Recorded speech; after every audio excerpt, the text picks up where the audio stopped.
Bai Mo found himself reborn on the evening following the Gaokao examinations of 2004. Gazing at the inebriated school beauty Jiang Luohan sprawled on the bed, he dared not entertain any improper thoughts this time. In his previous life, it was her father's discovery of his misdeeds that led to his downfall, preventing him from attending university. This time, he resolved to avoid such pitfalls and focus solely on building a prosperous career. Noticing the shift in Bai Mo's attitude, Jiang Luohan became anxious. "Are we not even allowed to be friends if we're not in a romantic relationship?" Bai Mo replied, "If you came here just to ask me that, then I shall take my leave." Jiang Luohan retorted, "You would never have brushed me off like this before." Chapter 1. Have I been reborn? Bai Mo leaned against the wash basin, staring vacantly at his reflection in the mirror. After splashing cold water on his face multiple times, he could distinctly feel the icy droplets sliding down his skin. Ultimately, he had to accept the reality of his situation. I have been reborn. This was not the year 2022, but rather 2004, the very year he had completed his Gaokao examinations. The sound of the faucet running at full blast could not drown out the weighty sigh that escaped his lips. Alas, his brow furrowed deeper when he noticed the girl lying on the hotel bed. Throughout one's life, one encounters numerous events some are easily forgotten, while others remain etched in memory forever. If all went as it should, it would not be long before this girl's father would come knocking. Bursting into the room, he would inevitably find his daughter in bed with Bai Mo, with intentions that would be deemed inappropriate. If the girl had consented, it could be explained away, with Bai Mo crying, "Uncle, oh no, Dad, I will take responsibility for her." Unfortunately, she was not a willing participant. In fact, she was decidedly unwilling. The only reason she appeared so docile, lying there as if awaiting his advances, was due to the effects of a drug administered to her, rendering her incapable of resistance. Of course, it was not Bai Mo who had drugged her. Yet, should he reveal this, no one would believe him. At that time, he had foolishly thought his confession had moved the goddess he had secretly admired for 3 years. During the gathering the night before the Gaokao results were announced, he had intentionally gotten drunk to seize an opportunity. Upon reflection, he realized he had been utterly bewitched.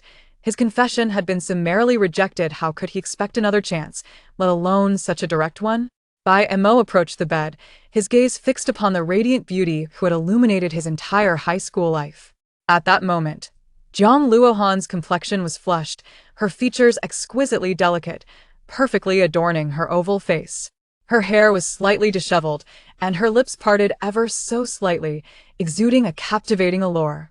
Even with 2 lifetimes of experience, Bai Mo could not help but marvel at her beauty. However, the fervor and affection he once felt had long since dissipated. Had it not been for this night's unfortunate events, he would have likely thrived attending university, perhaps finding one or several girlfriends, marrying, and starting a family. Bai Mo mused. Yet, he quickly shook his head, aware that this was not the time for lamentation. The heavens had afforded him a second chance, not to repeat the same mistakes and find himself cornered once more. He attempted to rouse Jiang Luohan, shaking her gently, but no signs of awakening emerged. He then wet a towel and tried to wipe her face, yet her eyes remained firmly shut. Bai Mo contemplated leaving, fully cognizant that departing would affirm his guilt in drugging Jiang Luohan. After all, many had witnessed her leaving with him. Time was of the essence. He resolved to carry her on his back and exit the room. He did not bother with the checkout process, hailing a taxi right outside. In the past, he had barely settled into bed after a shower when he had been apprehended. It was likely that someone had tipped off Jiang Luohan's father, providing him with the address, which explained his rapid arrival. Knowing that this address was now compromised, he sought a location where no one would recognize him. Surrender was an option, but he must not be captured. Barely 5 minutes had passed when a vehicle screeched to a halt outside the hotel. A middle-aged man, bearing a striking resemblance to Jiang Luohan, rushed out of the car, neglecting to close the door behind him as he bolted into the building. The receptionist, sensing the urgency, was about to inquire when the man, Jiang Zhe, slammed his hand on the desk, demanding, "Is there a student named Bai Mo who has rented a room?" "Here." The receptionist, frightened by Jiang Zhe's fierce demeanor, nodded in affirmation. "Room 301. With this information, Jiang Zhe wasted no time waiting for the elevator, opting instead to dash up the stairs. Without knocking, He kicked the door open upon entering. He was met with an empty room, leaving him utterly dumbfounded. Panic surged through him as he tried calling Jiang Luohan, but was met only with the sound of her phone being turned off. Jiang Zhe took a deep breath, striving to maintain his composure. Ultimately, he dialed Jiang Luohan's high school homeroom teacher. "Teacher Xu, this is Jiang Luohan's father. I need your assistance. Please help me find the contact information for Bai Mo's parents." Upon receiving Jiang Zhe's call, Bai Xingxue felt a wave of shock wash over him, his mind momentarily blank. As a lawyer with his own practice, he understood the gravity of the situation. If the allegations were substantiated, Bai Mo's future would be irrevocably tarnished. Glancing at his wife, who was engrossed in a television program, Bai Xingxue decided to withhold the truth from her for the time being. After hanging up, he feigned calmness and turned to his wife. He shot him a sidelong glance, chiding him with a sarcastic remark. Bai Xingxue, knowing he could not divulge the true circumstances, opted to deflect her concerns. "I received a case today that has turned complicated. I need to review some files." Reasonable by nature, merely responded with a few playful quips. Recognizing her husband was genuinely occupied, she stood to assist him in finding a pair of socks.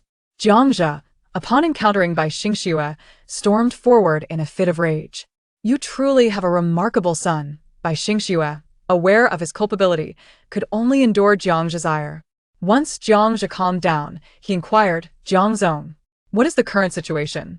Jiang Zhe did not know Bai Xingxue, but Bai Xingxue was well aware of Jiang Zhe, Hanjiang City's largest real estate developer, with assets in the billions, a figure many revered. Bai Xingxue had never anticipated meeting him under such distressing circumstances. Jiang Zhe appeared disinterested in Bai Xingxue, focusing on a cigarette, silent and brooding. While waiting for Bai Xingxue, Jiang Zhe had already contacted the authorities. A police officer spoke up, "We have reviewed the surveillance footage." Bai Mo exited the hotel carrying Jiang Luohan and got into a taxi. His exact whereabouts remain unknown. Due to the distance of the cameras, we could not capture the license plate. "I have contacted the traffic police for assistance. I believe we will have results soon." Bai Xingxue understood the situation had escalated, his mind racing as he strategized on how to regain control. The most effective method would be to locate Bai Mo before any irreversible actions were taken, possibly mitigating the consequences. Yet, at present, there was not a single lead. Amidst the palpable anxiety, Jiang Zhe's phone rang. Upon seeing his daughter's name on the screen, Jiang Zhe discarded the half-smoked cigarette onto the ground. "Luohan, where are you?" Chapter 2 Farewell. Perhaps it is best never to meet again. "Hello, Uncle Jiang, I am Bai Mo, a classmate of Jiang Luohan." Upon hearing a voice that was not Jiang Luohan's on the other end of the line, Jiang Zhe's expression darkened. "Bai Mo? Where is Luohan?" At the mention of Bai Mo's name, the police officer and Bai Xingxue exchanged glances, instinctively leaning closer to Jiang Zhe. Jiang Zhe decided to switch to speakerphone. "She had a bit to drink, and her phone is off. I couldn't reach you." At this, both Jiang Zhe and Bai Xingxue sighed in relief. "Thank goodness."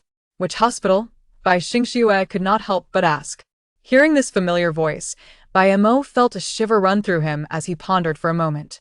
"Old Bai, what are you doing here?" Bai Xingxue, too anxious to respond, pressed, "Never mind that, tell me where you are."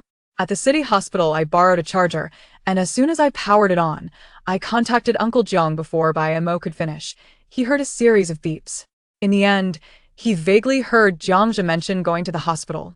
After the call ended, Bai Mo curiously fiddled with the Nokia he had coveted back in 2004. He had not played with it for long before his gaze inadvertently fell upon Jiang Luohan. Seeing her wide-eyed, staring intently at him startled Bai Mo. "Whoa, you're awake." Feeling a bit embarrassed, Bai Mo quickly put down the phone, realizing he had been caught browsing her device. "I just called your father using your phone. He should be here soon." Jiang Luohan blinked but remained silent. Although she had been somewhat disoriented and unable to open her eyes moments ago, she was still aware of what was happening around her. When she felt Bai Mo carry her into the hotel and lay her on the bed, her heart raced. At that moment, she had resigned herself to her fate. Yet, to her surprise, Bai Mo did not do anything inappropriate. He even helped her wash her face. "Thank you." Jiang Luohan's voice was melodious. Bai Mo shrugged. "No problem. Now that you're awake, I should take my leave." With that, he stood up, preparing to exit. Jiang Luohan felt a pang of sadness as she watched his retreating figure. In the past, when she was ill and receiving 4 fluids at the school infirmary, Bai Mo pretended to be sick just to stay with her all afternoon. Now, his demeanor seemed so dismissive. Was it all because she had turned down his confession? Bai Mo, hearing Jiang Luohan call his name, Bai Mo paused, turning back in confusion. What is it? Can we still be friends like we used to? Bai Mo thought he must be imagining things in Jiang Luohan's gaze. He discerned an unexpected hope. He pondered what their friendship had entailed. Was it not a humbling endeavor where he offered everything, only to receive a mere apology and a faint smile in return? At that time, he had felt as if enveloped in a gentle spring breeze. Now, in retrospect, Bai Mo found it somewhat absurd. Being a devoted admirer was exhausting, and in the end, he had nothing to show for it. Bai Mo shook his head. He wanted to say more, but just then, a nurse entered with a tray. Awake, are we? However, you still need to change to another bottle of medication. The nurse, likely fresh out of school, was quite young, and her voice was gentle, though she tended to chat a bit too much. Your girlfriend is quite beautiful. Jiang Luohan froze momentarily, about to argue, but Bai Mo spoke first. Don't misunderstand, she is merely my classmate, not my girlfriend. Jiang Luohan pursed her lips, silent, turning her head aside, seemingly upset. It was unclear what had offended her. Oh? The nurse smiled awkwardly. Apologies. I assumed from the way you carried her and that you were. Bai Mo waved dismissively. It's fine, it's fine. He then flashed a cheeky smile and leaned closer to the nurse. With his handsome looks and mischievous grin, he was particularly appealing to girls. The nurse, being an outgoing girl, did not take offense when Bai Mo nudged her with a shoulder. She merely shot him a playful glare. Just between us, I have a soft spot for girls in white coats. Around 1.60 meters would be ideal, so I wouldn't have to tiptoe. Although he spoke quietly, the nurse, standing right next to Jiang Luohan, heard him. Looking up at Bai Mo, her eyes reflected a mysterious emotion.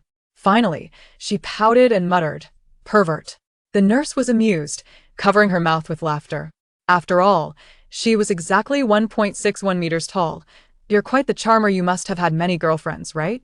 Bai Mo, with a sly grin, replied, Not at all, I've always been devoted to love, and they all say I'm foolish. I used to think the same. However, since meeting you, I believe my perseverance was quite wise. As Bai Mo continued to exaggerate, the little nurse felt her heart flutter. Once the medication was changed, the nurse had other duties to attend to and could only regretfully gaze at Bai Mo. Tentatively, she asked, Handsome, how about we exchange QQ? Male nursing students are rare. The little nurse, being at an age of youthful infatuation, found Bai Mo charming and wished to continue their conversation. Make sure to add me, sure. Looking at the nurse leave, Bai Mo glanced at the note in his hand, smiling faintly. Youth is a wonderful thing. Having finished his musings, it was time to depart. Bai Mo, why didn't you ever mention that you liked nurses? Seeing Bai Mo tuck the note into his shirt pocket, Jiang Luohan asked, her tone tinged with jealousy. Bai Mo merely smiled nonchalantly. You're unaware of many things. Take care of yourself, farewell. With a blemish on his record, he could not attend university, a lifelong regret. Bai Mo had never blamed Jiang Luohan. In fact, he felt gratitude towards her. If it were not for her signing the letter of understanding and persuading her family not to press charges, the consequences would have been far graver than mere detention. However, that was a matter of a past life. Since this life had unfolded without incident, he had completely distanced himself from his former path. Thus, it was time to bid farewell, sincerely. With this thought, Bai Mo quietly murmured, Perhaps it is best never to meet again. Jiang Luohan heard this as well. Her eyes felt inexplicably heavy, and a sense of melancholy washed over her. Today, Bai Mo seemed changed, so indifferent that she hardly recognized him. Was it truly because she had rejected his confession? Jiang Luohan found it puzzling. She only knew that watching Bai Mo engage happily with other girls made her feel uneasy. Bai Mo did not stray far, settling down at the entrance of the hospital. Since old Bai and Jiang Zhe were together, he had to wait for them to arrive. A wealthy businessman might not be concerned about such trivial expenses, but he was. If possible, he wished to have the hotel fees reimbursed as well. Fortunately, he did not have to wait long. Within 10 minutes, Jiang Zhe arrived at the hospital entrance. Following him was Bai Xingsh's vehicle, and trailing behind was a police car. As the police lights flickered, Bai Mo felt a twitch in his eye. Thank goodness he had the foresight to leave quickly, otherwise he might have been in serious trouble. Chapter 3. What I miss most is that bowl of plain noodles. Bai Mo. Bai Xingxue stepped out of the car and walked straight to Bai Mo.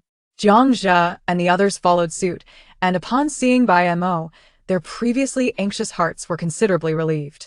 At the gathering, Jiang Luohan consumed some alcohol and soon fell into a deep slumber. She only regained consciousness after arriving at the hospital, and fortunately, her condition is not serious. For the specifics, it would be best to consult the doctor. The police were understandably reluctant to allow Bai Mo to leave without clarifying the situation, as the matter remained unresolved. According to protocol, a statement must be recorded before anyone could depart. Just as he was about to intervene, Jiang Zhe waved his hand. Officer Liu, it seems there has been a misunderstanding. I apologize for the inconvenience. Today's incident, due to its connection to Jiang Luohan, had caused a flurry of emotions. Upon learning that she was unharmed, Jiang Zhe's demeanor softened. He had heard Bai Mo's name from Jiang Luohan on multiple occasions and had inquired with his colleagues, all of whom spoke well of him. It was unlikely that he would engage in any nefarious acts, and Jiang Zhe did not wish to cast a negative shadow on him. Furthermore, he was aware that he himself was at fault, having spoken harshly to Bai Xingxue earlier. Thank you, Bai Mo. Lawyer Bai. I acknowledge my error today and will come to apologize formally another day. Bai Xingxue, too, was quite startled by the events of the day. He shook his head dismissively, indicating that he bore no ill will. No need for an apology. Go check on the child. Such is the heart of a parent. After saying this, he gave Bai Mo a gentle pat on the shoulder. Jiang Zhe, preoccupied with thoughts of Jiang Luohan, intended to head straight to the ward without further pleasantries.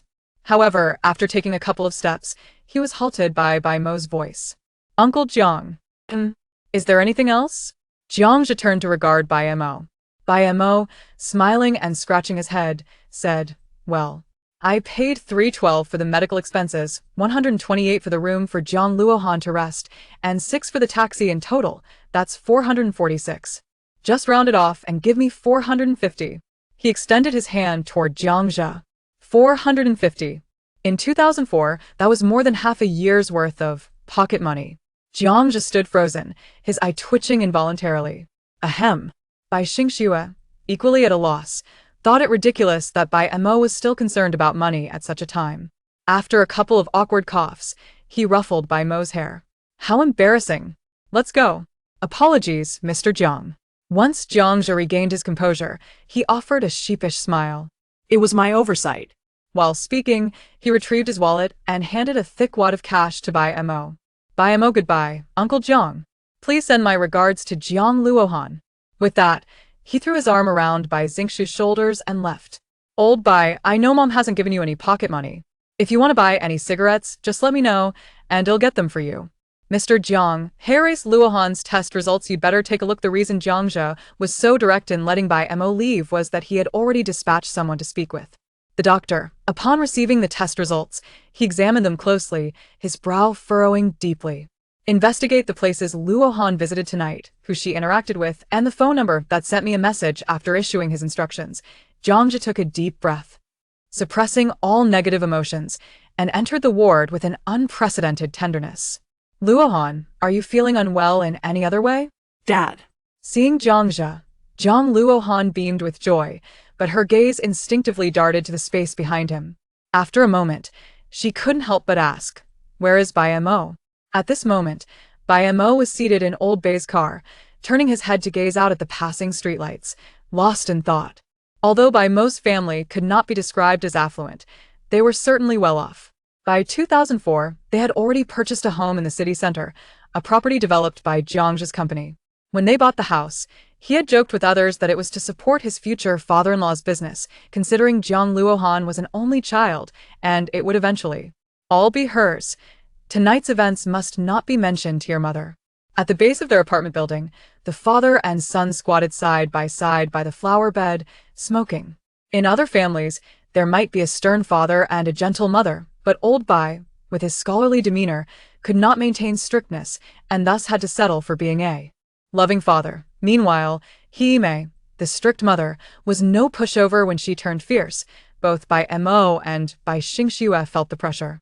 As Bai Mo watched the curtains on the third floor part, he hastily extinguished the half-smoked cigarette and stood up, muttering disdainfully, "Got it. So nagging. A grown man, afraid of a woman.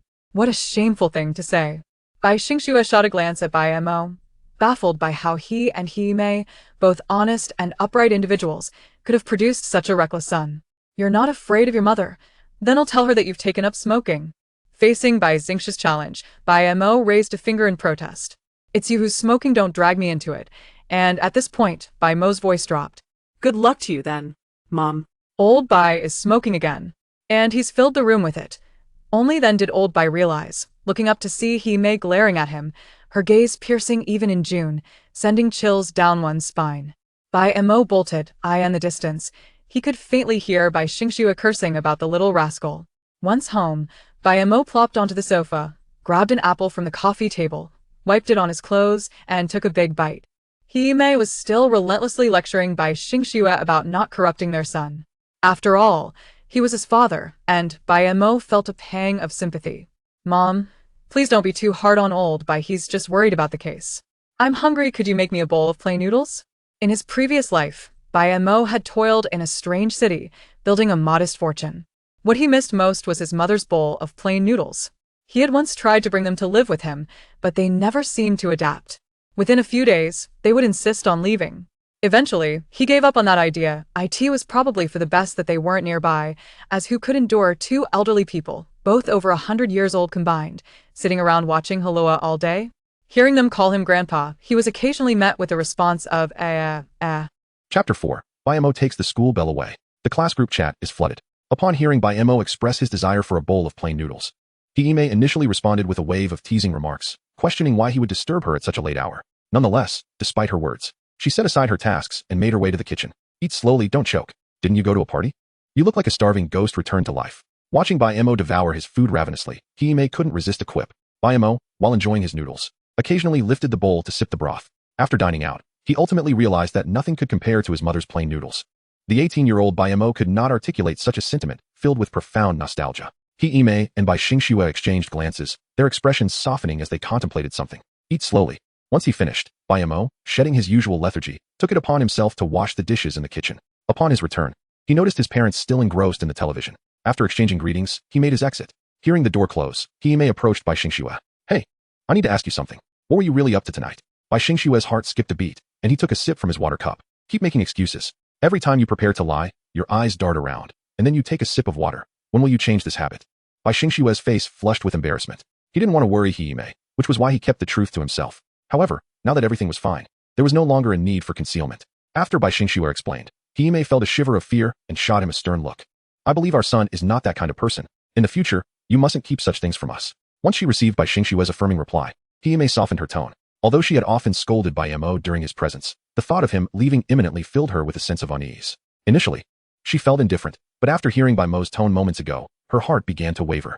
The outdated computer from 2004 was hardly capable of running even a simple game smoothly. Bai Mo lost interest quickly after a few attempts and logged off. After logging in, the incessant notification sounds filled the air. His privileged background and good looks made him quite popular during high school. Today marked the end of the college entrance examination, and everyone knew they might never see each other again. At the graduation gathering, everyone shared a few drinks, and under the influence of alcohol, some unspoken feelings were revealed. Much like Bai Mo bravely confessing his feelings. After closing all notifications, Bai Mo opened the class chat group. With the exams just concluded, many had flocked to internet cafes to celebrate, resulting in a record high of online participants. Messages flooded in, aside from various farewell sentiments. The most heated discussions revolved around whether Bai Mo and Jiang Luohan had gone to a hotel together. When someone noticed Bai Mo's avatar light up, they quickly tagged him. "Bai Mo, I saw you supporting the school bell." Another chimed in. "Did you really go to a hotel?" The lively chat suddenly quieted down. Bai Mo, however, did not keep them waiting long. Absolutely delightful. Just as he pressed send, the chat exploded with messages. "Dude, where are you? I'm coming for you. My goddess. Whoa, dude. Spill the details." Bai Mo grinned and typed a few more words. As soon as he sent them, the chat went into a frenzy. However, this excitement didn't last long. "Thanks for your concern, I'm at home." Jiang Luohan must have received a call from a classmate. Realizing that Bai Mo was stirring up trouble, she quickly logged on to clarify. "I knew it. How could Luohan possibly like him? Thank goodness. Bai Mo, come out." Seeing the excitement fade, Bai Mo decided to leave the group. Little did he know, Jiang Luohan sought him out and sent him a private message. "Why did you say such things in the group?" Her tone was accusatory. clearly indicating her genuine anger. After all, as a young lady, who wouldn't he care about their reputation? What did I say? Bai Mo feigned ignorance. Jiang Luohan, seated in her room with a SpongeBob pillow, was momentarily at a loss for words. It seemed he really hadn't said much. Once she regained her composure, she was discharged from the hospital. At that moment, she sat in her room, repeatedly typing and deleting messages, eventually letting out a sigh. Forget it, thanks for tonight. Yet, this message seemed to vanish into the void. Minutes passed without a reply from Bai Mo. Where is he? Unable to wait any longer, she sent another message, only to see Bai Mo's avatar turn gray, indicating he was offline. In reality, Bai Mo was still at his computer, merely set to invisible mode. The influx of messages was overwhelming and annoying. Meanwhile, a discussion sparked in the group about whether to go out for a few days. Bai Mo had little interest. To him, most of these people were strangers, and there were hardly any whose names he could recall, rendering the gathering pointless. Although he wasn't particularly invested, he cast a glance at their plans, camping, and such. Adolescents, both boys and girls, exuded the scent of youthful exuberance. The following day, as the sun blazed high in the sky, Bai Mo stirred from his slumber upon hearing the landline ring in the living room. Rubbing his eyes, he accepted the reality of his rebirth. Who is it? He spoke through a yawn. What time is it? Still sleeping. The voice on the other end belonged to Hime, who had left for work early.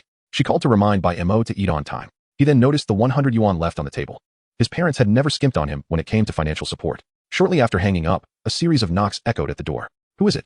Bai Mo, toothbrush in mouth, opened the door to find himself stunned. Jiang Luohan stood there, clad in a simple white dress that fell just above her knees, revealing her fair, slender legs. With her hands clasped behind her back, she stood bashfully at the entrance, glancing nervously inside. Are your parents home? They've gone to work. Do you need something?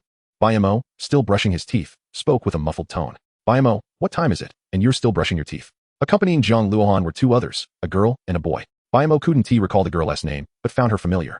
However, he distinctly remembered the boy. Lu Chong, one of Jiang Luohan's admirers and the class monitor. If you only came to check on my dental hygiene, I might just close the door, Bai Mo remarked, his expression betraying no hint of jest. The trio outside sensed he was serious about shutting them out. The girl, with her straight bangs, exuded a gentle aura. Noticing the tension between Lu Chong and Bai Mo, she quickly intervened. We plan to visit Teacher Shu today, and when we passed by, Luohan suggested inviting you along. Would you like to join? Her voice was soft, and her sweet smile revealed adorable dimples. Bai Mo finally recalled her name, Su Wan, the top student in the city and the only one admitted to the capital university. Teacher Shu. Bai Mo pondered for a moment before nodding. Wait for me. Chapter 5. My youth, alas, was fed to the dogs. If it were any other matter, Bai Mo might have found an excuse to brush it off casually. In contrast to the carefree indulgence of youth spent in their company, he yearned to earn some money to enjoy a vibrant university life. He was acutely aware of the joys that wealth could afford, particularly during one's college years. However, if it were for a visit to the elder Shu, he could certainly carve out some time. Bai Mo, you actually spread rumors in the group last night. What was your intention? Lu Chong remarked sharply. Is it really necessary to tarnish her reputation just because Luohan rejected you? On the way, Lu Chong persistently troubled Bai Mo, hoping to capture Jiang Luohan's attention through such antics. Upon hearing Lu Chong mention the events of the previous night, Su Wan regarded him with curiosity. She was quite close to Jiang Luohan and had been the one to call her last night. What exactly happened last night?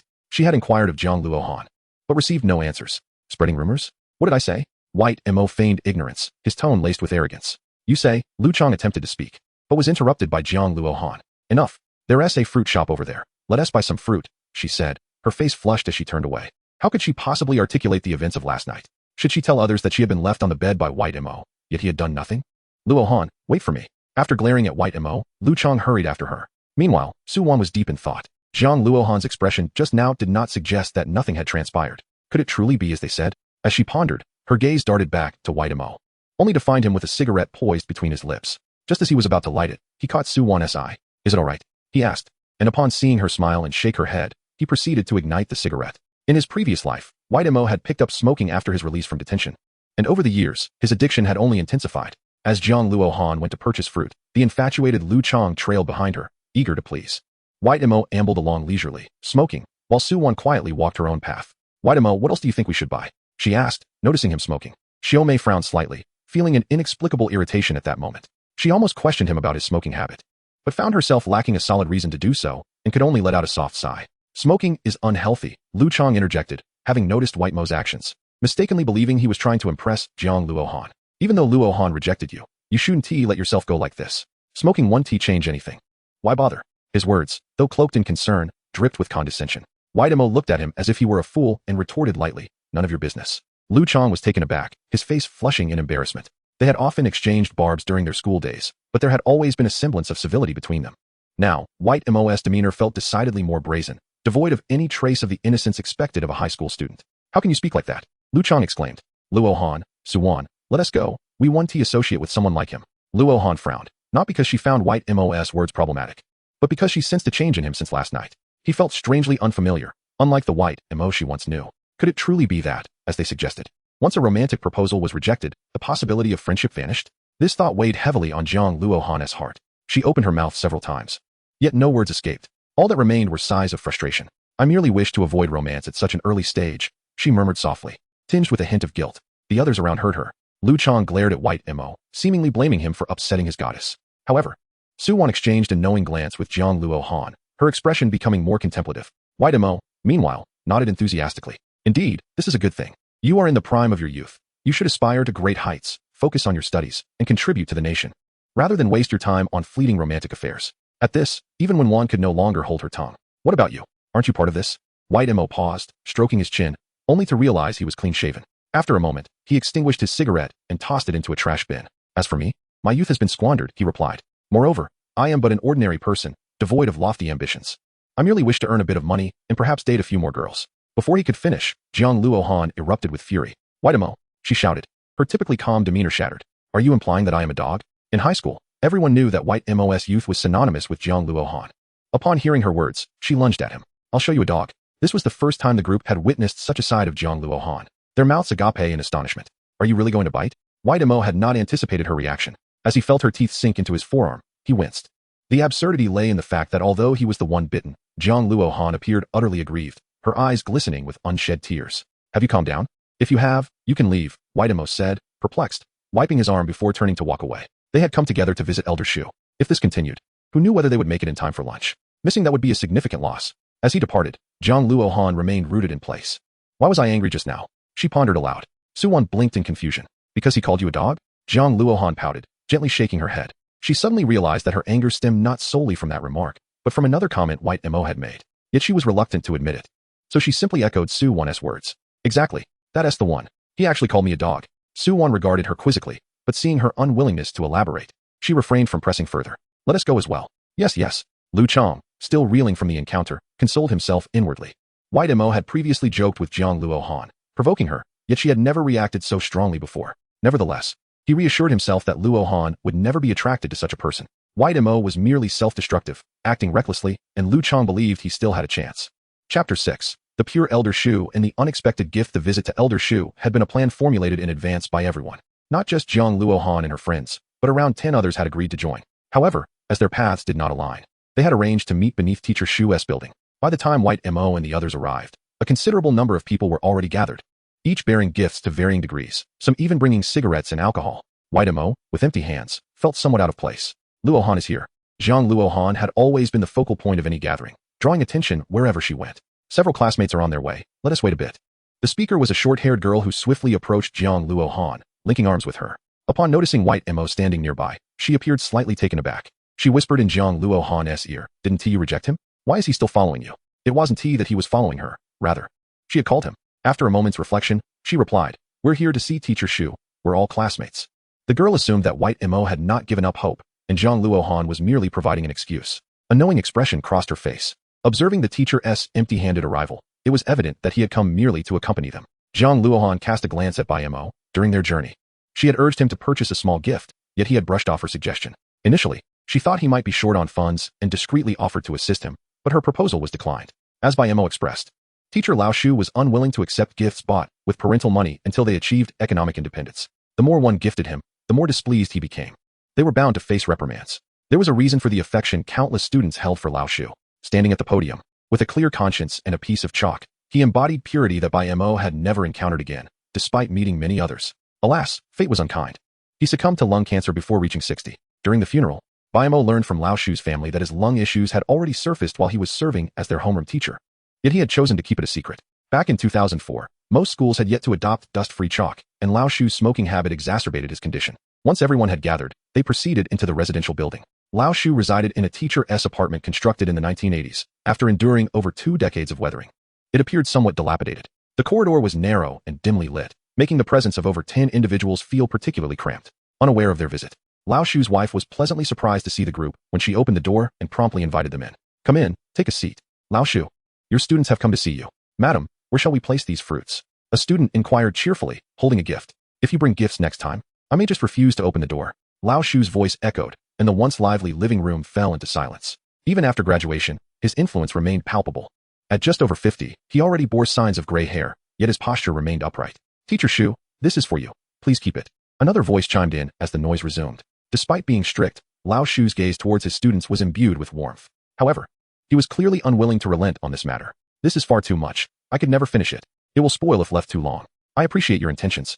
But as he spoke, Bai Mo seized a banana from the pile and began to peel it, revealing his hunger. I haven't had breakfast yet, he replied nonchalantly. That S meant for the teacher. Lu Chang, who had always held a grudge against Bai Mo, became furious at this blatant act of theft, drawing everyone's attention. Just look at you, arriving empty-handed, yet consuming the fruits meant for the teacher.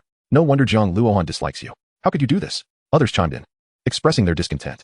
Unfazed, Bai Mo continued eating. The teacher himself said he cannot finish it. As students, we ought to share the burden.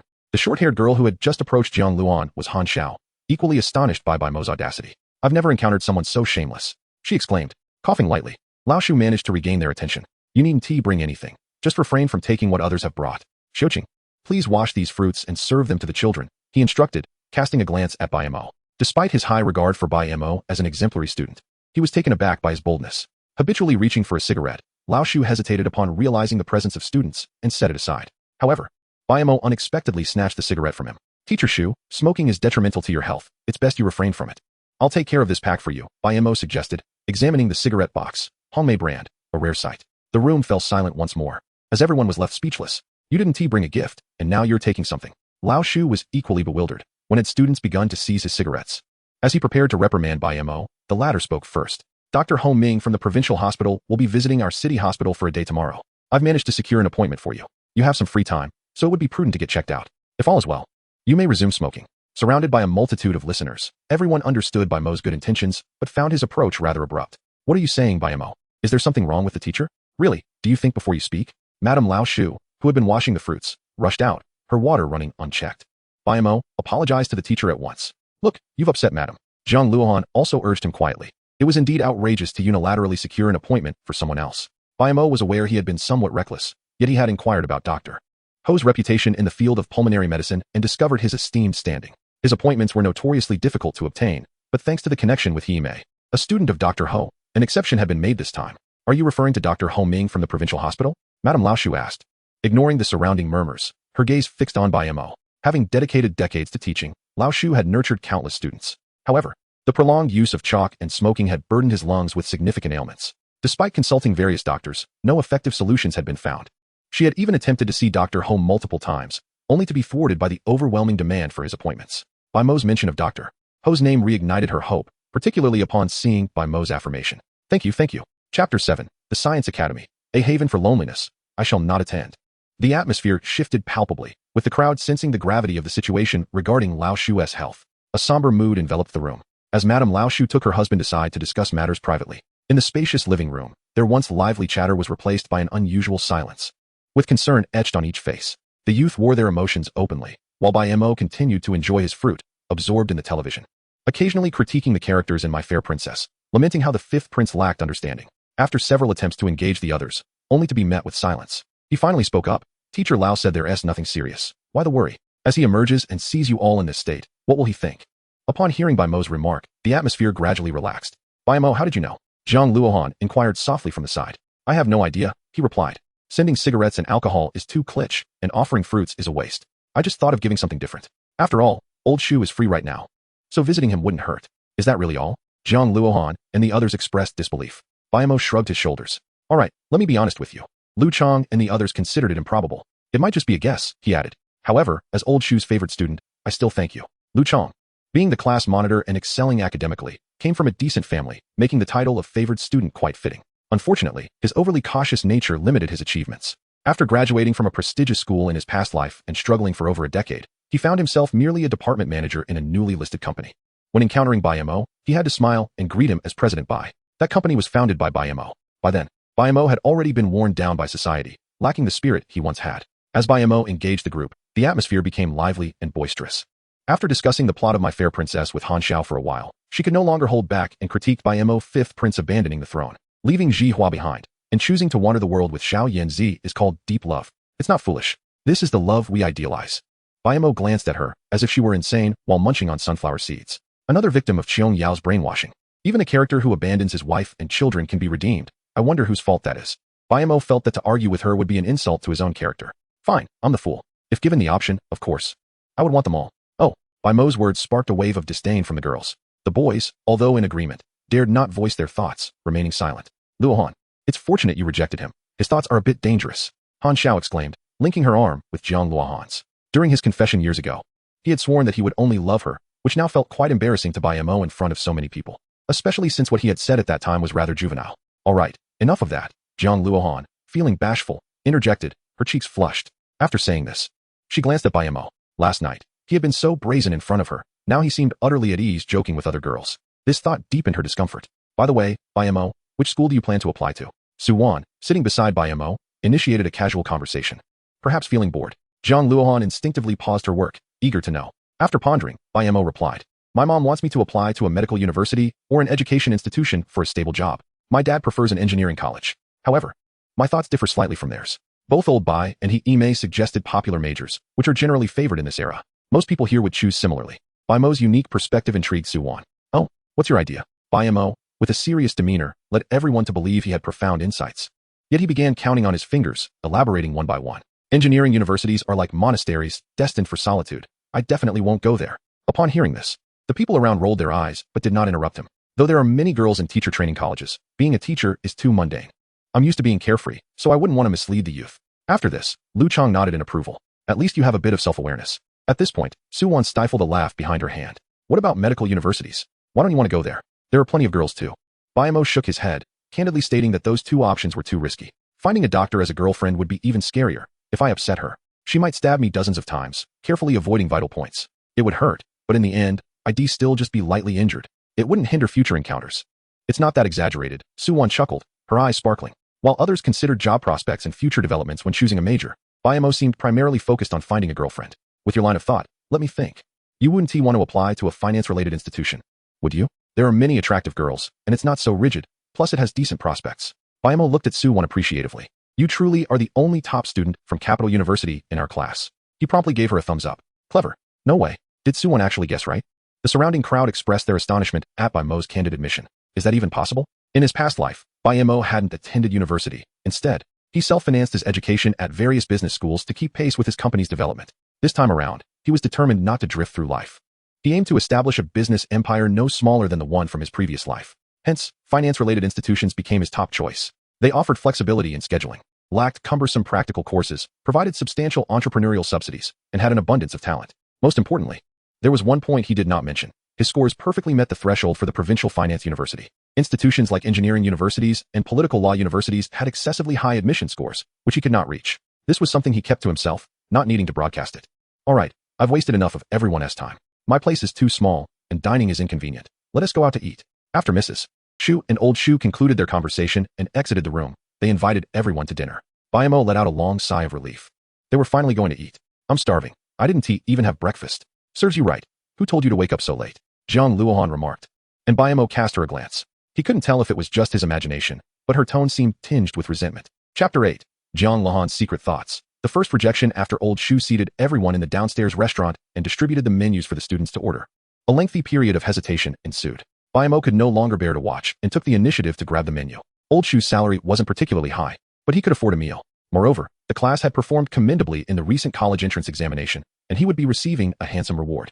Sour soup with beef, steamed perch, sweet and sour pork tenderloin. When Bai Mo ordered so many dishes, Chen Xiao, seated next to Jiang Luohan and directly across from Bai Mo, couldn't help but voice his concern. Bai Mo, can you finish all this? All right, that should be enough for now. After assessing that he had ordered a sufficient amount, Bai Mo returned the menu to the waiter. Once everything was settled, Bai Mo glanced around. Everyone was chatting and laughing. Unfortunately, that joy belonged to others. Their topics revolved around Meteor Garden, 18S Sky, and similar subjects, leaving Bai Mo unable to join the conversation. At this moment, he felt a twinge of nostalgia for the year 2022. Gatherings back then involved everyone engrossed in their phones, eating, and then dispersing, perhaps even sparking a fleeting romance worth a few hundred. Today's gatherings felt a bit stifled. Jiang Luohan, also silent, was similarly withdrawn. Chen Xiao noticed her unusual demeanor and gently tapped her hand under the table. Luohan, what's wrong? You've looked troubled since we left the teacher's house. Jiang Luohan pouted, glancing at Bai Mo before lowering her head. It's nothing. Previously, Bai Mo always rushed to sit beside her during meals, yet today he deliberately distanced himself. Not only now, but also during the time at Teacher Shu's residence. Chen Xiao, unaware of Jiang Luohan's subtle thoughts, merely poured her a glass of water and gently patted her back in silent consolation. Bai Mo, you are truly putting a strain on Teacher Shu. The group chuckled, unable to resist teasing as they eyed the lavish spread of fish and meat before them. With this meal, Teacher Shu's monthly allowance has vanished. Teacher Shu and his wife exchanged smiles as they sat together, having just completed their college entrance examinations. It was rare for this group of students to still desire to visit them. A meal, therefore, was hardly an imposition. It's all right, as long as everyone enjoys the food. Feel free to order whatever else you fancy, the teacher's wife cheerfully encouraged. It was evident that she was particularly joyful today. You all worry too much. Bai Mo muttered as he rose to serve a piece of base into his bowl. After taking a bite, he continued, everyone should have performed well this time. Perhaps the city's top scorer is among us. The reward for old Shu would surely be substantial, so let us not concern ourselves with him. After the exams, everyone felt a sense of certainty, having discussed it in their group chat. Hearing Bai Mo's words, they felt no qualms about indulging. Lu Chong, seated not far from Jiang Luohan, was pleased that Bai Mo had not shamelessly positioned himself beside Jiang Luohan today. His attitude towards Bai Mo had softened considerably. While eating, he inquired, Bai Mo, if the city's top scorer really is in our class, who do you think it might be? His grades were exceptional, consistently ranking among the top in the class. If anyone were to emerge as the city's top scorer, his chances would be significant. Lu Chong asked, hoping to hear Bai Mo praise him. Bai Mo, fully aware of his intentions, cast him a sidelong glance and slowly replied, rest assured, it definitely I sent to you. Bai Mo only remembered that all the students had performed admirably, setting a record for the school in nearly a decade. The honor roll was plastered throughout the streets, and fireworks lit up the sky for hours on the day the results were announced. He couldn't recall each individual's score, only who the city's top scorer was. Who else could it be? Lu Chong retorted, not willing to concede. After the exams, he had immediately checked the answers and was quite satisfied with the results.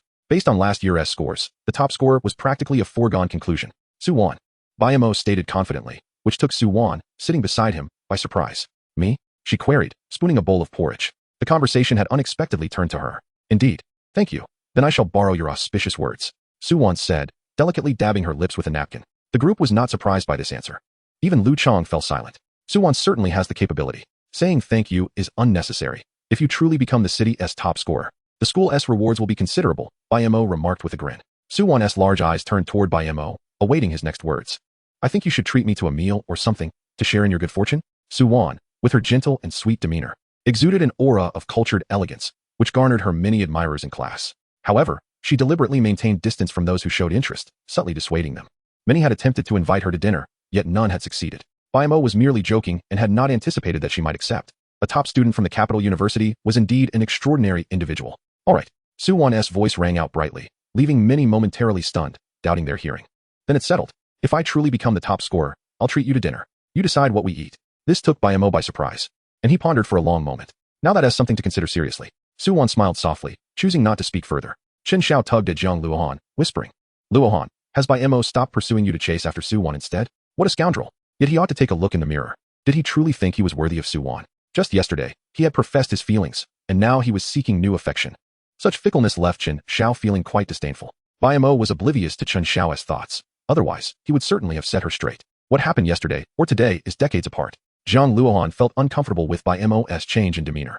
Hearing Chen Xiao's complaints only added to her agitation. Suddenly, she felt a sense of something that had once belonged to her slipping away. As this feeling intensified, her mind seemed to lose clarity, prompting her to directly ask Bai Mo, my father mentioned having dinner together tonight. Are you free? Jiang Zhe had previously expressed a desire to thank Bai Mo in person. The timing had merely been uncertain. In her subconscious, Jiang Luohan perhaps hoped to convey to everyone that her father was inviting Bai Mo to dinner, indicating that their relationship had grown beyond the ordinary. Indeed, upon uttering those words, everyone widened their eyes in disbelief. Jiang Luohan's cheeks flushed crimson. Lu Chong dropped the chicken leg he had been holding, the taste of food fading from his mouth. Bai Mo was momentarily taken aback. However, he genuinely wished to share a meal with Jiang Zhe. It had little to do with Jiang Luohan, as it was purely a matter of seeking investment. Su Wan, on the other hand, exhibited no particular reaction, remaining as composed as ever. Is that all right? Jiang Luohan reiterated, her voice now noticeably more anxious. Her gaze toward Bai Mo even held a glimmer of expectation. Regrettably, Bai Mo shook his head. I'm busy, was his polite refusal. His interest in meeting Jiang Zhe stemmed from a desire for investment. At present, he had no projects to discuss. A mere dinner felt impractical. Rejected, Jiang Luohan appeared slightly dazed. This was her first invitation to Bai Mo, and it had ended in refusal. Sensing the awkward atmosphere, some began to leave after the meal. This farewell could very well be their last. What are your plans for the afternoon? Old Shu inquired of those remaining. How about coming over to my place to play? A few agreed to visit the teacher's home for games. When asked about Bai Mo, he shook his head, declining all invitations. Their activities seemed utterly dull. I plan to have my own fun this afternoon. Enjoy yourselves. Old Shu, just bring your ID directly to the city hospital tomorrow. Bai Mo called out as he rose to bid farewell to those around him before departing. I'm thinking of heading to the arcade this afternoon. Care to join? As Bai Mo stepped out of the restaurant, he heard Su Wan's voice behind him. The arcade? Are you sure? In Bai Mo's mind, Su Wan was the type to frequent bookstores. An arcade hardly seemed fitting for a diligent student like her. At that moment, Su Wan revealed a side no one had seen before, playful and mischievous. I've wanted to go for ages, just never had the chance. Chapter 9. What I miss most are those 3 years spent with you. Old Shu's teacher's apartment was adjacent to the school, and a nearby arcade was not far off. The environment was rather unkempt, even described as a den of iniquity. Inside, there were not only gaming machines, but also billiard tables. Given that the college entrance exams had just concluded, the arcade was quite crowded. As Bai Mo entered, he was immediately recognized. Mo Ge, you're here. Are you playing billiards? A young man with dyed yellow hair set down his cue and approached. Upon seeing Su Wan, he paused, uncertainly asking, who is this? Sister-in-law? Su Wan was rather reticent, still pondering how to explain herself, when Bai Mo patted Huang Mao on the head. What sister-in-law? This is my classmate. Oh, my apologies. Huang Mao was not at all offended by Bai Mo's gesture, chuckling as he apologized. What would you like to drink? I can get it for you. Just mineral water will suffice, and you? Bai Mo inquired, looking at Su Wan. The same. Thank you. As Huang Mao went to fetch the drinks, Su Wan quietly asked, are you quite familiar with him? This one here is someone willing to shield me from harm. Without him, I wonder if I would have survived to see this day. We've known each other since childhood. His father encountered some troubles, and my family's old Bai helped him with the legal case pro bono. We won and secured a substantial compensation. Bai Mo did not elaborate further, just as Huang Mao returned with the drinks. Mo Ge, you can get the game tokens from the bar. Feel free to play whatever you fancy. All right, you carry on, don't mind us. Sure. After saying that, Huang Mao resumed his game of pool. As Bai Mo approached the bar, a young girl sat there sucking on a lollipop, engrossed in a game of Dance Dance Revolution. The keyboard clacked rhythmically, and the surface vibrated with each beat. Ahem, boss, I'll have 20 tokens. That'll be $10. After she spoke, she suddenly recognized his voice. Ignoring the points she was losing, she turned to him, her face lighting up with surprise. Mo Ge, don't mind me. Just give me the tokens. The girl promptly produced a box of game tokens. Enjoy yourself, she said, not bothering to collect payment as she returned to her game. Bai Mo, feeling quite at ease, took the tokens and began searching for a machine. In such a nostalgic setting, he couldn't help but reflect. What do you want to play? King of Fighters? Three Kingdoms Battle? Fatal Fury? Sitting before a moonlight box, Bai Mo pointed at the game and asked Su Wan. Like a curious child, Su Wan manipulated the joystick and pressed the buttons. What are they playing? She inquired, pointing to a nearby pair. Looks quite entertaining. Bai Mo glanced over. Metal Slug, indeed a good choice. Su Wan's eyes sparkled. Then let us play this. Hurry, insert the tokens. At first, Su Wan struggled a bit, dying several times, but as a natural talent, she adapted swiftly. By the time she used her third token, she had not perished again. Bai Mo initially offered her guidance, but soon realized he was the one lagging behind. Monster. After dying once more, Bai Mo set down the joystick, intending to have a smoke and collect his thoughts. However, after placing the cigarette in his mouth and searching fruitlessly for a lighter, he was about to call Huang Mao when a flame flickered to life, illuminating the tip of his cigarette. You left this on the table during dinner. Su Wan's gentle voice reached him, stirring something long dormant in his heart. This was the first time a girl had lit a cigarette for him. After lighting the cigarette, he turned to look at her. The arcade's benches were long, and they had unknowingly inched closer together. Jiang Luohan's beauty was breathtaking, exuding an air of nobility that made one hesitant to approach. In contrast, Su Wan's beauty was gentle and serene, her eyes reflecting a soft tenderness. What's wrong? Is there something on my face? After lighting Bai Mo's cigarette, she resumed her game, seemingly unaffected by the moment. Yet, Bai Mo's prolonged gaze made her feel slightly uncomfortable. No, it's just that you're incredibly beautiful. Su Wan smiled faintly, a refreshing warmth washing over him. But alas, not as stunning as Jiang Luohan. Bai Mo almost responded that they were different, but Su Wan did not allow him the opportunity to speak. Stretching languidly, inadvertently showcasing her graceful figure, she stood and adjusted her clothing. Thank you. I had a wonderful time today. I'm leaving now. Until next time. With that, she skipped away, leaving no chance for Bai Mo to reply. Once outside, Su Wan took a deep breath. It was stifling inside, and she preferred the fresh air outside. Smiling at the old streets and alleys beyond the school, she mused. I should have forgotten by now. Yet, I still remember. But perhaps she would not return again. Bai Mo appeared behind her, saying something inappropriate. Even if you go to another city, I believe you can still come back. Aren't you done playing? Su Wan's first reaction was to ask this. Bai Mo shrugged. I'm too inexperienced. I don't want to play. Hee. Su Wan did not dispute this, covering her mouth as she giggled, completely unfazed by Bai Mo's somber demeanor. After laughing enough, she tentatively suggested, shall we walk? Su Wan's home was not far from the school, a mere 20-minute stroll. Their conversation was sparse, meandering along lightly. Are you so certain that I'm the top student in our city? Bai Mo insisted on this notion during their walk, causing Su Wan to raise an eyebrow. While she was aware she had performed well on the exam, she did not possess the confidence to claim the title for herself. Just consider me to be clairvoyant. Suwon shot him a glance before asking, then tell me, if I truly am the top student, can I attend Capital University? The admission slots for Capital University were limited in the province, and sometimes, even city top students could miss out. Getting into Capital University was a dream for Suwon. Rest assured, fill out your application boldly. Your name will surely be on the acceptance list. All right. Suwon nodded. If what you say is true, what do you want to eat? I'll treat you. That is a promise. Yes. Farewell. After watching her figure disappear at the staircase, Bai Mo left as well. Unbeknownst to him, once Suwon arrived home, she immediately opened her window. Only when he was no longer visible did she sit before her computer. She opened her social media and wrote her first post. What I miss most is the beam of sunlight in the morning that falls upon you through the window. I've watched it for 3 years and loved you for 3 years. Chapter 10. In the past. I was naive. Bai Mo had outgrown the age where one could fall in love with someone due to a moment of emotion. For him now, Suwon seemed too distant. After entering university, one residing in Suhang and the other in the capital, their paths should not intertwine again. Long-distance relationships were never within his realm of consideration. He was uncertain if distance could create beauty, but he was fully aware and convinced that it often led to complications. It wasn't he that he lacked trust in others. Rather, he doubted himself. He could not guarantee that in the heat of youth, he would remain faithful to anyone. Jiang Luohan could not, and neither could Suwon. Wash your hands. It's time to eat. The day after tomorrow, I have a day off. We'll head to the communication store to get you a phone. Soon you'll be heading to university, and having a phone will be convenient. In 2004, a mobile phone was considered a luxury, often costing several $1,000s. The 18-year-old Bai Mo would have been elated to hear this, as it would have been a matter of pride for him back then. Yet, for the Bai Mo of today, this was not a cause for celebration. Without social media, live streams, or short videos, a mobile phone was merely a communication tool, an instrument for Hime to reach him at any moment. I don't need to buy a phone right now. Hime looked at him in disbelief. What did you say? Bai Mo shrugged, casually offering an excuse.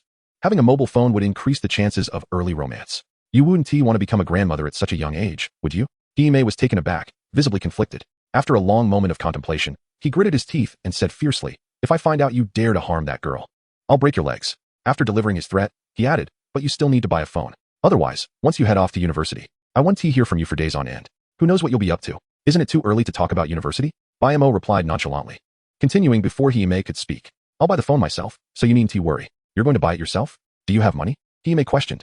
Bai Mo shrugged and replied, not now, but that doesn't mean I want in the future. Just leave it be. Honestly, I feel ashamed to spend your money. I'm a reborn individual. In other people's stories, I would have already driven luxury cars and purchased mansions. Yet here I am, still relying on my parents' money. It's somewhat embarrassing. Upon hearing this, Hime fell silent, setting down his chopsticks and quietly observing Bai Mo. It's often said that children only remember their parents when they need money while in university. What did it mean when this boy said he wouldn't be needing her anymore? Though Hime strived to maintain the image of a strict mother, she had never once scolded Bai Mo. The thought that the child she had raised single-handedly no longer needed her evoked an unprecedented sense of loss within her. Bai Mo, Hime raised her gaze towards him, her voice chillingly cold. What's wrong? Is your father seeing someone else? Bai Mo asked, bewildered. Old by isn't that kind of person. You must be mistaken. Hime gazed at him solemnly. Then why don't you want me as your mother anymore? Bai Mo began to understand. Sometimes, being needed by one's children was a form of self-satisfaction for parents. His declaration of independence regarding finances might have led her to misunderstand his intentions. Mom, eat more vegetables and stop thinking about nonsense, he said, quickly serving her more food. I just want to try my hand at starting a business. It doesn't mean I don't recognize you as my mother. Upon hearing this, Hime sighed with relief but quickly resumed her nagging. You should enjoy your summer break, focus on studying hard in university, and don't constantly think about schemes. It would be even better if you could find a girlfriend while at university. By the way, what is your relationship with Jiang Luohan? As Hime's words grew increasingly absurd, Bai Mo continued to eat, weakly suggesting, why don't you concern yourself with whether old Bai has a mistress? Hime recognized that Bai Mo was trying to shut her up and shot him a glare. Get lost. You always joke around when it's serious. How can you think of starting a business like this? Don't let someone con you, and then end up counting their money. After finishing his meal and wiping his mouth, Bai Mo casually remarked, well, if I fail, you can support me. I'll just be a freeloader. Just as Hime was about to scold him again, the phone rang. Go answer it. It's probably Jiang Luohan. She added, that girl seems nice. If you have time, invite her over to play. Bai Mo, with a mischievous glint in his eye, responded, you and old Bai are hardly ever home. Are you sure you want me to bring her over? Hime, exasperated, was cut off as Bai Mo leaped onto the sofa and grabbed the phone. Hello. Who is this? Bai Mo, where did you go this afternoon? Someone told Jiang Luohan they saw you leaving with Suwon. Initially, she didn't believe it. In her mind, those two were worlds apart. For reasons she couldn't articulate, she felt an inexplicable fear that Bai Mo might truly be with Suwon. Oh, I was at the arcade. Upon hearing this, Jiang Luohan inexplicably let out a sigh of relief. Bai Mo had no reason to lie. If he was at the arcade, it certainly meant he wasn't with Suwon, who would never set foot in such a place. Doesn't your home have a computer? Why go to an arcade? Those places are too chaotic. You should avoid them in the future. Although Jiang Luohan meant well, Her tone was somewhat uncomfortable. But what did it matter? Thanks for the reminder. Is there anything else? Bai Mo replied coolly. If not, I'll hang up. Jiang Luohan was taken aback by his indifference. In the past, their phone conversations would easily stretch for half an hour. After a moment of silence, she tentatively asked, Bai Mo, can we go back to how things used to be? Back then, I was immature and probably bothered you. I apologize. Bai Mo mused, reflecting on the fleeting nature of high school infatuation. He had never blamed Jiang Luohan for what had occurred. After all, she too was a victim. Yet, after that incident, Bai Mo felt as if he had matured overnight. No longer the boy who trailed after Jiang Luohan, seeking her approval. He couldn't recall who had ensnared him in that predicament. He had attempted to investigate, but his voice had been too insignificant, and the matter had ultimately faded away. Now, in this second life, Bai Mo had no intention of letting it slip away again. After waiting for Jiang Luohan to respond for a while, he decided not to linger, and as he hung up, he thought he might have heard her sobbing. But the call had already ended. Perhaps I misheard. How could she be crying? Bai Mo murmured to himself, shaking his head and dismissing the thought. Chapter 11. Could it be Bai Mo? Aren't you worried? Bai Mo reclined on the sofa, watching television. Noticing the time was already past 9, he turned to Hime. He had already called Old Bai at 8, but the man had rushed through the conversation, claiming he was busy. Though Old Bai was quite successful in his career, he always prioritized family. Uncle. The mention of his uncle conjured up an image in Bai Mo's mind. A burly man with a buzz cut, adorned with gold chains. Initially prosperous, he had later fallen into decline. Bai Mo couldn't recall any other of his uncle's qualities, except that he had always indulged him. Even in his 30s, Bai Mo still received red envelopes from his uncle during the new year, despite having little money to his name. Upon reflection, it seemed his uncle's business had begun to wane right after Bai Mo emerged from detention. What is wrong with uncle? Hime's expression turned unusually serious. However, not wishing to worry Bai Mo, she casually dismissed it. It's nothing serious. Your father is helping to resolve it. Humph. Bai Mo recognized that Hime was unwilling to share more. In the year 2000, his uncle had opened a garment factory, which prospered for several years, expanding significantly. By all accounts, things should have continued to thrive. Yet, in 2004, while Bai Mo was in detention, an unexpected incident led to his uncle's bankruptcy.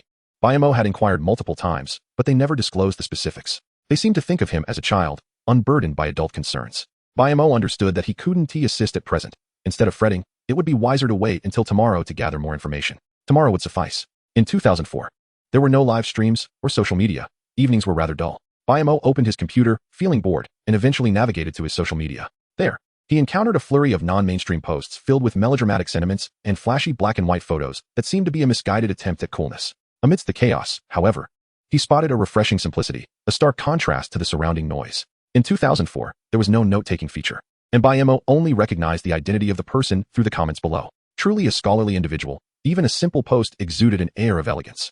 Beneath Su Wan's post, numerous comments had already accumulated. Some inquired whether she preferred the sunlight or the person basking in it. Others were astonished to learn that this academic achiever had a secret crush, all curious about who had captured her affection. Among the myriad of comments, Bai Mo surprisingly spotted his own name. Could it be referring to him? The responses in the nested comments were unanimous in their disbelief. The nickname seemed vaguely familiar to Bai Mo, yet he could not immediately recall its owner. However, a sudden mischievous impulse stirred within him, prompting him to copy the statement and leave it as a comment. Could it be Bai Mo? Lu Chang was organizing a camping trip for everyone, set in the mountains not far from the city. It promised views of sunrises and sunsets, with a sky full of stars at night and rumors of fireflies. Many were eager to join, while others hesitated, primarily unsure if their beloved goddess would attend. If she did not go, even the most picturesque scenery would lose its charm. Is Jiang Luohan going? Someone tagged her in the group chat. Her avatar was lit, indicating she was online. At that moment, Bai Mo realized that it was her commenting beneath Su Wan's post. No wonder the name seemed so familiar. Instead of participating in the group chat, Jiang Luohan approached Bai Mo directly. Are you going camping? At that moment, Jiang Luohan sat in front of her computer, her eyes slightly red, clearly having cried earlier. Despite her internal resolve to ignore Bai Mo, she could not resist sending him a message when she saw his avatar light up. Unsure of what to say, she typed and deleted multiple times before finally settling on a topic. I want to see. In the coming decades, Henan City would undergo rapid development, and its natural environment would become a casualty. The mountains and rivers surrounding the city would be replaced by towering skyscrapers, and light pollution would render the night sky invisible. Bai Mo recognized the mountain Lu Chang mentioned. It offered a panoramic view of Henan City and would soon be the first to be flattened for the construction of a new urban area. He had even purchased a house there. Fortunately, he still had a few more years of youth to relish. If you want to go, I can help you sign up, he offered. After pressing the space bar, Jiang Luohan felt her heartbeat quicken inexplicably. To sign Bai Mo up meant they would go together. If Bai Mo chose not to attend, she likely wouldn't either. This time, he did not decline. Sounds good. Bai Mo noticed Jiang Luohan's sudden interest in him. I'm going. Her declaration was like a stone thrown into a tranquil pond, stirring a multitude of submerged individuals to surface and express their desire to participate. Lu Chang was pleasantly surprised, thinking she might not join after all. Is anyone else going? We'll set up tents, cook, and have a bonfire party. Knowing Jiang Luohan would attend, Lu Chang promoted the event even more vigorously. Setting aside his character, he was quite capable. Or else Bai Mo would not have agreed to let him be the department head. However, he was currently in a phase of arrogance, feeling superior to everyone, which was his only significant flaw. Just as Lu Chang reveled in his excitement, Jiang Luohan posted another comment in the group chat. Bai Mo is going too. It was common knowledge that Bai Mo harbored feelings for Jiang Luohan, yet she had explicitly rejected him. Now, witnessing her sign him up left everyone momentarily shocked. However, not long after, another long silent member emerged. I'm going too. The message came from Su Wan. Chapter 12. The marketplace is a battlefield. Jiang Luohan stared in disbelief at the chat messages, suddenly sensing an ominous premonition. Reflecting on her 3 years in high school, she was certain Bai Mo's affections were directed at her, maintaining a purely platonic relationship with other girls. There was hardly any connection between her and Su Wan. One was a dedicated scholar, while the other was a mischievous troublemaker. No matter how she considered it, there should not be significant entanglements between the two. Frowning, Jiang Luohan sent Su Wan a message. Xiaowan, where did you go this afternoon? I wanted to go to the library with you, but I didn't see you after leaving the restaurant. The arcade. It's really fun. Jiang Luohan felt a sudden pang in her heart. Trembling, she asked, were you with Bai Mo? In her heart, she clung to a sliver of hope. Alas, reality was harsh. Yeah, Jiang Luohan felt a sense of abandonment wash over her. Her head spun as she grappled with a singular question. Had she truly lost him after rejecting him? Throughout high school, she had grown accustomed to Bai Mo trailing behind her, yet it seemed she had misplaced him. She chose not to continue the conversation. After closing the chat window, she opened her social media to check Su Wan's posts, where she found Bai Mo's simple comment. Guess. No way. After much contemplation, a glimmer of determination flickered in Jiang Luohan's eyes. Bai Mo remained oblivious to her thoughts, having already fallen into a deep slumber, seemingly unaffected by anything that could disrupt his peaceful rest. The following morning, the sunlight outside was just right. As Bai Mo stepped out of his room, he noticed someone sleeping on the living room sofa. The cushions had visibly sunk, which was quite a feat. Little Mo is awake. Before Bai Mo could approach, the sound of footsteps roused the sleeper. Uncle, why didn't you sleep in your room? We have a spare room. It's where relatives usually stay. Heetsung sat up, looking weary, rubbing his temples. Drink some water first. Bai Mo poured a glass of water and handed it to him. Heetsung accepted it gratefully, savoring the perfectly tempered temperature. I thought I'd review some materials, but I fell asleep without realizing it. Heetsung glanced at his phone on the coffee table. Oh no, it's already 10. I have to head back to the factory. His eyes were bloodshot, his complexion pale and haggard. Little Mo, I'm leaving now. Here. This is your pocket money. Heetsung stood up to leave, pulling out 200 yuan notes from his wallet to hand to Bai Mo. This was Heetsung, though uneducated. He genuinely cared for Bai Mo. Uncle, please rest a while before you go. Bai Mo accepted the money, knowing his uncle's temperament. He would be displeased if he refused. Yet, he was worried about Heetsung's current condition. If he wore himself out, it would be a loss for everyone. But Heetsung forced a smile. I'm fine. Just tell your father I left after he wakes up. With that, Heetsung grabbed his jacket and departed, perhaps still groggy from sleep. He forgot to take the documents on the coffee table. Bai Mo ceased his persuasion. Until the issue was resolved, Heetsung wouldn't listen. Observing the folder on the table, Bai Mo was unreserved, opening it directly. As he perused the documents, his brow gradually furrowed. It took him half an hour to digest all the contents. Upon finishing, he finally understood why his uncle had worn such a troubled expression. If the most trusted person betrayed you, such trauma could not be measured in monetary terms. Bai Mo approached the windowsill and lit a cigarette, smoking only half before relinquishing the other half to the wind. According to the circumstances outlined in the documents, Uncle had indeed reached a dead end. The funding chain had collapsed, and with just a week until payday, there were not only employees' salaries to consider, but also the outstanding payments to material suppliers and the bank loans. A deficit exceeding 1 million loomed ominously. And if not managed properly, the garment factory, his life's work, would be irrevocably lost. Yet, a glimmer of hope remained. Over 60,000 finished garments were still in stock. If he could secure an order, the predicament might be resolved. However, acquiring such a substantial order was no simple feat. Moreover, it was precisely this surplus inventory that had precipitated his current crisis. 60,000 items, with a cost control of 20 yuan each, that amounted to over 1 million. Have you reviewed the materials? What are your thoughts? Bai Xingxue, who had awakened at some point, was now seated on the sofa in his pajamas, continuing to study the documents. His condition was not much better than Heetsung's. He had been busy throughout the night. Uncle had clearly fallen into a trap. But who had orchestrated it, and to what end? Bai Mo found himself puzzled. From the documents, he learned that a few months prior, Uncle had received an order through a friend's introduction. The order was modest, just a few thousand pieces. However, the client was generous, promptly remitting the payment after the contract was signed. Heetsung preferred dealing with straightforward individuals, and as their interactions continued, they grew familiar. Gradually, Heetsung was given more orders, the quantities increasing until they surpassed the factory's production capacity. Naturally, Heetsung was unwilling to let go of these lucrative contracts, especially after hearing from the client that future orders would only grow larger. To secure this bountiful opportunity, Heetsung took out a substantial bank loan to purchase several new sets of equipment and expanded the factory premises. Initially, he remained cautious, keeping all costs within an acceptable range, confident that any problems could be resolved. However, the client seemed intent on dispelling his concerns, as the orders kept increasing. and payments remained forthright. Gradually, Heetsung relaxed his vigilance. Last month, the client placed another order, this time for a staggering 100,000 pieces.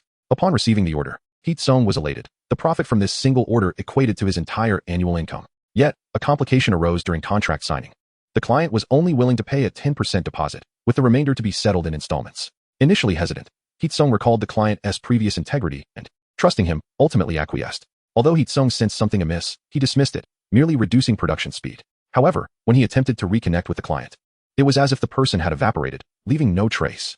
By this point, there were already 50,000 pieces in stock.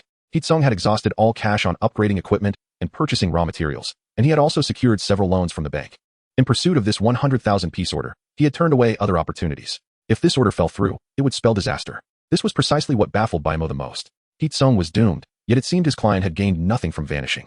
Furrowing his brow, Bai Mo turned to Bai Xingxue, uncertainly asking, could it be that a competitor is engaging in malicious practices? Old Bai replied, there is currently no direct evidence to suggest that a rival is responsible, but there is something worth noting. What is it?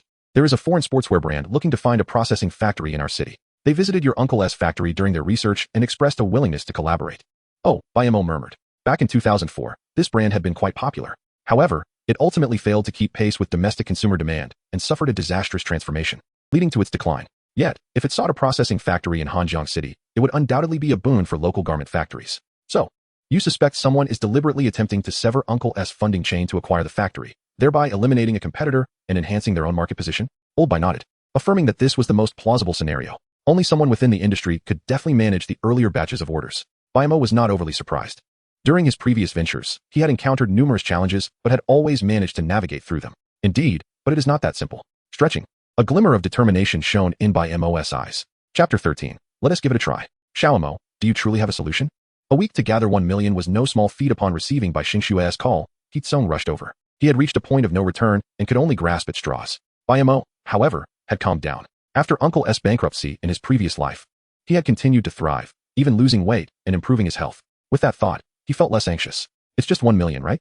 You still have over 60,000 garments in your warehouse. Selling them should suffice. Heetsung wore a troubled expression, his jowls drooping. Xiao Mo, I'm just a simple man with no formal education. Your father believes you have a solution, so I trust you, but please don't belittle your uncle. If selling those 60,000 pieces were that easy, I wouldn't be this anxious. Bai Mo smiled at Heekong uncle. If there are no other options, allow me to handle those 60,000 garments. I will do my utmost to raise 1 million within a week. Heetsung was unsure whether Bai Mo was jesting or serious and hurriedly glanced at Bai Xingxue. Bai Xingxue encouraged, let Xiao Mo share his thoughts with you. If you find it feasible, let him try. If not, we can explore other avenues. After a moment of contemplation, Heetsung nodded. He had exhausted all conceivable options, and none had proven viable. Rather than wait for inevitable failure, it was better to hear Bai Mo's plan. Seeing Heetsung's agreement, Bai Mo retrieved paper and pen to begin his explanation. At that moment, he longed for the convenience of a computer projector from the future, far superior to mere paper and pen. The reason you struggle to sell those 60,000 garments is that you view them as a single entity. Indeed, it is challenging for anyone to place such a large order all at once. But what if we were to break down the inventory and sell them individually? Heetsung sighed, initially believing Bai Mo had devised a brilliant strategy, only to find it lacking. He shook his head in resignation. The retail quantities are too small.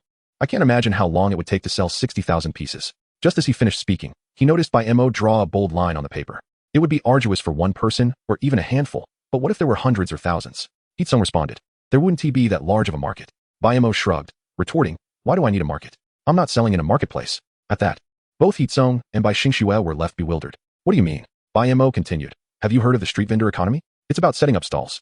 Heetsung nodded, signaling Bai Mo to elaborate. Bai Mo sketched a flowchart and handed it over. Many individuals wish to start a business and make money, but often hesitate due to concerns about potential losses. Our goal is to alleviate those anxieties. Street vendors incur no rent or utility costs. Their only worry is whether the goods they acquire will sell. Upon grasping Bai Mo's concept, Bai Xingxue eagerly seized the draft paper, his expression one of astonishment. However, he refrained from interrupting, allowing Bai Mo to continue. We will enable those aspiring to enter the clothing business to source goods from us, providing them with operational support. Are they willing to source from us? Heetsung grasped the implications and nodded. This effectively transferred the operational risks directly onto themselves, alleviating any concerns for the distributors. Yet, Heetsung still harbored some confusion. He shook his head and inquired of Bai Mo, but if nothing sells, we won't make any profit either. Bai Mo sighed, reflecting on how his uncle had managed to sustain his business for so many years. However, out of respect for his uncle, he patiently explained, even if he sells nothing, doesn't the money he spends to source from us need to be held by us for half a month? The profits earned during that time would naturally belong to us. Bai Xingxue and Heetsung fell silent. After a lengthy pause, Bai Xingxue finally spoke. Upon seeing Bai Mo nod in agreement, he furrowed his brow and remarked, "But this is merely a temporary measure. What if, after half a month, everyone returns their goods, and we have no money to refund?" After another moment of silence, he stated flatly, "If everyone withdrew their deposits from the bank, there wouldn't be enough cash available. Yet, banks never worry about this, for there are always others depositing money. Those withdrawing funds are simply taking out what others have previously deposited." Bai Xingxue, having interacted with many affluent individuals, understood some financial principles. Yet he was surprised to hear them articulated by Bai Mo today, leaving him with a complex expression. He Tsung, too, understood the situation better now, his complexion brightening with newfound hope. "Uncle, during these extraordinary times, we can employ extraordinary methods. The primary task now is to find a multitude of people willing to source from us." He Tsung nodded eagerly, feeling a sense of admiration for his nephew. A person who can think like a banker in pursuit of profit certainly has boundless potential. Bai Mo continued, "I propose we prioritize promoting among factory workers and university students. Workers, often from less affluent backgrounds, are eager to earn more, while students, brimming with ideals and ambition, possess both time and energy. Both demographics share a common concern, the fear of incurring losses. By addressing their anxieties, we can surely enhance their enthusiasm."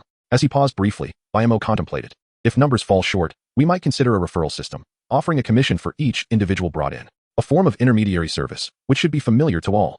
He Tsung studied the proposal Bai Mo had drafted, rereading it several times before finally rising slowly. "Xiaomo, I think we should give it a try. You decide how to implement it. If we can navigate this challenge successfully, Uncle will certainly reward you handsomely." After a moment of silence, He Tsung added, "Even if it fails, it's no matter, consider it practice. Uncle believes in you." Bai Mo was taken aback, feeling unexpectedly moved by his uncle's earnest demeanor. The likelihood of failure seemed minimal. Even if they stumbled this time, opportunities for profit would abound in the future. Chapter 14. Jiang Luohan's decision. He Tsung took the plan provided by Bai Mo and left to arrange some handover matters. The room was left with only Lao Bai and Xiao Bai, who exchanged silent glances. It was Lao Bai who broke the silence first. "Care for a smoke?" Initially, he felt uneasy about Bai Mo's smoking habit, but upon reflection, he felt he had no right to comment. After all, he was the one who had raised him. "Your brand is too hard on the throat. Let us stick to mine." Bai Mo disdainfully glanced at Lao Bai's Yushi and produced his own brand, He Tianxia.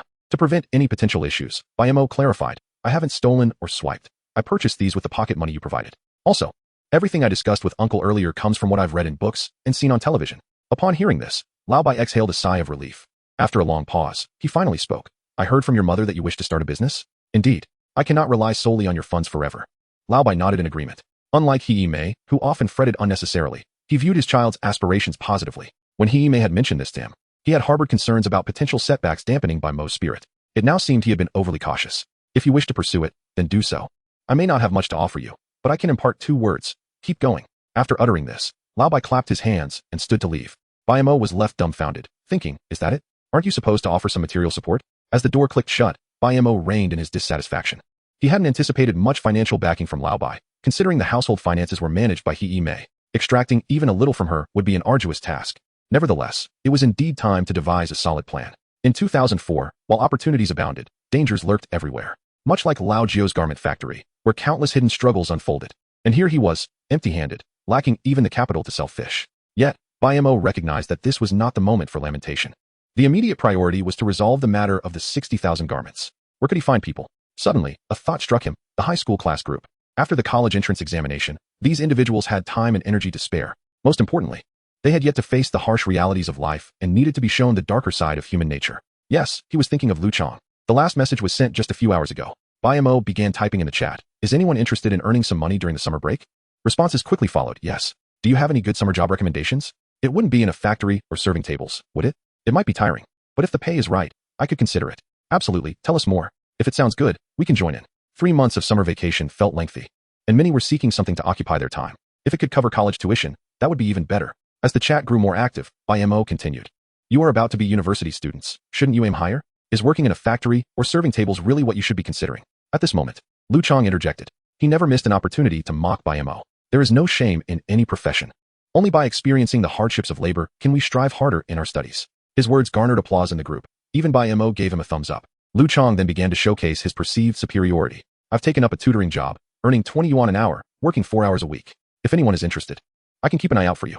By the way, if your grades aren't up to par, don't bother. If you can't grasp the material yourself, don't mislead others."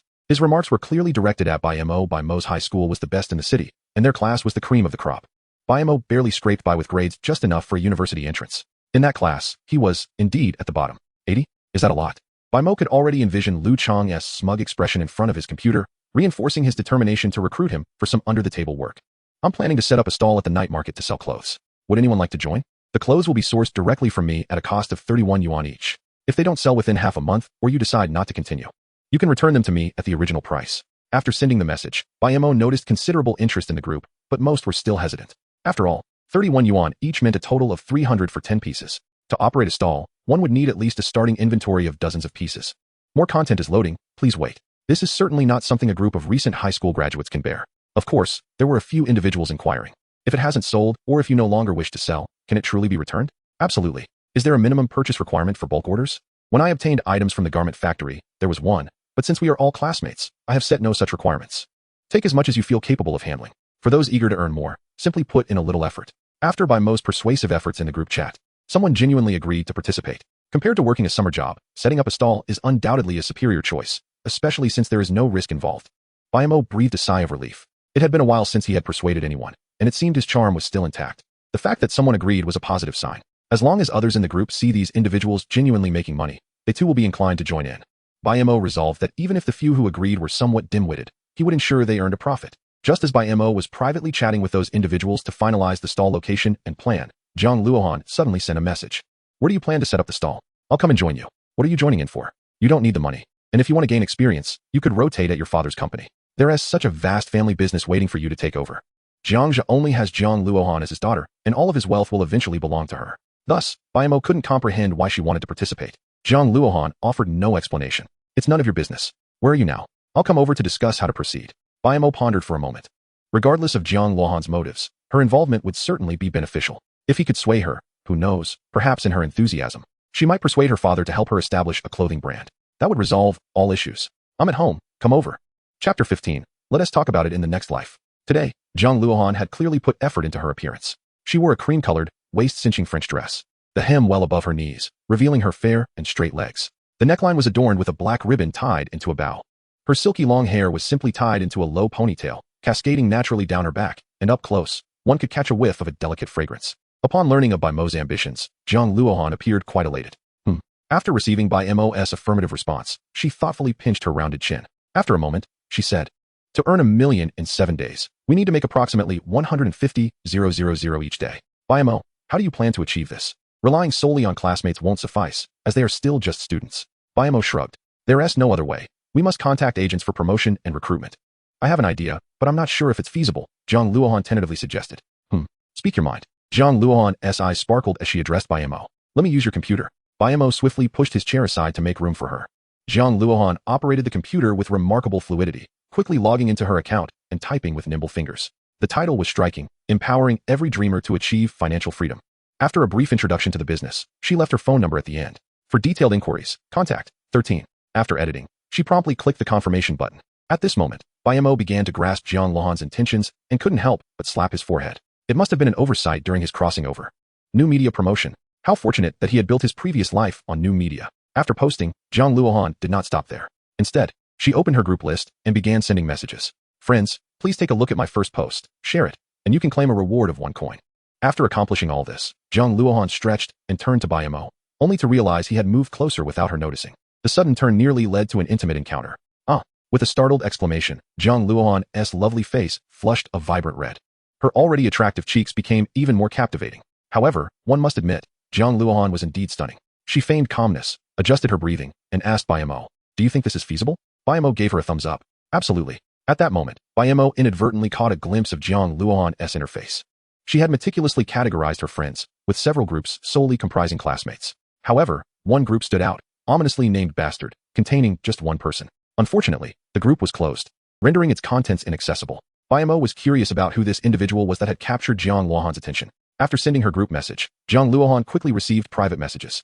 Her beauty was undoubtedly an advantage. Most messages were from individuals stating they had shared her post and were requesting coins, while others attempted to engage her in conversation. She ignored the latter, but created a separate group for those requesting coins. For half an hour, her fingers never ceased moving. She even received several phone calls, all inquiries. Finally, after a brief respite, she rubbed her wrist and pouted at Bai Mo. I want some water. Sure.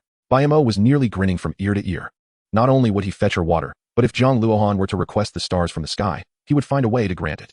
Take a break, he suggested. One person's strength is ultimately limited. I've enlisted a few classmates to assist with this task. Also, don't bother with your messages anymore. Jiang Luohan shook her head after taking a sip from the cup. I find this quite enjoyable. Her gaze towards Bai Mo even held a hint of admiration. This method of earning money was something she had only seen in financial cases. She never expected Bai Mo to genuinely embark on it. Although it was merely the beginning and the outcome remained uncertain, she believed the results would undoubtedly be remarkable. Bai Mo, how did you come up with this approach? Bai Mo would not disclose that it was based on experiences from the future, so he merely offered a casual response. It was simply a desperate measure. Jiang Luohan wished to continue the conversation, but at that moment, her phone rang. Hello, who is this? Upon hearing this, Jiang Luohan perked up. Absolutely. You need not worry. We have our own garment factory, and will sign a formal contract with you. That's wonderful. May I ask if I can obtain goods now? Of course. I'll send you the address shortly. Just come over to find me. After hanging up, Jiang Luohan's face was filled with excitement. Where's the pickup address? We need to go now. Bai Mo opened his mouth to speak, but hadn't he finished when Jiang Luohan's phone rang again. Hello? Can I pick up goods now? Yes. No. Bai Mo, I can't keep up. The power of social media among young people is tremendous. In just over an hour, the post had been shared thousands of times. Even if each share garnered just 10 views, that would amount to tens of thousands in exposure. Ultimately, Jiang Luohan found herself overwhelmed. Why did you leave your phone number? How was I to know so many people would call? Jiang Luohan pouted, appearing a bit aggrieved. Quick, think of a way to help me. Otherwise, I'll be overwhelmed before I even get my salary. Bai Mo stared at Jiang Luohan's youthful demeanor, momentarily entranced. You can enable call forwarding in the settings. Have all unknown numbers redirected to this landline. He handed over the order-taking matter to him. Heetsung readily agreed and arranged for a professional receptionist to sit by the phone 24 hours a day, ready to take orders at any moment. After Jiang Luohan set everything up, Bai Mo added, this phone is not suitable for personal use. When you have time, why not choose a different number? Bai Mo felt somewhat guilty about this matter, as it was to help him that she had revealed the number. Jiang Luohan also recognized this and did not act pretentiously. Let's wait a few days. I'll inform my family first. Once I change the number, this one will be decommissioned. Bai Mo. Initially thinking Jiang Luohan was merely acting on a whim and that her greatest intention for coming over was to tease him, was genuinely surprised by her earnestness. Well, Bai Mo pondered, smiling teasingly. How shall I repay you? Perhaps I could offer myself in gratitude? Bah, wouldn't that be too cheap for you? She retorted. Then it seems there is no other way. We shall settle this in the next life. Scoundrel. That is not allowed. Chapter 16. The garment factory. Jiang Luohan's exclamation of not allowed was slightly louder than intended. Shortly after, Old Bai knocked on the door, carrying a plate of unwashed fruit. Bai Mo, it's time for fruit. As two young people of the opposite sex shared a room during their teenage years, Old Bai felt quite anxious. Despite being tired, he found himself wide awake since Jiang Luohan had arrived, especially after hearing her exclaim. He was worried Bai Mo might do something foolish. However, his concerns were unfounded. As soon as he knocked, Bai Mo opened the door. Old Bai, Jiang Luohan just received several orders. We're heading to my uncle's garment factory. So we want to be eating. You should rest a bit. You look pale, as if you've been startled. Seeing that Bai Mo and Jiang Luohan were perfectly composed and properly dressed, Old Bai sighed in relief. Downstairs, Bai Mo intended to hail a cab outside the community. But Jiang Luohan called out to him, I drove here. Bai Mo was taken aback. What? Here, Jiang Luohan said, shaking the car keys in her hand. The 4 rings glinting conspicuously. Bai Mo was dumbfounded. Quietly, he murmured, at the same age of 18, I'm fretting over living expenses, unable even to afford cigarettes. Walsum drive Otis. Indeed, the disparity between people is greater than that between man and dog. Jiang Luohan didn't hear him clearly and asked in confusion. What are you mumbling about? Looking at her seriously, Bai Mo replied, could you please ask Uncle Jiang if I can call him Dad? Never mind. Just give me a second-hand Santana to drive. Bai Mo thought for a moment and added. Jiang Luohan suddenly blushed, as if recalling something. What are you saying? Let us go. She then dashed away like a shy young girl. Bai Mo, sitting in the passenger seat, glanced at the focused Jiang Luohan and inquired. When did you get your driver's license? Usually, high school students obtain it after the college entrance examination, so you shouldn't have had time. Calmly, Jiang Luohan replied. Just 2 months ago. My mother suspended my piano and dance classes to prepare for the college entrance exam, which gave me a lot of free time. So, I seized the opportunity to get my license. Bai Mo felt he had spoken out of turn. One cannot generalize about people. Jiang Luohan had been enrolled in various expensive extracurricular classes since childhood, mastering a multitude of skills. Her demeanor was graceful and poised. No wonder he had harbored feelings for her for so long. Why have you fallen silent? She asked, tired. In 2004, the streets of Hanjian City were not yet crowded with vehicles. The journey was smooth, and they arrived at the garment factory in about 20 minutes. Heetsung was already waiting at the entrance. When he saw the Audi approaching, he thought it was merely passing by and didn't pay much attention. But upon seeing Bai Mo step out of the car, he was left dumbfounded. This car, I wouldn't even dare to buy. Bai Mo had mentioned coming with a classmate, but he hadn't disclosed Jiang Luohan's identity, hence his astonishment. Jiang Luohan drove steadily, and Bai Mo, despite dozing off for a while, didn't feel any bumps. After getting out of the car and stretching, he looked at the dazed Heetsung and asked, Uncle, what's wrong? Oh, nothing. Who is this? After Jiang Luohan turned off the car and stepped out, she gracefully walked over to Bai Mo, wearing a sweet smile. Hello. Uncle, I'm Jiang Luohan, Bai Mo's classmate. You can also call me Luohan or Xiaojiang. Heatsung nodded, still in a daze. Hello, Xiaojiang. All right, uncle. Let us go check out your warehouse. Oh, right this way. Heatsung, momentarily distracted, was also curious about the identity of Bai Mo's classmate and their relationship. But he knew that now was not the time to ask. As they walked, he introduced the main department heads in the factory to Bai Mo. This is the financial officer. You'll coordinate any financial matters with him. Sister Zhang, for the next few days, Xiao Mo will handle the inventory. And the finance department must provide maximum support for whatever he needs. Sister Zhang, a woman in her 40s, wore professional attire and sported a short haircut that made her look particularly capable. Understood, he general. Bai Mo and Sister Zhang exchanged nods as a greeting. This is Su Zhang from the business department. He is my longtime partner and manages the warehouse. Just notify him for all incoming and outgoing goods. Everyone here were veterans of the garment factory. They were well aware of the current predicament. Although they wished to help, they felt powerless. Now that they heard Bai Mo had a solution, they were curious, but even more hopeful. After all, Heatsung had never treated them poorly, and if the factory collapsed, they would never find such good jobs again. Xiao Mo, we met before when you were little and came to play at the factory. I can't believe you've grown up so much. Su Zheng extended his hand to shake Bai Mo's. This gesture signified recognition, showing no disdain for his youth. It's nothing, it's what I ought to do. Once the two were acquainted, Heatsung turned to introduce another person. Luli, you can call her Sister Lu.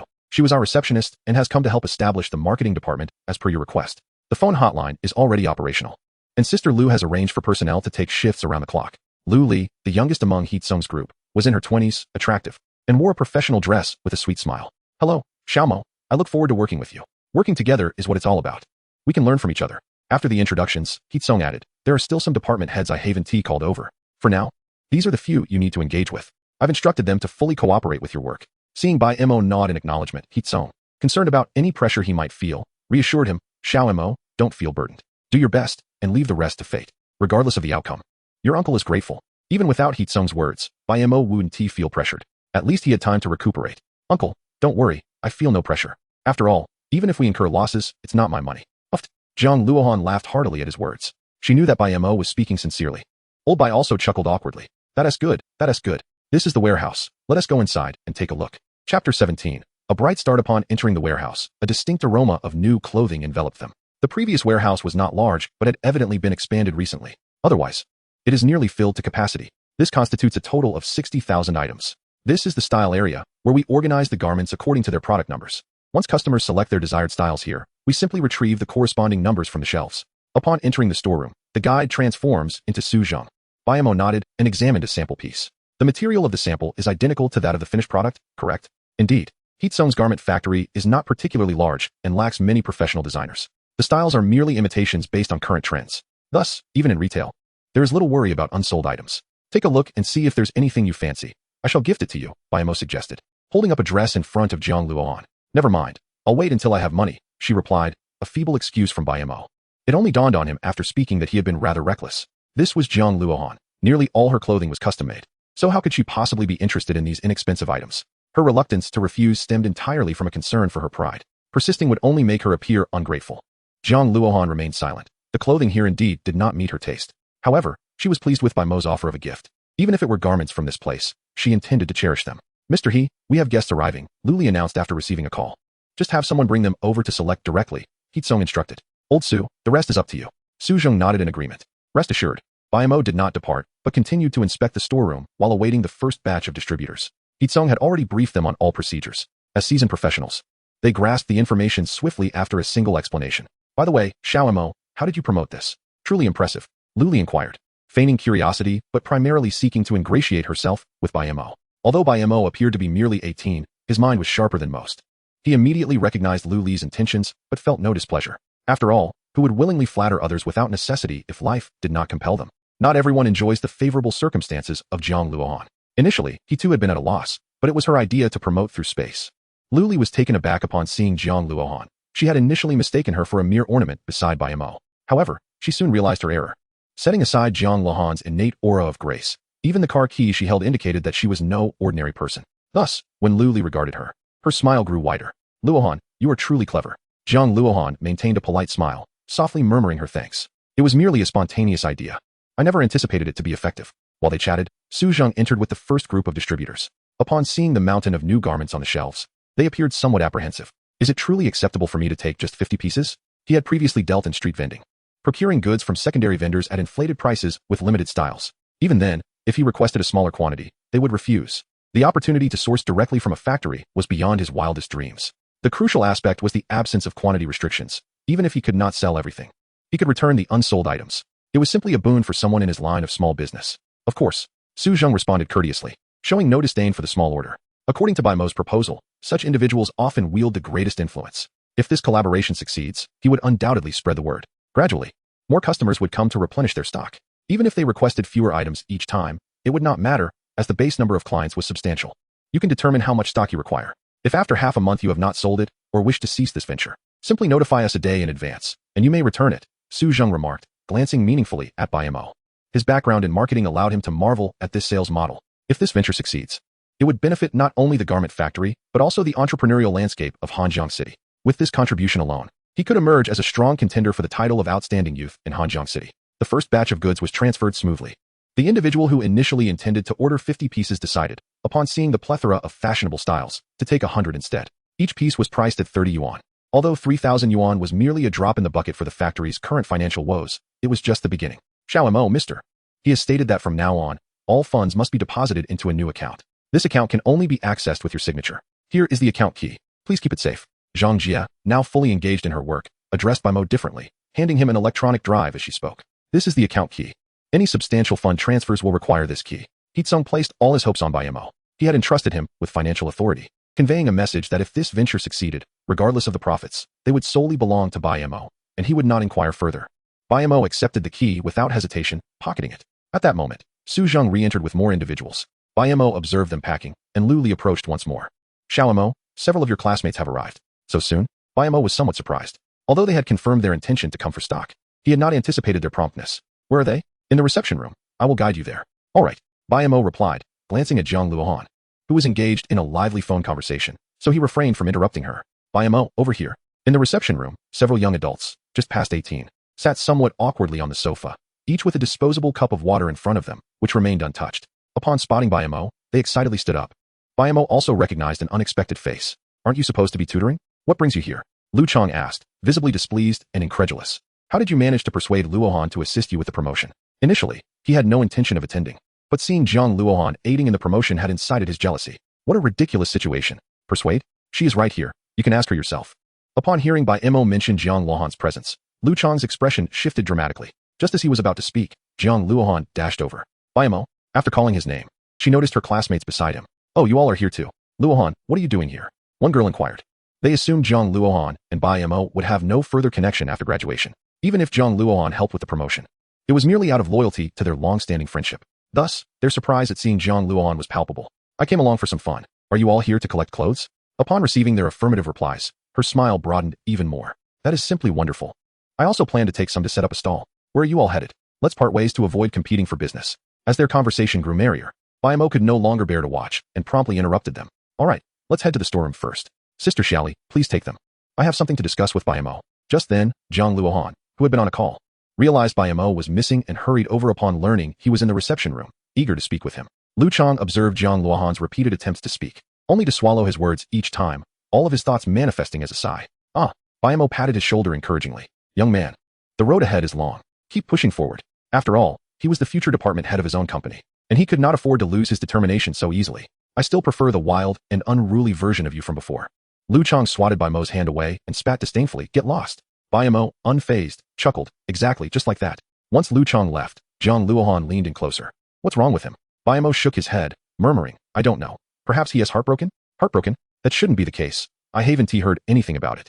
At the mention of this, Jiang Luohan fell silent, choosing not to continue. Yet, even without further words, Bai Mo could surmise the situation. During high school, both Lu Chang and Bai Mo were suitors for Jiang Luohan. However, compared to Bai Mo's relentless and shameless pursuit, Lu Chang's demeanor was far more dignified. It was unclear who was better or worse. Nonetheless, Jiang Luohan's impression of Bai Mo was distinctly deeper. By the way, what did you want to discuss with me?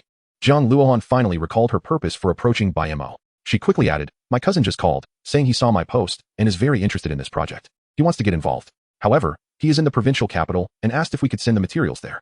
Bai Mo gazed deeply at Jiang Luohan, internally acknowledging her influence, realizing he had underestimated it, as she had already reached beyond Hanjiang City. Of course we can. Moreover, we can cover all shipping costs.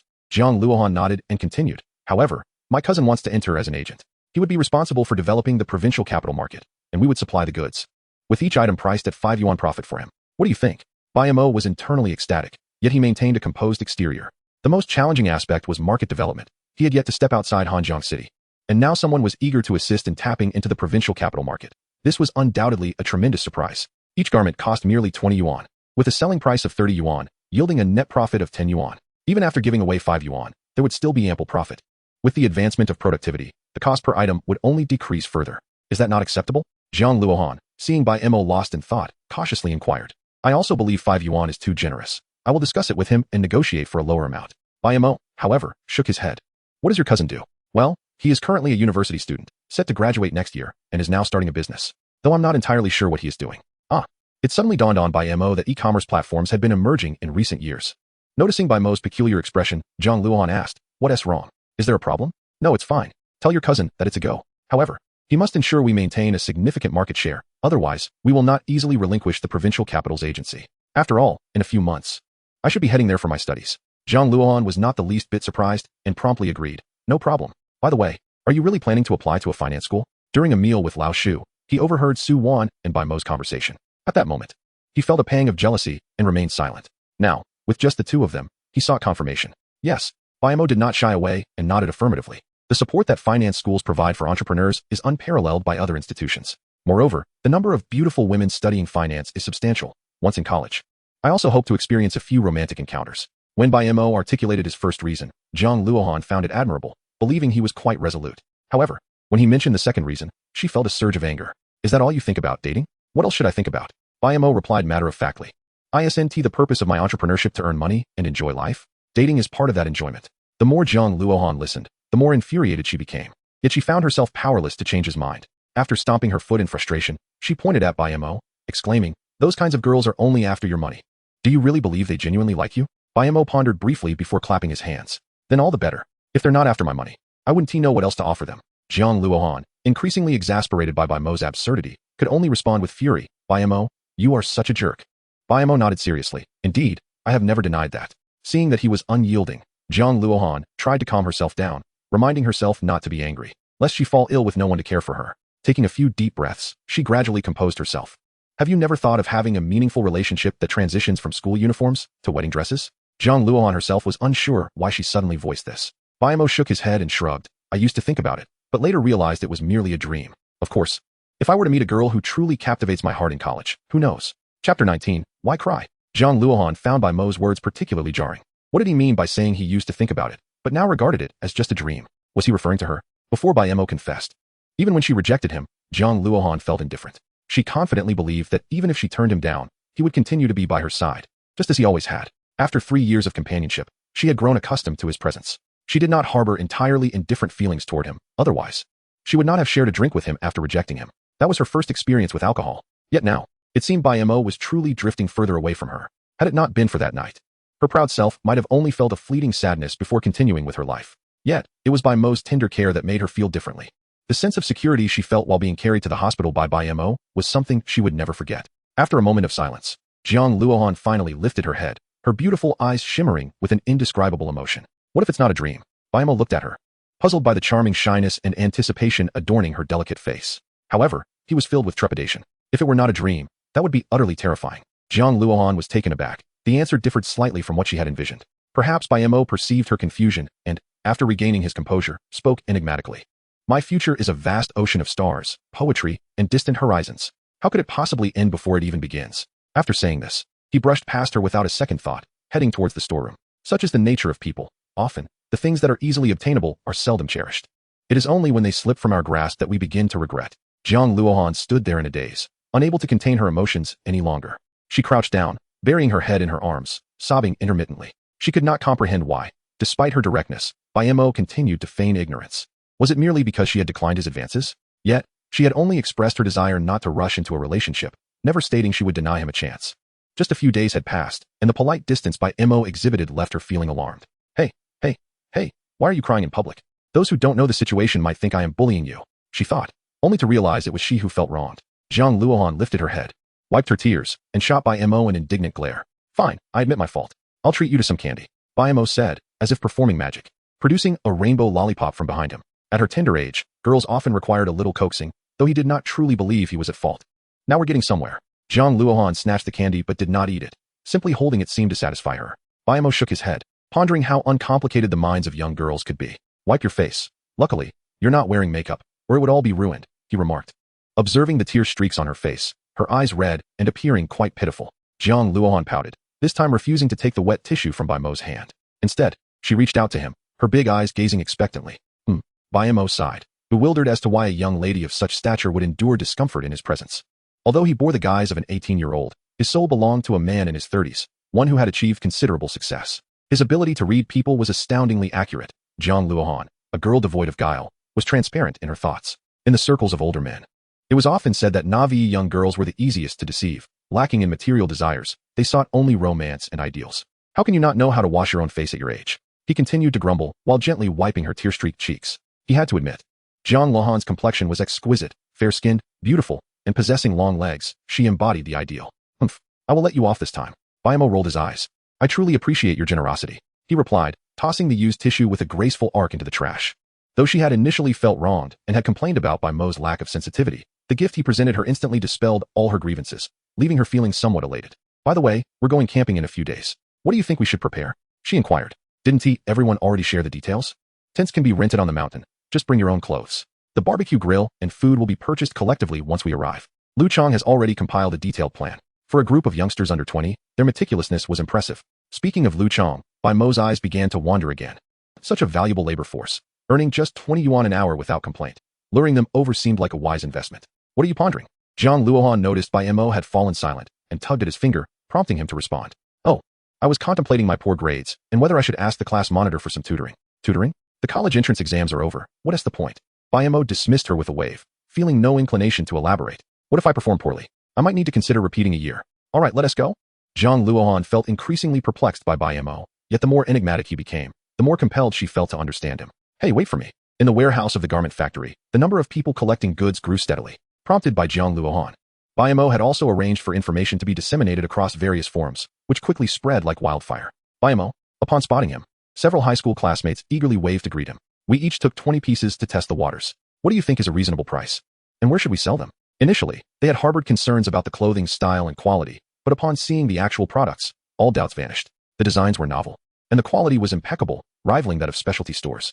It was understandable, given He Tsung's straightforward nature. He would not compromise on quality for a large order. His aim was long-term collaboration, though he had been taken advantage of. Bai Mo felt no embarrassment under their scrutiny. Instead, he patiently analyzed the situation for them. These clothes were originally meant for specialty stores, but have yet to be branded. The suggested retail price is indicated on the shipping invoice, generally over 100 yuan. Considering our actual costs, we could sell each piece at 50 to 40% of the suggested price. Of course, we should quote based on the labeled price and negotiate from there. The target audience should primarily be college students and factory workers. Chapter 20. Provocation by Mo continued. And some attentive classmates had already taken out paper and pens to take notes. For them, this venture held more significance than mere profit. Whether they made money or not, the experience gained would be invaluable. Compared to a menial summer job with no skills required, attempting to run a business enriched their horizons and honed their abilities. Bai Mo, I've noted everything down. Thank you. If we really make a profit, I'll treat you to a meal, a short-haired girl said with a smile as she closed her notebook. Bai Mo did not recall her name, so he merely responded politely. Good luck. If you all do well, I can profit too. If everyone succeeded, they could even consider starting a business together in college. The mere mention of entrepreneurship ignited excitement in their eyes. Those willing to set aside their concerns and stand here were all thinking of future ventures. It's settled then. The short-haired girl clenched her fist in self-encouragement. My father is here to pick me up. He supports me greatly. I'm heading to the university town now. Good luck, everyone. With that, she waved goodbye and departed, exuding an air of determination akin to that of a budding entrepreneur. Once she left, Bai Mo quietly inquired, who was she? The remaining classmates rolled their eyes. It's only been a few days, and you've forgotten a classmate from 3 years of high school? Zhao Qin, did you forget? Lu Chang interjected sarcastically. You're deliberately saying this in front of Luohan, aren't you? Next, will you claim that you only remember Luohan from our entire high school? Jiang Luohan felt a twinge of jealousy. Why did Lu Chang have to say that? It was far too insensitive. She yearned to hear Bai Mo express such sentiments. Even if she knew it was mere flattery. Now that Lu Chang had exposed him, what could Bai Mo possibly say? The others stifled their laughter, occasionally stealing glances at Bai Mo and Jiang Luohan. Just when everyone thought Bai Mo would let the matter rest, he shook his finger at Lu Chang and said, It seems you know me well. However, you are mistaken about one thing. There is not just her, but also Su Wan. As Bai Mo mentioned Su Wan, Jiang Luohan's heart plummeted. Not her again. Lu Chang grimaced. Truly a piece of work, gazing at what S in the bowl while eyeing what S in the pot. Bai Mo remained unperturbed, slinging an arm around Lu Chang's shoulder. Look at you, class monitor, what kind of talk is that? Is what's in the bowl not delicious? Lu Chang and the others expected Bai Mo to defend himself, especially with Jiang Luohan still present. However, Bai Mo remained remarkably composed, showing no signs of hesitation due to Jiang Luohan's presence. Initially, I anticipated that Jiang Luohan would develop a distaste for Bai Mo after hearing those words. But upon glancing at her, I noticed she merely pouted, displaying a hint of displeasure. Anyone with a modicum of perception could sense the underlying tension. Bai Mo, not wishing to dwell on the subject, continued, by the way, class monitor, why haven't you gone to your tutoring session yet? An hour earns you 20 yuan, which is nearly the profit from selling a piece of clothing. Quite impressive. Upon hearing Bai Mo's unexpected compliment, Lu Chang initially beamed with pride, but that sense of pride was soon shattered. Tutoring suits you better. If you were to sell clothes, you might not sell a single item all day. Keep pushing. Lu Chang's face flushed crimson. He had never been one to shy away from a challenge. How could he tolerate Bai Mo's provocation? Clenching his fists, he glared at her and retorted, who can't sell anything? Who do you underestimate? Bai Mo feigned an apologetic demeanor, covering her mouth. Oh, I'm sorry if my words offended you. I apologize. However, she raised an eyebrow. Isn't that the truth? You're too afraid to even give it a try. Perhaps it's better to stick to your tutoring. Without waiting for an explanation, Bai Mo turned and walked away, waving goodbye over her shoulder. As Bai Mo walked, she counted, knowing Lu Chang would call her back before reaching 3. Bai Mo, stop right there. Lu Chang couldn't hold back before she even reached 3. Bai Mo smiled but quickly masked it with a puzzled expression as she turned around. Is there something else? Lu Chang, seeing her expression, smirked coolly. You're trying to provoke me on purpose, aren't you? Almost fell for it. After being called out, Bai Mo was unfazed, shrugging her shoulders. If that's what you think, there's nothing I can do. I'm off. Enjoy yourself, Teacher Lu. The more indifferent Bai Mo acted, the more uncomfortable Lu Chang felt. Don't underestimate others. It's just a street stall. Who can't do that? Bai Mo pretended to be surprised. Oh, can you? Lu Chang scoffed disdainfully. Just wait and see. He left, taking 100 pieces of clothing with him, claiming he would sell them within a week. Whether that was true or not remained uncertain. I just realized how wicked you are. Outside the storeroom, the atmosphere grew unusually quiet, leaving only Jiang Luohan and Bai Mo. What defines a bad person? In my view, as long as one doesn't break the law, they cannot be deemed bad. More content loading, please wait. Me? I could at most say I'm not a good person. Jiang Luohan pondered Bai Mo's words, finding increasing merit in them. The definition of a bad person seemingly hinges on legality, while morality merely serves as a guideline. Those who break the law are bad, while those lacking virtue can only be termed as not good. Bai Mo, I want to try street vending too. It must be so much fun. Jiang Luohan, a little heiress, viewed street vending merely as a pastime. This was a privilege shaped by her upbringing, something to envy but not aspire to. Not going. Bai Mo was utterly unsympathetic, rejecting her decisively. The June weather was sweltering. Even at night, it offered little relief. If you don't go, I'll keep bothering you. I'll annoy you. Jiang Luohan, shedding her usual lofty demeanor, clung to Bai Mo's arm like a petulant child, chattering incessantly. As long as you like it. I just want to go. Seeing Bai Mo remain unmoved, Jiang Luohan pouted, playfully pleading. Oh, come on. Just go with me, please. Just as the two were nearly entangled, an ill-timed cough echoed from behind. Jiang Luohan realized the inappropriateness of the situation, her cheeks flushing crimson as she quickly released Bai Mo's arm. Sighing, Bai Mo felt a twinge of regret. There was something delightful about being pursued by a stunning beauty, especially in summer. She couldn't help but cast a resentful glance at Hitsong, who had arrived at the most inconvenient moment. Sorry, should I let you continue? Jiang Luohan, embarrassed, lowered her gaze, fidgeting with her hands. Bai Mo, however, remained composed. What is on your mind? Chapter 21. Corporate branding. I followed your instructions. And starting with the next batch, our clothing will primarily feature sportswear, with all items branded accordingly. I've also reached out to the athletes you mentioned. Hitsong paused before inquiring. Are you so certain they will shine at this Olympics? Moreover, is it truly necessary to establish a brand without a physical store? Although hesitant, Hitsong complied with Bai Mo's directives, simply seeking clarity. As she made her way to the office, Bai Mo patiently elaborated. Once our current model proves successful, it will attract numerous imitators. After all, imitation carries lower costs and risks compared to innovation. Should the number of imitators increase, even as the original creators, we cannot guarantee our survival. Establishing our own brand and gaining recognition first will ensure that any imitators are labeled as counterfeit. This is the most immediate perception of a brand. Clothing can lack a brand name, but it cannot be without one. Noticing Hitsong nodding thoughtfully, Bai Mo continued. Even if we lack a physical store now, that doesn't mean we won't have one in the future. The list of athletes I provided has been thoroughly researched. Based on their recent performances, they have a significant chance of excelling at the Olympics. Moreover, they compete in less mainstream events like the 110-meter hurdles, table tennis, and diving, where advertising costs are currently low. Achieving good results could lead to immense domestic exposure. In fact, the best spokesperson would be Yao Ming, but we can't afford him. Bai Mo spoke animatedly, unaware that they had reached Hitsong's office. Hitsong had a bookshelf behind his desk. Upon opening it, Bai Mo noticed the dust accumulating atop the volumes. After blowing off the dust from a book on political economy, she turned to Hitsong and said, Old uncle, you really need to read more. Hitsong nodded earnestly. Jiang Luohan surveyed the office, which appeared much simpler compared to Jiang Zhe's. At that moment, Heatsung poured a cup of water into a disposable cup and handed it to Jiang Luohan. Xiao Jiang, have some water. Don't feel constrained. Make yourself comfortable. Jiang Luohan graciously accepted the water, thanking him before adjusting her skirt and settling onto the sofa. Heatsung approached the desk, gesturing towards the boss's chair for Bai Mo to try. Unfazed, Bai Mo plopped down and adjusted the chair to her liking. Not very comfortable. Heatsung shot her an annoyed glance. You're already complaining? Fine. If there's nothing else, hurry up and speak. If not, get lost. Young people should be out having fun. What business do you have lingering with an old man like me? Heatsung's words carried an implicit suggestion to leave the two youngsters some time together, evidently misinterpreting their relationship. Bai Mo truly had nothing pressing to address. Rather than micromanaging, he preferred to act as a hands-off coordinator, having organized everything necessary and leaving the rest to unfold naturally. You two chat. I'll step out for a call. At this moment, Jiang Luohan's phone rang. After glancing at the caller ID, she greeted Heatsung and Bai Mo before stepping out of the office. Once she left, Heatsung quickly leaned in and asked in a low voice, Come on, Xiao Mo, honestly tell your uncle, is she your girlfriend? Upon seeing Bai Mo's astonished expression, he hurriedly added, Don't worry, I'm not as rigid as your mother. It's perfectly normal to date at 18. Bai Mo, feeling quite helpless, knew that no matter how he explained, Heatsung wouldn't listen, so he simply shrugged. If you say so, then so be it. Is it really true? Heatsung pressed. If I say no, would you believe me? No. Then why ask? Heatsung chuckled awkwardly. He then whispered, Xiao Mo, as your uncle, let me offer you some advice.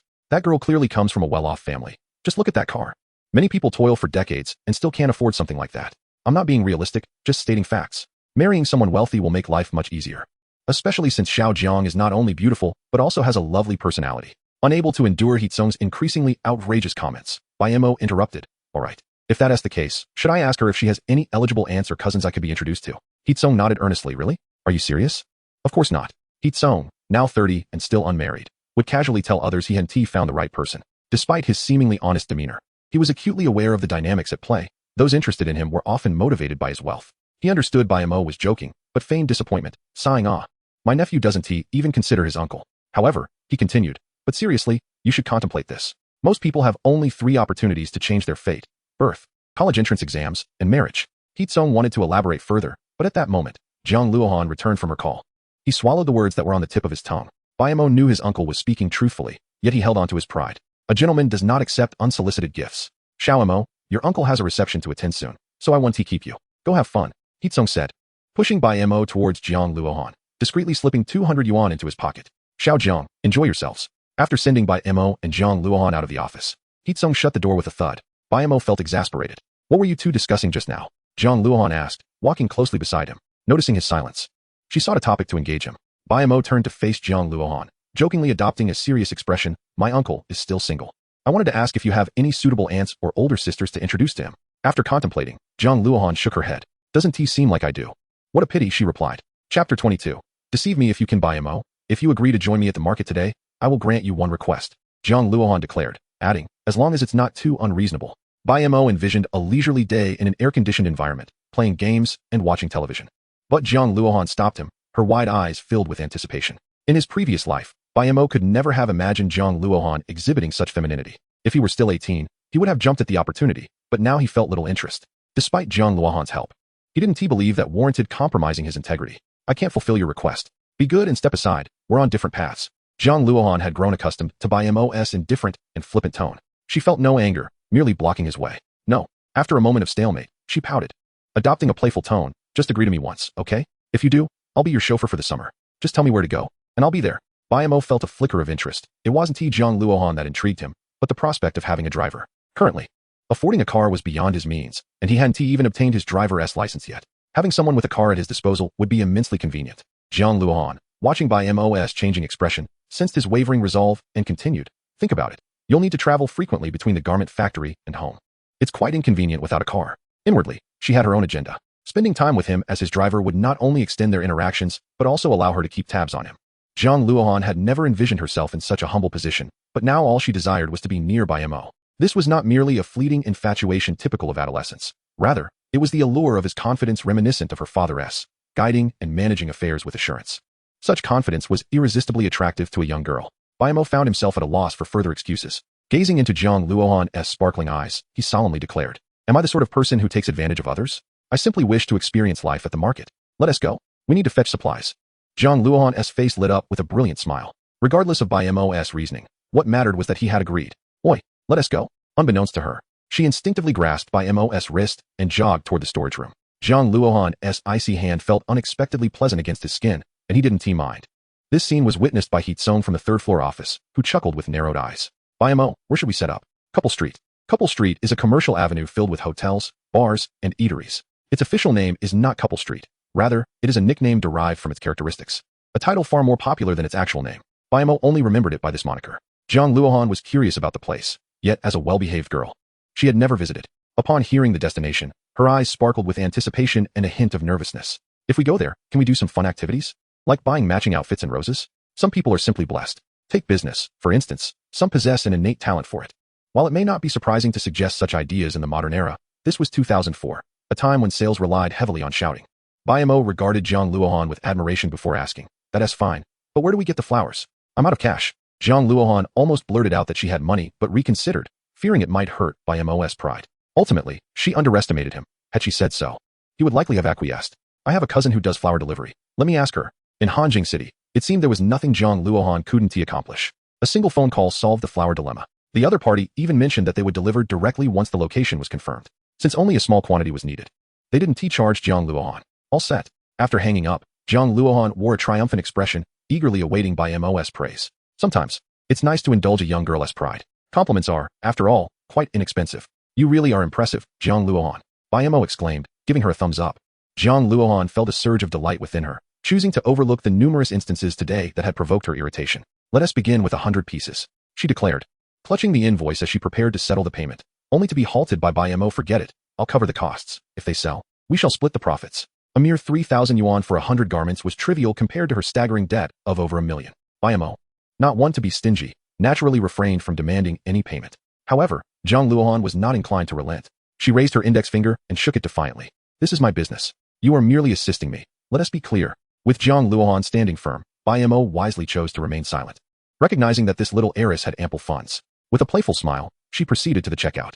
The cashier, casting a glance at Bai Mo, awaited his nod before issuing the receipt. "Let us load them into the car." The 100 garments filled 2 boxes, and Jiang Luohan struggled to lift them, calling out to Bai Mo.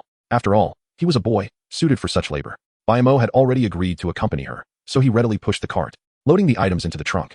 "Bai Mo, when will you get your driver's license?" Jiang Luohan inquired as they drove. In this era, obtaining a license was far less cumbersome than in later times. A phone call could potentially resolve it. Yet, Bai Mo was a law-abiding citizen and scoffed at such shortcuts, choosing to keep this knowledge to himself.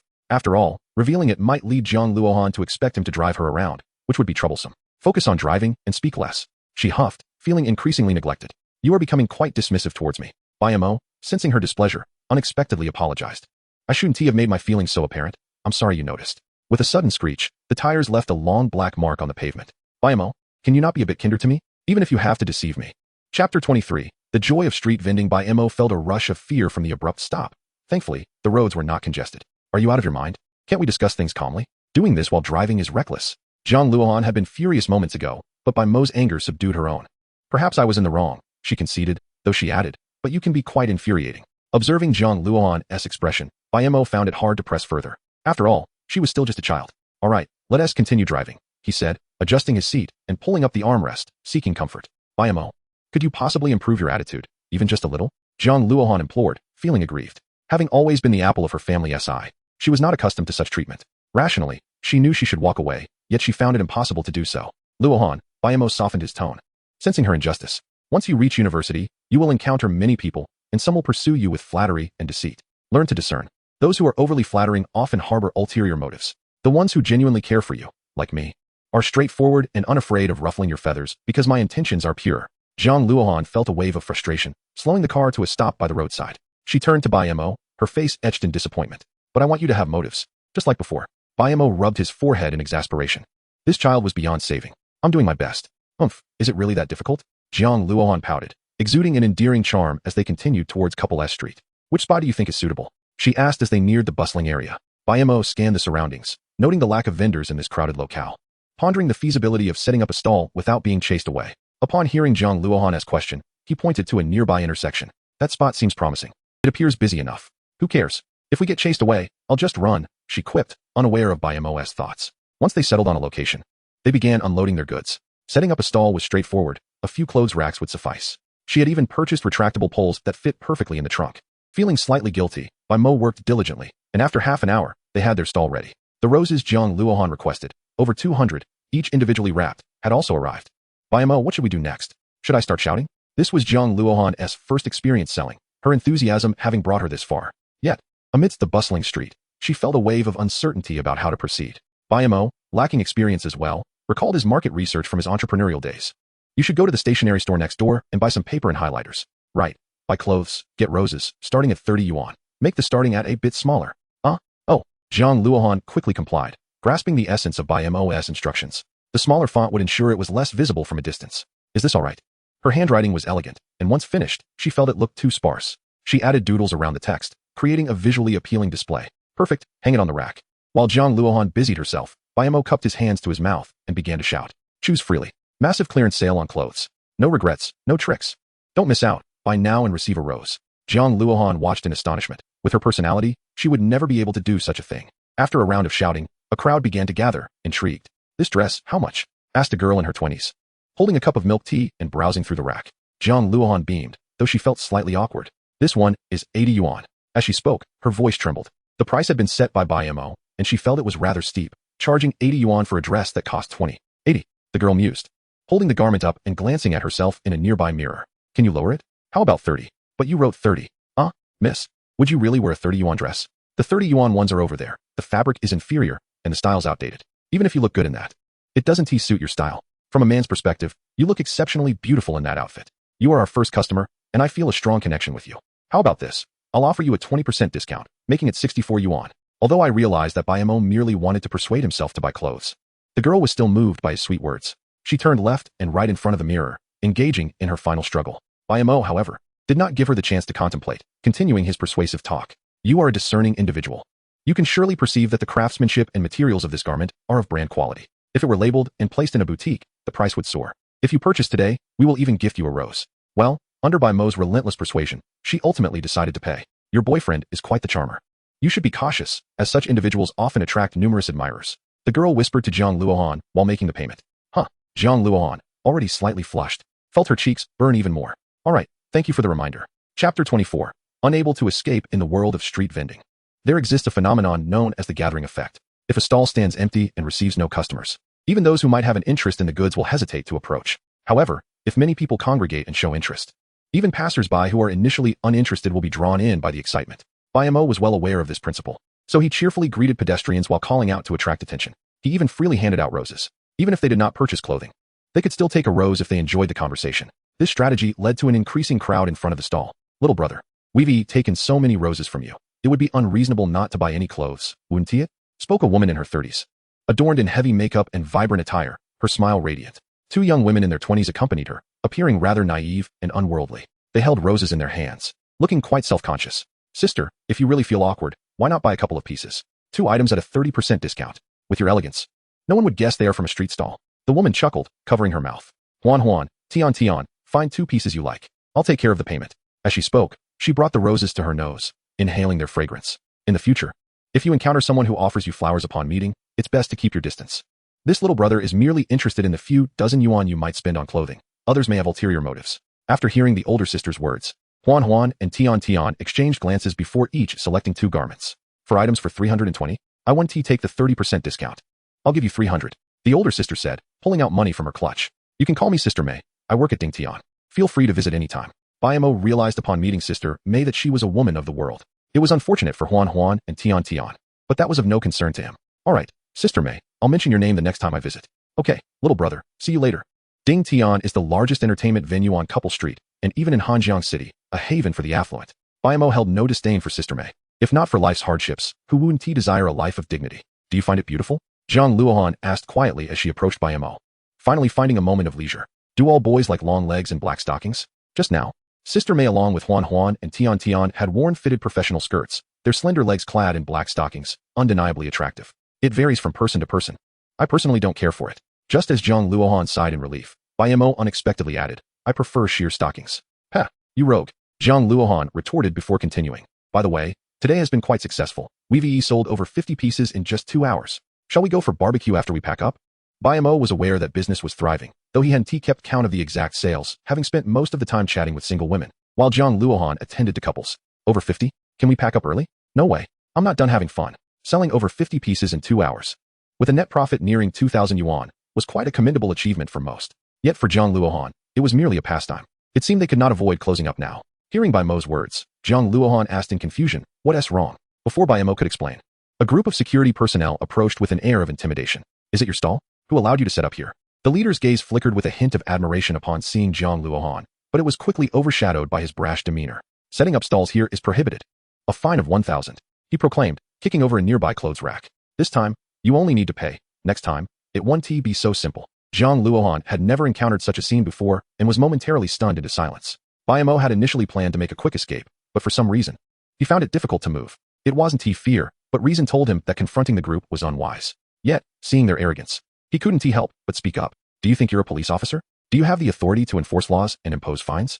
Didn't anyone teach you how to speak properly? Did no one raise you?" Bai Mo's words provoked laughter from the leader. "Kid, if you want to show off in front of a woman, you should consider your own worth first. This couple street is under my jurisdiction. Pay the 1,000 and you can leave.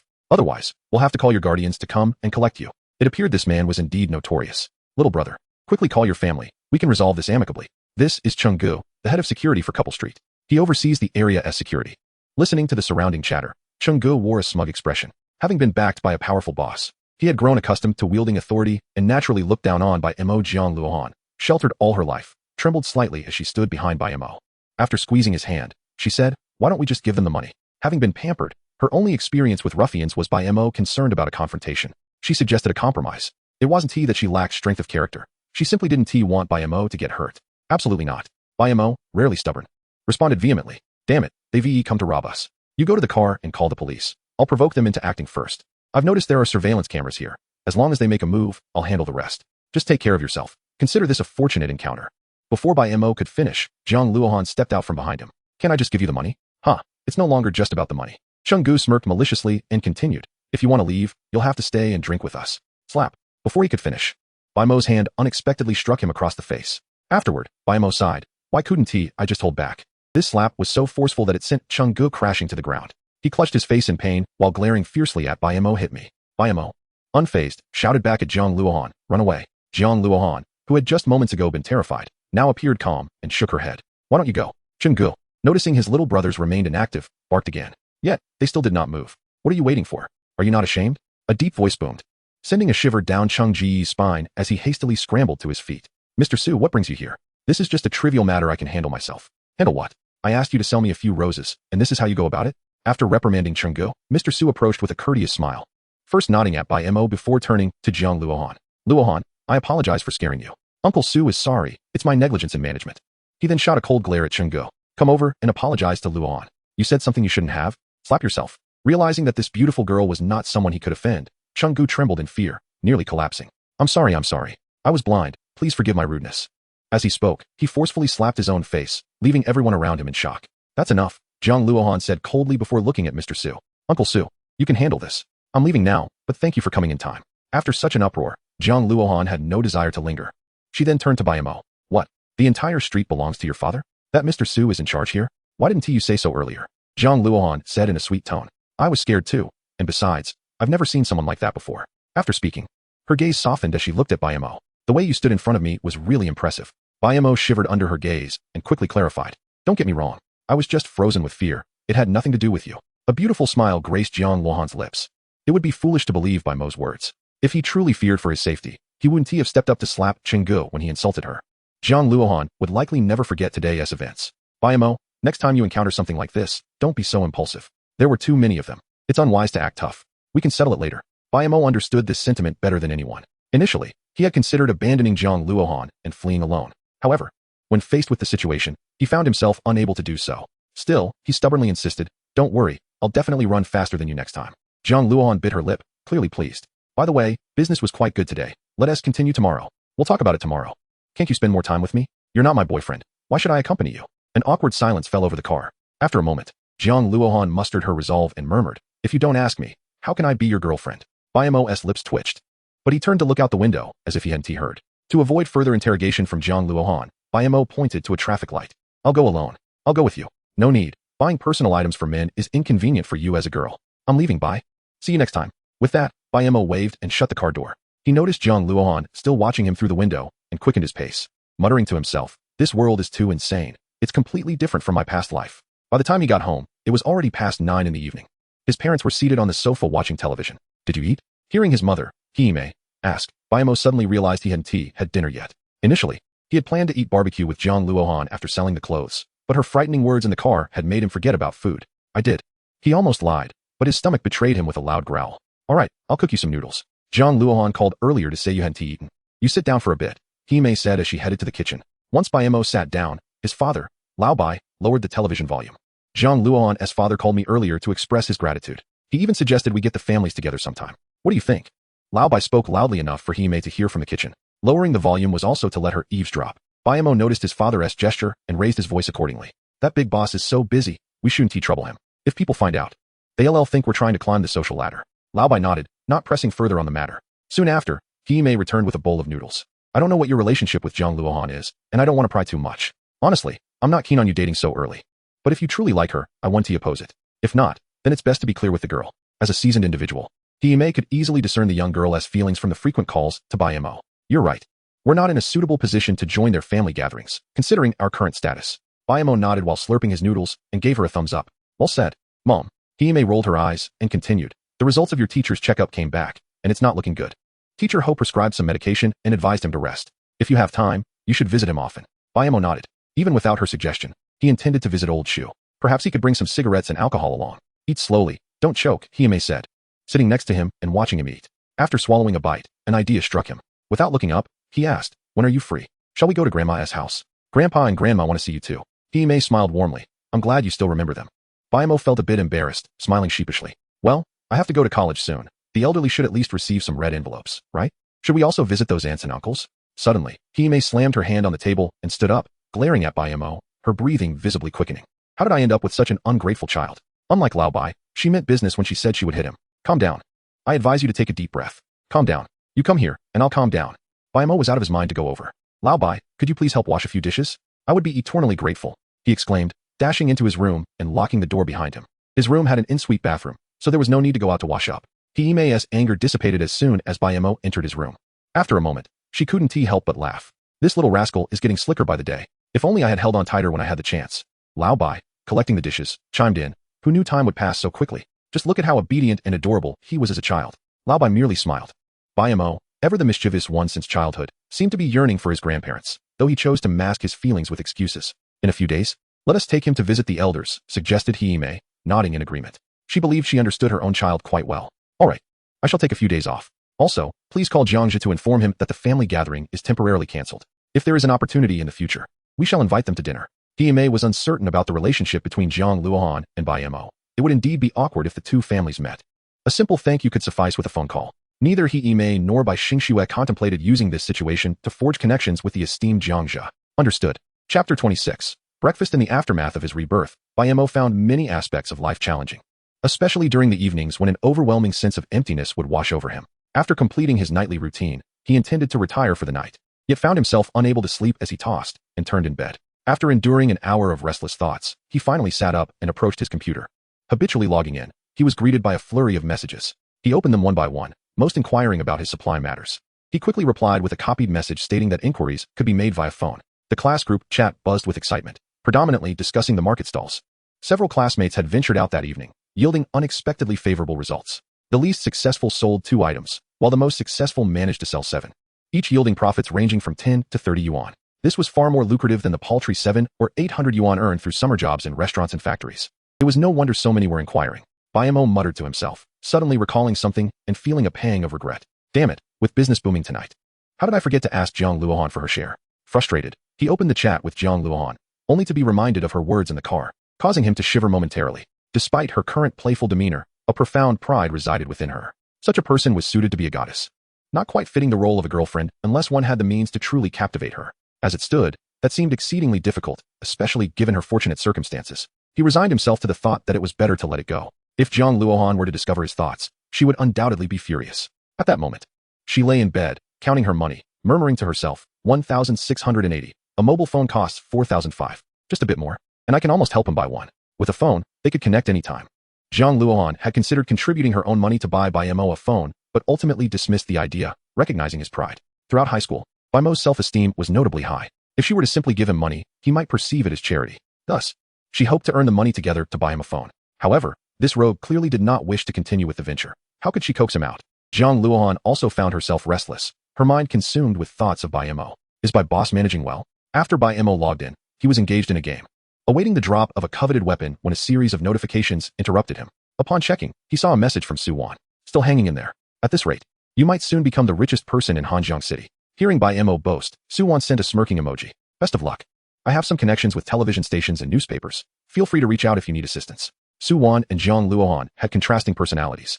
Jiang Luohan was accustomed to being assertive. If she believed in something, she would act without hesitation. In contrast, Su Wan would always seek the opinions of those involved. And if declined, she would not press further. Currently, I don't need anything, but I will let you know if that changes. Thank you immensely. I will contact you in advance. After that, her icon faded. Bai Mo indeed needed to contact the television stations once his sportswear brand was established. A bombardment of advertising would be essential to rapidly elevate brand awareness. Early in the morning, Bai Mo was roused from sleep by a persistent knocking. Lao Bai, aren't you going to work? Why are you here? Having stayed up late, he was still groggy at 8 in the morning, the perfect time for slumber. Jiang Luohan is here, and you still choose to sleep? Upon glancing into the living room, he found Jiang Luohan sitting on the sofa, smiling sweetly at him. The phrase haunting presence crossed his mind. I want to disturb you. Why have you come to my doorstep? Go wash up. Lao Bai, dressed in a suit and sporting gold-rimmed glasses, seemed ready for work, yet Jiang Luohan's arrival forced him to abandon his plans. Is there something on your mind? Bai Mo, after taking his time to freshen up, approached Jiang Luohan with a hint of impatience. It was early morning, after all, and who could be cheerful when awakened from a pleasant dream? I came to take you to the garment factory. Remember, I promised to be your driver. Jiang Luohan was unfazed by Bai Mo's attitude, still beaming. Lao Bai, glancing at the newspaper delivered that morning, occasionally stole glances at the two, feeling a sense of bewilderment. He was well aware that his son had harbored feelings for this girl throughout high school and had even been summoned by Lao Shu to discuss the matter. Yet, the current dynamic between them appeared rather different from what he had previously heard. Who truly had feelings for whom? Are you serious? Bai Mo expressed surprise.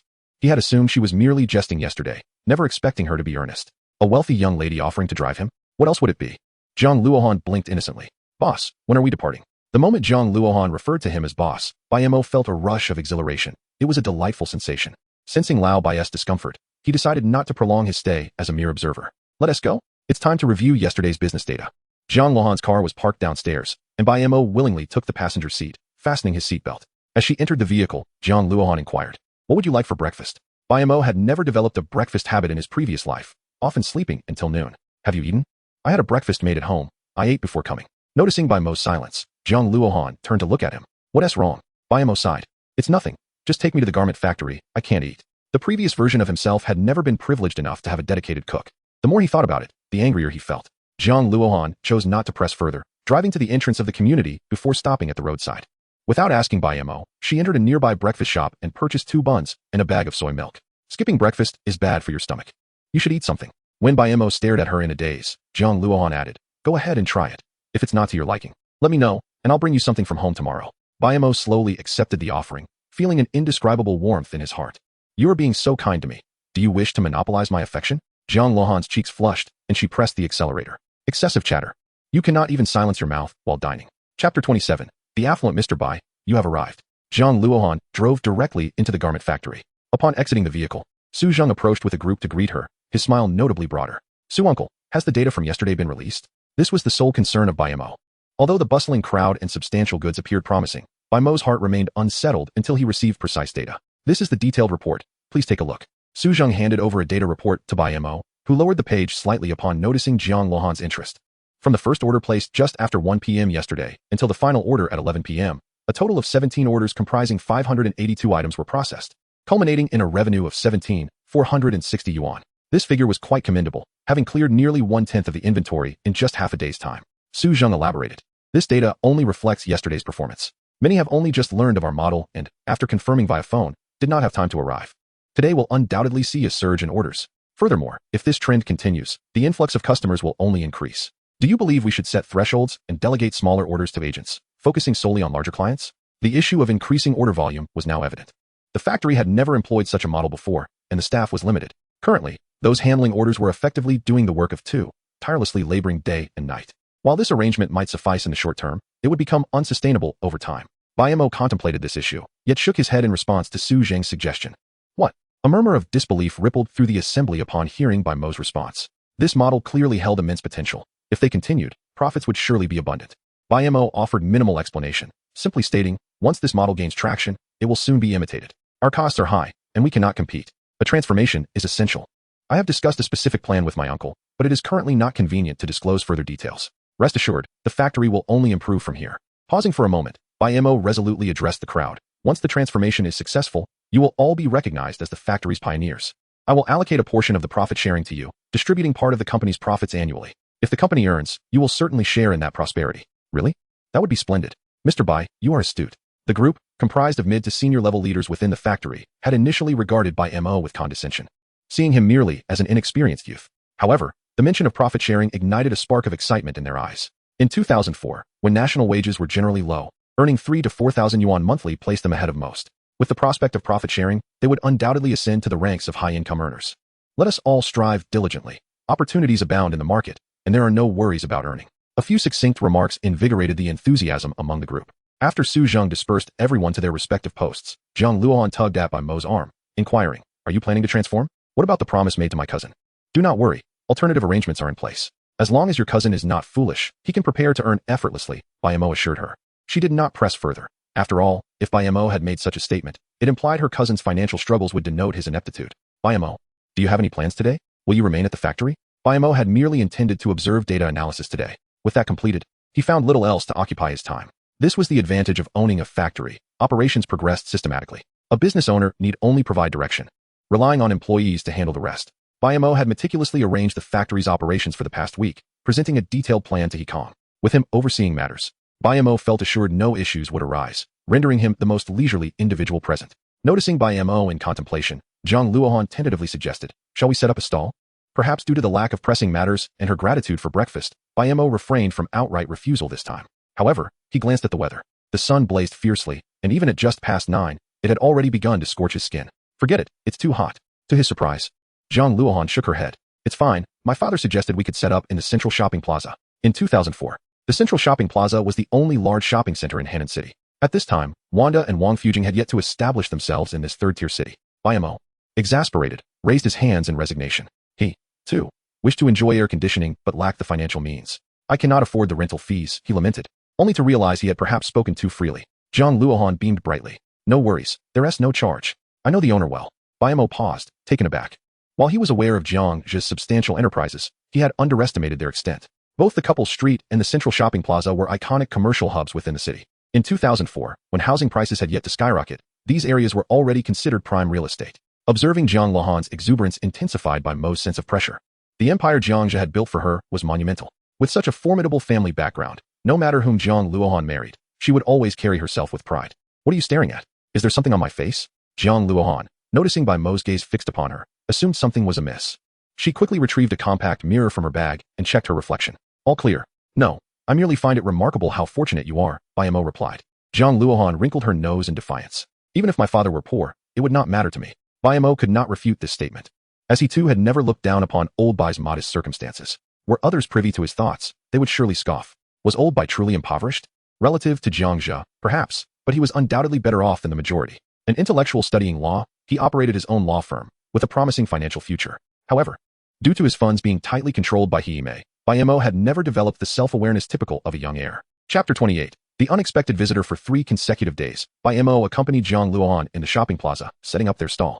Occupying the prime location with the highest foot traffic, business thrived during these days. The same clothing items sold at a higher price within the mall compared to those at their stall, resulting in a net profit of at least 7,000 to 8,000 yuan over 3 days. Bai Mo did not inquire about the specifics, knowing Jiang Luohan would not divulge them. Traditionally generous, Jiang Luohan had recently adopted a particularly frugal demeanor, showing no inclination to share profits with Bai Mo. Reclining in a chair, Bai Mo enjoyed the cool air conditioning while Jiang Luohan attended to customers. This peaceful existence was abruptly interrupted by an uninvited guest. "Bai Mo, I'm out here roasting in the sun, and you are just lounging around enjoying yourself? You let Luohan handle everything alone? Can't you act like a decent person?" The voice prompted Bai Mo to finally open his eyes.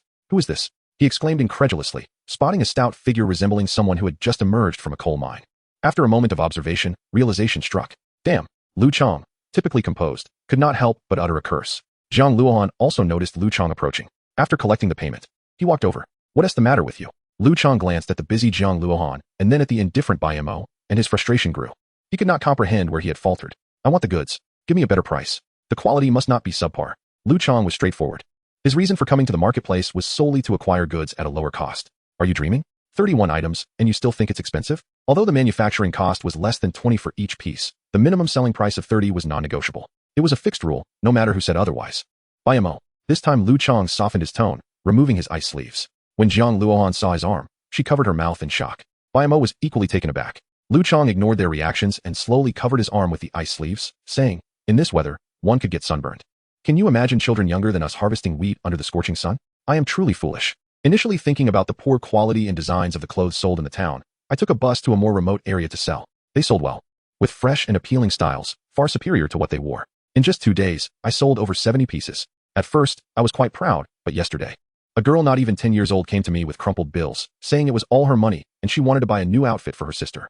That broke me. Bai Mo did not interrupt Lu Chang. If it were merely about sales, it wouldn't evoke such sorrowful expressions from a promising young man. He waited for Lu Chang to continue, casting a glance at Jiang Luohan, signaling her to fetch a bottle of water. After Lu Chang calmed down, he continued, "Those left behind children only buy clothes during the new year. My selling clothes turned into a crime. They don't have much money. Some elderly people care for the children and buy for them, while others deem it a waste to buy clothes now and prohibit it. Children at such a tender age are mischievous. Some resort to stealing money from home to buy clothes, and when caught, no one comes to demand a refund from me. Just a harsh scolding for the child. Many boys don't wear shirts, enduring the blazing sun as they harvest wheat. Upon inquiry, I learned they are afraid of tearing their clothes while harvesting. If they do, the patches would look unsightly." Lu Chang came from a well-off family, with both parents in leadership positions at state-owned enterprises. He used to think the world's suffering was merely about wearing cheap clothes and having meat twice a week. However, witnessing the reality revealed to him the graver issue of not having clothes to wear and not being able to fill their stomachs. Reading thousands of books is not enough.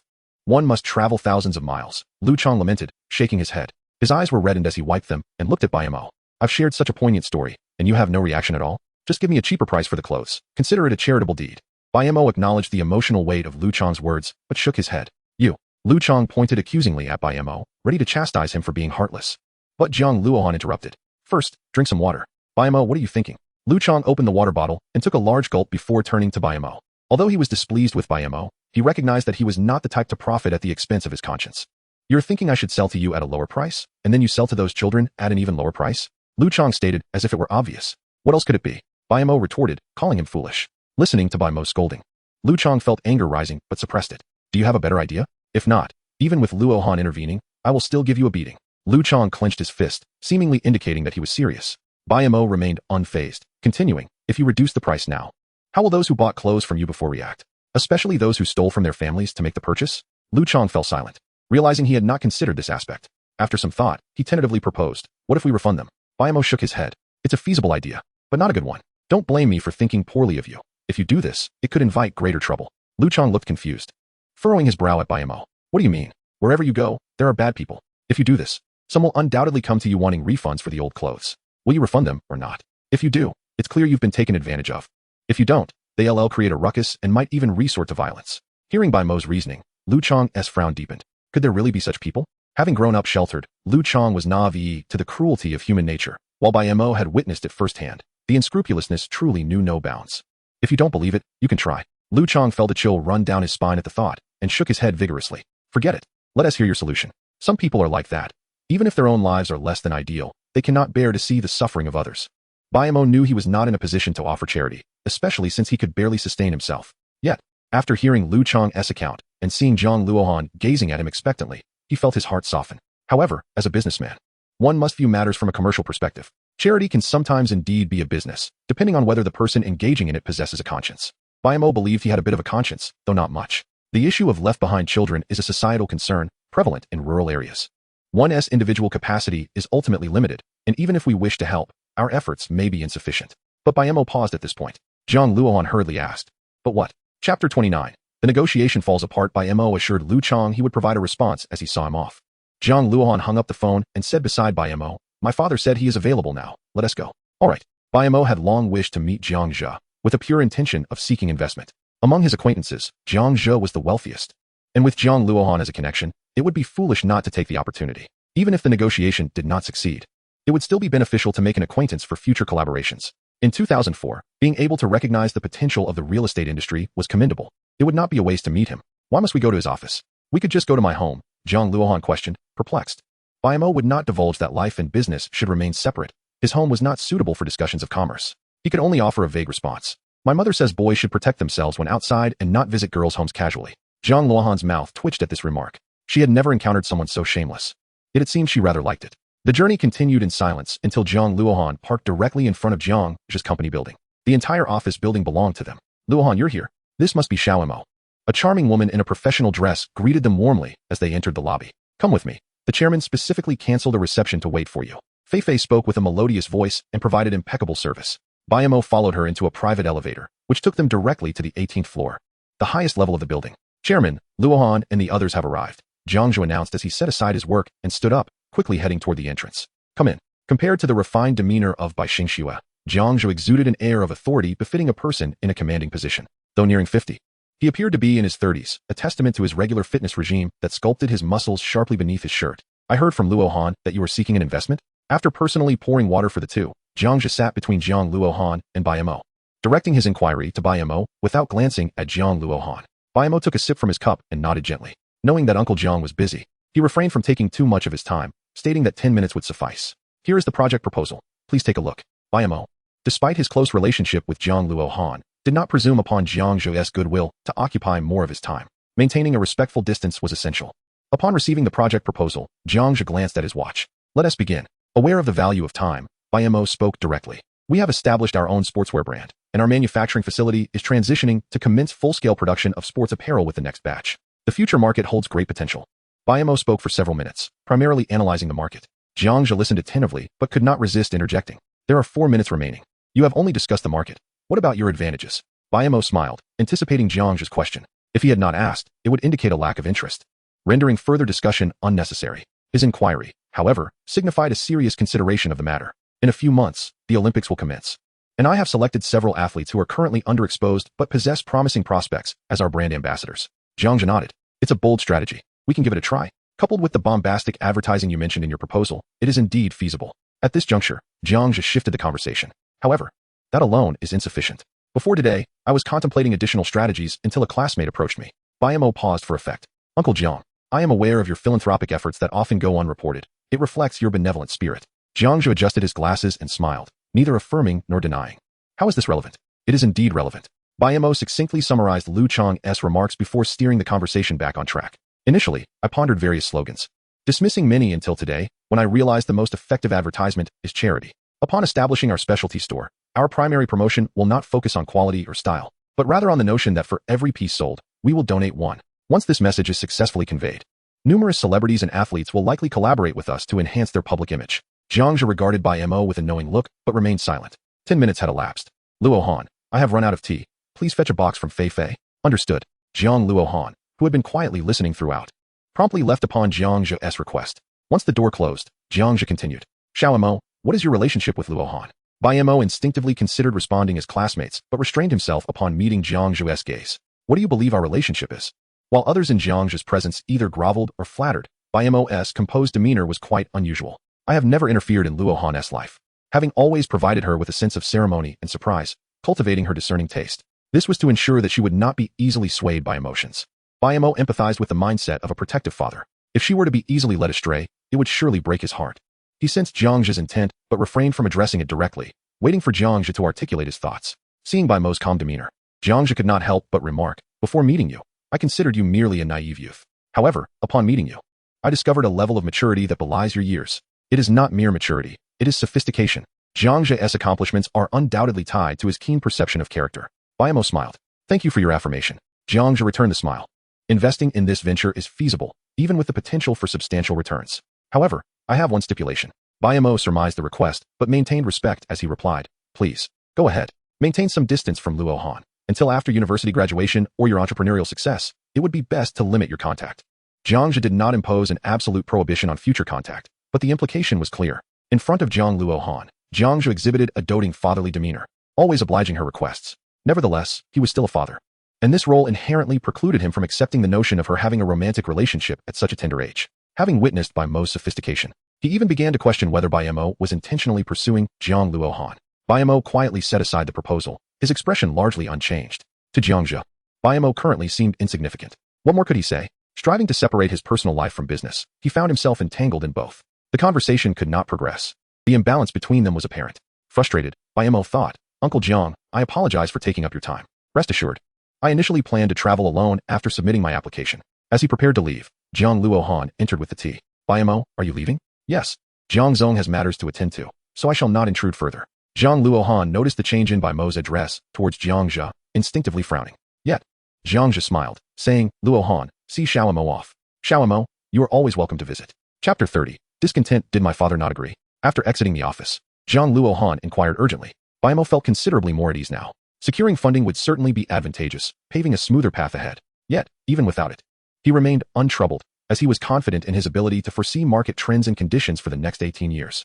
He even knew the likely champions of upcoming World Cups. It would be difficult not to prosper. Regarding Jiang Zhe's request to maintain distance from Jiang Luohan, he was indifferent, having never seriously contemplated the nature of their relationship.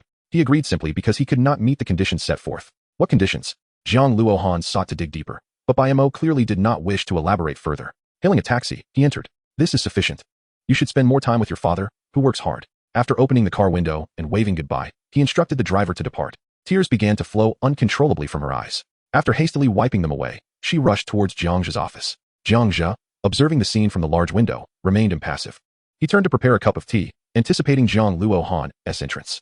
What condition did you propose? Nothing significant. What is wrong? Why are you crying? Jiang Luohan had numerous questions, but she recognized that Jiang Zhe would remain reticent regardless. She wisely shook her head and fell silent. Taking a deep breath, Jiang Luohan composed herself and gazed intently at Jiang Zhe. Dad, you're busy. I'll take my leave. Rather than waste time with Jiang Zhe, she preferred to seek out Bai Mo, even though she was uncertain of his whereabouts. Just as she was about to depart, Jiang Zhe called her back. How long has it been since you practiced the piano? Jiang Zhe, rarely stern, suddenly adopted a serious tone. Jiang Luohan flinched, hesitating between departure and staying. Bai Mo found herself without the opportunity to ponder, as Jiang Zhe was resolute in his intentions. The time for frivolities had passed. It was time to attend to serious matters. Starting tomorrow, she would be attending classes in the mornings and interning at the company in the afternoons. Always the obedient daughter. She could indulge in some playful charm, yet lacked the courage to confront her parents. The conversation had faltered, leaving her with no choice but to pursue an alternative path. After exiting Jiang Zhe's office, Bai Mo went directly to the garment factory, where Heetsung sat in his boss's chair, visibly disgruntled. Heetsung, however, was not surprised. Ever since you told me that Luohan is Jiang Zhe's daughter, I knew it was a lost cause. The disparity is simply too vast. But don't lose heart. You are still young, and your prospects are limitless. Bai Mo shook her head. I'm not disheartened. I'm just a bit annoyed. Annoyance is justified. Transform that frustration into strength. Bai Mo sighed, and chose not to dwell on the matter further. By the way, Uncle, what did the bank say? Her uncle beamed with pride. As long as we repay the current loan, we can increase the next loan amount to 1 million. Moreover, as a special support fund for enterprises, it will be interest-free for a year. Observing her uncle's expression, Bai Mo refrained from dampening his spirits. While 1 million had significant purchasing power in this era, it was still insufficient for a newly established brand eager to penetrate the market. Nonetheless, every little bit helped. She was young and could endure. Over the past few days, Bai Mo had not been closely monitoring the factory. Efforts are human, results are heavenly. Heetsung tossed a pile of reports her way. Take a look. Aside from the first day, which yielded only a few thousand, the other days have grossed over 200,000. We owe much to Luohan. Many customers came after seeing information in the space. I also heard someone is promoting us on a forum. No idea who that is. The online world is indeed convenient. Bai Mo pouted, pondering the futility of gratitude at this juncture. Will we even meet again in the future? Noticing her low spirits, Heetsung realized he had misspoken. After a couple of awkward chuckles, he excused himself, claiming he needed to inspect the production line. Bai Mo logged into her computer and noticed numerous messages from Jiang Luohan, all inquiring about the recent events. Particularly why Bai Mo had left and why Jiang Zhe had prohibited her from seeking him out. She could empathize with Jiang Zhe's stance. Had she been in his position, she might have acted even more decisively. To demand one's cotton-padded coat is akin to demanding one's life. The class group chat felt like a sanctuary, untouched by anyone's negativity.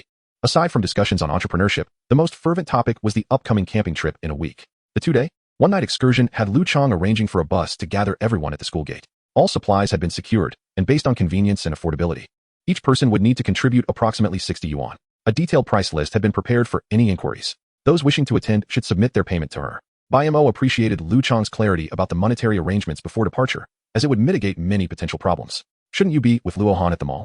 How do you have time to be online? While browsing the group messages, Bai Mo suddenly received a message from Su Wan. They exchanged casual banter daily, keeping it light and to the point. Such an interaction was the most comfortable, enough connection to prevent estrangement, yet not so much as to risk overwhelming each other. After a few days of labor without compensation, Su Wan expressed her frustration. I'm done. No more. After several minutes, she sent another message. Luohan just contacted me. What on earth is happening? Did you have a falling out with Uncle Jiang? Not at all. Jiang Zhe and I share similar values. Our conversation was quite pleasant. Though the journey may be long, it will surely come to fruition. If you ever find yourself bored, feel free to reach out. She added a reassuring note. Rest assured, my family doesn't possess the vast enterprises that Luohan does. It's not difficult to get along. Bai Mo felt warmth in her heart at Su Wan's words, though a faint memory lingered of the first fight she had outside of school, which had involved Su Wan. What had it been about? Bai Mo couldn't quite recall, only that it wasn't a matter of jealousy. Chapter 31. Salary distribution for the workers at the garment factory. Payday was the most joyous occasion, especially this month. With the factory expanding last month and daily overtime, the pay would be substantial. Working an extra 5 or 6 hours every day last month, I could take home nearly 3,000. I'm in a similar situation. My child is about to start summer vacation, and once this paycheck comes in, I'll send him to the amusement park in the provincial capital. Hey Hua, what about you? You're not going to chase after Xiaoli again, are you? The one nicknamed Hey Hua grinned mischievously, rubbing his hands together. Xiaoli will call me dad too. It's thrilling. Laughter erupted around him. The workers were primarily concerned with the wages they would receive after a month of hard work, while the factory's financial issues were of little consequence as long as they received their pay. If they didn't, they could only make a fuss. Form a group to collect your wages. No need to panic, go one group at a time. In 2004, most companies distributed salaries in cash, requiring recipients to sign for their payment. Upon hearing the news of salary distribution, the workers, although still engaged in their tasks, were preoccupied with thoughts of their earnings.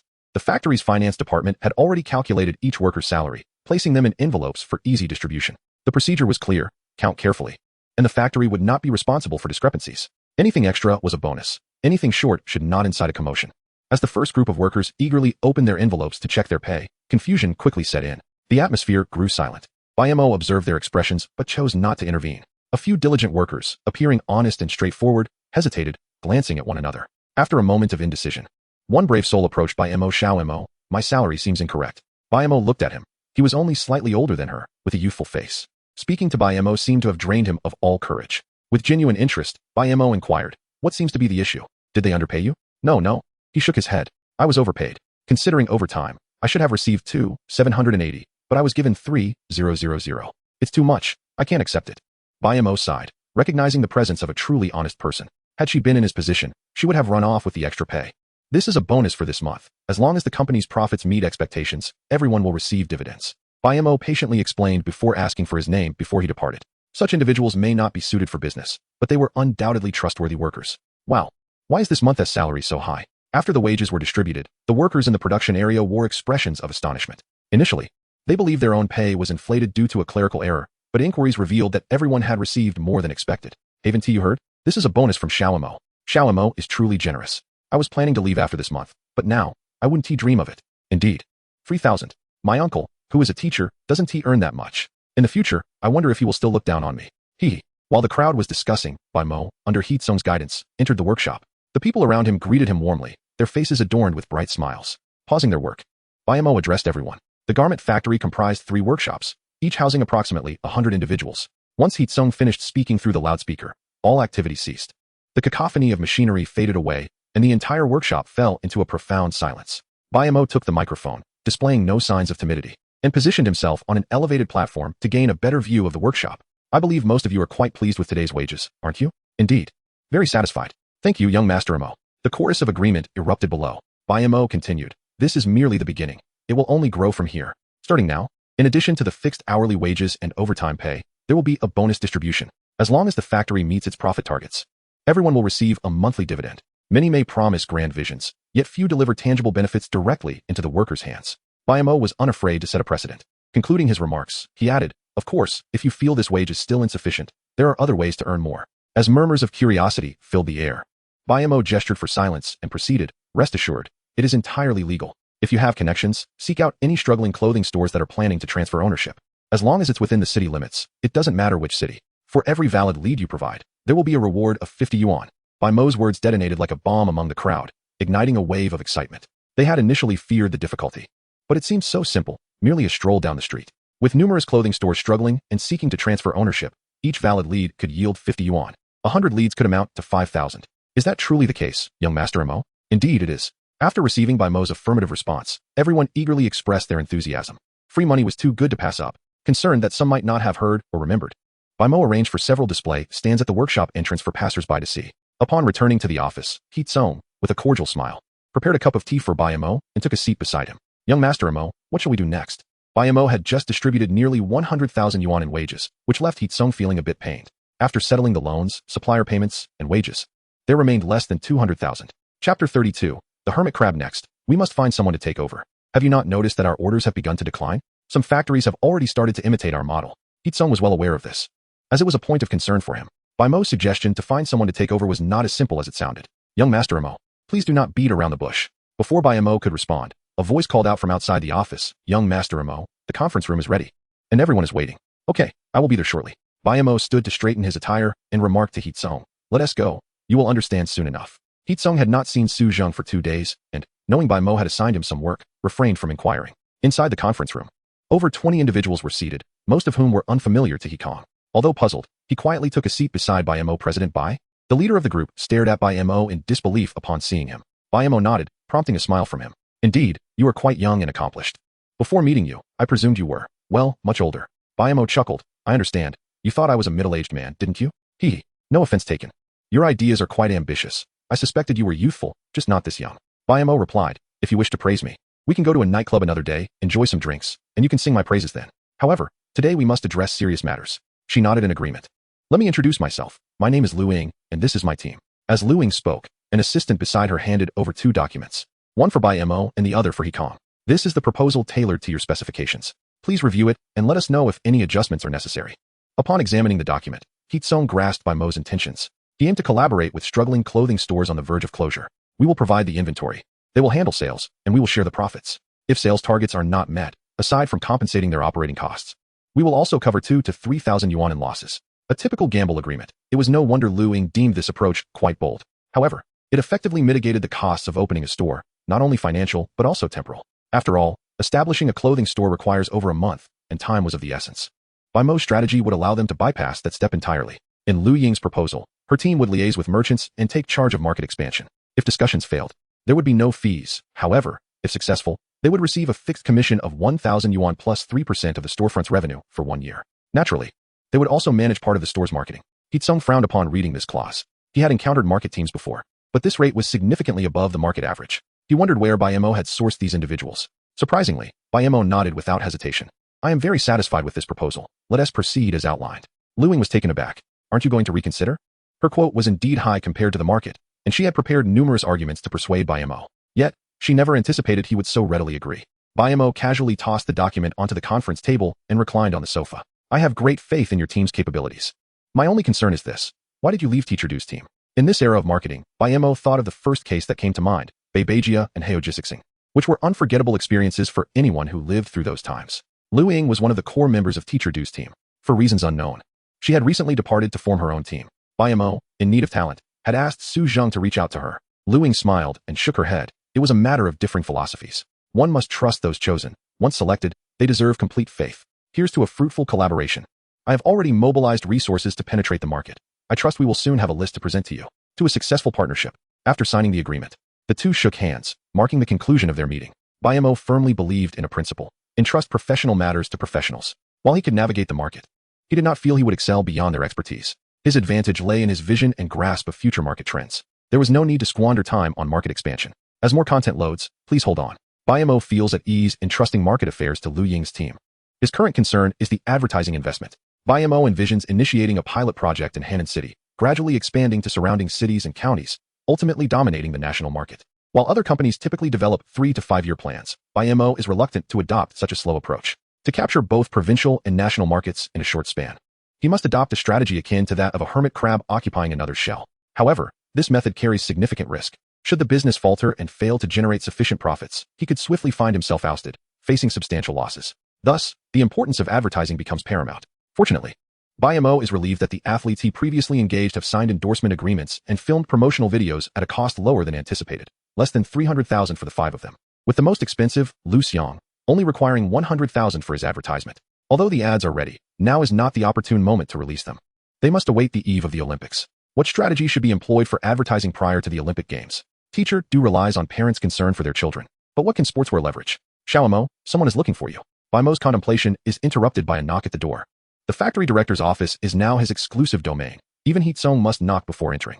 Director Bai, it seems you are more imposing than ever. Su-won's voice is soft, and she giggles while covering her mouth. What brings you here? Please, take a seat. Bai Mo is slightly surprised, although they have been communicating. He hasn't seen Su-won since their outing from the arcade. With a slight pout of resignation, Su-won replies, I have something for you from someone else. Huh. Chapter 33. The phone. Bai Mo gazes in astonishment at the phone box in Su-won's hands. What is this? A phone, she replies nonchalantly, adding, oh, this is from Luohan. She asked me to bring it to you. It's your share of the profits from our recent market stall. Su-won appears to ponder. It seems that stall selling is indeed profitable. As Jiang Luohan remarked, it feels reassuring to possess something earned through one's own efforts. As Su-won discusses the market stall, Bai Mo interjects, indeed, just look at the class monitor. He is as dark as coal now. Uffed. Su-won chuckles at the thought of Lu Chang's appearance, recalling what she saw in the class group chat. Let us leave that aside. While conversing with Su-won, Bai Mo retrieves the phone. A Nokia 7610, the first camera phone with 1,000,000 pixels, it feels quite pleasant to hold. After some time, he discovers that the SIM card is already inserted and that Jiang Luohan's number is saved in the contacts. Su-won notices and remarks, by the way, Luohan asked me to convey a message. See you at university. Bai Mo appears to ignore Su-won's words, dialing the office landline with his new phone. Upon seeing the caller ID, he diligently jots it down. The number is impressive, differing from Jiang Luohan's new number by just one digit at the end. What is your number? I'll note it down. Su-won. Hailing from a well-to-do family, her father a university professor and her mother a leader at the provincial television station, naturally doesn't mind sharing her number. After doing so, she inquires. I see you've been writing advertisements on your desk. Are you planning to create an ad? Bai Mo has a bad habit of jotting down keywords on paper while pondering a matter. He knows this habit is not ideal, but cannot seem to shake it. Thus, he restricts others from entering his office. Nodding, he admits, yes. An advertisement for clothing? Indeed, though I'm unsure where to begin. After some hesitation, Su-won tentatively asks, could you share your thoughts with me? Of course, this is the specific content. I do appreciate your insights on how to proceed. While business secrets are typically kept confidential, Bai Mo does not perceive Su-won as a potential competitor. Besides, she is a top student from Capital University, and he is eager to hear her perspective. The main selling point is charity? Bai Mo nods. Exactly. Confirming this, Su-won reviews the entire plan. After closing the proposal, she gazes deeply at Bai Mo, her expression inscrutable. Do you watch variety shows? In 2004, Bai Mo might have watched some, but since his rebirth, he rarely watches television, finding it uninteresting. When Su-won poses the question, he simply shakes his head. Su-won, unfazed, continues, I heard of one episode featuring a guest from our town. His family is not well off, and he has 3 younger siblings to support. Bai Mo begins to grasp Su-won's implication. Are you suggesting that I contact him? Su-won nods. She does not elaborate further, believing Bai Mo will comprehend the remaining implications. However, Bai Mo still harbors some confusion. Surely, the television station wouldn't allow such advertising placements? The station can be quite stingy, if it's not their own business. They wouldn't hesitate to obscure even bottled water with a thick mosaic to prevent others from gaining an advantage. Su-won smiles slyly. As long as it's not too overt, it should be fine. You can always treat the television station as leaders to a meal later. As for how to do that, that is up to you. Bai Mo stares blankly at Su-won after hearing this. Her demeanor exudes a maturity that belies her 18 years. It's remarkable how a girl who just finished high school understands the intricacies of social relations so well. What's wrong? Noticing Bai Mo's gaze fixed on her, Su-won feels a bit flustered, a faint blush creeping onto her cheeks. Nothing, thank you. With Su-won's subtle suggestions, Bai Mo recalls that in 2004, gifting a substantial local specialty to a leader was the most pragmatic approach. Su-won pouts. Looking at Bai Mo with a knowing expression, your gratitude lacks sincerity. This puts Bai Mo in a predicament. He had merely expressed a polite acknowledgement. Should he really have to offer something more? Seeing Bai Mo's gaze wandering over her, accompanied by a mischievous grin, even Su-won finds it difficult to tolerate. She raises her hand to shield her eyes from his stare. Indeed, Luohan was right. You are quite the rogue. Bai Mo feels wronged. He has been mindful of his demeanor around Jiang Luohan. So how did he acquire the reputation of a rogue? Did she really say that? Su-won nods. Her voice, clear as a bell. Yes. She also advised me to keep my distance from you, lest you lead me astray. And what do you think? Feigning contemplation. Su-won notices Bai Mo's interest and playfully winks. Me? You're not my keeper. Bai Mo is taken aback, from his scarce high school memories. Su-won has always been the epitome of a good student, quiet, obedient, and reticent. He never imagined she could possess such a playful side. All right, let us change the subject. What shall we have for lunch? I traveled quite a distance to bring you something. Shouldn't you treat me to a meal? Chapter 34. The guest Jiang Luohan enlists Su-won's help to deliver something to Bai Mo, harboring her own subtle intentions. She wishes to demonstrate that her relationship with Bai Mo has grown quite close. Su-won demonstrated a level of maturity that surpassed Jiang Luohan's, and she was keenly aware of this distinction. Nevertheless, she did not refuse the offer and promptly delivered the mobile phone that Bai Mo had purchased for Jiang Luohan. After all, sharing a meal seemed a reasonable exchange. Su-won certainly thought so, and Bai Mo concurred. The garment factory was situated in the outskirts, where dining options were scarce. Having missed mealtime, the cafeteria was closed, leaving Bai Mo with no choice but to cook for himself. In addition to the 6-person dormitory, the factory boasted several suites, and Bai Mo opted for one that was fully furnished. This setup made cooking quite convenient. Upon entering the room, Su-won felt a twinge of nervousness. It was her first time sharing a space with a boy. To ease the tension, she sought conversation. Bai Mo, however, was oblivious to the thoughts of the young girl. After tying on an apron, he retrieved some vegetables from the refrigerator, which had been purchased that morning by Hikong. Would you prefer to hear a truth or a lie? He asked. Perhaps you should start with a lie, she replied. The lie is that I am someone who enjoys tidiness and cannot stand a messy home. Su-won chuckled heartily, interjecting with, and the truth? The truth is, there is a maid who cleans here, so it's not my concern. If I lived alone, it would be a different story, Bai Mo added, and then cautioned her. Just keep this between us, otherwise, it might hinder my chances of finding a girlfriend. Su-won laughed even more brightly at this, appreciating his self-awareness. Are you planning to find a girlfriend who can help you with household chores? Bai Mo nodded, saying, that's the plan. I'll find a girlfriend in college, rent an apartment, and it will be splendid. Bai Mo felt unusually relaxed around Su-won, speaking freely without concern for appropriateness, likely due to their lengthy conversations, which had fostered a sense of friendship. Upon hearing this, Su-won retorted, indeed, a rogue. You're already thinking of cohabitation without even being married? Bai Mo scratched his head, realizing that it did indeed sound a bit rogue. All right, you can watch TV while I cook. Go ahead.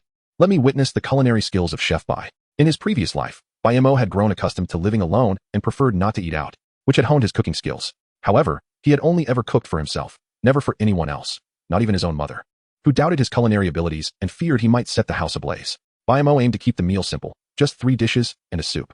When he finally served the food, Su-won, who had been watching TV, was taken aback. You really can cook? She exclaimed, marveling at the rarity of a boy her age who could. Hand me some chopsticks. I'll give it a try. Don't worry, even if I get sick. I want to tell you. Bai Mo rolled his eyes as he handed her the utensils, remarking, you talk too much. Hee. Su-won smiled sweetly as she accepted them. I'm about to dig in. Clearly, Su-won was delighted with Bai Mo's cooking. After finishing all 3 dishes and the soup, she occasionally praised him during the meal, saying that even if he couldn't find a job after graduation, he wouldn't have to worry about starving. Perhaps he could sell stir-fried dishes on the street. Dinner allowed Bai Mo to glimpse another side of Su-won. Although her thoughts were mature, she exuded a playful charm mixed with a hint of innocence. Bai Mo, I'm done. Go wash the dishes, she said casually after wiping her mouth. To her surprise, Bai Mo tossed the apron towards her. Not washing dishes is my final line in the sand. I advise you to tread carefully. Su-won looked astonished as she examined the apron. Are you suggesting I do the washing? Since you're aware, why not start? Is this how you treat your guests? It wasn't like this before, but it is now. She pouted, feeling utterly helpless. Eventually, she found herself pushed into the kitchen by Bai Mo. What Bai Mo didn't know was that after he turned away, Su-won smiled, genuinely pleased. Though it was a simple task, she approached it with remarkable seriousness. Are you finished? She called out after about half an hour, emerging from the kitchen. She tossed the apron back to Bai Mo and rolled her eyes. Had I known I'd have to wash dishes after eating here, I would have never come. All right, I've delivered the items, and I've eaten. I shall take my leave now. No need to see me off, she insisted with emphasis. Realizing that after expressing her intent to leave, Bai Mo showed no inclination to accompany her. At that moment, she recalled Jiang Luohan's complaints about him. He truly is a scoundrel, she mused. Feigning ignorance, Bai Mo continued to watch television, only turning to her after a while. Oh, why haven't you left yet? Su-won, exasperated, stomped her foot and threw the pair of newly changed slippers at him. Let us have a civil conversation without resorting to violence. I'd like to, but my hands won't listen, Bai Mo replied, tossing back the other slipper, and after finishing, he dusted off his hands. After picking up the slippers that had just been thrown, Bai Mo cast a sidelong glance at Su-won. How about I walk you out? Sure. The distance from the dormitory to the factory entrance was short, and they arrived in just a few minutes. Along the way, they encountered several workers, who greeted Bai Mo warmly, their respectful demeanor surprising Su-won, though she chose not to inquire further. Arriving at the entrance, Bai Mo had no intention of sending her off to her car. Bai Mo, do you think I should attend Capital University or Jiangsu University? Su-won inquired. Hannan City is a small town in Gansu Province, adjacent to Jiangsu region, which is why many candidates from Hannan choose to study in Jiangsu.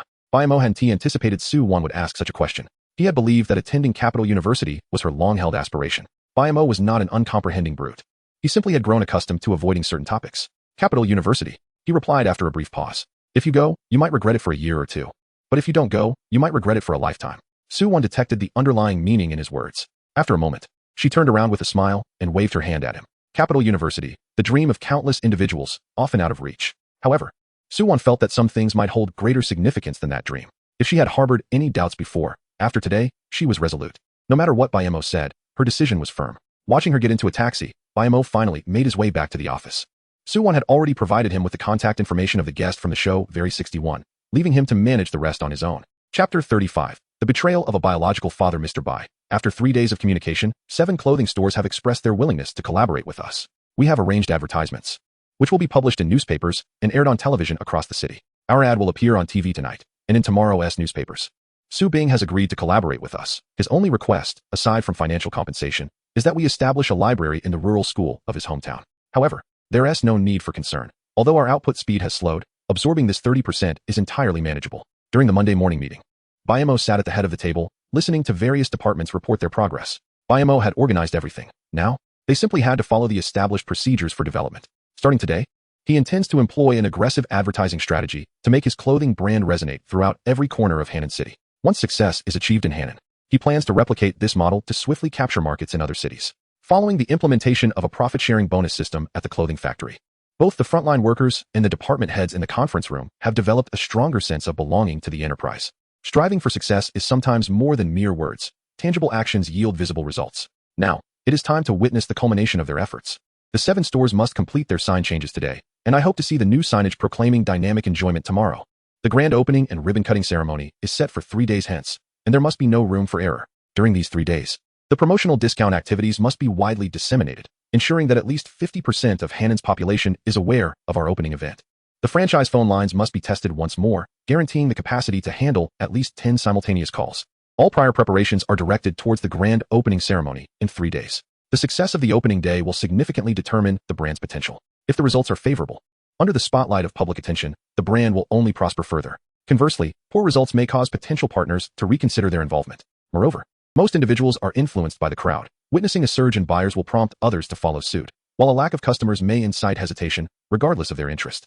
After the meeting, Heetsung and Su Zheng remained behind, needing to confirm a few details with Bai Mo. This is the invitation list for the opening ceremony. Let us see if any additions are necessary. Bai Mo reviewed the list, noting that the highest-ranking official is the Deputy Director of the Municipal Administration for Industry and Commerce, along with several leaders from other departments, all of whom enjoy a cordial relationship with Hekong. There are also numerous entrepreneurs on the list, though it remains uncertain whether they will attend. Uncle, you can handle these arrangements. I am not familiar with them. If possible, please try to invite some prominent leaders to lend support. Heetsung understood this logic, but lacked the resources for outreach. Bai Mo, sensing Heetsung's predicament, offered some reassurance. Having these individuals in attendance is already commendable. Heetsung nodded and turned to Bai Mo. Xiao Mo, what other tasks remain?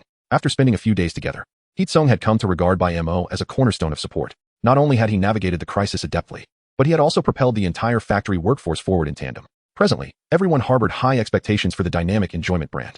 It could be said that the clothing factory was experiencing its strongest cohesion yet. Bai Mo stretched languidly and remarked, Uncle, the upcoming matters will require your and Uncle Su's diligence. Unless something urgent arises, please refrain from contacting me. I will await the results in 3 days. Whether it results in luxury cars or mere bicycles depends on these 3 days. With that, Bai Mo stood and departed.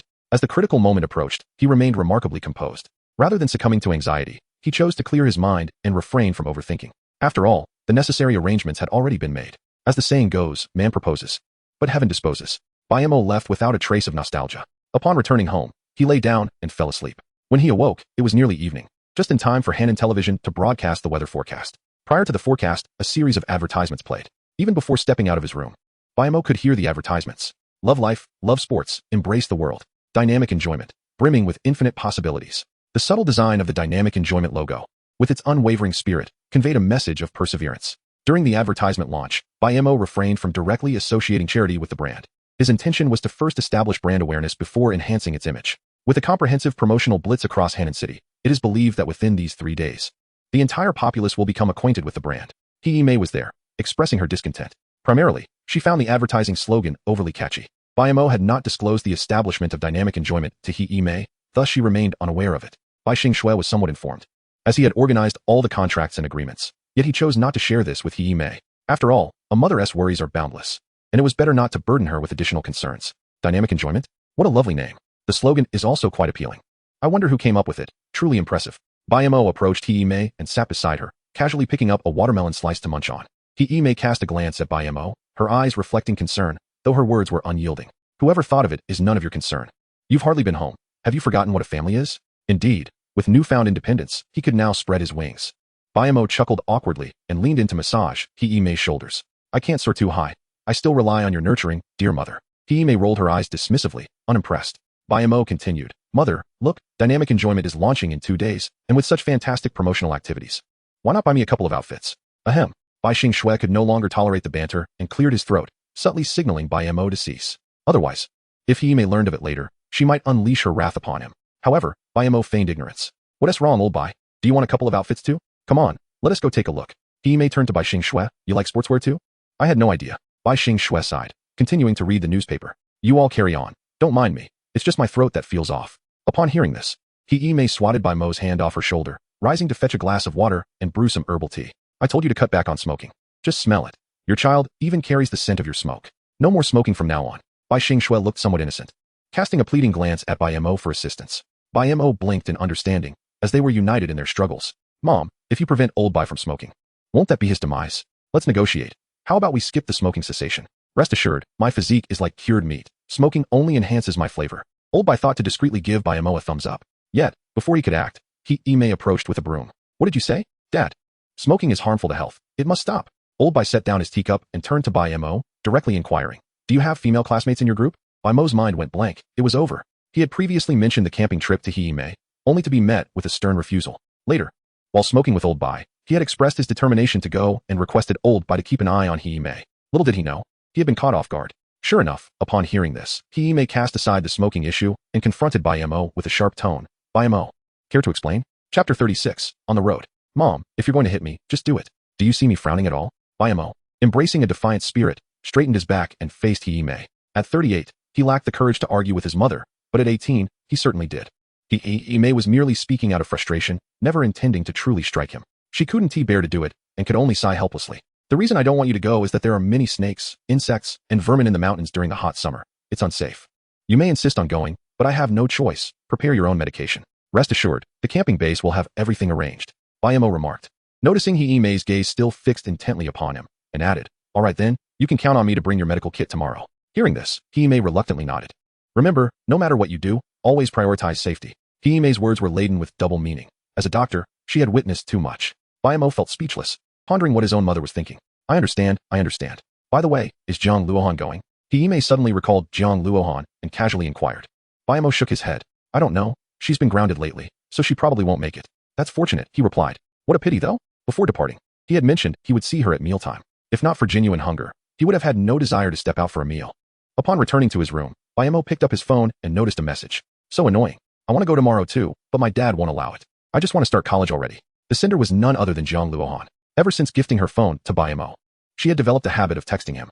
That is pointless. Once we're in college, you can accompany me again. According to Jiang's words, he would likely continue to oversee Jiang Luohan until her graduation. Even if they changed cities, the situation would remain the same.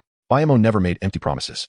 Early the next morning, Bai Mo was awoken by the sound of his phone ringing. Groggily uttering a greeting, he was met with a loud shout from the other end. Haven't you gotten up yet? Are you coming or not? Do you want us to wait for you? The caller was Lu Chong, who, for the sake of thoroughness, had contacted everyone participating in the camping event bright and early. His tone was amiable when speaking to others, but it was different with Bai Mo. Bai Mo shrugged it off, simply hanging up the phone. Glancing at the time, he noted it was only shortly past 8. He wondered what Lu Chong was thinking. After getting out of bed and washing up, Bai Mo planned to leave when he noticed a note left on the coffee table by Hime, accompanied by 200 yuan. Although she verbally opposed Bai Mo's endeavors, once he made up his mind to do something, she would support him. With the money in hand, Bai Mo set out. In June, the sun shone brightly. Bai Mo had anticipated this, donning a baseball cap, cooling sleeves, and sunglasses, of course, along with Hime's medical kit. Bai Mo, how has business lately?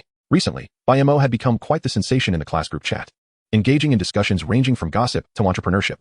The question came from a short-haired girl who had previously assisted him with supplies. He vaguely remembered her name, but had forgotten it again. Not bad, thanks to everyone's support, he replied, playfully putting his arm around Lu Chong's shoulders. Class monitor.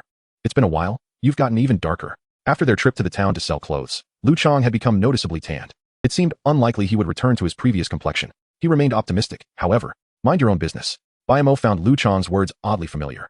Recalling that he had said something similar during a visit to Old Shu, he chuckled. After Lu Chong finished speaking, he was secretly pleased and did not give Bai Mo another chance to respond. He called for everyone to count off before guiding them onto the bus. At this point, someone began to inquire, class monitor, didn't Jiang Luohan say she was coming? Why haven't we seen her? A few students had followed her announcement, and their disappointment was palpable upon her absence. Lu Chong pointed at Bai Mo. You should ask him. Huh. Bai Mo shrugged, his expression serious. She's not feeling well lately. The doctor advised her to rest at home. Thank you all for your concern. I will pass on your greetings to her. Lu Chong could no longer contain himself and exclaimed, Bai Mo, you're quite shameless. While some were indeed disappointed by Jiang Luohan's absence, it did not dampen the overall excitement for the trip. Perhaps out of spite, Lu Chong placed Bai Mo at the back of the bus during boarding. Although he still had a seat, it was certainly not the most comfortable. Just as Lu Chong reveled in his cleverness, he was quickly proven wrong. Su Wan, the first to board, waved at Bai Mo from the back. Here, she had secured a spot and had been turning away those who sought to sit beside her, leaving everyone curious about who she was saving the seat for. Many possibilities crossed their minds, but none had anticipated it would be Bai Mo. Why do I feel like everyone is glaring at me? Bai Mo sat down next to Su-won and complained. Su-won blinked playfully and replied, guess. Su-won. If you keep looking at me like that, I can't guarantee I won't do something outrageous. If it were Jiang Luohan, she would have surely scolded him and turned red, pretending to be angry, only to recover shortly after. However, this was Su-won. After Bai Mo spoke, she continued to regard him with an impish expression, as if inviting him to come closer. Bai Mo, feeling mischievous but lacking the courage, turned his gaze elsewhere. The journey to the camping base took over an hour, with classmates chatting away. The most discussed topics, aside from college, were the recent buzz surrounding a popular fitness store. There is a specialized shop downstairs.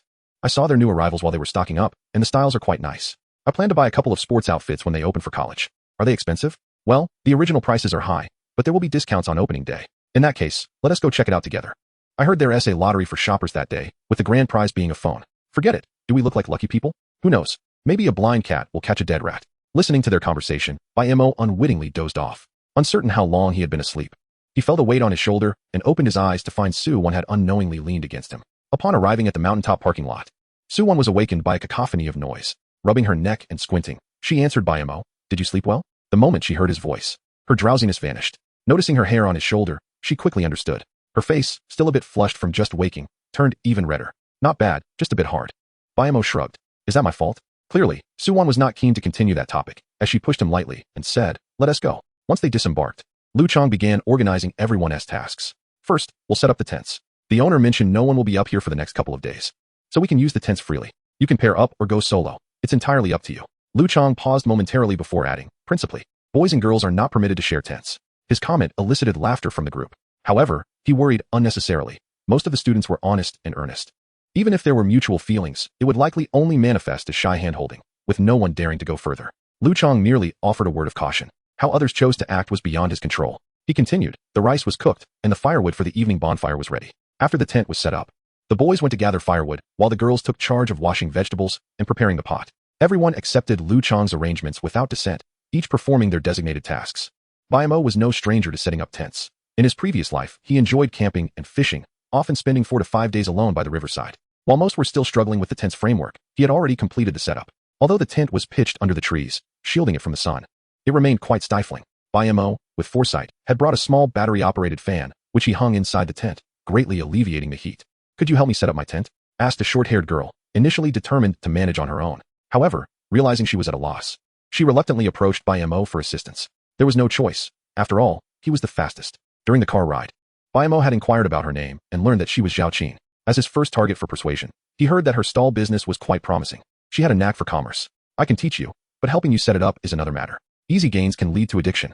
Bai Mo would have outright declined anyone else, but he had a favorable impression of Zhao Qin. What are you boasting about? We should help each other as classmates.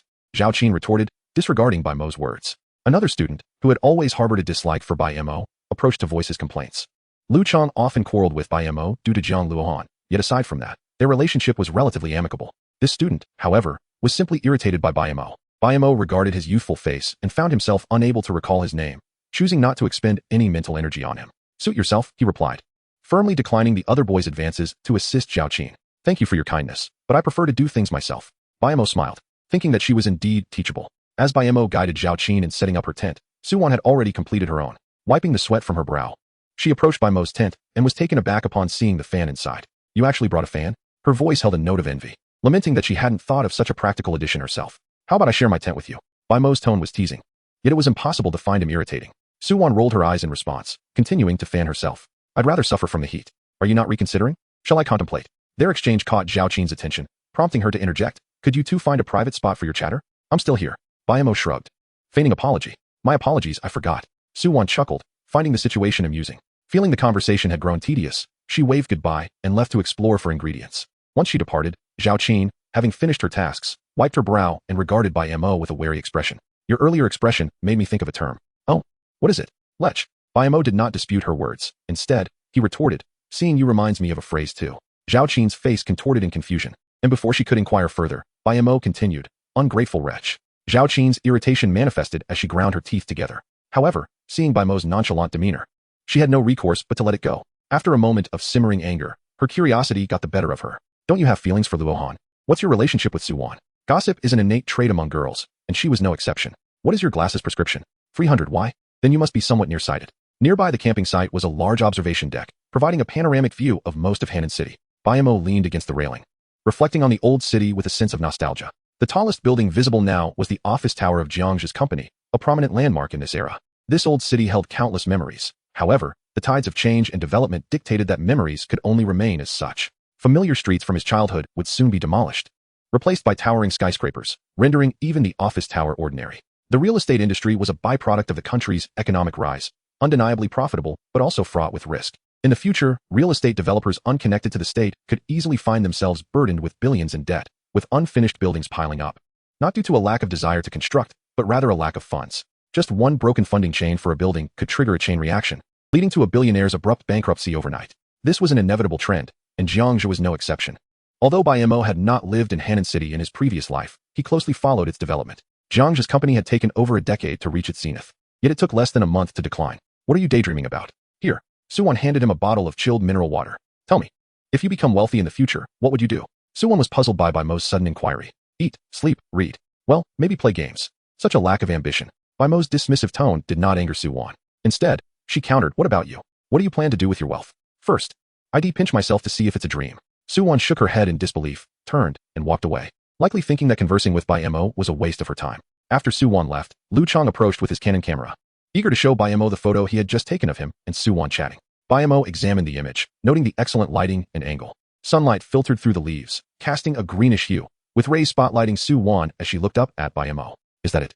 Shouldn't you have asked me to help keep this a secret from Luohan? Lu Chang slowly came to terms with the reality that Bai Mo might hold more significance in Jiang Luohan's eyes than he did. However, he was someone who could let go of such thoughts easily, realizing that college would offer better opportunities. Why keep it secret? Seeing Bai Mo feign ignorance, Lu Chang looked at him with disdain. Aren't you afraid she'll be upset if she sees this? Why should I fear? She has been angry before. Lu Chang fell silent, unwilling to dwell on that topic, fearing it might incite his own frustration. By the way, did you have any updates on that matter we discussed last time? I made a promise. Bai Mo sighed, preparing to light a cigarette, but noticed Lu Chang watching him. Care for a smoke? Lu Chang hesitated, unsure if it was appropriate. Never mind. Bai Mo shrugged, placing the cigarette back in his pocket. He lit one for himself and took a couple of drags, his practiced movements exuding a certain nonchalance. Lu Chang's mouth twitched. He too was tempted to try one, but resolved to buy a pack after they descended the mountain. Bai Mo was well aware of Lu Chang's thoughts, but chose not to address them. As he smoked, Bai Mo announced, I've arranged for someone to contact the local school. I will provide all their uniforms for free. Besides 2 sets for winter and summer, each student will also receive a winter coat. However, our factory is under considerable strain. Supporting just one school is our limit. Lu Chang nodded appreciatively, expressing his gratitude. Bai Mo's efforts were commendable, and Lu Chang felt it was more than sufficient. Bai Mo then shifted his focus back to Lu Chang. Thank you. If it's useful, I could say it every day? What does that mean? Monitor. I donated school uniforms to the school out of respect for you. Shouldn't you show some appreciation as well? Upon hearing this, Lu Chang quickly took 2 steps back, his face reflecting sheer horror. What do you want? Just to clarify, I am not fond of men.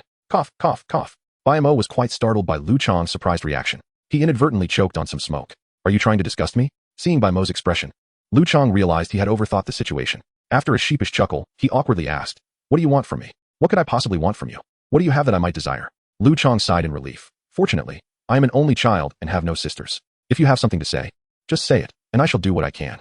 With the objective achieved, Bai Mo ceased his joking. Turning to face Hannan City, he leisurely remarked, the issue of clothing is easily resolved. However, the crux of the matter lies not in clothing, but in poverty. Lu Chang nodded in agreement, sharing this perspective. Yet, he felt somewhat powerless, unable to effect significant change. It was Bai Mo who would ultimately assist in resolving the clothing issue.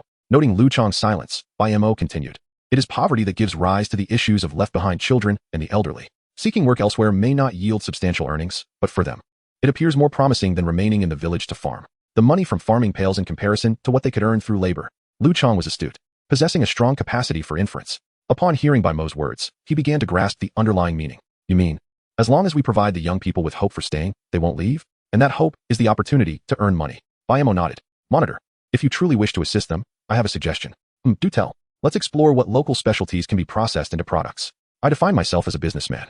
Businessmen seek profit. As long as there is profit, I wouldn't mind relocating the factory, even if it means operating at a lower margin. After making his point, Bai Mo patted Lu Chang on the shoulder and departed. He refrained from inquiring why Lu Chang was so dedicated to helping a small town. Everyone has their secrets, and it is unnecessary to pry. In truth, it was easy to surmise. An 18-year-old youth, pure of heart and lacking in worldly experience, often feels overwhelmed by the suffering of others. If a few charming young ladies surrounded him, gazing at him with admiration while calling him brother, it would be even more remarkable. Bai Mo's decision to provide Lu Chang with a pathway was fueled by his own ambitions. Doing good is one aspect, but perhaps he was also eyeing the promising future of rural development and Lu Chang's potential. Offering him an opportunity for growth might yield unexpected rewards.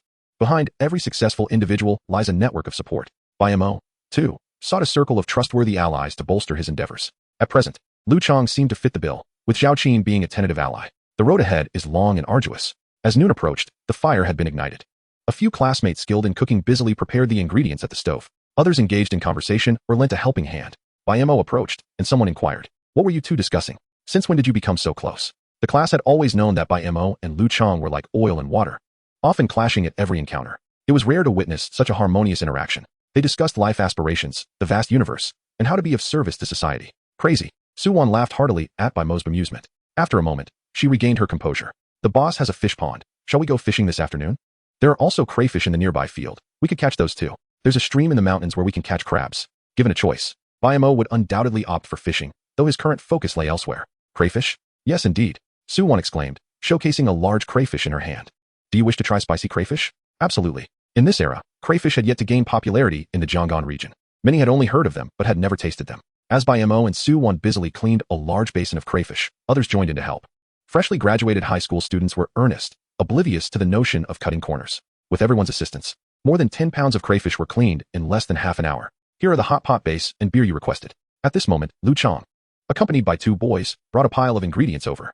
"Just place them beside the stove," Bai Mo directed, gesturing toward the recently set-up cooking area. The fire was already crackling, steam rising from the pot.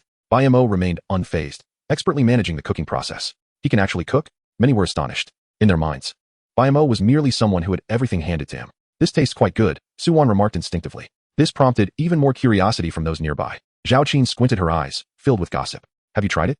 Realizing she had misspoken, Suwon seized the moment to change the subject. "I'm going to get some water." With that, she dashed away. Zhao Qin watched her retreating figure, her chin resting on her hand, deep in thought. There is indeed something amiss. Alas, it is a pity for Luohan. "No, it is not a pity," she rejected Bai Mo. The fire blazed brightly, and the pot of crayfish was prepared in no time. Bai Mo took the initiative to taste it first. The flavor was satisfactory. Though it may not rival the culinary arts of a restaurant, it was certainly enjoyable. "Care to try?" Bai Mo offered a second crayfish to Suwon. She accepted it, ignoring the grease on her hands, and eagerly devoured it. After finishing, her eyes sparkled, and she licked her fingers clean. Not bad. With Suwon's endorsement, Bai Mo felt a swell of pride. He placed all the crayfish into a large basin. Let the feast begin. The lunch spread was plentiful. Although it may not have been visually appealing, everyone was quite content. "Bai Mo, if Luohan were aware of your culinary skills, she might not have turned you down. No matter, let her find a chef in the future. However, it is a pity that those who cook better than me are not as handsome.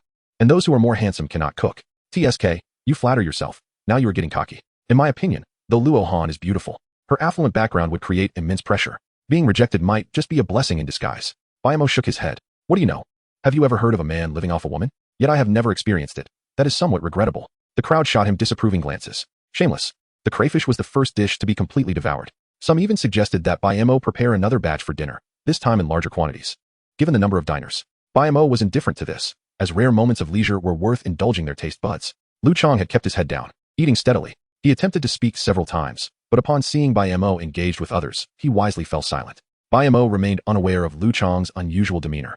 But Suwon noticed. The monitor seems to be preoccupied. Bai Mo finally cast a glance at him and moved closer to sit beside him. "What's wrong? Are you unwell?" Upon Bai Mo's approach, Lu Chang wasted no time in speaking up. "There are many of these crayfish in that small town, but they are treated as pests. They like to burrow, causing damage to the fields, and they feed on rice roots." Ever since Bai Mo mentioned the potential to commercialize local specialties, he had been mulling over this issue. Crayfish seemed like an excellent option. Although cultivating them would mean sacrificing rice cultivation, it was evidently a quicker path to profit. Plus, it doesn't require spring sowing or summer planting. "I was wondering what was bothering you. Aquaculture encompasses not only aquatic farming, but also animal husbandry." Bai Mo patted Lu Chang on the shoulder, inadvertently wiping the grease from his hand. After all, his black attire was resistant to stains. "You can research related breeding methods online, as long as you can motivate them to take action. The market is not a concern. I will handle that." Noticing Lu Chang lost in thought, Bai Mo added, "Once you've formulated a plan, just present it to me. By the way, you can write a proposal, can't you? If not, then never mind. Who do you look down upon? Just wait. I'll have it for you in a couple of days." High school students typically have little exposure to planning, and Bai Mo was subtly guiding him. "Well, you better work hard. Does the class monitor also aspire to be an entrepreneur?" Suwon inquired while eating. What does he know about entrepreneurship? With his temperament, it would be a miracle if he didn't get swindled out of his last pair of pants. "So what are you discussing?" Bai Mo glanced around, and Seeing others engrossed in their own conversations, leaned closer to Su-won. I'm just recruiting him to be my free labor. He seemed quite pleased. Su-won shot Bai Mo a glance. Indeed, he is quite the rogue. Then, with a note of caution, she said, you one T try to con me one day. Will you? Bai Mo generously nodded. Oh, I certainly will. Before Su-won could change her expression, Bai Mo quickly added, but rest assured. I will definitely inform you in advance and follow your suggestions. More content loading, please wait a moment. That is more like it. Su-won nodded in satisfaction, then asked after a while, so, what do you think I should pursue if I want to start a business during the summer? Bai Mo pondered for a moment before responding. Gather a few teachers to establish a training institution, then promote it. You can claim that you excelled in your exams thanks to this tutoring. This summer, just sit back and wait to collect the money. Su-won became increasingly astonished. She eventually set down her chopsticks. You have me somewhat tempted. However, it feels a bit morally questionable. Bai Mo chuckled, knowing Su-won wouldn't engage in such activities. Yet, he was not merely jesting. This could become a systematic approach in the future. Individuals with principles like Su-won are rare, and Bai Mo did not share her steadfastness. Had he been in her position, he would have acted long ago. Don't ask. Principles are of little value. After finishing their meal, those who had not participated in cooking took the initiative to wash the dishes. Su-won took a phone call, and after hanging up, approached Bai Mo. Upon seeing Su-won's serious expression, Bai Mo was puzzled by the situation. What's wrong? Su-won took a deep breath and slowly replied. I just received a call from the admissions office of Capital University asking if I would like to attend their school. If I agree, they will come this afternoon to sign the agreement with me. Bai Mo blinked in surprise. The college entrance exam results haven't even been released yet. And they're already trying to recruit? You should definitely accept. Isn't that your long-held dream? Su-won's breathing quickened, clearly excited. However, she shook her head with a smile. I declined. I suddenly feel that there are more important matters than this dream. Chapter 40. Is it beautiful? After Su-won revealed her rejection of Capital University's offer, Bai Mo was left speechless. It took him a moment to regain his composure. Have you thought this through? Su-won firmly nodded. Yes, Jiangsu University is also quite good, at least it is close to home. With Su-won's gaze fixed intently on him, Bai Mo felt that the world had gone mad. One lunatic, Jiang Luohan, was not enough. Now Su-won had lost her mind too. Su-won wished to continue chatting with Bai Mo, but her phone kept ringing incessantly. It seemed that not only Capital University was aware of her results. After answering several calls, including from her parents and old Shu, all inquiring why she had declined the offer from Capital University and attempting to persuade her otherwise. Everyone knew how hard Su-won had worked to gain admission. Yet now, with one foot already in the door, she simply stated she would give it up. No regrets. After hanging up the phone, Su-won noticed Bai Mo had not left and playfully stuck her tongue out at him. It's just a matter of not going to Capital University. Is it really necessary to be this surprised? Bai Mo nodded emphatically. Your parents not coming over to drag you to sign the agreement with the Capital University representatives is quite restrained. Not at all. They have always respected my opinions. Bai Mo had nothing more to say, merely giving her a thumbs up. Su-won smiled, her eyes reflecting an indescribable emotion. Aren't you curious why I chose not to go to Capital? Bai Mo paused, then tentatively suggested, is it because you prefer the cuisine in Jiangsu? Su-won laughed, her eyes sparkling. That's exactly how I convinced myself. Bai Mo patted his chest, exhaling in relief. That's good. Noticing Bai Mo's evident relief, Su-won looked at him with curiosity. I thought you might be not going for my sake. You gave me quite a scare. That would have been too much guilt. More content loading, please wait a moment. Not at all. Su-won shot him a glance and scoffed. Feeling rather good about yourself, aren't you? Bai Mo shrugged. It's not about self-satisfaction. Mainly, I don't want to go to the Jiangsu region. Staying in Jianggan is just fine. If you were going for my sake, I would truly feel embarrassed not to follow you. Su-won's expression suddenly fluctuated between joy and despair. Even she, usually composed, could not hide her panic. Are you serious? Bai Mo was pleased with her reaction and nodded.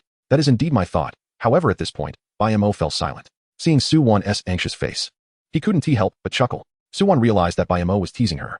Unable to restrain herself, she playfully punched him. Truly, you are a rascal. After saying this, she walked away, evidently flustered by Bai Mo's words and needing a moment to collect herself. Once she departed, Bai Mo sighed. If only I could be 10 years younger. Yet, after this moment of reflection, he suddenly realized something was amiss. At this moment, I am 18, aren't I? What should an 18-year-old do?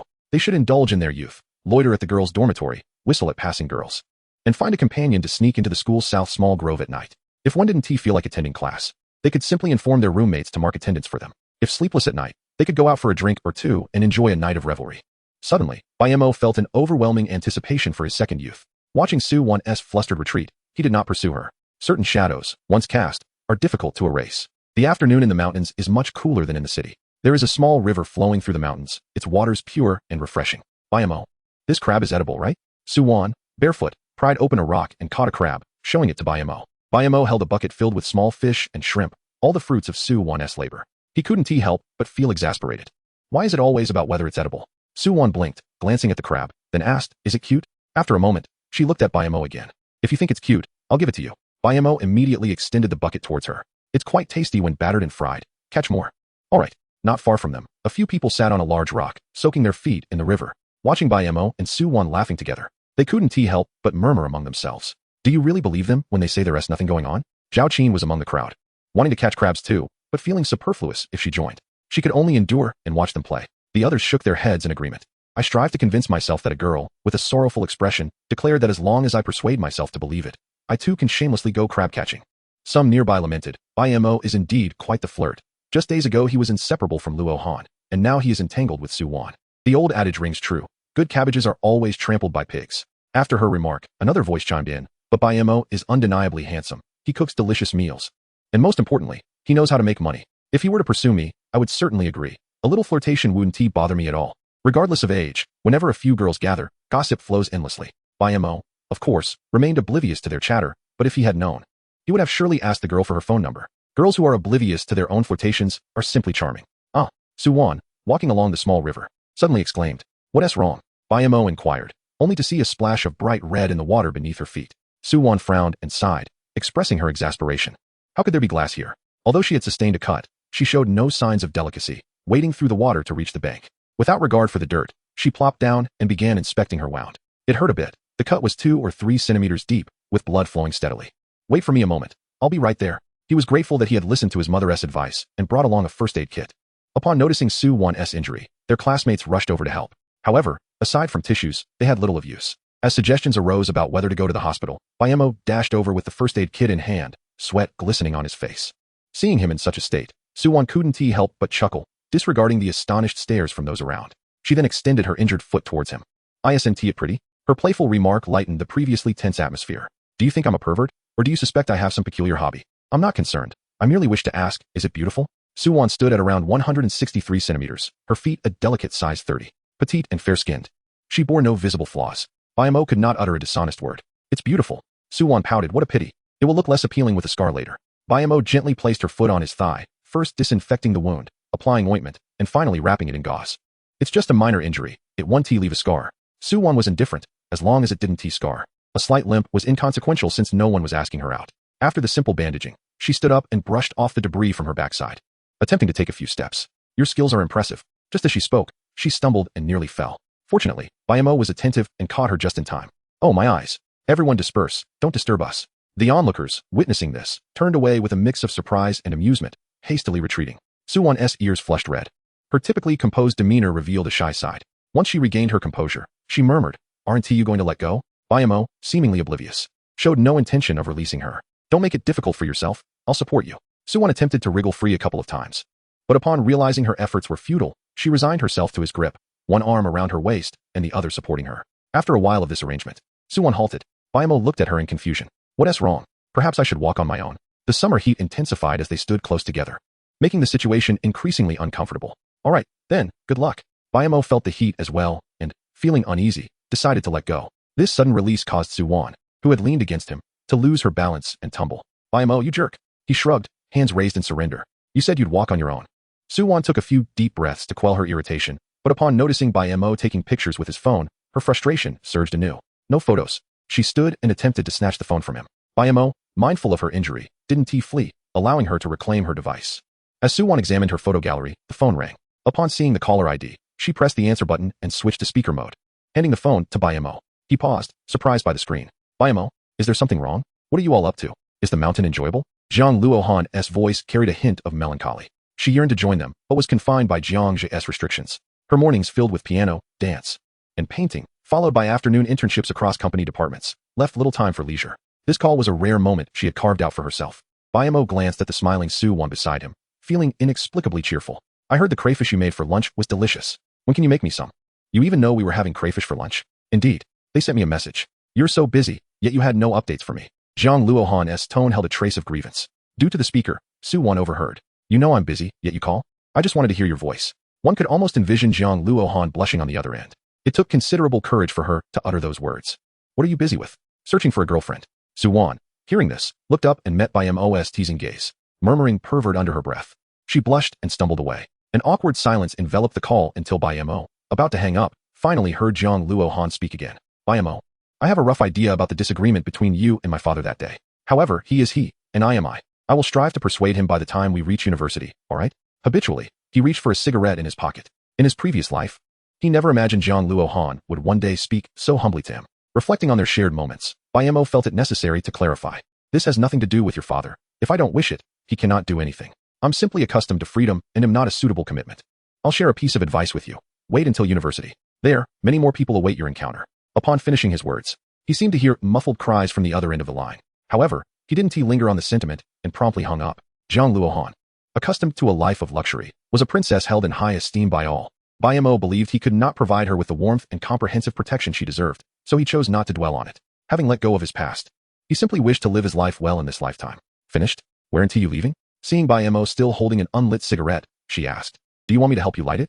Observing Bai Mo smoking, Su Wan remarked, Luohan was so straightforward. She said to wait until university. Why did you refuse her? Bai Mo, inhaling deeply, replied, I'd have to be insane to agree. Noticing Su Wan's puzzled expression, he continued, the most challenging debts to repay are those of emotions. I promised, and thus my beautiful fantasies about university life came to an abrupt end before they even began. If I were to encounter several girls more beautiful than her in college, wouldn't that be a tremendous loss? Su Wan covered her mouth, laughing heartily. Then you could at least agree to her. That way, you'd have a safety net. Am I that kind of person? Bai Mo initially refuted her statement, but then pondered, patting his forehead. Wait, I seem to be that kind of person after all. Why didn't you remind me sooner? Uffed. You fickle-hearted fool. Bai Mo nodded, acknowledging the truth. As long as you know. Su Wan huffed through her pretty nose. With such a mindset, even when you get to college, you won't find a girlfriend. You are mistaken. Bai Mo shook his finger, asserting, as long as I have money, it shouldn't be a problem to find a few beautiful girlfriends who are merely after my wealth. Su Wan was aware that Bai Mo was jesting. Yet she couldn't muster any joy and could only let out a long sigh. Then I can only wish you a swift bankruptcy. Good luck. I shall borrow your good wishes. Chapter 42. Who knows? In 2004, the skies over Hannan City still glittered with a multitude of stars. Occasionally, a shooting star would streak across the night. Bai Mo had borrowed a lounge chair from the boss and was leisurely lying back, counting the stars. A group of high school classmates gathered around a bonfire, their laughter ringing out from time to time. Aren't you going to join the conversation? Su Wan approached with a slice of watermelon, casually asking as she handed it to Bai Mo. Bai Mo shrugged his shoulders, feeling somewhat helpless. I was debating whether fifth brother is truly affectionate or irresponsible. When they couldn't argue back, they just kicked me out. The popularity of My Fair Princess was at its peak, and many conversations revolved around its plot. Bai Mo had engaged in numerous debates regarding fifth brother and Xiao Yinzi in their class group, nearly getting kicked out himself. Su Wan stifled a giggle. If it were you, what choice would you make as fifth brother? Bai Mo's expression turned contemplative. Do you think this is a simple choice? Even if it is, can we not consider it a multiple choice question? After contemplating for a moment, Su Wan nodded in agreement. Now that you mention it, he does seem a bit foolish. Bai Mo smiled with satisfaction, pleased to find someone who hadn't yet been brainwashed by Qiong Yao. No wonder you are the top scholar. Your mind is far superior to theirs. Speaking of top scholars, Su Wan suddenly recalled something and turned to Bai Mo. I've always been curious. How did you know for certain that I would be the top scholar right after the exam? Before the teacher from Capital University contacted her today, she had thought Bai Mo was merely joking. After all, the title of top scholar is a heavy mantle to bear. There's only one among thousands of candidates in the entire city. However, upon receiving the call from the Capital University teacher, she had accepted the reality. Knowing from Lao Shu that she was the only one in the city to receive such treatment, there was undoubtedly surprise, but even more, curiosity lingered. How did you know? I guessed. What other way is there? Bai Mo replied nonchalantly. You wouldn't think of backing out, would you? You promised that if you truly are the top scholar, you would treat me to a meal. Su Wan couldn't think of any other reason and could only trust Bai Mo's words. You won't back out, right? It's just a meal. If you want, I can treat you every day. That won't do, Bai Mo countered. The doctor said my stomach is fine. I don't need to rely on others. In the dim moonlight, Su Wan's expression was obscured, but a fleeting glimmer of disappointment danced in her eyes. If you don't want to eat, then what are your plans for the upcoming summer vacation? I plan to continue managing the clothing factory. Dongxiang is currently only piloting in Hannan City. If it succeeds, I will expand to surrounding cities and counties. This summer vacation is my time to seek out agents and also to visit the provincial capital. Jiang Luohan's cousin has been in touch with me regarding the provincial market. Su Wan understood that Dongxiang was a brand established by Bai Mo, and she had contributed ideas for its initial advertising campaigns, though she had never spoken of it publicly. As Bai Mo detailed the future development plans and implementation steps for Dongxiang, Su Wan listened, captivated. Though her maturity surpassed that of her peers, she was still just an 18-year-old girl. Terms like strategic planning and foresight were concepts she had only encountered in books. Meanwhile, Bai Mo was actively embodying those terms through his actions. After Bai Mo finished speaking, he noticed Su Wan staring blankly at him. Unable to resist, he teased. What is this? Are you starting to admire me after hearing my plans? Su Wan nodded, candidly admitting, just a little. Then, with a playful wink, she continued. But I still stand by my statement. I wish you failure. After saying that, she turned on her heel, hands behind her back, and walked away with a cheerful gait. Bai Mo could faintly hear her murmuring behind him. Well, if I fail, I'll eat and drink off you. Their initial plan was to stay 2 days and 1 night, But the next morning, at dawn, a group of people clamored to descend the mountain. Despite the fun, the abundance of mosquitoes made it unbearable. Neither mosquito repellent nor incense was effective. They could only tighten the tent to keep the bugs out. Yet, even in summer, it was stifling, and being cooped up in the tent for too long was uncomfortable. Why do you all look like you've been punched in the eyes? Su-won, who had slept soundly, stretched as she stepped out of the tent, observing Bai Mo and the others, who appeared weary. As she spoke, she returned Bai Mo's small fan, which she had stealthily taken the night before. When Bai Mo attempted to reclaim it, she had playfully shouted pervert. Even with Bai Mo's thick skin, he could only retreat when the group turned to look. Fine, consider it a gift. Since Bai Mo didn't want it, Su-won gladly accepted it. This was Bai Mo's first gift to her. Are you upset? On the bus ride back, Su-won continued to sit beside Bai Mo. But he kept his gaze fixed outside the window, seemingly indifferent to her presence. Bai Mo was feeling downcast, contemplating the absurdity of the world. Su-won, who was usually gentle and serene, suddenly seemed transformed, becoming quirky and a bit mischievous. Don't be upset, Su-won pouted, playfully pulling at Bai Mo's arm and whispering in his ear. Bai Mo, however, was not angry. He merely recalled how the group had looked at him with disdain when Su-won had called him a pervert. If he had truly acted inappropriately, he would have accepted it, but he had done nothing. Bai Mo turned to Su-won, who was beaming with joy, and said in mock annoyance, "Do you think I resemble a pervert?" Su-won nodded initially, but upon meeting Bai Mo's gaze, she quickly realized her mistake and shook her head vigorously. No, that's not it. Bai Mo's teasing demeanor vanished as he looked at her earnestly. No, you are mistaken. I truly am a pervert. After saying this, Bai Mo leaned in and gently pecked Su-won's face. For a moment, she was stunned, her breath quickening as 2 shades of crimson crept onto her cheeks. She quickly turned away, unable to look at Bai Mo again. In that fleeting moment, she almost screamed but couldn't find her voice. Bai Mo smirked, thinking, "You called me a pervert, let me show you what a pervert looks like." Fortunately, most of the passengers on the bus were asleep, and those who were awake were preoccupied with their own affairs, oblivious to the scene unfolding. Otherwise, there would have been a commotion. With Bai Mo's antics, Su-won lost all courage to speak. She spent the rest of the journey with her head down, fiddling with her fingers. After the vehicle came to a halt, passengers hurriedly gathered their belongings and rushed off. Lu Chang was still instructing everyone to ensure nothing was left behind. Meanwhile, Su-won had already dashed away. What was going on with Su-won? Bai Mo shrugged. Who knows? Chapter 43. This is impossible. Embrace life, cherish movement, and savor the world. Dongxiang, teeming with boundless possibilities. In the bustling commercial plaza at the city center, a colossal screen incessantly showcased advertisements for Dongxiang. On weekends, the streets were thronged with shoppers.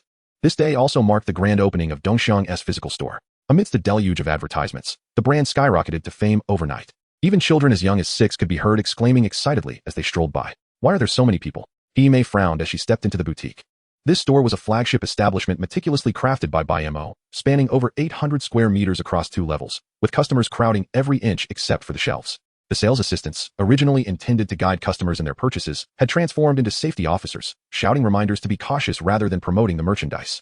Bai Mo could hardly contain his laughter. He had anticipated good business, especially since there were few sports brand boutiques in Hannan City. However, he never imagined it would be this overwhelming.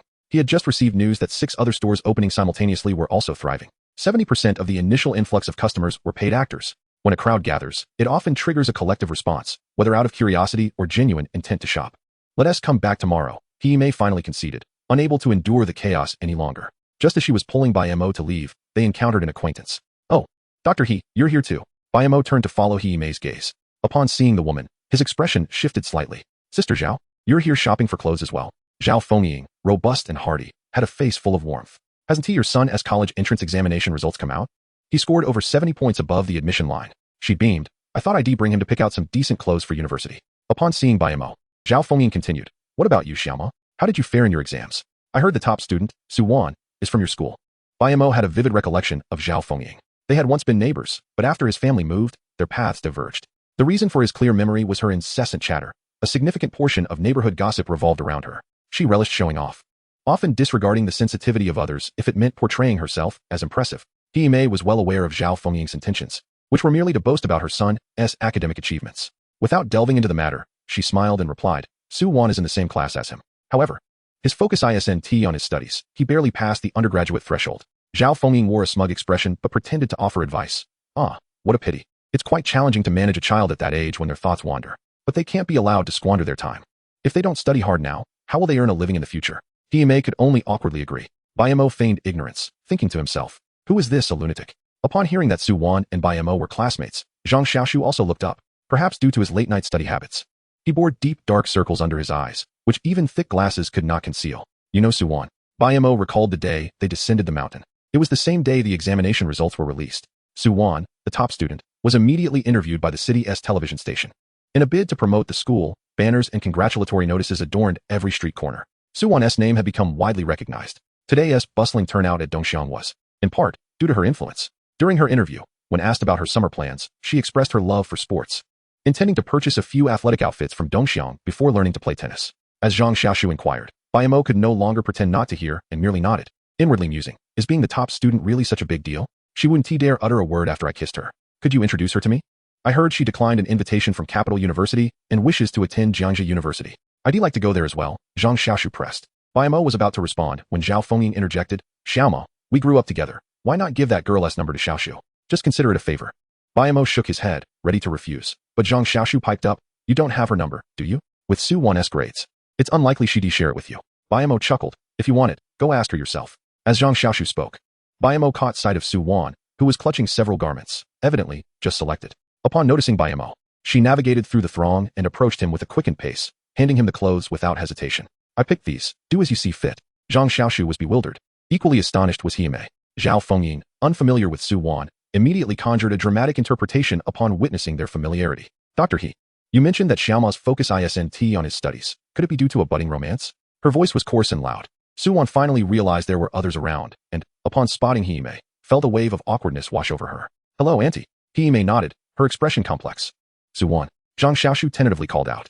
Huh, who are you? He stammered, suddenly nervous. Just moments ago, he had been searching for her, and now she was right in front of him. I'm an old classmate. I did well on this exam and should be attending Jiangsu University as well. I was hoping to get your number, he blurted out. Suwon sensed Bai Mo's cold demeanor and understood they were not well acquainted, promptly shaking her head in refusal. I'm sorry, I don't need it. That number? Sorry, I don't have a phone. Bai Mo discreetly gave Suwon a thumbs up, and she playfully winked back. Hime, having witnessed their exchange, cleared her throat twice. Xiaowon, do you like these clothes? Auntie will buy them for you. Although uncertain of the relationship between Bai Mo and Suwon, it was evident from their interactions that Suwon's gesture of handing clothes to Bai Mo was not a trivial matter. To save face for Bai Mo, she prepared to settle the bill. Those garments she chose were rather expensive.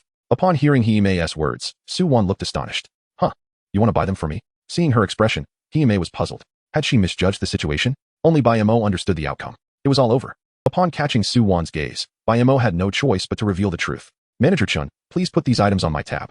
Manager Chun was the store's head, who had been present since Bai Mo's interview and had been quietly observing. Now, upon being called, he approached with a broad smile.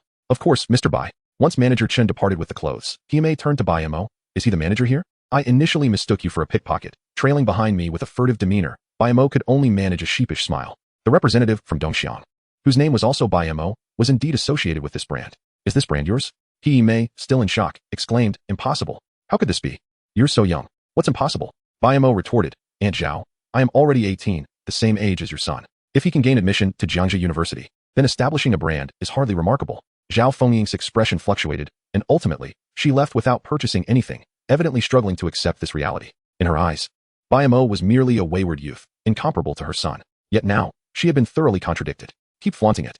Bai Mo found amusement in the flustered figures of Lu Fengying and her son, but then Hime's voice broke through his laughter.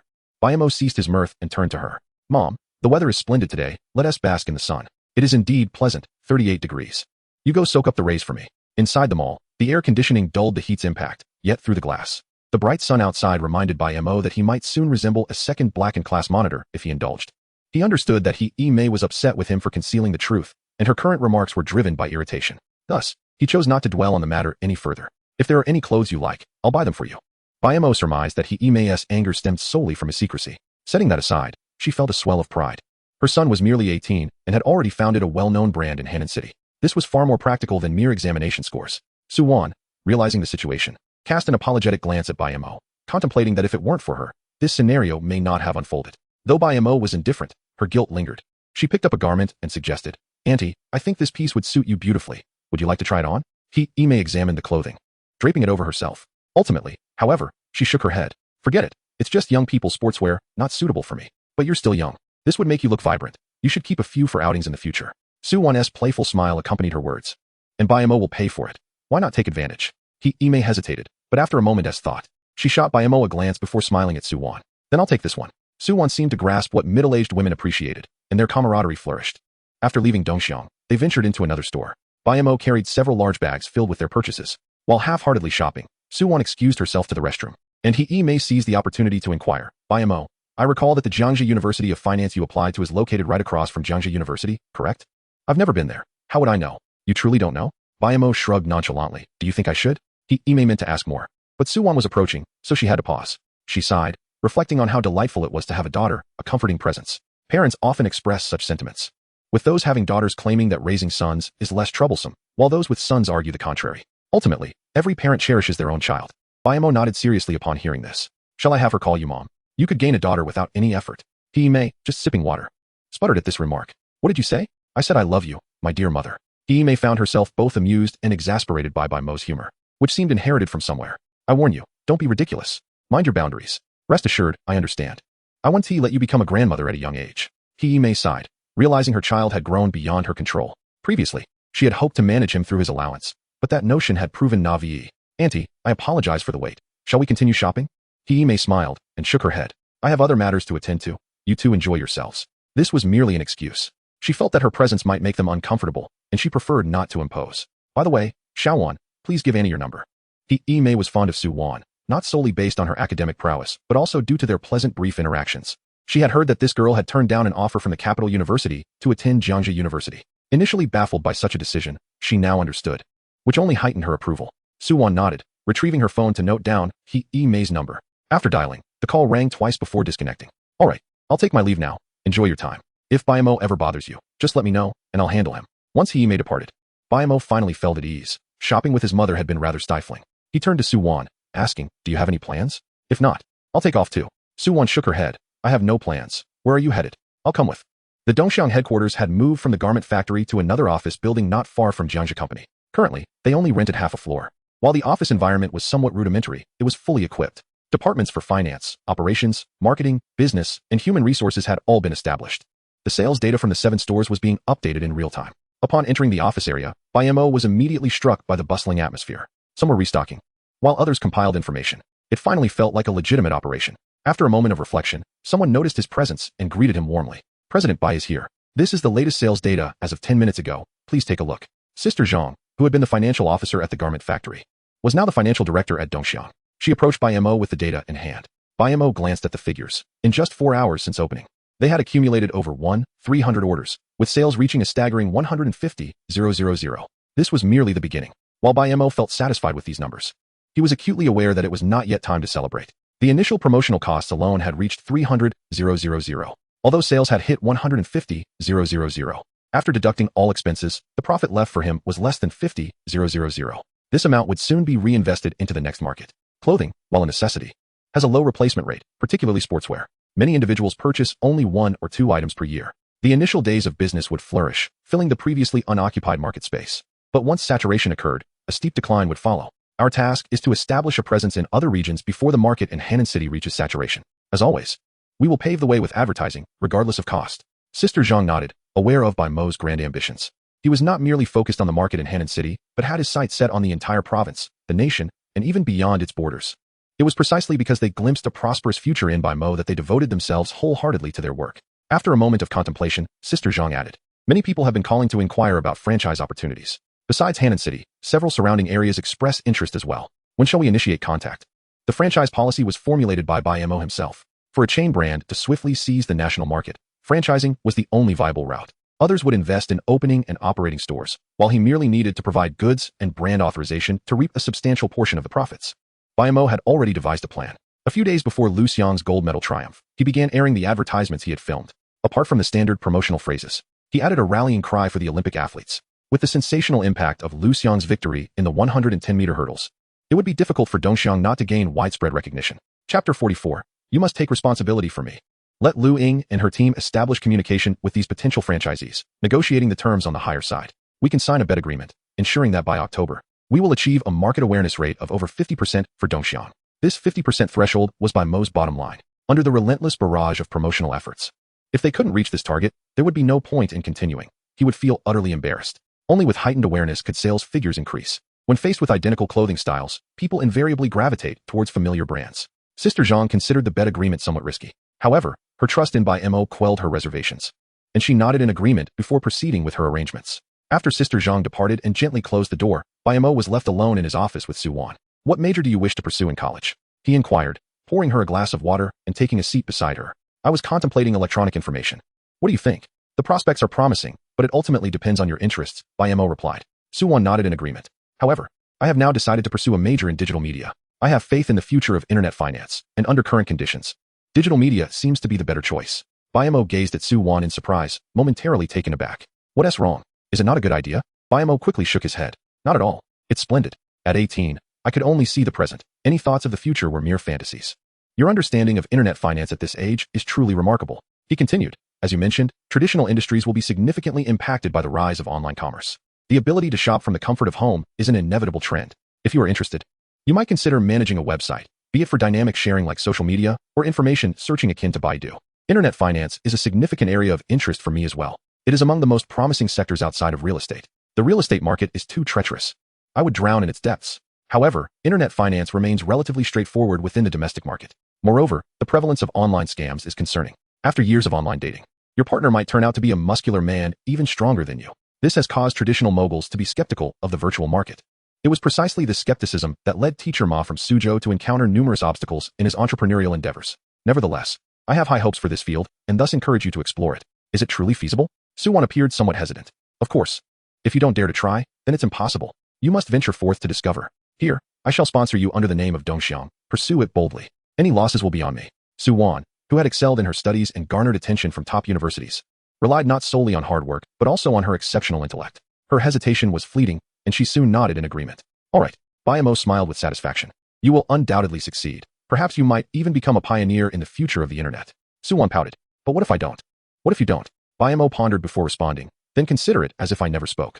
Seeing Bai Mo's playful demeanor, Suwon could only sigh. I should have recorded this. If I fail, I'll pin the blame on you. Bai Mo's brow twitched, and he retorted with a teasing tone. If you succeed, it will be credited to your adept management, correct? Suwon responded earnestly, indeed. Bai Mo plopped down beside Suwon, the scent of his shampoo wafting toward her. What are you doing? Suwon asked, growing cautious as Bai Mo drew nearer. After being forcefully kissed by him in the car, it had taken her a while to recover. Bai Mo flashed a mischievous grin and teasingly remarked, in a room with a lone man and a woman. What do you think I'm doing? Upon hearing his words, Suwon relaxed slightly, reverting to her serene, shy demeanor. Well, just be gentle, okay? Bai Mo was momentarily taken aback, unsure how to respond. Shouldn't she resist a little? Suwon playfully smiled. You are just all talk, brave in words, but cowardly in action. Curse it, Bai Mo muttered, feeling provoked. It was as if he lost all rationality and leaned in closer. Before long, a sharp yelp escaped Bai Mo's lips. Are you a dog? Fortunately, there was no blood, just a lingering pain. Suwon had bitten down firmly. Her cheeks flushed crimson, yet she maintained her composure. I'm a tiger, don't provoke me. You're a tiger? Then I'm Wusong. Bah. Wusong wouldn't he act like a rogue?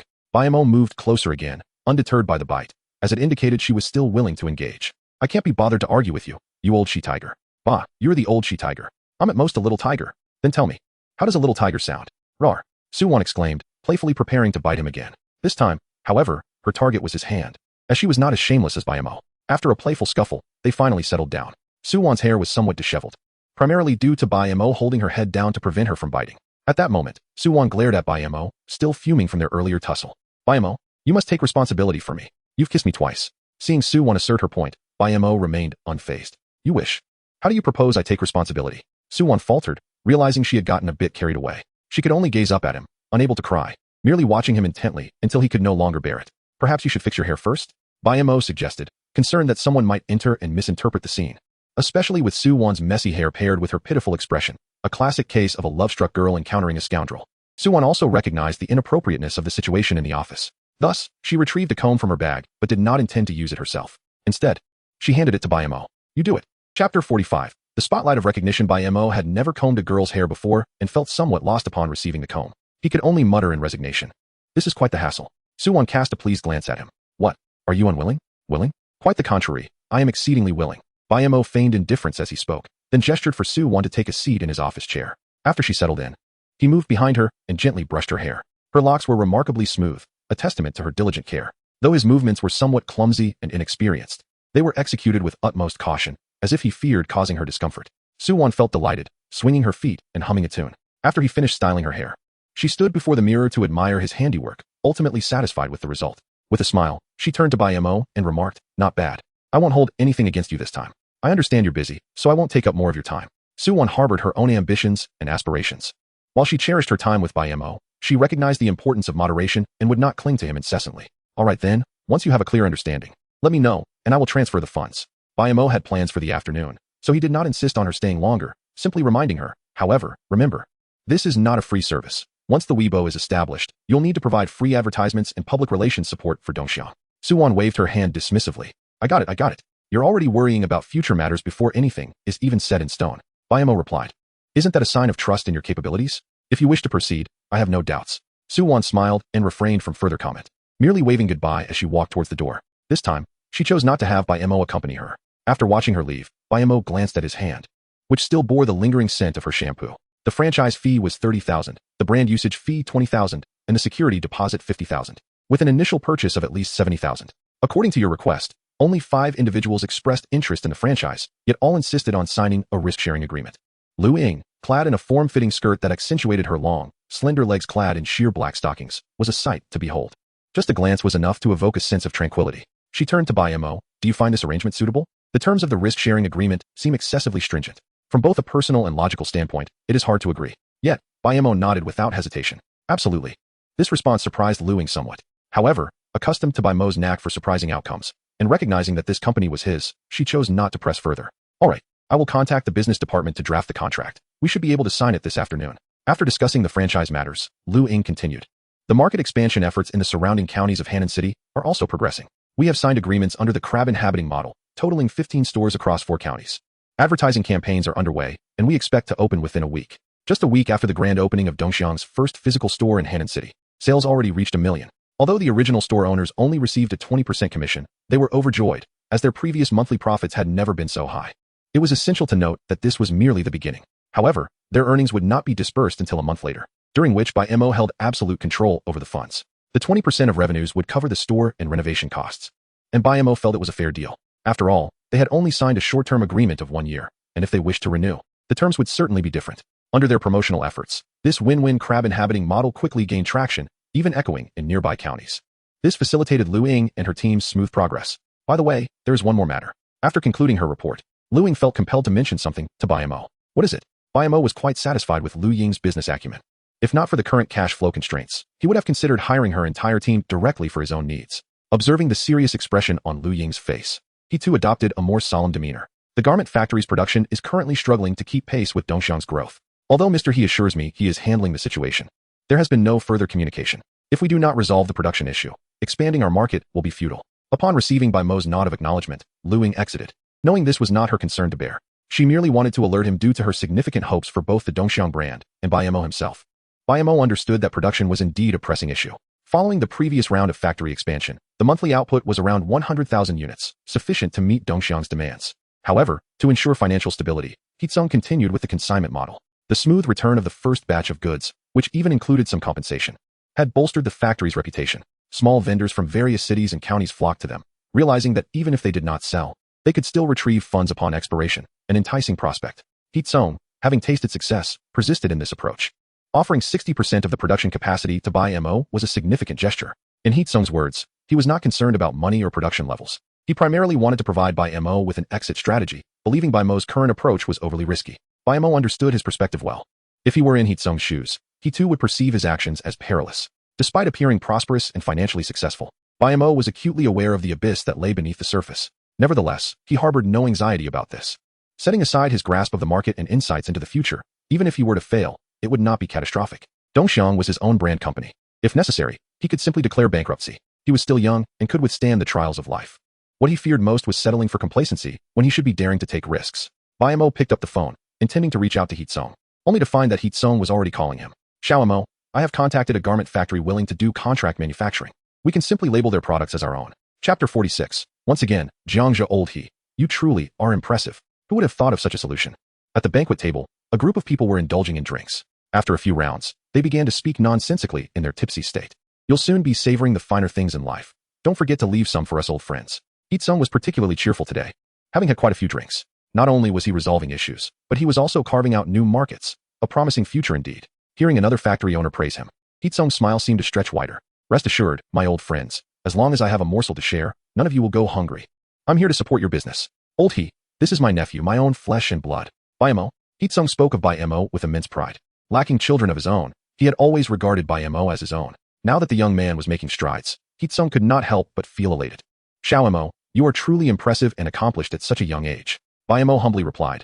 Thank you, Uncle He, but I am merely fortunate. Luck is also a part of strength. Uncle He, from now on, I shall follow in your footsteps. In the world of business, everyone was cunning. When there were profits to be made, they would bow and scrape, unbothered by the loss of status. However, when the benefits dwindled, they would part ways, disregarding past relationships. This phenomenon is aptly described as the birds fly away, and the good bows are hidden. When the cunning rabbit dies, the hounds are cooked. When He Tsung faced challenges, he reached out to them, yet they always found excuses to evade responsibility. Having weathered the storm, new challenges have emerged. Bai Mo naturally disregards the words of these people. In their company, one must focus solely on profit. You jest. What qualifications does this young lad possess to utter such nonsense about following you? It's merely a matter of making money together. After much discourse, it became evident that this individual was impervious to reason. Yet, they continued to vocalize their thoughts. Well said. Indeed, let us all profit together. Old He, I have fulfilled your request. The arrangement for processing is settled. What about your promise to me? The willingness to collaborate stemmed from the valuable information he possessed. This matter had also been discussed with Bai Mo, who had agreed. Old He, I understand that my brother's actions may seem unscrupulous, and you likely hold me in contempt. I have my own hardships. To be honest, I never expected you to endure this. He Tsung, with a grim expression, did not interrupt. Have you not pondered why the bank and suppliers pressed you so tightly at the most critical juncture? He Tsung nodded. Traditionally, if bank loans and payments from suppliers were delayed, they would only impose a nominal penalty. This time, however, they showed no mercy. He had sought counsel from many, only to be met with closed doors. There are those who wish to see you fail. In today's society, relationships and connections hold significant weight, and it was clear that the opposing party's influence far surpassed theirs. Thus, they unhesitatingly sided with them. Do you wish to know more? Bai Mo, would you step out and fetch me some cigarettes? In He Tsung's eyes, Bai Mo was merely an inexperienced youth. He did not want him to witness the darker sides of society, fearing that such knowledge might lead to rash actions. Therefore, he sought to distract him. However, Bai Mo simply pulled 3 packs of cigarettes from his pocket. Huazi, Tianzi, Jizun, take whatever you wish without hesitation. He Tsung wished to continue speaking, but Bai Mo interjected. Rest assured, my ears are deaf to your words. Seeing that Bai Mo stubbornly refused to leave, He Tsung had no choice but to caution him. Regardless of the circumstances, do not act impulsively. Bai Mo, casually crossing his legs and engrossed in his phone, feigned ignorance. Proceed with what you wish to say. After a brief smile, he continued. The reason I dare to sit here and drink with you today is not only because I value your order, but also because once you acquire Dongxiang, you will no longer consider being an agent. This eliminates any conflict of interest. You may be unaware, but we plan to establish the largest production facility in Asia here, with initial investments amounting to several hundred million. He Tsung's expression shifted to one of astonishment. He was aware of the intention to select an agency factory in Hannan, but he had not anticipated such grand ambitions. Given the current stringent regulations on foreign enterprises, establishing a factory in the mainland necessitated a joint venture. They were interested not in your existing equipment, but solely in your credentials. With this clarification, He Tsung began to understand. You are but a naive youth, daring to pursue such a substantial opportunity. Even I, He Tsung, would not dare to dream of such ventures. 6 months prior, Old Lu's garment factory was acquired by an individual connected to the Daejiang Group's chairman, who also had ties to city officials, thus attaining significant influence. How did they suddenly become intoxicated? Daejiang Group's Jiang Zhe. He Tsung muttered darkly. Jiang Zhe was an insurmountable force in Hannan, and his connections undoubtedly had the capacity to orchestrate such maneuvers. Sighing, He Tsung realized that knowing the truth changed nothing. Attempting to act would be akin to a mayfly attempting to shake a tree, a futile endeavor. Yet, he continued to play with his phone, as if the world around him held no significance. He Tsung called his driver inside, and, upon making the necessary arrangements, departed with Bai Mo, appearing entirely unaffected by the effects of alcohol. Chapter 47. The pity of parental love. After leaving the restaurant, He Tsung refrained from mentioning the evening's events.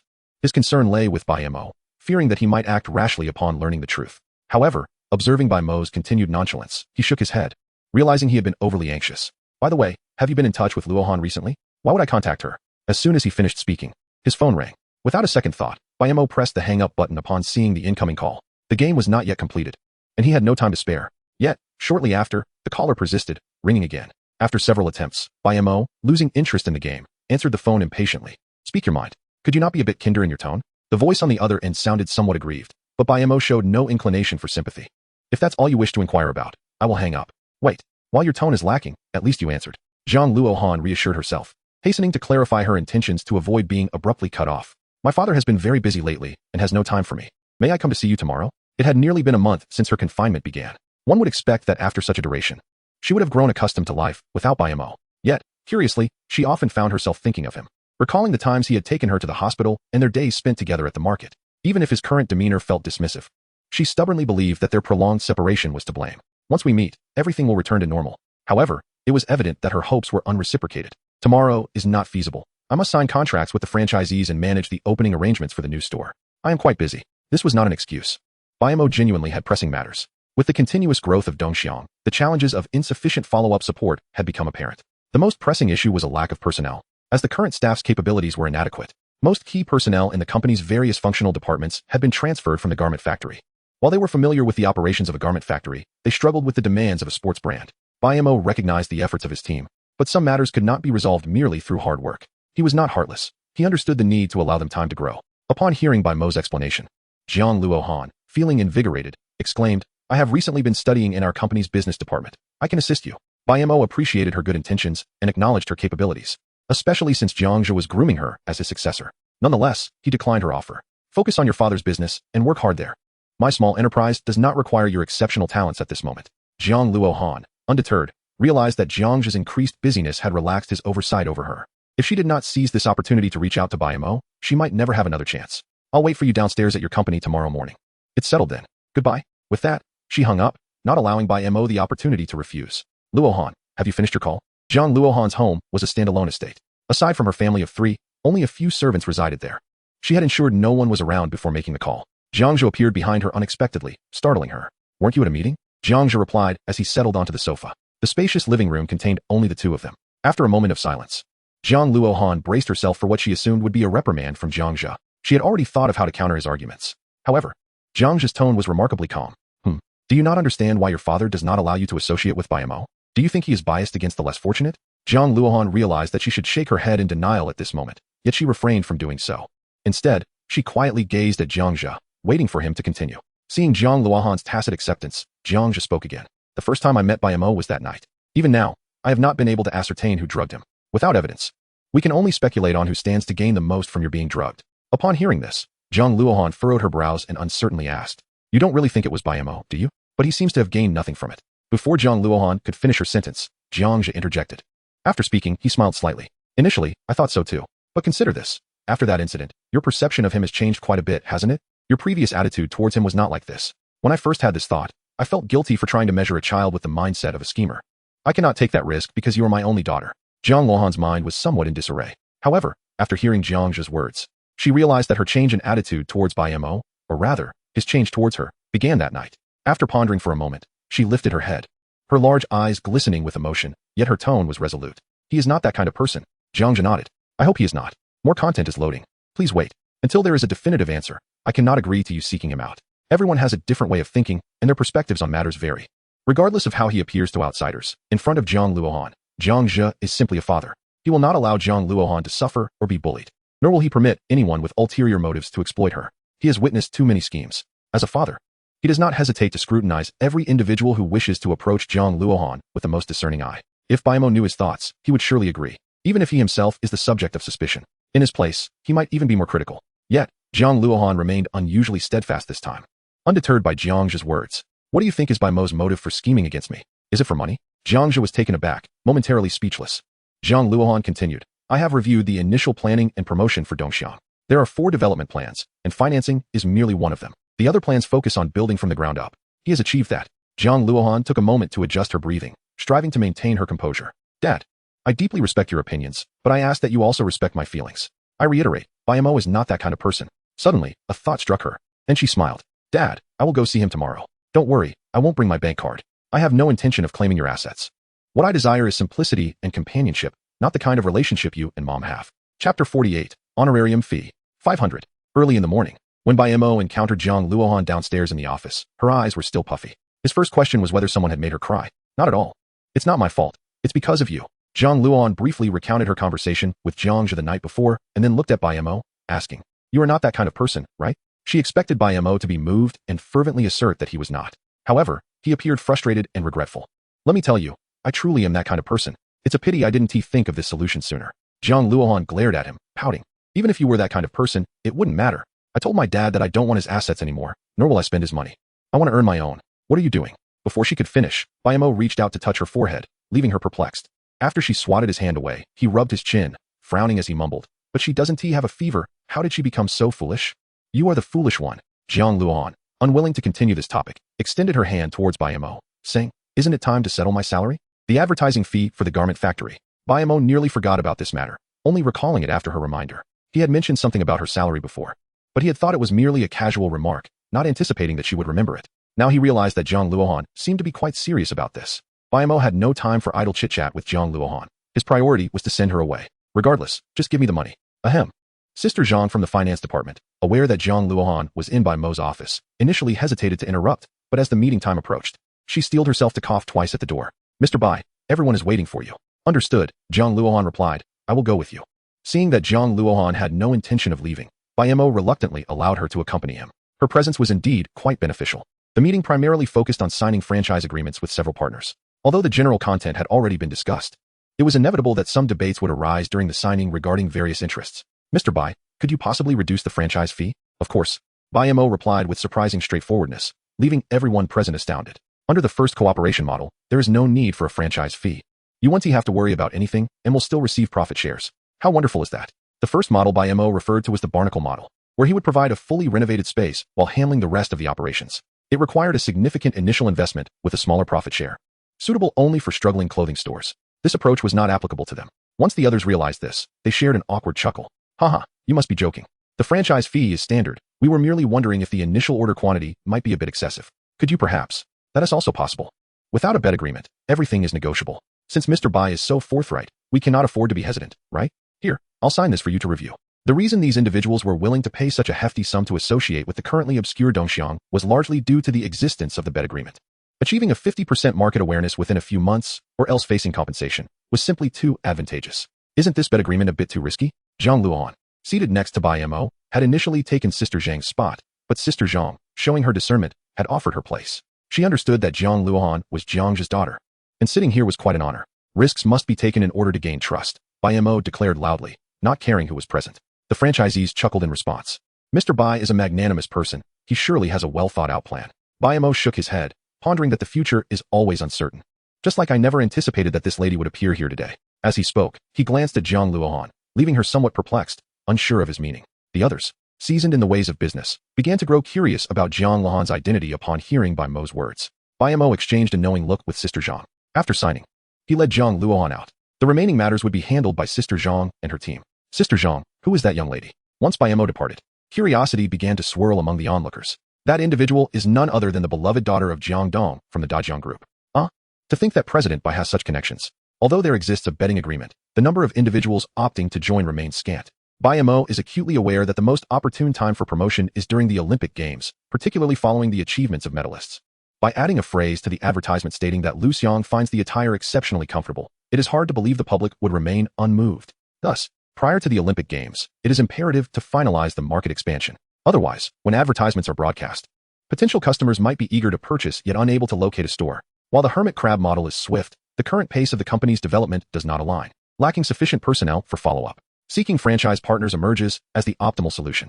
After all, one merely needs to provide goods and brand usage rights.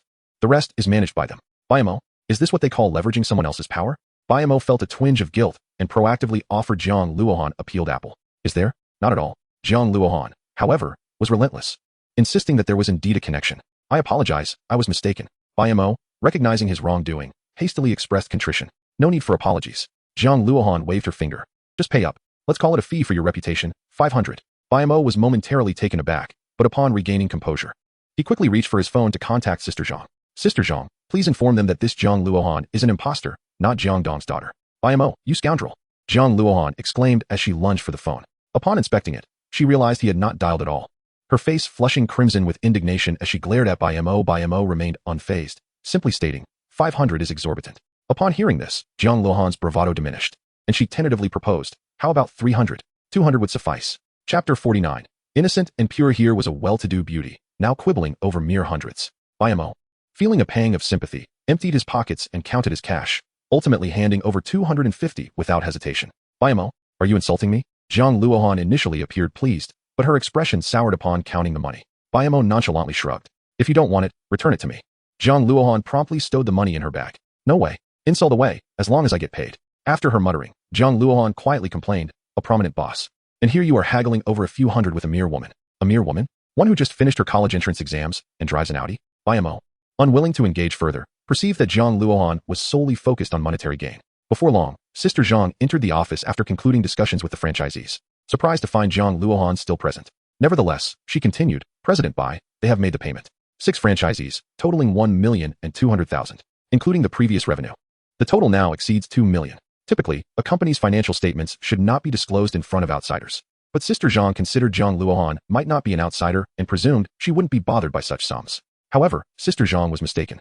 The current Jiang Luohan was wholly engrossed in financial matters. Over 2 million. Upon hearing this figure, Jiang Luohan sprang from the sofa. Bai Mo, did you rob a bank? Bai Mo shot her a disdainful glance. Robbing a bank wouldn't yield such profits. After a brief silence, Jiang Luohan dazedly nodded in agreement. As if to say, that makes sense. Noticing she had nothing more to contribute, Sister Jiang excused herself, feeling out of place. Once the room was devoid of others, Jiang Luohan approached Bai Mo, her large eyes brimming with a sense of grievance. Bai Mo, you sponsored Su Wan with 100,000 for her startup. Jiang Luohan had maintained contact with Su Wan and was aware of Bai Mo's financial backing for her venture into social media. This knowledge compelled her, despite Jiang's objections, to seek out Bai Mo, absorbed in revising a proposal on his computer, paid her little mind. Jiang Luohan, undeterred, continued, what about me? I want to try as well.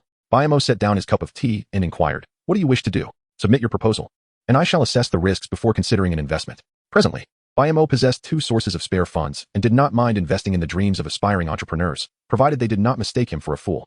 The proposal he was revising was one sent by Lu Chang, concerning rural investment and development. While the immediate profits were modest, the promotional impact for the brand Dongxiang was immeasurable. Upon hearing Jiang Luohan's entrepreneurial aspirations, he did not refuse. As fellow classmates, good ideas deserved support. Jiang Luohan pouted, feeling slighted. Did Su Wan provide you with a proposal? Not at all, Bai Mo replied generously. The proposal was mine. Then you. Jiang Luohan was about to retort, but Bai Mo interrupted. Though she didn't provide me with a proposal, she gave me something far more valuable. The disposable cup Jiang Luohan had just picked up slipped from her grip, crashing to the floor. Her expression turned vacant as her mind echoed the words. She gave something more precious to Bai Mo. Why are you standing there? Hurry and fetch a mop to clean up. Bai Mo was unconcerned about the impact of his words on Jiang Luohan. All he knew was that she had spilled tea everywhere. Oh right. Reflexively responding, she walked toward the office door. Where are you going? The mop is right behind the door. Huh. Oh, foolish. Having completed this task, she regained her composure and, biting her lip, gazed at Bai Mo with concern. What if she is pregnant? Bai Mo, taken aback, raised his head in astonishment. What did you say? Pregnant? Bai Mo frowned, muttering, a mere kiss shouldn't lead to that. After reflecting, he realized his earlier words had led Jiang Luohan to overthink. He sighed in exasperation. What are you thinking? Su Wan and I are completely innocent. We merely shared a kiss. Jiang Luohan, for reasons unbeknownst to her, felt an unexpected relief wash over her. Though her expression remained sulky, a kiss is still considered innocent? So, by your logic, a kiss transforms into something improper? Moreover, we bit, not kissed. Mind your words. Jiang Luohan fell silent, her face downcast, clearly unhappy. Is there really a distinction? The distinction is vast. One is proactive, the other is reactive. So who initiated the kiss? Su Wan. Surely not. Bai Mo paused, then nodded affirmatively. Yes, it was indeed her. After a moment of silence, Jiang Luohan looked up at Bai Mo, her eyes glistening with unshed tears. I won't bite you. Bai Mo shivered at her gaze, unwilling to pursue the topic further. Su Wan was optimistic and mature, self-reliant. And even if a kiss necessitated responsibility, it wouldn't be a loss. Jiang Luohan, however, was different. Any impropriety, even if she disregarded it, would invoke Jiang's wrath, demonstrating just how cruel he could be. A fleeting kiss could lead to lifelong consequences, certainly not worth the risk. How about we discuss financial matters instead? Jiang Luohan's expression turned somewhat forlorn. When I talk finance, you delve into emotions. When I seek emotional support, you pivot back to money. 5,000. Bai Mo tentatively suggested. Despite her current predicament, a withered heiress is still worth more than a mere horse. Jiang's daughter is contemplating entrepreneurship, and failure seems improbable given her abundant resources. Unless she overreaches and signs too many risky agreements, akin to the antics of certain live-streaming personalities. Clearly, Jiang Luohan lacks that sort of audacity, at best. She might engage in modest business ventures. When she heard the figure of 50,000, she felt a flicker of uncertainty, though her expression remained inscrutable. Bai Mo suggested 70,000, to which Jiang Luohan shook her head. 100,000. Not a penny more, but certainly not less. In Chapter 50, it is asserted that certain matters should not be treated merely as business. Jiang Luohan placed her notebook on her lap, her fingers deftly dancing over the keyboard. She envisioned creating a resource-sharing platform akin to a job recruitment website, promoting local mutual assistance. This would not only address employment issues, but also encompass housing rentals and the resale of unused items. Such a website would require minimal initial investment and could be piloted in a single city before broader expansion. However, the lack of immediate profit means that only with a growing clientele could they begin to charge merchants for membership and advertising fees. As Bai Mo spoke, Jiang Luohan diligently took notes and nodded in agreement. The current recruitment methods feel somewhat antiquated. Many individuals struggle to find suitable employment, while promising positions remain unfilled due to a lack of qualified candidates. Given the increasing number of internet users, this concept holds merit. Yet, Jiang Luohan posed another question. Looking toward Bai Mo, how can we seize the opportunity, given that the Chinese recruitment website is doing quite well? Bai Mo explained that the company in question is the largest recruitment platform globally and has intentions to enter the Chinese market, albeit without finding the right opportunity thus far. A potential collaboration could be explored, and it would be prudent to see how they might gain a competitive edge. Were it anyone else, Bai Mo would not divulge so much, as few have access to foreign enterprises. Jiang Luohan, however, was different. Although she claimed not to rely on Jiang's finances, she felt no burden in utilizing his resources. As she put it, why not take advantage of them since they cost nothing? Jiang Luohan nodded, mentally noting the company's name. Once the formal discussion concluded, she closed her notebook and inquired, "Are you leaving Hannan City in a few days?" Bai Mo, engrossed in signing documents, merely responded with a nonchalant acknowledgement. "Your cousin has completed the market layout in the provincial capital, and I need to meet with him. The provincial market is vast, and many matters necessitate face-to-face communication. I have entrusted him with the agency rights for the provincial capital." Bai Mo had conversed with Jiang Luohan's cousin multiple times on the phone, and they had jointly devised specific business expansion plans. Based on previous discussions, Bai Mo expressed satisfaction with his capabilities, hence his desire to meet. Jiang Luohan was aware of this and initially insisted on accompanying him, but Bai Mo resolutely declined. Her cousin had explicitly stated that he had prepared an entire suite of services for his visit, and he had cautioned that Jiang Luohan should not be informed, lest she report back to her father. "Going to the provincial capital won't take long," Jiang Luohan remarked. "After that, I need to visit the countryside for an assessment."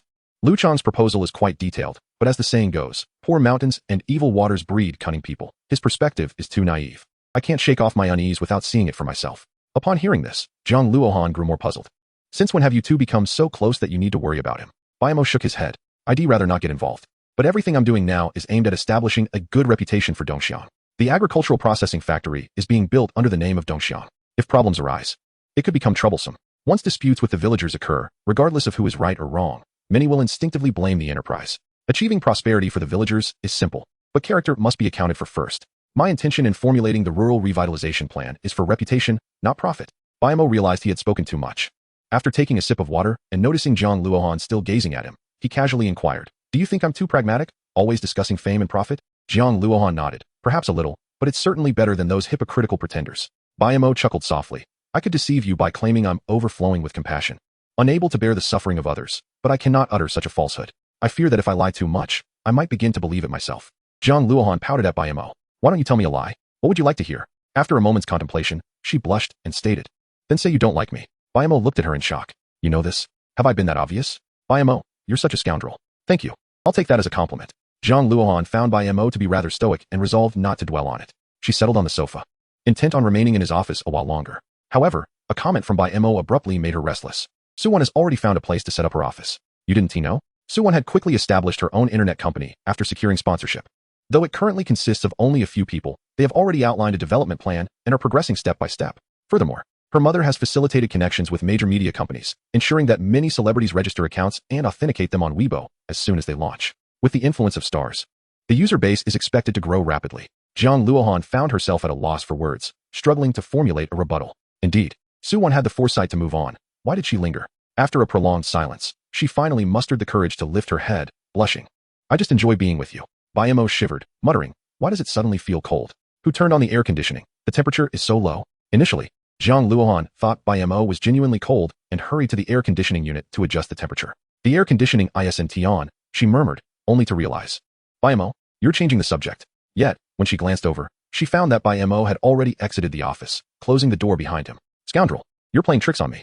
Jiang Luohan never anticipated that after gathering the courage to confess her feelings for Bai Mo, he would feign ignorance and walk away. She began to doubt herself. Was she truly that intimidating? At least Bai Mo found it rather daunting. What could possibly be wrong with a perfectly lovely girl? Exiting the office building, Bai Mo strolled directly into the adjacent parking lot. "Director Jiang, is there something you need?" His hasty departure from Jiang Luohan was not solely due to fear of her bold words. He had received a message from Jiang Zhe requesting a meeting. Though Jiang Zhe's behavior could be somewhat irritating, Bai Mo understood and held no grudges. As a younger generation, he felt it necessary to respond to the message. "I find the Dongxiang proposal quite promising. We should schedule a time to discuss it further." Upon hearing Jiang Zhe's words, Bai Mo did not display the expected surprise but maintained a calm demeanor, signaling for him to continue. Jiang Zhe, perceiving that he had been seen through, felt a tinge of awkwardness. Nevertheless, he concealed it behind his usual commanding presence. Luohan can be somewhat stubborn. Do take care of her. Only the identity of his father could render the usually assertive Jiang Zhe so helpless. Chairman Jiang, some matters should not be treated merely as business transactions. Chapter 51. Care? Jiang Zhe felt a significant sense of relief as he departed. Although Bai Mo had declined his investment, he had promised to care for Jiang Luohan to the best of his ability. However, he had yet to determine the nature of his role in providing that care. Jiang did not delve deeply into the specifics. In his eyes, the only appropriate identity was that of a boyfriend. He endeavored to accept this notion, albeit reluctantly voicing it. Alas, he was mistaken. What identity could genuinely care for her? Paternal love? Would that not imply she ought to call him father? The thought suddenly struck Bai Mo with an inexplicable thrill. Since he had promised Jiang to look after Jiang Luohan, he felt compelled to treat her with greater kindness. On his way back to the office, he thoughtfully purchased a cup of milk tea. Still upset? Initially, Jiang Luohan was a bit irked, but her irritation dissipated upon receiving the milk tea. Bai Mo, it's been ages since you last treated me to milk tea, she remarked. Indeed. It has been quite a long time, Bai Mo nodded. Nearly 20 years, I believe. This beverage is brewed. Consuming too much isn't advisable, as it may lead to weight gain. As Jiang Luohan inserted the straw, she paused at his comment, but quickly regained her composure. I will drink whatever you offer, she declared, taking a substantial sip. I'll accept becoming overweight. Bai Mo nodded, pleased with her compliance. By the way, how does your father usually care for you? He inquired. Huh. Jiang Luohan looked at Bai Mo, puzzled. What are you saying? Bai Mo, lost in thought, inadvertently revealed his musings. What must I do to make you call me father? Before he could comprehend his own words, he felt a sharp pain in his arm. What are you doing? Bai Mo glanced at his arm, where Jiang Luohan had just pinched him fiercely. You really have the nerve to do that, she retorted, glaring at him, her milk tea suddenly losing its appeal. Who told you to speak so recklessly? What did I say? Bai Mo feigned innocence, but Jiang Luohan, exasperated by his apparent ignorance, stamped her foot and exclaimed, You want me to call you father? Ah, my dear daughter, he teased as she stormed off, leaving him to remind her to drive safely. After watching Jiang Luohan drive away through the floor-to-ceiling windows of the office building, Bai Mo's smile faded. During his earlier conversation with Jiang Zhe, they had also touched upon the incident involving the drugging, and now, no leads had emerged. It remained unclear whether the attack had been aimed at Bai Mo or Jiang Luohan. The surveillance footage from that day showed no anomalies, and the staff had been questioned without yielding any results. Having experienced much, Bai Mo was unafraid to view the world through a dark lens. Was the drugging intended to frame him, or had he merely been caught in the crossfire? Who stood to gain in the end? Despite Jiang Zhe's extensive connections, they had uncovered nothing, leaving Bai Mo with a sense of helplessness. Yet, surrendering like this was unacceptable to him. Mr. Bai, tomorrow we have a total of 15 stores opening. Do you think any additional arrangements are necessary? Su Zheng asked, knocking on the office door. Without Bai Mo's permission, they would not enter. We will proceed according to plan. I will be heading to the provincial capital in a couple of days. So I'm entrusting the matters of Dongxiang to you. With the market in Hannan City nearing saturation, the development steps for Dongxiang had begun to extend to surrounding counties. The provincial capital of Ganshi was of utmost importance. Understood, Mr. Bai, Su Zheng replied, nodding. After a moment of thought, Bai Mo added, if you encounter any insurmountable difficulties, feel free to consult Jiang Zhe. This was Jiang Zhe's promise to him. Although Bai Mo had declined his investment, he had not rejected his goodwill. Su Zheng was momentarily stunned, but upon realizing the implications, he quickly nodded, certainly. Previously, everyone had speculated about the relationship between Jiang Luohan and Bai Mo. Yet none had dared to confirm it. They believed Jiang Zhe would never allow this inexperienced newcomer to endanger his daughter. Hence, it was surprising to hear such a statement from Bai Mo. With Jiang Zhe's backing, it seemed there was no problem in Hannan City that could not be resolved.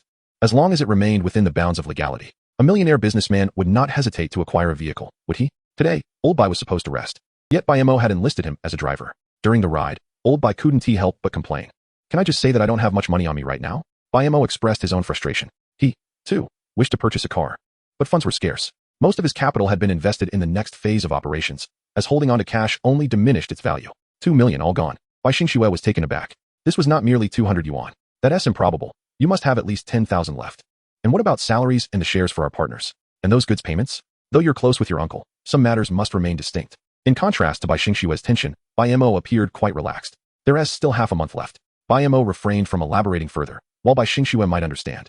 His temperament might not allow him to accept it. A diligent office worker earns immediate revenue for the company, yet their salary is often delayed until the end of the month or even mid-next month. During this period, the rights to the revenue belong to the company, and the profits entirely accrue to it. Bai Mo's 2 million had been allocated partly to expand into other cities and counties, with a larger portion directed towards celebrity endorsements and television advertisements. To put it bluntly, the quality of clothes is not the primary concern for the masses. As long as they are durable, that suffices. However, having a celebrity endorsement lends an air of sophistication. Therefore, Bai Mo devoted considerable thought to the advertising aspect. Having your own thoughts is commendable, but one must also heed the nuances in conducting business, Bai Xingxue advised as he dropped Bai Mo off at the train station. Bai Mo understood that old Bai meant well. At times, he could be too reckless in his endeavors, and a slight misstep could lead him to the edge of legality, a situation old Bai, as a lawyer, most wished to avoid. Rest assured, I possess no remarkable qualities. If I must name one, it would be that I am rather timid and averse to trouble. I shall never engage in illegal activities. Chapter 52. Jiang Luohan, the green train of 2004 lacks the comfort of modern high-speed trains. The narrow carriage is packed with a myriad of individuals. The summer heat intensifies the less than pleasant aroma within. Beside Bai Mo sat a middle-aged man, while across from him was a girl of pleasant appearance. Her hair styled in 2 braids, her skin slightly tanned from labor. She clutched a bag tightly, anxiously scanning her surroundings. The man occasionally attempted to strike up a conversation with her, his face adorned with a warm smile. Is this your first journey far from home? Are you headed to the provincial capital? I hail from there and know it quite well. Are you searching for work or someone? Upon learning that he was from the provincial capital, she hesitated briefly before cautiously asking, I'm looking for my brother. Do you know how to get to Ganshi Financial University? Ah, that place. I'm familiar with it. I happen to be passing by there. The man, seasoned in his approach, quickly eased the girl's apprehension with a few words. After a brief exchange, she agreed to follow him once they disembarked from the train. However, it was evident that the man had ulterior motives, as he cast his gaze toward Bai Mo as well. He had just seen Bai Mo making a phone call with his mobile device. At such a young age, it was evident that his family was affluent. It was worth noting that the uncle was still using a pager.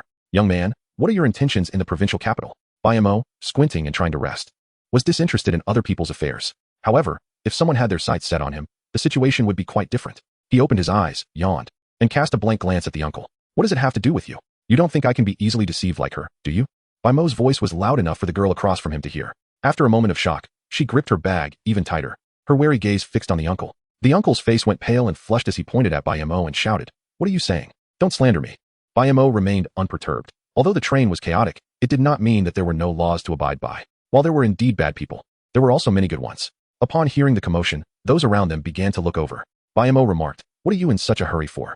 The girl hasn't even mentioned which campus of the university she's going to, and you already claim to be familiar with it? If you're so familiar, then tell me. Which school is opposite the university? The uncle was left speechless. How could he possibly know? He had merely been trying to engage the girl in conversation, intending to extract information, regardless of what she said about her destination. He had taken advantage of the newly arrived girl's vulnerability. Alright, why make things difficult for someone who's already in a pitiable situation? Have a little decency, Bai Mo concluded, ignoring him thereafter. Although the train station was bustling, the security checks for entry were quite strict, so there was little fear of the uncle resorting to any extreme measures. The only concern was whether he would seek revenge after leaving the station. With this thought, Bai Mo took out his phone and sent a message to Jiang Luohan's cousin. Bring a few more people, strong and good at fighting. The uncle left, unable to withstand the peculiar gazes from those around him. However, he shot Bai Mo a fierce glare before departing. Thank you, the girl said quietly to Bai Mo once the uncle had gone. Bai Mo nodded. Indeed, a thank you is warranted, but I am not a good person. Huh. The girl looked perplexed. Bai Mo clarified. I have my eyes on the money in your bag. Is it for your brother's tuition or living expenses? Upon hearing this, she quickly clutched her bag to her chest. Bai Mo smiled and chose not to engage further. While there may be more good people in the world, those who are genuinely good do not proclaim their goodness. Conversely, the wicked often masquerade as virtuous. This naive girl was far too easy to deceive. Bai Mo did not utter a word to her until the train reached its destination. There was no need for familiarity. Are you wearing a pink shirt? Bai Mo asked as he dialed Jiang Luohan's cousin's number, uncertain. What do you think? Handsome, right? Once he confirmed, he hung up and walked over. Handsome or not? I can't say, but it's certainly flamboyant. Jiang Luohan chuckled. You just don't understand. This is called fashion. He then extended his hand toward Bai Mo. Jiang Luohan. A pleasure to meet you. I look forward to your guidance, Bai. You're joking. It should be you guiding me, Bai Mo replied politely. Before coming here, Jiang Luohan had mentioned that Jiang Luohan's family, while not as expansive in business as Jiang Zhe's, was stable, operating around 10 tobacco shops in the Ganshi province, a secure source of income, indeed. Did you encounter trouble on the train? Jiang Luohan whispered. Upon receiving Bai Mo's message, he had anticipated this and made quick arrangements. It's just a small matter, merely precautionary. Jiang Luohan nodded, refraining from probing further. Let's go. I'll take you to the hotel to settle in. We can have a light lunch before heading to the company. He paused momentarily, a sly grin emerging. I've arranged a welcome dinner for you in the evening, so we can all have a good time. Jiang Luohan quickly added, Don't worry, I won't tell Luohan. Bai Mo shrugged helplessly. Would you believe me if I said I have no relationship with her? Jiang Luohan furrowed his brow, scrutinizing Bai Mo. I wouldn't. After all, my uncle specifically instructed me to treat you well. Jiang Zhe was the 4th elder in the family, referred to by Jiang Luohan as 4th uncle. Believe it or not, Bai Mo retorted. The train station was overcrowded, a chaotic mix of people, and neither of them wished to linger. As they chatted, they made their way to the parking lot. Hello, the girl from the train approached shyly. Biting her lip and hesitating for a moment, she asked, Do you know how to get to the University of Finance? Bai Mo shrugged. Sorry, I don't know. Jiang Luohan glanced at her, and then turned to Bai Mo. Do you know her? Bai Mo shook his head, just a fellow passenger. Jiang Luohan understood and did not dwell on it, as the girl was rather unremarkable compared to Jiang Luohan. The University of Finance has several campuses located in different areas. Which campus are you headed to? Upon hearing this, the girl appeared confused, not even knowing herself. Well, you must know whom to ask for help, right? What is your brother's major? Feng Yi. My brother's name is Feng Yi. He enrolled last year, so he should be a sophomore now. I don't even know his major. Jiang Luohan pulled out his phone and made a call. directly asking, "Can you check how many sophomores named Feng either are at your school?" The response came quickly. Within a minute, he received confirmation. There's only one at the old campus. Here's the contact number for his class advisor. Jiang Ziwen jotted down the information and handed it to her. "This is your class advisor's number and the school address. You can take a taxi there." After speaking, he didn't check if she understood, but turned and walked away with Bai Mo. Bai Mo did not dwell on the matter. But based on Jiang Ziwen's display of connections, it was evident that he was quite capable. "The student council president of the University of Finance is my ex-girlfriend. So gathering this information is quite convenient," Jiang Ziwen explained. Bai Mo was taken aback. "Ex-girlfriend? You still keep in touch?" Jiang Ziwen looked at him quizzically. "Why wouldn't I? My ex-girlfriends are spread across various universities, and we still have meals together from time to time." Seeing Jiang Ziwen's nonchalant demeanor, Bai Mo was struck by a term, playboy. Wealthy and charming, yet entirely self-assured. He felt that Jiang Ziwen was boasting and preferred not to linger on this subject. Just then, he spotted the uncle from the train again, flanked by 4 or 5 men approaching their direction. Bai Mo remained calm and asked Jiang Ziwen, "Didn't you say to bring more people? Where are they?" Jiang Ziwen first pointed to a Santana parked at the roadside. Just as Bai Mo was about to take off, Jiang Ziwen's finger moved, redirecting to a wooling sunshine behind the Santana. Chapter 53. Truly a good brother, you were quite impressive on the train, huh? Love to help people, do you? Well, how about you help me out? Hand over the cash you've got. The uncle's demeanor had completely shifted from the amiable man on the train. His eyes filled with malice as he and several others closed in on Bai Mo and Jiang Ziwen.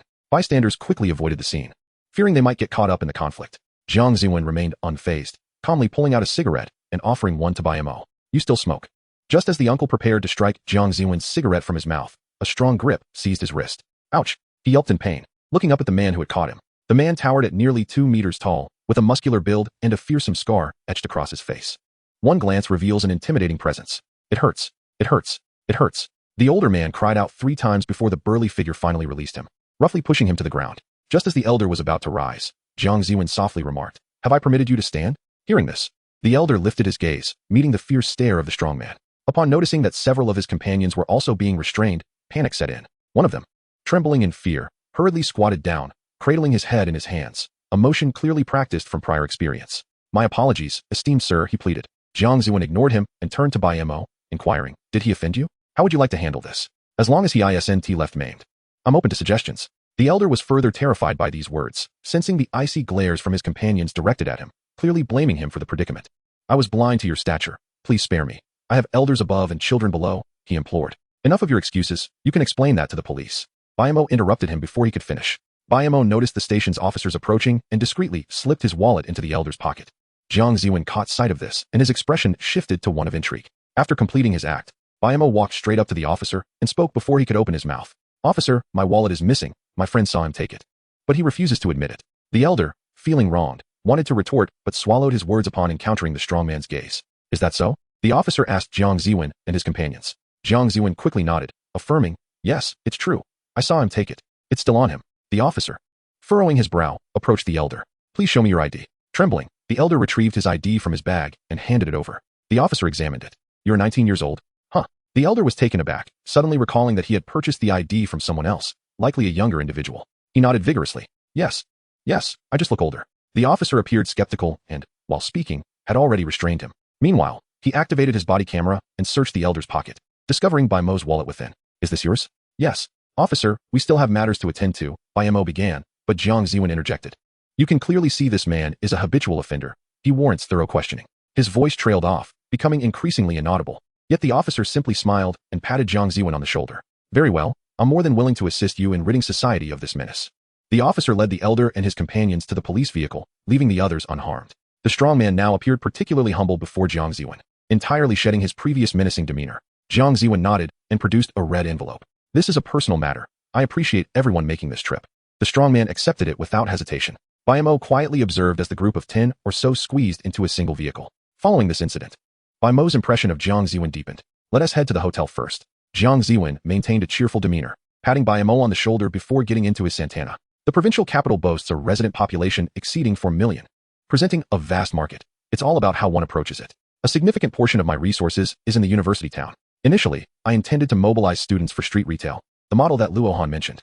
However, if you have a superior strategy, let's give it a try. Bai Mo nodded, curiosity piqued. "Your so-called university town resources. You're not planning to enlist your ex-girlfriends for student mobilization, are you?" Jiang Ziwen's face flushed slightly with embarrassment, yet he candidly admitted, "Indeed. Thus, when it comes to relationships, I prefer to see what they can offer me first." He added, "But don't mention this to Luohan. I wouldn't want her to think I've led you astray." Bai Mo found Jiang Ziwen amusing and, at that moment, began to believe in the existence of many ex-girlfriends he claimed to still be in contact with. As Jiang Ziwen drove, his phone rang. He glanced at the caller ID and switched to speakerphone. "Miss, what can I do for you?" "Brother, you've picked up Bai Mo, right?" "I called him, but he didn't answer." "That's good. Also, don't let him get into any trouble." "What did you say?" "I'm driving. I can't hear you. I'll hang up now." Jiang Ziwen decisively ended the call. After hanging up, he remarked, as an older brother, "I should advise you to maintain your integrity from Luohan's perspective, but as a man, I can't even adhere to that myself. Forget it. I'll act as though I didn't hear anything." Bai Mo chuckled, unable to resist teasing him. "You truly are a wonderful brother. I sometimes think so myself." Chapter 54. The Cat with a Tail. When Bai Mo arrived, he bore no luggage, merely acquiring a room key at the hotel without stepping into the room. He accompanied Jiang Ziwen to the university town, where his startup was located in a nearby residential building. The rooms served as dormitories, while the living room functioned as both an office and a meeting space. This is the reality for many entrepreneurs in their early stages. Countless prominent companies have emerged from humble rental spaces. Bai Mo nodded, unfazed, and plopped down onto the sofa, only to discover it was covered in cat hair. At that moment, he noticed a beautiful domestic short hair perched atop the computer's CPU, curiously observing him. Jiang Ziwen approached and picked it up. "This is ice cream. Our company's lucky cat." Bai Mo inquired, "You own it?" Jiang Ziwen didn't strike one as a cat person. Not a single hair adorned his clothing. Jiang Ziwen's expression shifted to one of peculiar amusement. "The story is rather lengthy. I'm not inclined to recount it." As Bai Mo reached out to stroke ice cream's chin, he asked, "Does a cat truly have a story? Not just any tale. This one is quite extensive." Upon Bai Mo's entrance, Jiang Ziwen had instructed someone to fetch him a glass of water, and at that moment, the individual approached with the cup. "This is a token of affection, a parting gift." As he shook his head with a sigh, another colleague who had been typing abruptly set down his work and punched him lightly on the arm. "Dude, do you tell everyone this?" "My apologies, I was wrong." The apology came quickly, but the mischievous grin on his face indicated it was merely verbal. The playful banter continued. Jiang Ziwen paid little heed to their antics and introduced Bai Mo. "This is Zhao Cheng. The cat is his. That is he Wei. They will manage marketing and promotion." "Hello, Mr. Bai. I'm also from Hannan. The name Dongxiang is quite renowned lately. I'm thrilled to collaborate with you." Zhao Cheng extended his hand eagerly. "Another fellow townsman. Nice to meet you." Zhao Cheng's face bore the marks of fatigue, his long bangs failing to conceal the deep circles under his eyes. "Don't mind his current state. He's just heartbroken and temporarily trapped by his feelings," He Wei explained, concerned that Bai Mo might form a negative impression of Zhao Cheng due to his disheveled appearance. Despite their frequent bickering, they shared a strong bond. Observing Zhao Cheng's demeanor, Bai Mo was reminded of a song. "Do the passionate not suffer from the callous?" "Regrettably, I cannot recall the lyrics, rendering me unable to plagiarize. I can only offer a moment of consolation. In reality, it is perhaps for the best. Soon you will discover that the fleeting thrill of monetary gain pales in comparison to the satisfaction it brings." Zhao Cheng was momentarily taken aback, and He Wei shared his surprise. Even Jiang Ziwen began to stroke his chin in contemplation. After a brief pause, he responded to Bai Mo with a thumbs up. "A true master indeed." Bai Mo brushed his hand away. "Let us go. We should eat first. What about the others?" Bai Mo had previously learned from Jiang Ziwen that he had gathered around 10 individuals, all university students. However, he only saw 2 at the moment. Hence, he inquired, "They have gone to conduct market research. Brother Jiang has invested considerable effort into this venture, and everyone is keen to contribute." He Wei explained. Jiang Ziwen muttered under his breath, "A bunch of fools. He had not arranged this. Enough of them. Let us eat first and meet up later." Bai Mo had no objections. He was already quite hungry. Before coming, he had asked Jiang Ziwen about the investment amount for this endeavor. Initially, he mentioned 300,000, which was all the money he had earned from his university entrepreneurial ventures over the years. However, upon learning about Bai Mo's achievements in Hannan, he voluntarily increased it to 1 million, all sourced from his family. He even consulted Jiangzhu about this. And only after receiving Jiangzhu's endorsement for the project did he approach his parents for assistance. From the moment Bai Mo met Jiang Ziwen, he sensed that those around him held him in high regard. This sentiment was shared by the burly man at the train station as well as the fledgling university students. In 2004, the area surrounding Yuzhong University town was still quite desolate, lacking other projects but abundant in food. "Let us have a casual lunch now, and I shall treat you properly tonight." The group savored spicy skewers, their faces flushed from the heat, yet they exclaimed in delight. While sipping water, Jiang Ziwen turned to Bai Mo and asked, "By the way, didn't you say a friend of yours is in the provincial capital? Should we invite her to join us tonight? I'll check if she is free." Bai Mo replied, setting down his chopsticks. He called Su Wan. Upon learning of Bai Mo's arrival, her mother was very supportive and had helped her arrange meetings with some media companies in the provincial capital. "You're in the provincial capital? Loading more content, please wait. Where are you now?" Bai Mo had only informed Su Wan that he was going to the provincial capital without specifying the exact time. Therefore, she was unaware of his arrival until she received his call. It wasn't that Bai Mo didn't wish to inform her. It was simply that, without mobile ticketing, he was uncertain about the train schedules. "Currently, I'm in University Town. Do you have any plans for tonight?" "None." "Then let us have dinner together." "All right." Just as they were about to hang up, Bai Mo faintly heard Su Wan's mother's voice on the other end. "Xiao Wan, don't forget. Your sister Qin asked you to join her tonight." Bai Mo hadn't finished listening when the call was abruptly cut off. Suwon hung up too quickly. Bai Mo glanced at his phone and quickly tucked it away. Whatever, Suwon said she had no plans. A girl? Jiang Ziwen, sitting beside Bai Mo, vaguely caught a hint of Suwon's voice. Bai Mo readily nodded in acknowledgement. Yes, a high school classmate. She was in the same class as your sister. Jiang Ziwen, with a strand of noodles hanging from his mouth, stared at Bai Mo, astonished. You're something. I only dare to pursue girls from different schools.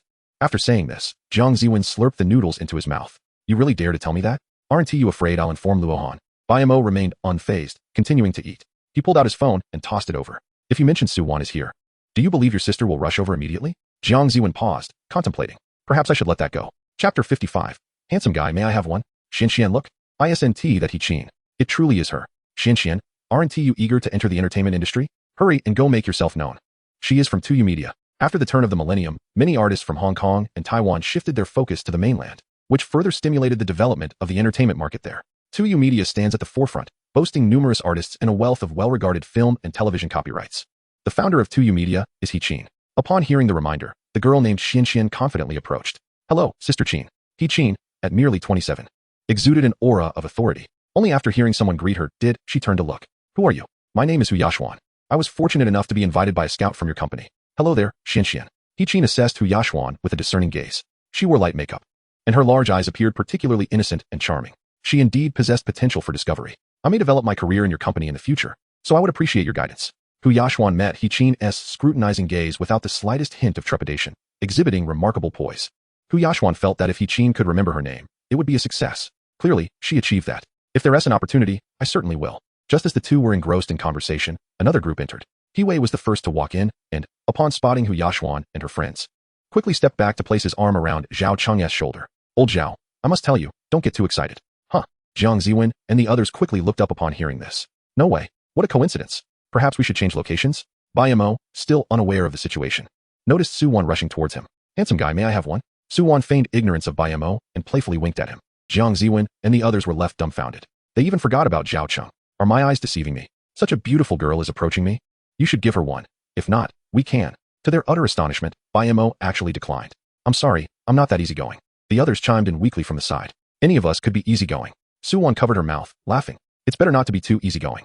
If you want tea, how about just having a meal together? Jiang Ziwen sighed as he observed Suwon's gaze towards Bai Mo. His cousin was quite impressive, but Suwon seemed equally remarkable. It truly pained him to think about it. All right, can you two stop showing off? I haven't even finished my meal, and I'm already full. Jiang Ziwen teased, and the others soon realized they had been played by Bai Mo and Suwon. Someone chimed in boastfully. I knew it. This beauty isn't blind. How could she not see that I'm the most handsome here? So you two are already acquainted. Ah, please. Take a look in the mirror to see how ridiculous you are. Suwon continued to giggle. Let us go. The food has already been ordered, and we are just waiting for you. Suwon said, strolling towards He Qin's table with her hands behind her back. Sister Qin, Bai Mo has arrived. The expressions of Jiang Ziwen and the others turned intriguing. He patted Zhao Cheng's shoulder and walked over. Zhao Cheng sighed, resigned to confront the situation. Jiang Ziwen, what brings you here? Hu Yashuan was equally astonished to see them approach. Jiang Ziwen's expression darkened slightly. I was about to ask you the same. Instead of pursuing your stardom, you've come here to what? Flirt with someone? Jiang Ziwen, enough. Everyone has the right to choose. Moreover, you're hardly in a position to criticize me. Jiang Ziwen shrugged, clearly dismissive. The most disgusting thing I heard today was you comparing yourself to me. Ice cream could be cast aside, and Hu Yashuan, clearly exasperated, seemed reluctant to delve further into the topic. She turned her gaze towards He Qin, her voice softening once again. Sister Qin, they have some misunderstandings about me. I'll take my leave now, but I shall await your call. He Qin maintained a gentle smile, and, with an imperceptible nod, Hu Yashuan departed. In the fleeting moment, they brushed past Zhao Cheng. It was evident she hesitated for an instant, though it was merely a fleeting pause. Do you know each other? Suwon inquired, nudging Bai Mo's shoulder. Bai Mo looked equally bewildered. I have no idea. Though uncertain, he had a vague inkling that this attractive girl had likely abandoned her college boyfriend in pursuit of her dream of stardom. So you are Bai Mo, indeed. You are quite handsome, He Qin remarked with a smile. No wonder Xiaowan attempted to divert my attention today. Sister Qin, did I? Suwon queried, her gaze fixed on He Qin. Observing her expression, He Qin nearly doubted herself. Didn't you? He Qin refrained from clarifying, instead beckoning everyone. All right, everyone. Please take a seat. In He Qin's presence, the young college students appeared rather reserved. Jiang Ziwen, however, was unperturbed. He nudged Bai Mo with his shoulder, saying, Aren't you going to introduce us? Suwon chimed in. I'm Suwon, a classmate of Luohan. Hello, cousin. On their journey, Suwon had inquired about who would be present, knowing Bai Mo had come to the provincial city for business and could not possibly be alone. Upon realizing Jiang Ziwen was Jiang Luohan's cousin, she exhibited little reaction, leaving Jiang Ziwen perplexed. Hello, this is my sister He Qin. She should be older than everyone here, so you may call her Sister Qin, Su-won tentatively stated, only to receive a fierce glare from He-Qin. Are you implying that I'm old? Su-won calmly retorted, you said it yourself. It was evident that He-Qin felt both indulgent and exasperated towards Su-won, letting out a sigh. Compared to you all, I do feel a tad older. No worries, spend some more time with us, and you'll feel youthful again. Bai Mo interjected at just the right moment. This only served to further discomfort He-Qin. Indeed, everyone is pointing out my age. Not wishing to linger on the topic, He-Qin swiftly shifted gears. I heard your Dongxiang plans to expand nationwide. Would you be interested in collaborating? Bai Mo froze, staring blankly at He-Qin. She sensed his confusion. What's wrong? You bear an uncanny resemblance to my long-lost 18-year-old sister. Chapter 56. Does our sister fancy young men? He-Qin erupted into laughter, her amusement bubbling forth. She had heard countless flattery before, but Bai Mo's earnest nonsense was a first. Recovering, she regarded him with a playful glint in her eye. Then I shall call you brother.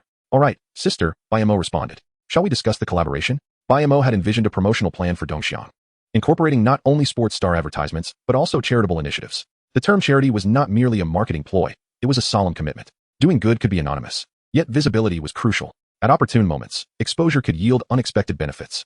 However, Bai Mo had yet to devise an effective approach. Simply advertising that for every item sold, a donation would be made could be problematic, leading to ethical dilemmas. While it would enhance his reputation, it could also alienate other clothing enterprises, placing Dongxiang in a precarious position within the industry. Thus, he sought a gentle method that would achieve results without inciting resistance from competitors. To his surprise, He-Qin broached the subject. On their way, Su-won had mentioned He-Qin would accompany them and briefly described her background. Her intention was to devise a strategy to sideline her, yet Bai Mo had firmly asserted that such tactics were unethical. Upon learning of He-Qin's identity, he devised a complete plan but struggled with how to broach the subject. Unexpectedly, she raised it herself. Sister, how about after dinner we find a CAF to discuss it further? He-Qin rolled her eyes at his rapid change of demeanor. Your flattery is truly sweet. Yet your cunning is equally apparent. Bai Mo graciously acknowledged this. But that depends on the person. You wouldn't assume I address everyone so casually, would you? He-Qin giggled, covering her mouth. Well, that remains to be seen. She then turned her attention to Su-won. Xiaowon, dishonest people aren't to be feared. What's daunting is when one knows they are lying yet chooses to believe them. Su-won nodded in agreement. I concur. Yet sometimes, a lie sounds far more pleasant than the truth. Bai Mo felt subtly insulted, rubbing his nose awkwardly, though the discomfort was short-lived. Su-won glanced curiously at He-Qin, who blinked innocently. Initially, there was none. Now there is. But I didn't say anything. What I said suffices. Bai Mo sensed that this cheap sister of his harbored some bias against him. When conversing with Su-won, her watchful eyes frequently darted in his direction, as if to caution Su-won, be wary, he is not trustworthy. Fortunately, Bai Mo was shameless enough to endure such scrutiny, otherwise, he would have been unable to remain. The dining experience was subdued, as He-Qin's commanding presence stifled the energy in the room. They dined in silence, save for Jiang Luohan, who managed to interject a few words. He-Qin, seizing the moment, broached the topic of Hu Yashuan. So, you all know that girl Yashuan? Upon hearing the name, Zhao Cheng involuntarily shuddered. Before anyone could formulate a response, he spoke up. We know her, but we're not close. He recognized that Hu Yashuan's appearance was primarily to curry favor with He-Qin. Although they had parted ways, there had once been affection. With nothing else to wish her, he settled for hoping her career flourished. She has a lovely singing voice. Jiang Luohan and the others wished to speak, but refrained, noticing Zhao Cheng's pleading gaze. However, their subtle exchanges did not escape He-Qin's keen observation, perhaps due to a lack of excitement in her daily life. She found herself intrigued by their dynamics. How well do you sing? Just SOSO. You're being modest, aren't you? He-Qin's words prompted He-Wei to chime in. SOSO? Sister Qin, let me tell you, he won first place in our school's singing competition. It's a pity there's only a Supergirl competition, not a Superboy one. Realizing he had overstepped, He-Wei quickly fell silent. Let us just eat, He-Qin suggested. Focusing on the essence of the matter, good singing was sufficient, and even if one lacked talent, it was inconsequential. Tomorrow, you should reach out to him and mention I referred you. Zhao Cheng was taken aback, but accepted the card He-Qin handed him. Sister Qin, are you trying to poach my talent? Though Jiang Luohan feigned indifference, he was secretly delighted. Not at all, He-Qin replied, resuming her meal. Eat more vegetables. Between He-Qin and Bai Mo sat Su-won, who turned to Bai Mo and asked, does our sister have a penchant for younger men? Su-won covered her mouth, chuckling. Now that you mention it, I find it quite plausible. Do you think someone like me would catch her eye? After a moment of contemplation, Su-won suggested. How about I ask for you? Without hesitation, she turned to He-Qin and inquired loudly, Sister Qin, Bai Mo wants to know if you like his little puppy demeanor. Her voice was so loud that not only their table, but even those at the adjacent tables turned to cast puzzled glances. To Bai Mo's dismay, even his thick skin felt the urge to find a hole to hide in. Su-won, you've gone astray. Su-won wore an air of smugness, a smirk gracing her lips as she remarked, you asked me to ask. Noticing He-Qin's gaze, Bai Mo hastily interjected, Sister, let me explain. He-Qin, unfazed by the jest, simply set down her chopsticks and looked at him. Then go ahead and defend yourself. Bai Mo wasted no time and began. I heard from Su-won that you don't have a boyfriend, so I merely wanted to inquire about your preferences. He continued, I have an uncle who is tall, kind-hearted, and has a pleasant disposition. Su Wan, remembering Bai Mo's uncle, could not help but burst into laughter. I can attest to that. He truly is quite tall. High is a word that can convey grandeur, while tall and big are separate descriptors. Coincidentally, He Tsung embodies both. He Qin was not the type to blush over a mere jest. With her hands propped up, she displayed no discernible expression. I suppose I could meet him. As He Qin departed, she casually settled the bill. After exchanging phone numbers with Bai Mo, she climbed into her crimson BMW. Although Su Wan was reluctant to leave, she knew that if she stayed, He Qin would follow suit, creating discomfort for the group. Thus, she reluctantly joined her in the car. See you tomorrow. See you tomorrow. After bidding farewell to Bai Mo, she rolled up the car window. Driver, please proceed. He Qin rolled her eyes but pressed the accelerator nonetheless. Was it him who blocked your way back then? Yes, Su Wan nodded. He was even more handsome then. So your trip to Jiangsu and Zhejiang was for him? Su Wan gazed out the window, a smile gracing her lips. Because the cuisine there is exquisite. Upon hearing this, He Qin wisely refrained from further inquiries. Su Wan had always been resolute. Once she made a decision, no one could sway her. Once He Qin left, Jiang Ziwen and his companions felt a wave of relief wash over them. They had inexplicably enjoyed a free meal, which felt delightful. After speaking, Jiang Ziwen casually draped an arm around Zhao Cheng's shoulders. Old Zhao, once you strike it rich, don't forget your brothers. Zhao Cheng let out a bitter laugh. I haven't even gotten started yet. Since seeing Hu Yashuan at the restaurant today, his spirits had been low. Jiang Ziwen had grown accustomed to his demeanor and simply remarked, all right, since Bai Mo is here today, let's all unwind. To the Clover Bar. Fei Fei and her friends are already waiting for us. Their essay saying, the dazzling lights and flowing drinks nurture a man's ambition, while frivolity reveals a woman's charm. Bai Mo was indifferent to notions of ambition. He was merely curious about the local customs. Beneath dim lights and amidst pulsing music, a throng of revelers danced exuberantly in the center of the dance floor. Intermittent shrieks from women and laughter from men punctuated the atmosphere. For Bai Mo, the bar represented two concepts, release and romantic escapades. The lonely sought companionship, the curious craved thrills, and the disheartened sought solace. In his past life, he had little need for either release or romantic encounters, only attending such venues when entertaining clients for business. However, holding the conspicuous Maserati, he made him feel uncertain of his role, whether he was the hunter or the prey. Brother Jiang is here, this way please. Jiang Ziwen, a regular at the bar, was immediately approached by an elaborately made-up middle-aged woman who latched onto his arm. Your friends have been waiting for you.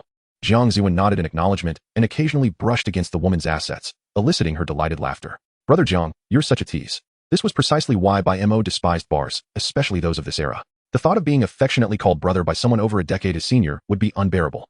He began to dread the prospect of meeting Fei Fei's circle of friends, fearing they might all share similar traits. Yet, his worries were unfounded. The woman led them to a large booth already filled with a dozen young women, all of whom were quite pleasant in appearance. Brother Jiang. One girl in a short skirt leaped up upon spotting Jiang Ziwen, bouncing over to him. You finally arrived. As she spoke, she nestled against him like a little bird. After affectionately ruffling her hair, Jiang Ziwen gestured towards Bai Mo with one arm still around her. You've met everyone else. This is my brother. Bai Mo, an entrepreneur worth millions. Treat him well. Fei Fei nodded and smiled at Bai Mo. Hello, Mr. Bai. After greeting him, she waved to one of her friends. Cici. Make sure to look after Mr. Bai. The girl named Cici appeared noticeably timid, but stood up when called. Hello, Mr. Bai. Bai Mo observed Cici, noting the absence of any overtly seductive demeanor. Jiang Ziwen noticed this as well and leaned closer to whisper in Fei Fei's ear. Which school is she from? Media, Fei Fei replied, seemingly anticipating Jiang Ziwen's question. She is here voluntarily. Her family is in a tough spot. Hearing this, Jiang Ziwen nodded approvingly. That is good. While they conversed, Cici shyly linked her arm with Bai Mo's.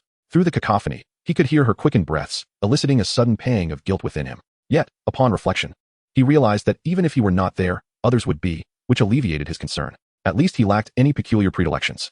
Mr. Bai, I'd like to toast to you. Cici tremulously raised her glass towards Bai Mo. He lifted his glass, intending to take a sip, but was taken aback when Cici downed hers in one go. This was Louis XIII, specifically ordered by Jiang Ziwen to honor Bai Mo. To finish it in one gulp was unexpected. Afterward, it was evident she was somewhat distressed, squinting her eyes in an effort to maintain composure. Bai Mo deliberated before setting his glass down. She wanted a drink to bolster her courage. He need not interfere. Perhaps you should stick to this. Bai Mo handed her a bottle of mineral water. Don't overexert yourself. Just lean on me. You needn't do anything else. You'll receive your due compensation. A bit dizzy from the alcohol, Cici shook her head, swaying slightly. But Fei Fei said, I'm the one in charge here. Oh. Cici nodded and leaned against Bai Mo. Having consumed too much, she soon succumbed to sleep against him. Throughout this time, Jiang Ziwen and the others intermittently invited Bai Mo for drinks, and upon witnessing the scene, they exchanged knowing smiles. Bai Mo, enjoy yourself. Don't worry. I won't spill anything. Having consumed a couple of shots, Jiang Ziwen began to ramble, boasting of his prowess and insisting on the inevitability of their mutual success in the collaboration. I made 300,000 over 3 years in college. All thanks to my connections. My capability. Bai Mo could hardly endure it, weakly interjecting, I earned 2 million in 2 weeks. Jiang Ziwen fell silent. and Fei Fei was equally astonished. He cast a lingering glance at Bai Mo. After a moment, Jiang Ziwen spat disdainfully, damn it. Every time I see you, it's like a thorn in my side. Having said that, he slumped onto Fei Fei. Mr. Bai, this brother of mine has had a bit too much to drink. I'll take him to rest. Please, feel free. Bai Mo nodded slightly, preparing to leave. The others had long since vanished, leaving only He Wei to accompany Zhao Cheng in his drunken stupor. Noticing that everyone had departed, He Wei staggered to his feet, grumbling, for crying out loud. I end up babysitting you again. When you become a big star, you better repay me with a few beautiful girls. Zhao Cheng, eyes closed, struggled to lift his hand, but failed repeatedly. Wake up, they've all gone. After everyone had left, Bai Mo nudged Cici. As she rubbed her eyes, Bai Mo stood and made his way toward the bar exit. You should leave too. Cici, still groggy and slightly dazed, only realized later that her bag had mysteriously gained over 1,000 yuan and a note instructing her to find a hotel to sleep in. Bai Mo was unwilling to let a momentary lapse lead to someone else's downfall. The night air carried a sultry warmth as Bai Mo stood at the intersection, smoking while waiting for a taxi. In the deep of night, the streets were littered with small cards, piquing his curiosity, though he dared not inquire further, wary of potential traps. Arriving at the hotel but opting not to ascend, he instead sought out a nearby internet CAF bustling with patrons, mostly engrossed in games. A few girls watched television, but they were accompanied by men. It was only during school that he encountered girls willing to spend the night gaming with him. Bai Mo was not there to play but to draft a proposal, as He-Chin had granted him a collaboration opportunity that warranted a satisfactory plan. Whereas Dad, the life we yearn for? Run fast, brother. He-Chin surveyed the proposal drafts, glancing at the weary Bai Mo in surprise. Did you write this overnight? Bai Mo nodded, stifling a yawn. Yes. He-Chin, puzzled, asked, so you didn't go out last night? We did, Bai Mo clarified, and we even did a few good deeds. He-Chin chose not to pry into the nightlife of youth, yet the proposals before her sparked her interest. Are you suggesting we incorporate charity and advertising into the variety show? Indeed. After all, you're my sister. I can't let you lose out. As Bai Mo conversed with He-Chin, Su-Wan approached, offering freshly brewed coffee. I think it's feasible, Chin-Jia. Why not give it a try? He-Chin set down her proposal, looking at Su-Wan. You didn't think to make me a cup? Su-Wan blinked innocently, then called out towards the entrance. Sister Ho, please make a cup of coffee for your boss. Almost immediately came the response, okay. He-Chin sighed, but said nothing more. We can give it a shot. But I must emphasize that I want to invest heavily in the first season of the variety show. However, I can agree to the charitable donations for now. He-Chin's swift agreement delighted Bai Mo, who was careful not to overreach. Great, sister. Here's to a pleasant collaboration. He-Chin was pressed for time, and once their business was concluded, she promptly ushered him out. Bai Mo took no offense, leaving with a smile. You get back to work. Su-Wan exited alongside him, updating him on their Weibo progress. We've already contacted top influencers like Hua Gu and Fa Gu, and under their influence, many other stars will likely join. Bai Mo was taken aback. You managed to reach them? He realized he had underestimated Su-Wan. Though he always knew she was capable, he had anticipated her extensive connections. Su-Wan smiled at his reaction. Much of it is thanks to Chin-Jia. Her family has vast connections, especially in the entertainment industry. Bai Mo nodded, acknowledging her statement. He wanted to inquire about Su-Wan and He-Chin's relationship, but was interrupted. Are you busy this afternoon? Busy, was the expected response. Yet, Su-Wan was unfazed, maintaining her playful demeanor. What? Busy? Bai Mo felt her hand at his waist, and, after consideration, rephrased, not busy anymore. Hearing this, Su-Wan nodded in satisfaction. Oh, that is good. I've been to Chung Province many times, but the only time I went to Qingshan Lake Amusement Park was when my mother took me as a child. It was quite fun. As Su-Wan spoke, she looked up at Bai Mo, waiting for him to finish her thought. Bai Mo understood what she wanted to hear. To appease her for the coffee, he decided to oblige. An amusement park, huh? I was actually thinking of going. Want to join? Sure. Su-Wan cheerfully tucked her hands behind her back, skipping ahead while humming a tune. Bai Mo recognized the melody as the theme song from a currently popular drama, Dark Fragrance. It was amusing to see her so joyful while singing such a solemn song. Bai Mo remained oblivious to the irony. Unfortunately, in the progression of time, the song would fade into obscurity. Families with children frequented the park, and there were fewer young couples. Su-Wan and Bai Mo stood together without drawing attention. She even offered him the cotton candy he had just bought, bringing it to his lips, only to retract it at the last moment. If you want to eat it, go buy your own. But I just bought that. Bai Mo protested. It's mine now, Su-Wan replied, glancing at him. Is that a problem? As long as you're happy. Chapter 59. A friend, I paid the full amount, and you tell me you went to the internet CAF last night? Jiang Ziwen looked at Bai Mo incredulously, lamenting the unnecessary expenses he had incurred. Bai Mo remained unfazed, though he couldn't help but probe Jiang Ziwen's expression. Jiang Ziwen sighed, realizing he had unwittingly become the villain. Fine, I'll be more cautious next time. He then settled at the meeting table, tossing a proxy contract toward Bai Mo. Take a look. Yesterday, Jiang Ziwen had been unable to refuse Bai Mo's invitation, but today it was time to discuss business. Bai Mo picked up the contract, reviewing its contents, most of which had been previously agreed upon. However, Jiang Ziwen surprisingly made some concessions regarding profits. Being straightforward, Jiang Ziwen stated, I wish to expand into other regions of East China. Bai Mo placed the contract down, quietly observing him. Although it was merely a verbal commitment, Bai Mo was not one to speak lightly. Familiarity did not blur the lines of business. Once the Dongxiang brand effect was established, many would likely be interested in becoming agents. Noticing Bai Mo's demeanor, Jiang Luohan adopted a serious tone. I firmly believe that online shopping is the trend. I've begun establishing connections in this area. Give me the other regions of East China outside Jiangsu, Zhejiang, and Shanghai, and I'll create an online store for Dongxiang.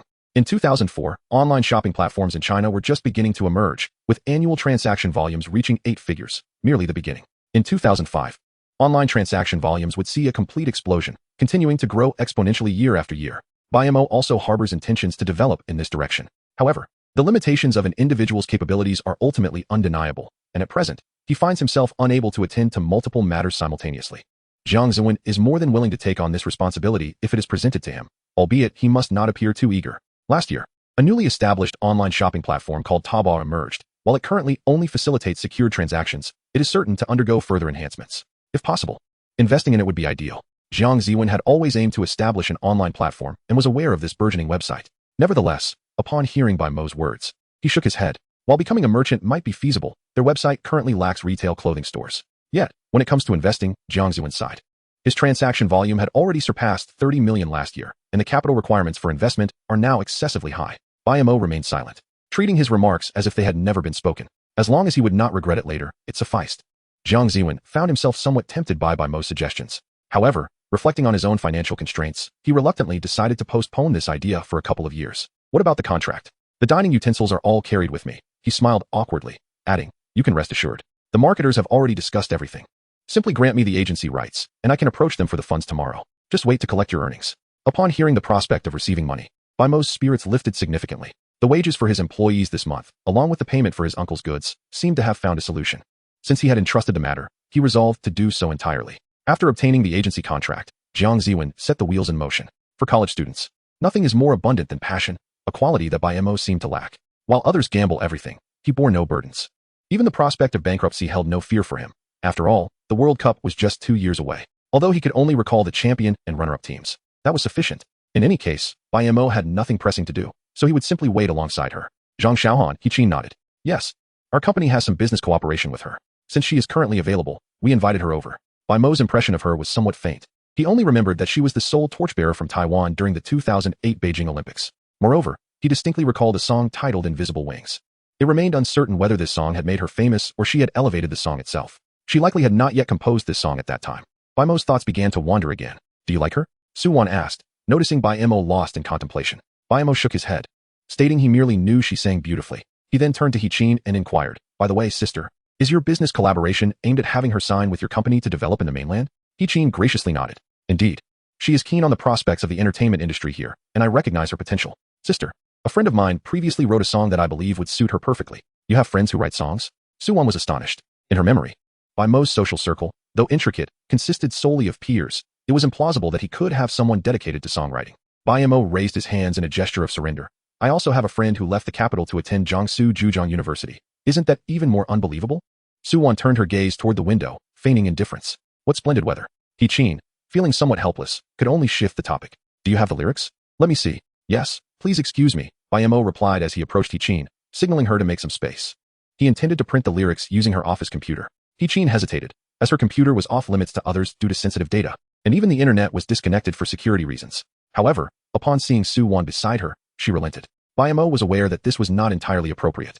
Who could predict what sensitive materials a media person's computer might contain? He simply wished to test her attitude. Although he referred to her as sister, it was primarily driven by self-interest. To his surprise, He genuinely made room for him, even without stating that he should not touch her files. Sister, if you ever encounter difficulties, I will genuinely help, Bai Mo remarked, sensing a shift in her tone. What? Was your previous offer of assistance insincere? Chapter 60. The quota for Bai Mo. As Bai Mo typed away at the keyboard, he mused. Did I ever mention that? I don't believe so. Without allowing He any further time for contemplation, he swiftly redirected the conversation. Sister I only have the lyrics. I don't compose melodies. However, I do know the general tune. You have a dedicated teacher for that, right? Yes, He replied, reaching for the phone to call the front desk. Have Wanya come to my office. Not long after hanging up, a young woman in her 20s with short hair entered. Sister you called for me? Take a look at his lyrics and determine how to set them to music. Wanya followed He gesture and was momentarily taken aback upon seeing Bai Mo reclining in He executive chair. However, she quickly composed herself and nodded, moving closer. Understood. As she examined the lyrics, a spark of inspiration illuminated Wang Ye's expression. Bai Mo then suggested, shall I hum the general melody for you? Although Bai Mo wasn't particularly adept at singing, he could manage to hum the tune without issue. Alright, just a moment. I'll grab a recorder to note it down. Wang Ye's efficiency was impressive. After Bai Mo hummed the melody once, she quickly grasped it and made adjustments for any off-key areas. Sister Qin, this song is fantastic. Wang Ye exclaimed, presenting the initial draft to He Qin. Though not a professional musician, He Qin had developed a certain acumen for music through exposure. After reviewing it, she nodded in satisfaction, returning the draft to Wang Ye, signaling her to refine it further. She then turned to Bai Mo and inquired, "This is quite motivational. It could serve as the main track. Are you hoping to present this to Jiang Luohan as a welcoming gift?" Bai Mo nodded. "Indeed. However, I intend for this song to be the annual theme for the Dynamic Enjoyment Initiative. This year, we donated supplies to numerous schools in mountainous regions, and we are currently in need of a spokesperson for filming." He Qin found it hard to refuse. This was a significant opportunity for her. Ever since learning that Jiang Luohan was interested in entering the mainland market, numerous companies had reached out to her. She was now waiting for the right offer, and presenting this welcoming gift could secure her a competitive edge. This was far more tangible than simply making grand promises. I'll communicate with her first to gauge her interest. If she is unwilling, there is little I can do since she is not yet our artist. With the song now out there, Bai Mo could hardly envision a scenario of failure. He smiled at He Qin. "Success is in our hands. I await your good news. By the way, how is Zhao Qing doing?" Bai Mo suddenly recalled that Zhao Cheng was still with He Qin's company and casually asked. He Qin pondered for a moment before recalling who Zhao Cheng was, but shook her head, indicating she was unaware. She had merely entertained a fleeting whim back then and had not paid much attention, only instructing her subordinates to look after him. He should be studying at the company. If you're curious, I can have him come over for you to ask. Bai Mo quickly shook his head. Forget it, I don't want to disturb him. After speaking, he shot He Qin a curious glance. Sister Qin, you haven't actually recruited that Hu Yashwan, have you? He Qin chuckled, why not? It's a splendid gimmick. Bai Mo couldn't help but give her a thumbs up. Indeed, she was a media person through and through. Creating news when there is none is a common practice. He Qin, however, did not wish to linger on this topic, considering it merely a personal quirk. She continued speaking to Bai Mo, suggesting that the show run. Brother would be quite suitable. What do you think? Bai Mo was aware that He Qin and her companions had a deeper understanding of the television variety market than he did. Since they all approved, it surely posed no issue. He directly addressed He Qin, stating, I have no objections, as long as I can visit some impoverished areas during the filming. He Qin nodded in agreement, as this was indeed part of the plan. It would not only promote Bai Mo but also enhance the artist's reputation while aiding those in need, a win-win situation. Do you have any suggestions for guest selections? Or is there someone you'd like to see become popular? I can grant you a guest spot, she offered. After a moment of contemplation, Bai Mo replied, I need to think carefully about that. Although he had not yet encountered any notable stars, he was more than willing to keep that opportunity open. Just because he had not met any celebrities now did not mean he wouldn't in the future. If some inexperienced young star were to approach him, willing to make sacrifices for that chance, he would not turn it down. Qinjia, you are enticing Bai Mo to make a mistake, Su Wan interjected from the side, pouting as she teased He Qin. Initially, when Bai Mo and He Qin were discussing serious matters, she had chosen to remain silent. However, she was surprised that He Qin would use a variety show guest spot to make arrangements for Bai Mo. Although she was not part of this industry, she was aware of how desperate people could become for exposure. It was not just the 18-year-old Bai Mo. Even those mature men in their 30s or 40s could not resist such temptations. He Qin quickly countered, how can this be considered coercion? The choice is mutual. He can always decline. After saying this, she turned her gaze to Bai Mo. Brother, will you refuse? Bai Mo responded with a smile, Sister, I truly cannot utter the word refuse to you. With his charming demeanor, Su Wan chose to remain silent. Realizing this was Bai Mo's decision. However, she still issued a reminder. Bai Mo, your venture will undoubtedly become popular, perhaps even a national brand. In such circumstances, your reputation is paramount. You must avoid scandals and gossip. This was Su Wan's main concern. While the guest spot was minor, reputation was of utmost importance. An entrepreneur's reputation could directly influence their business's success. Bai Mo understood this well, being acutely aware of the power of public opinion. A prime example was Guoxi, who, despite having a trajectory rivaling major stars, vanished from the public eye after a scandal. Nonetheless, for Guoxi, it was worth it. At present, Dongxiang was not yet successful, and Bai Mo was not famous, so he attracted little attention. However, once Dongxiang gained nationwide publicity, the situation would change. As a young owner of Dongxiang, his story would inevitably become a coveted topic for the media. It was conceivable that even details about his high school math scores would be scrutinized.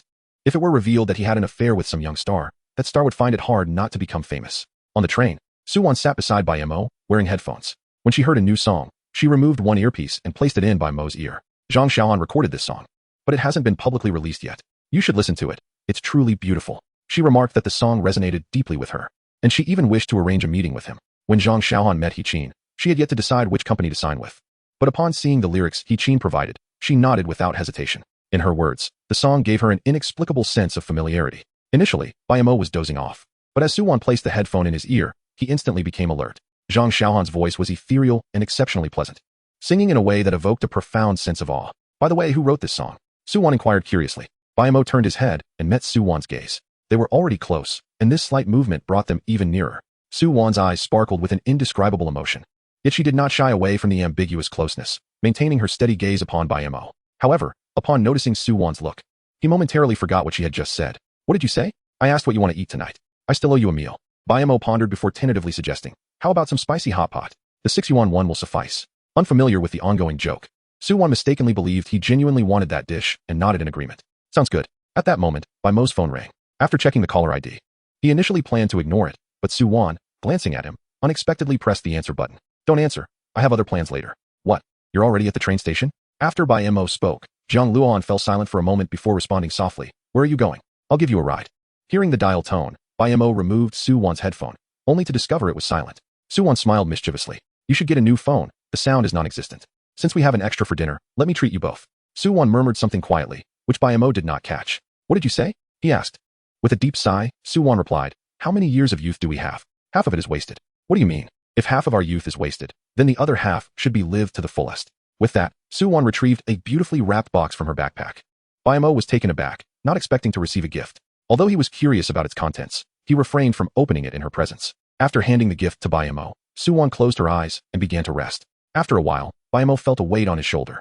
Su Wan had leaned against him, her lips curving into a slight smile as she held onto his arm, nestling her head for comfort. It was unclear whether she had fallen asleep or was merely resting. When they arrived at their destination, Su Wan finally opened her eyes. Her face tinged with a rosy hue. She nudged Bai Mo, urging him, let's go, let's go. The afternoon sun blazed down, and the exit was scorching without any shade. Su Wan, holding an umbrella, initially intended to shield Bai Mo but abandoned him when she spotted Jiang Luohan waiting under the sun at the exit. There was no need to come wait. You could have stayed on the train. Jiang Luohan cast a resentful glance back at Bai Mo before pouting at Su Wan. I was worried I wouldn't find you on the train. Bai Mo approached, feeling the immediate heat of the sun as he said, all right, let's get going. Jiang Luohan nodded and linked her arm with Su Wan, sharing the umbrella while ignoring Bai Mo Xiao Wan. When did you go to the provincial city? How long have you been there? Su Wan understood Jiang Luohan's implication and replied directly, I went before him, stayed with my mom for a few days, and did some promotional work. Oh, I see. Su Wan's parents are separated, with her mother residing in the provincial capital. Jiang Luohan is aware of this. Upon arriving at the parking lot, Jiang Luohan invited Su Wan to sit in the passenger seat for a chat, completely disregarding Bai Mo as she turned to take the driver's seat. Where to? To the snack street outside the school. It's been a while since I've had spicy hot pot there. All right. Bai Mo felt as if he were invisible. This sensation intensified once they were in the car, as the two in front engaged in lively conversation, leaving him ignored when he attempted to interject. Eventually, he ceased trying. He took out his phone and called Su Zhang. Besides the specialty store operating in crab mode, 2 new direct-operated stores had opened, and markets in surrounding counties were being developed. With Bai Mo's investment of 2 million, the market had been fully opened. Franchisees flocked in, and even merchants from other provinces came to inquire. They were preparing to launch advertisements featuring several sports stars on television. After the call, Bai Mo noticed the car had already been parked. Su Wan and Jiang Luohan had exited to order food. Bai Mo glanced at the name of the establishment, Streetside Spicy Hot Pot. As Bai Mo entered the restaurant, he saw a bottle of open beer in front of Jiang Luohan. Su Wan cast a pleading glance at him, subtly indicating that he should help persuade her. In Bai Mo's recollection, Jiang Luohan had last consumed alcohol during their visit to the hotel, and he couldn't allow her to drink again. Driving under the influence was far too perilous. Shall I have some? He approached and directly picked up the beer, taking a sip. It was refreshingly cold, perfect for summer, especially when paired with spicy crayfish. He decided to forego the hot pot. It was too harsh on the stomach. Get me another bottle. After speaking, she provocatively gazed at Bai Mo and asked, do you dare to drink with me again? Though her sweat had dried, remnants clung to her hair, accentuating the traces at the corners of her eyes, lending her beauty a touch of sorrowful allure. Provocation might have worked on 18-year-old Bai Mo, but now, his heart remained unmoved. My mother says it's too dangerous outside. Especially for boys, one must learn to protect oneself. And drinking is a definite no. Especially with girls. Jiang Luohan was momentarily speechless, tears welling in her eyes. After wiping them away, she stubbornly declared, then I'll drink by myself. Bai Mo refrained from stopping her this time, and simply asked, how much money did you bring today? Jiang Luohan, unsure of his intent, took out her wallet to check. Over 200. Why? Lend it all to me. Oh, Jiang Luohan, not questioning the reason, intended to pass her wallet for him to take what he needed. However, she suddenly caught sight of a photo tucked in the compartment, their only picture together, and quickly withdrew her hand, merely extracting the cash. Bai Mo pocketed the money, stating, I'll only cover the meal, at most add this bottle of beer. If you want to drink more, call your dad to settle the bill. Jiang Luohan was taken aback, staring blankly at him. At that moment, the waiter brought over the beer and inquired if they needed it opened. Forget it for now. She couldn't dare to mention her drinking to Jiang Jia. Once the waiter departed, Jiang Luohan's expression turned more aggrieved. Do you only know how to bully me? Do I look like I'm bullying anyone? Su Wan interjected by kicking Bai Mo under the table, rolling her eyes before continuing to crack sunflower seeds. Bai Mo shot her a glare before returning his attention to Jiang Luohan. Say what you wish. What? Are you hoping liquid courage will bolster your bravery? Jiang Luohan retorted, pouting at Bai Mo. You are the coward. After a moment of hesitation, she took a deep breath and resolved. Bai Mo, you like Su-wan, don't you? Su-wan paused her seed cracking, startled. Luohan, what nonsense are you spouting? Jiang Luohan countered. I'm not talking nonsense. Bai Mo, just admit it, is it true or not?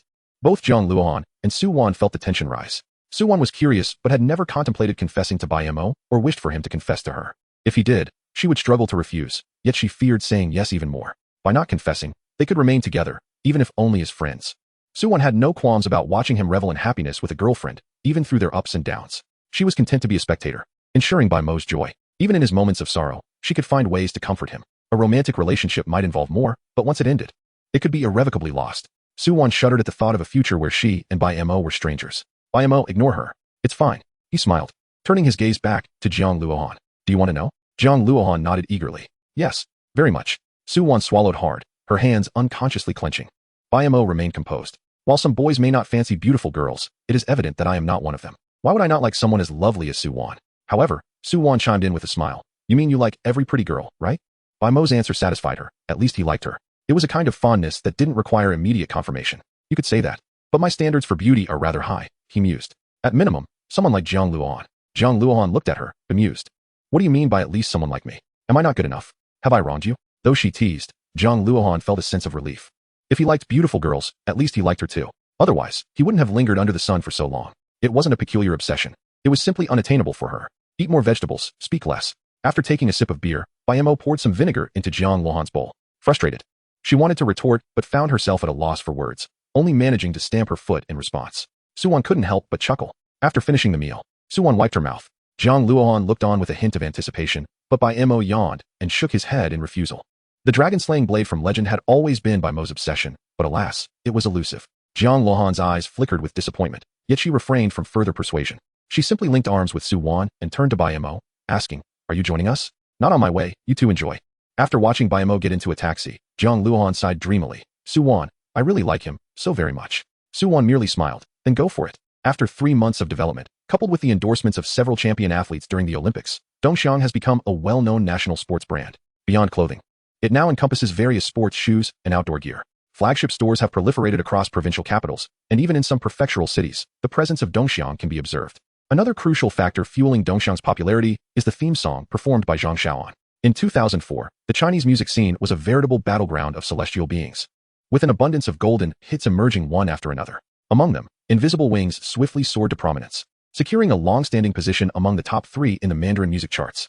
Its remarkable ranking can be attributed not only to the melodiousness of the song, but also to its timeless classic status. Amidst a group of ragged, emaciated children, an angel adorned with transparent wings emerged. Her sweet voice not only brought joy to the children, but also inspired their growth. This song enjoyed immense popularity within schools. I finally see all dreams blossoming, the youthful voices in pursuit resounding brightly. I finally soar, gazing earnestly, unafraid. The invisible wings allow dreams to endure longer than the heavens. I leave a wish to let my imagination take flight. During the opening ceremony of the first year and the oath-taking assembly for the third year, Invisible Wings motivated everyone present. At that moment, Lao Shu cast a glance at Bai Mo. The lyricist of this song is also named Bai Mo. Could it be you? Bai Mo shrugged. Do you hold me in such high regard, or is it that you think too highly of yourself? The little knowledge I possess in language arts was imparted by you. Could I possibly reach such heights? Lao Shu concurred. Bai Mo's academic performance was balanced across all subjects. None were particularly lacking, nor were any exceptionally outstanding. Given his writing prowess, it seemed unlikely he could produce such lyrics. Not wanting to dwell on this matter, Lao Shu turned to Bai Mo and inquired, By the way, you all have just a week before school starts. When will you be reporting? We're leaving tomorrow to shoot a promotional video for the new students, she replied. I only plan to go at the last moment. I simply can't bear to part with you and wish to see you more. Lao Shu sighed, feeling a bit helpless. The doctor has advised you to avoid smoking and drinking. I am merely looking out for you. So, I should thank you for that. No need for thanks. It's merely what a teacher ought to do. Lao Shu found communication with Bai Mo increasingly difficult and turned his attention to Su-wan. Su-wan, could you say a few encouraging words to my class later? They admire you greatly as the top student. Su-wan readily agreed, of course. I too. Teacher Shu, am not lacking, right? Jiang Luohan chimed in. Your performance is commendable. It's just a pity you squandered those few extra points, Lao Shu remarked. Casting another glance at Bai Mo, Jiang Luohan's scores would easily secure her a place at a prestigious university, yet for some inexplicable reason, she insisted on attending a finance school in Jiangsu and Zhejiang. Lao Shu attributed all these mishaps to Bai Mo. With a playful pout, Jiang Luohan fell silent. The classroom remained unchanged, merely filled with a new cohort of students. Su-won gazed at Bai Mo's former seat, now occupied by a petite girl, pondering whether any boy would notice the first rays of sunshine gracing her each morning. She spoke extensively, concluding with a verse for the newcomers. The sea surges endlessly. The sky my shore, climbing the summit, I am the peak. Go forth, young ones. Amidst the resounding applause, Su-won bowed to Lao Shu and exited the classroom. You mean to say the 3 leaves you gifted me are from that very tree? Bai Mo pointed to the tree outside the window. It is a beautifully crafted album. She responded, 12 photographs, 3 pressed leaves. Each photo corresponds to the seasons of my high school years, captured from various angles, perfectly framing the branches outside, showcasing the changes through spring and autumn. Su-won nodded graciously. Indeed, it is that tree, all new leaves from that very branch each year. No wonder I felt that branch tremble as you entered, Bai Mo mused. Did it? No way. Luohan, did you see that? Jiang Luohan shook her head, biting her lip. A twinge of guilt washed over her. She had also given Bai Mo a graduation gift, but not with the same thoughtfulness as Su-won's. She began contemplating what gift she could give Bai Mo anew. Before Jiang Luohan could decide, they exited the school gates. Bai Mo, are you truly not coming with us? Su-won and Jiang Luohan had each received invitations from their respective schools to shoot promotional photos for new students. They had both agreed, yet still wished for Bai Mo to join them. However, Bai Mo shook her head. I can't bear to leave my mother and Lao Bai. Su-won chuckled. Very well then, see you in Jiangsu and Zhujiang. Indeed. After their exchange, Su-won promptly hailed a cab and departed. My father plans to buy me a new car in Jiangsu and Zhujiang. I cannot take this one along. What kind of car do you prefer? Bai Mo paused. You don't expect me to be your free chauffeur, do you? Bai Mo had obtained her driver's license, but had no immediate plans to purchase a car. Jiang Luohan had suggested multiple times that Bai Mo could drive her car, but Bai Mo, weighing the pros and cons, chose to ignore the notion altogether, primarily due to the cramped space within the Audi. I could drive for you if you wish. What car do you find comfortable in the passenger seat? Jiang Luohan inquired. Bai Mo contemplated before responding. Anything you like will suffice. If I were to choose, I would opt for a Land Rover Range Rover. It's spacious and befitting for a young woman. Jiang Luohan nodded. Then I shall test drive one when I reach Jiangsu and Zhujiang tomorrow. Once Dongxiang began to flourish, Bai Mo had suggested to both of them to consider early retirement, enjoying life instead. Even if they were restless and wished to work, they could attend small classes at Dongxiang for leisure and sustenance. However, they were unwilling. Bai Mo felt no desire to meddle. They were nearing 50 and were unlikely to heed any counsel. Now, Bai Mo's wealth had grown considerably, and many of the elder members of Dongxiang, including He Tsong, advised him that attending university was unnecessary. With his capabilities, he could utilize his time to develop Dongxiang more effectively. Nevertheless, Bai Mo declined the suggestion. In his past life, he held only a high school diploma, a lingering pain in his heart, even though he had seized opportunities to establish his own company and acquired some wealth. Becoming perceived as a successful individual by others, he still felt that lacking a university education rendered him merely a newly wealthy person. Can one truly gain knowledge in university? Bai Mo did not deny it. However, what was even more paramount was the cultivation of habits, those inherent qualities exclusive to cultured individuals. Thus, attending university was imperative. Chapter 64. Lao Bai's desire to purchase a home following the commencement of the school year. The business at the arcade plummeted. Huang Mao sat on the steps in front of the arcade, smoking. Upon noticing Bai Mo's approach, he quickly stood and brushed off his pants in greeting. Mo go. You've arrived. Bai Mo nodded, glancing at the sign posted on the door announcing the arcade's transfer, and inquired, Are you planning to leave? Huang Mao awkwardly chuckled. This establishment was started with my father's compensation for his injuries. Though I haven't made a fortune, it has provided for my family over the years. I must have made quite the decision to choose this path. What are your plans moving forward? Bai Mo asked. Huang Mao surveyed the arcade and sighed. I suppose I'll find a factory job. With no education or skills, venturing into business isn't viable for me. Working in a factory seems to be my best option. Bai Mo pondered for a moment before asking. You do realize internet cafes are on the rise. Would you be interested in that? Bai Mo felt a particular gratitude towards Huang Mao. In his previous life, it was Huang Mao who selflessly stood in front of him, blocking a deadly blow from a madman. The memory still sent shivers down Bai Mo's spine, prompting him to wish to assist Huang Mao now. Although Huang Mao lacked formal education, he was steadfast. If treated well, he would reciprocate tenfold. Huang Mao shook his head with a bitter smile. I initially thought about it, but after calculating the costs of opening a shop, I abandoned the idea. Just the thought is enough. After Bai Mo finished speaking, he took out his phone and called Lu Ying. Under Bai Mo's persuasion, she had now become an employee of Dongxiang, holding a significant position and overseeing operations across the Jiangsu, Zhujiang, and Shanghai regions. Boss, what can I do for you? She inquired. In a week's time, I need you to establish an internet CAF outside the financial university, equipped with over 100 computers. Is that feasible? Lu Ying responded directly. Should I use the company S account for this? Count it as personal expenses. Just send me the invoice once it's ready, and I'll transfer the funds to you. After hanging up the phone, Bai Mo patted Huang Mao on the shoulder. Let us head to Jiangsu and Zhujiang, he said. Noticing Huang Mao's hesitance, he added, if it incurs losses, I'll take the hit. If it profits, we'll split it 50-50. No need to overthink it. Just tell me if you're in. Huang Mao was merely concerned about his ability to perform well and not cause Bai Mo to lose money. With Bai Mo's words, he gritted his teeth and agreed. I'm in. I'll ensure they have 3 separate rooms in the CAF. You two should bring your father along. He shouldn't stay alone here, given his mobility issues. Huang Mao nodded, his eyes suddenly brimming with emotion. He looked at Bai Mo, afraid that speaking would betray his feelings. All right, I'll take my leave now. Just handle things on your end and get in touch with Lu Ying. Here is her number, and I'll inform her about you. Yes, yes, yes. After Bai Mo turned to leave, Huang Mao finally managed to utter a heartfelt thank you, his voice choked with emotion. Though it was hot now, the temperature would drop in a month, so he should take some warm clothing. It was essential to maintain good relations with his roommates, as they would inevitably need each other as assistants. Of course, whenever they face difficulties, he should lend a helping hand if possible. This is a local specialty. Share it with your classmates. Don't give anything to the teachers just yet. It may seem too deliberate and could be off-putting. Wait until you're more familiar with them, he advised. Why did you put the bedding back in the wardrobe? Aren't you taking it with you? What if you get cold? This was the first time Bai Mo had seen Hime so chatty, but he didn't mind. He smiled patiently. He hadn't planned to take clothes or bedding, intending to buy new ones when he arrived. Wearing high school clothes in college felt somewhat juvenile. However, recognizing this was his mother's good intentions, he refrained from arguing, as her happiness was what mattered. Hime continued her torrent of advice. Once you're at university, no one will supervise you. Remember to eat on time and avoid staying up late. And if you fancy any girl, go after her. Just ensure you prepare your own betrothal gifts. Bai Mo had lost track of how long she had been talking when even Lao Bai could no longer bear it. Enough already. The child has grown up. What else is there to worry about? Hime shot Lao Bai a glare. You're at ease? If you were truly at ease, you wouldn't be asking about housing prices in Jiangsu and Zhejiang. Lao Bai fell silent, opting not to respond.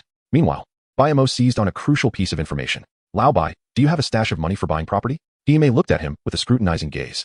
Waiting for Lao Bai's response, Bai Mo glanced around, then instinctively reached for a cup of water. No. Hime shot him a look, but chose not to expose him. Bai Mo remarked, if you have the means and wish to buy, do it now. Suzhou, Hangzhou, and Shanghai are all good choices. Purchasing now ensures that even if I face bankruptcy later, I can still lean on you. Do you really have such faith in real estate? Lao Bai suddenly inquired. Bai Mo sighed in resignation. It's unavoidable. It's the inevitable trend. Lao Bai nodded. Yes. Jiang Zhe mentioned the same. He has acquired a lot of land in the Jiang and Guang regions. Occasionally, Jiang Zhe would invite Bai Xingxue for tea, during which they discussed such matters. He had even inquired whether Bai Xingxue was interested in investing, claiming it was a guaranteed profit. However, Bai Xingxue declined, stating he would not benefit without contributing a service. Upon hearing this, Bai Mo scoffed. He deserves to profit. The land will prove to be the most lucrative investment as long as one avoids reckless ventures. Those plots could ensure a lifetime of comfort for him and Jiang Luohan. Hime approached and gently tapped Bai Mo on the back of his head. Mind your own business, no matter how wealthy others are. That's their affair. Focus on your own endeavors. I understand, Bai Mo replied. Jiang Zhe's business is indeed substantial, seemingly worth billions, but he also has considerable bank loans. This is a common issue in real estate. If banks cease lending, liquidating assets becomes impossible, leading to a financial collapse overnight. Such colossal entities can crumble in an instant. This was also why Bai Mo was reluctant to engage in real estate. He believed it far better to focus on his studies and undertake modest entrepreneurial ventures. He looked forward to his university life, eager to encounter a diverse array of individuals. University students must be easy to persuade, right? As the end of August brought sweltering heat, the incessant chirping of cicadas became maddening.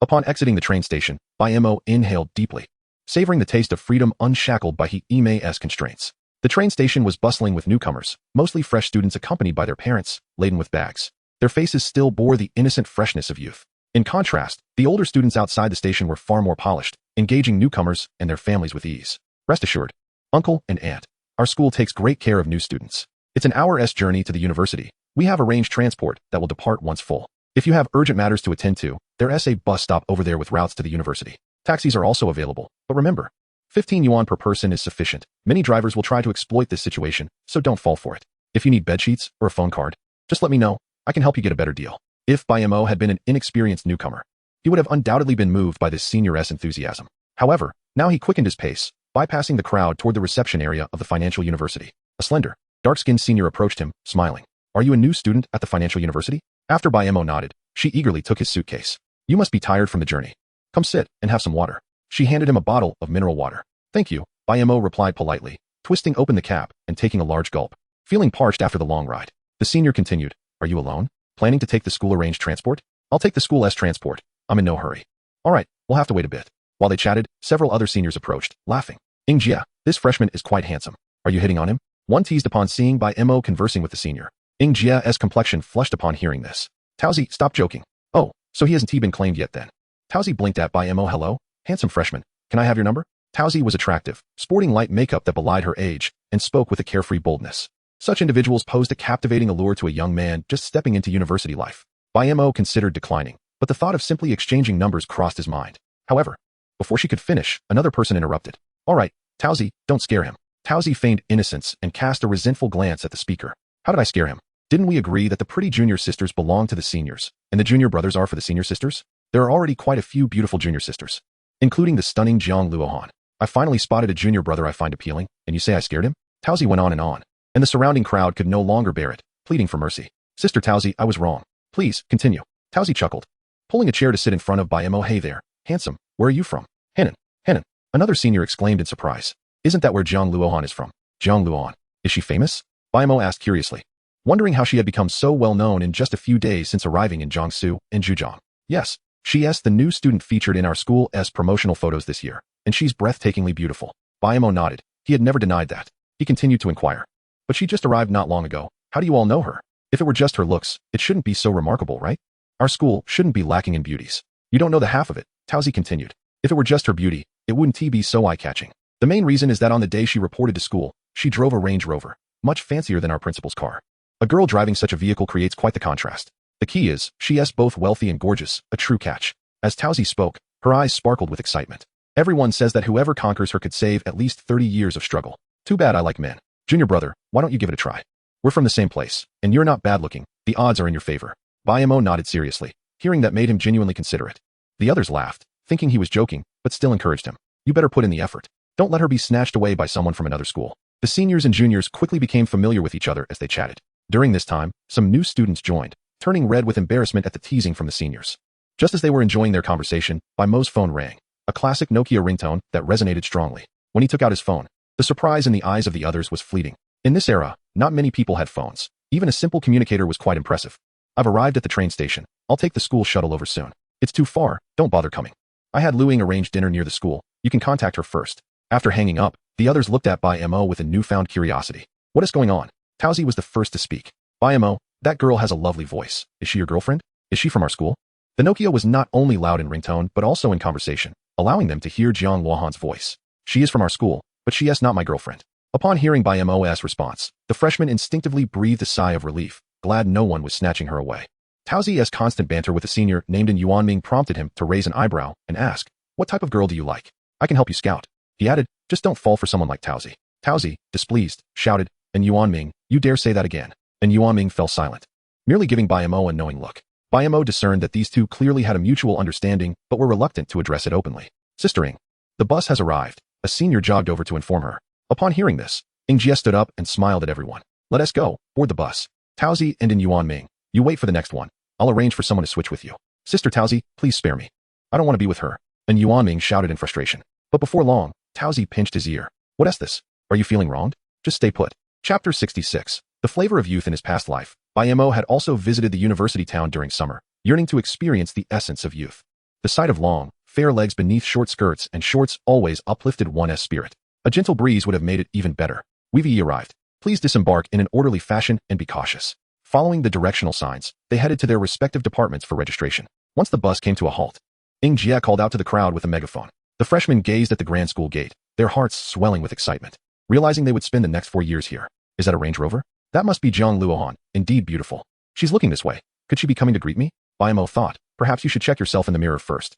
Jiang Luohan was dressed in a light green short-sleeved shirt paired with denim shorts, perfectly showcasing her long, fair legs. She wore a baseball cap, her hair tied in a simple low ponytail cascading down her back. This was the essence of youth. Upon spotting Bai Mo disembarking, her face lit up with joy as she trotted over, playfully jumping in front of him and twirling around.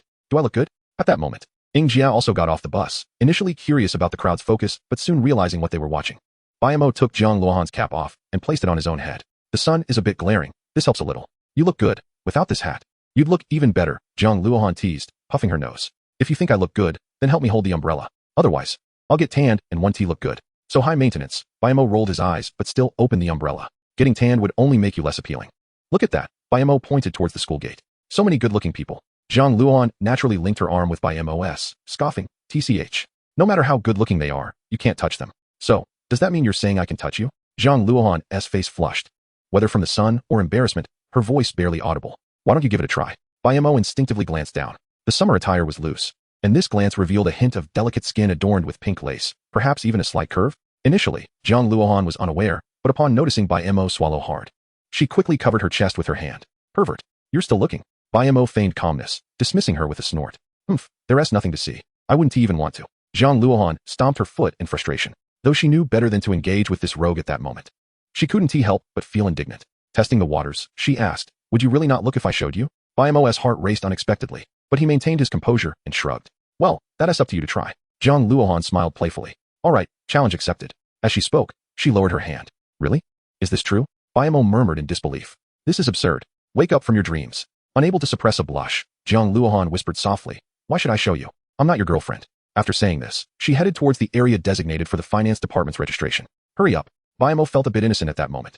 Suddenly grasping a single word. She truly was a femme fatale.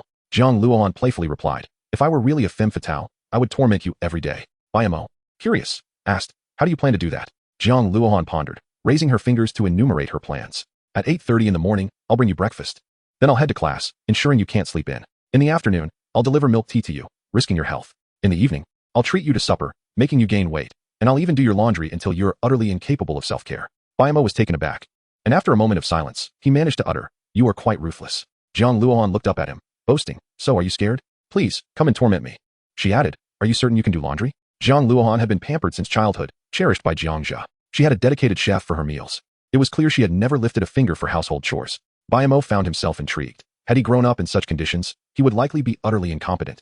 Merely surviving by eating and waiting to die. Starting a business? Investing? Impossible. As long as one steered clear of gambling and drugs, there was no need to worry about running out of money. Who do you underestimate? Ever since I was a child, I've washed my own clothes. Impressive.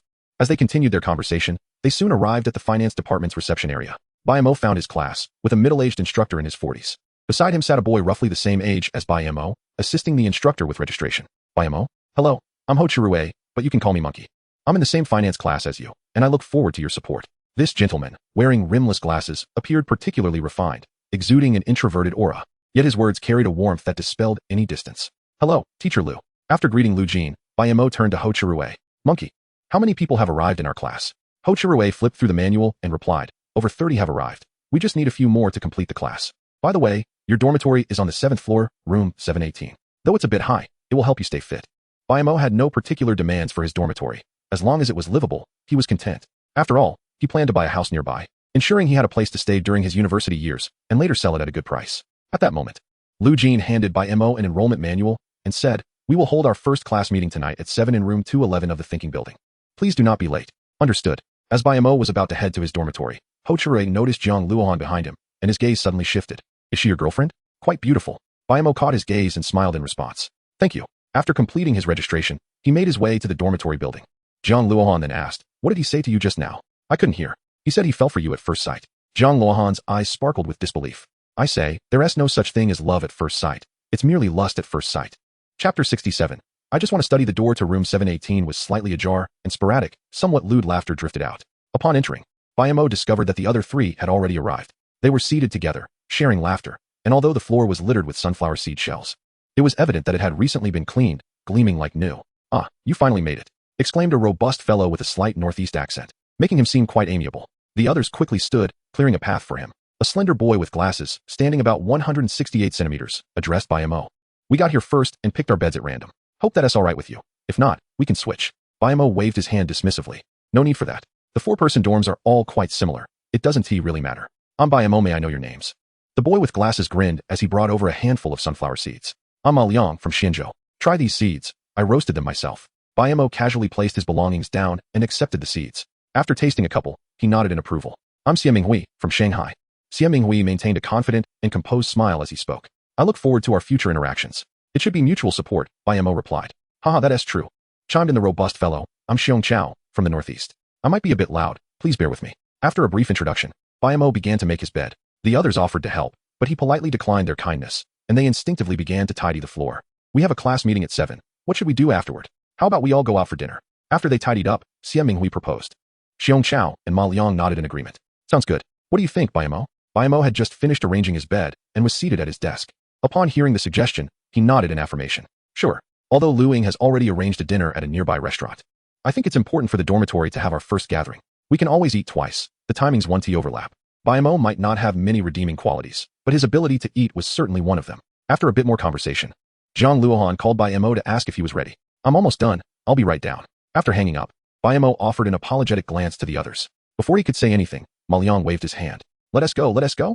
We don't want to keep her waiting. That might not reflect well on us. Xie Minghui added, exactly. Let us invite her to join us for dinner as well. For guys dining together is rather dull. Xiong Chao chimed in. Why not see if she can bring her dorm mates along? At that moment, refusing would make Bai Mo seem unsociable, so he replied, after the class meeting, let us see if there is anyone I fancy in class. If there is, we can invite them first. Those closest to the water source enjoy the freshest fish. If no suitable candidates appear, I will arrange something else. Xie Minghui gave Bai Mo a thumbs up. Excellent. Let us go. Enough chatting. After Bai Mo finished speaking, he stepped outside, the others following suit with smiles.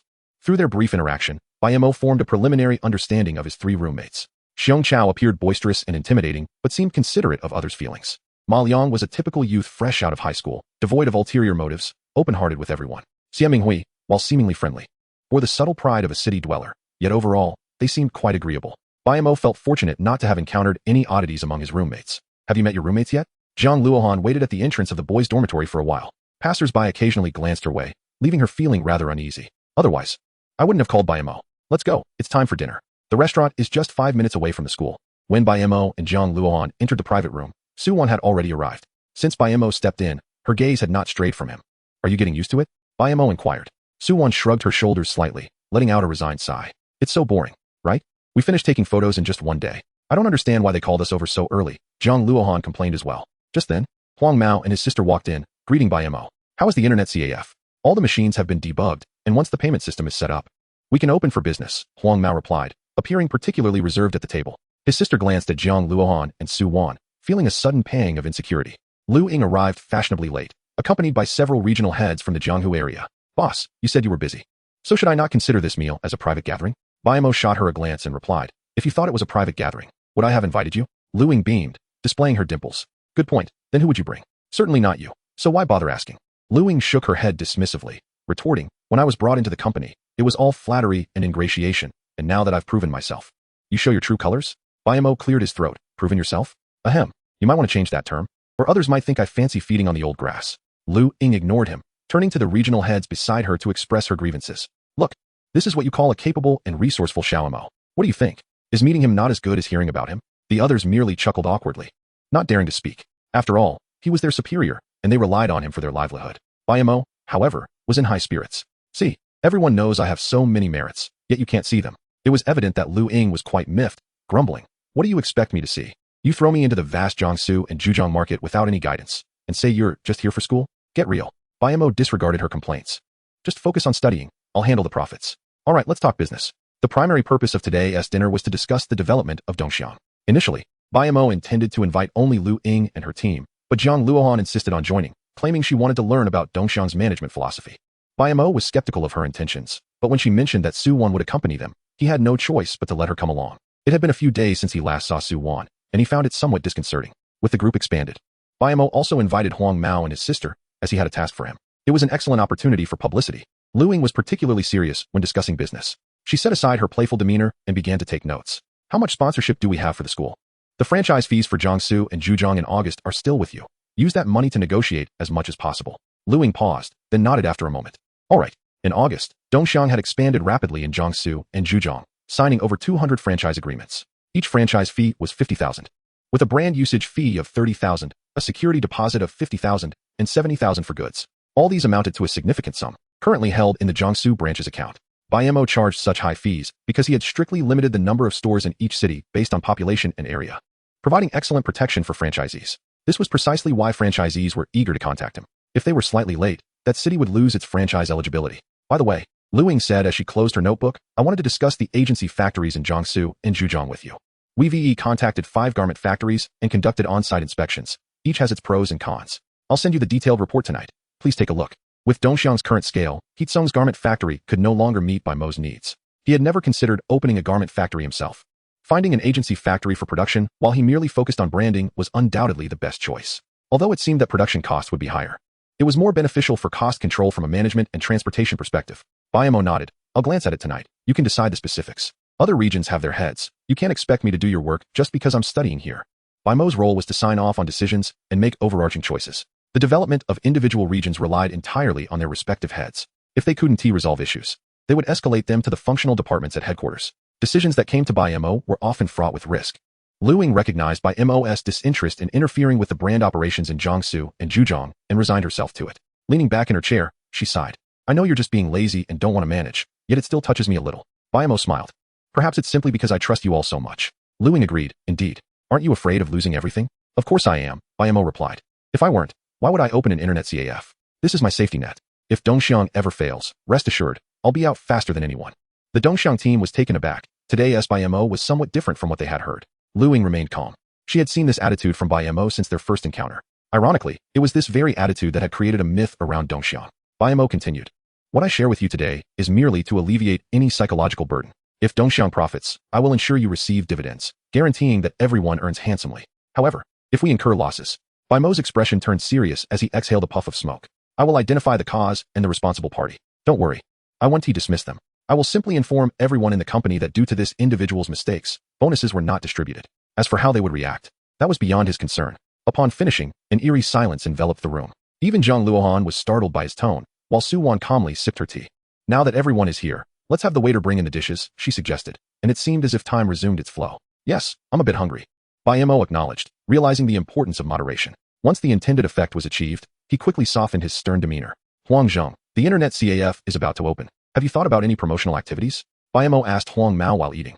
Huang Mao shook his head vigorously. While he was fine with playing pool and video games, he felt there was something lacking in terms of business acumen. Bai Mo understood this and didn't press him further. Here's a suggestion. Since military training is coming up soon, the bottled water suppliers around the school are particularly busy right now.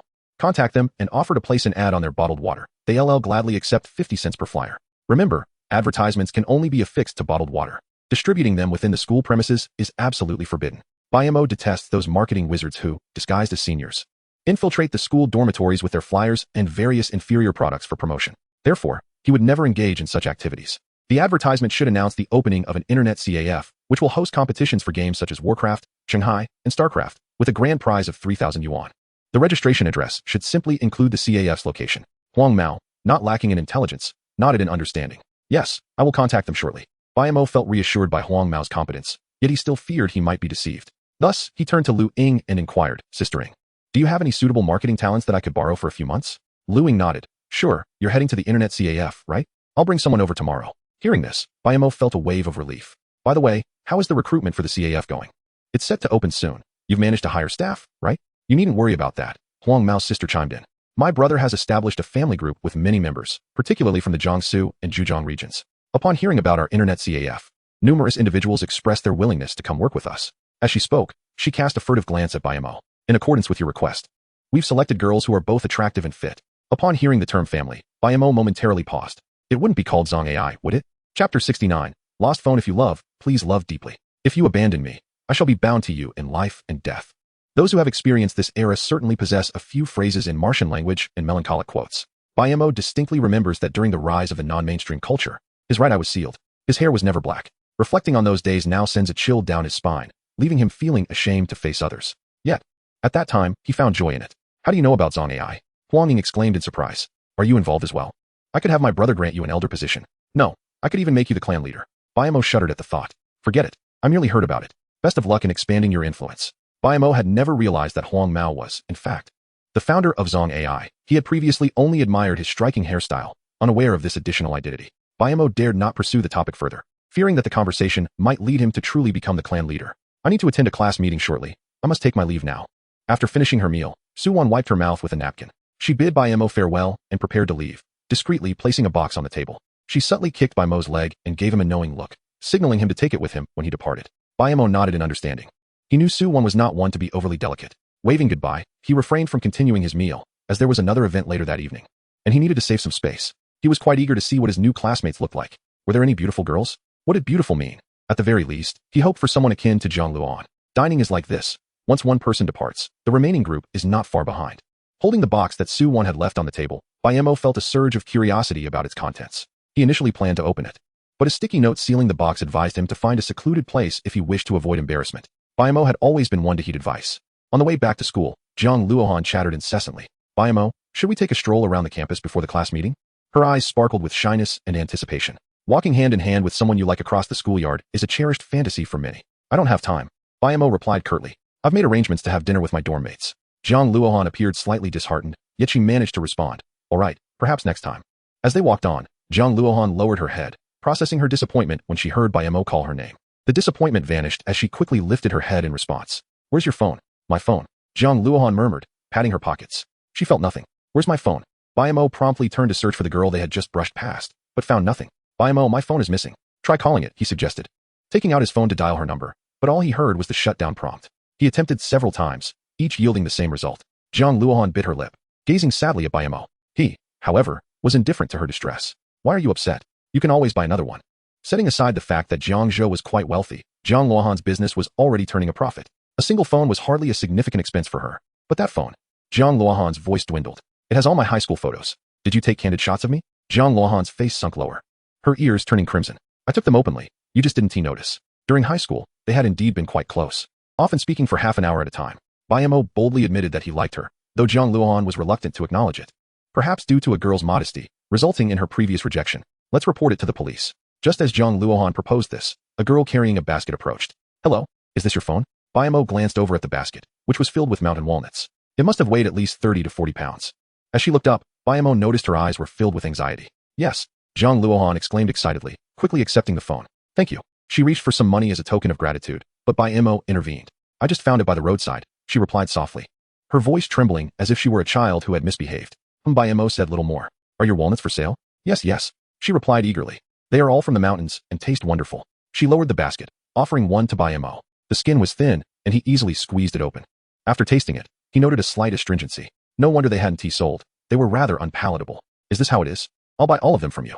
Huh. She thought she misheard him and looked at Bai Mo in confusion. Likely due to her work, her hands were calloused, and her skin appeared sallow, indicating malnutrition. Putting aside these flaws, she was quite attractive in both appearance and figure. How much do you have in total? Just tell me the price. Oh. She nodded. A total of 34 pounds. I'll charge you for 30 pounds, which comes to 120. After saying this, she quickly shook her head. 100 will suffice. Bai Mo glanced around and, sure enough, spotted a familiar figure watching them from a corner. Observing the panic in the girl's eyes, Bai Mo sighed. All right, with the basket included, I'll take everything for 200. He handed over the money. This is quite heavy. I'll carry it down to your dorm. She began to lift the basket, but Bai Mo was quicker, saying, No, let us go. Jiang Luohan was utterly bewildered by the unfolding events, merely gazing at Bai Mo. To her, he epitomized the ideal of selfless good deeds. After a few minutes of walking, Bai Mo couldn't help but make a sarcastic remark. He had never engaged in laborious work since childhood. Thus, when he first carried a basket with thin straps, he found it rather overwhelming. Let's take a break, murmured Jiang Luohan as she handed him some water. Would you like something to eat? Feel free to take whatever you want. Bai Mo rolled his eyes, having just eaten his fill. How useless. Even eating is a challenge. Jiang Luohan timidly remarked. If you're in need of assistance, I can help you with your laundry. As Bai Mo and his companions entered the campus, another person approached the girl selling walnuts. Sister, why are you still giving him things? Our brother already said that people like him come from wealthy families. A missing phone is of no consequence. Her sister appeared concerned, advising her to find something worthwhile to do. I truly fear. However, the younger girl seemed not to heed her words and continued on her way. Study hard.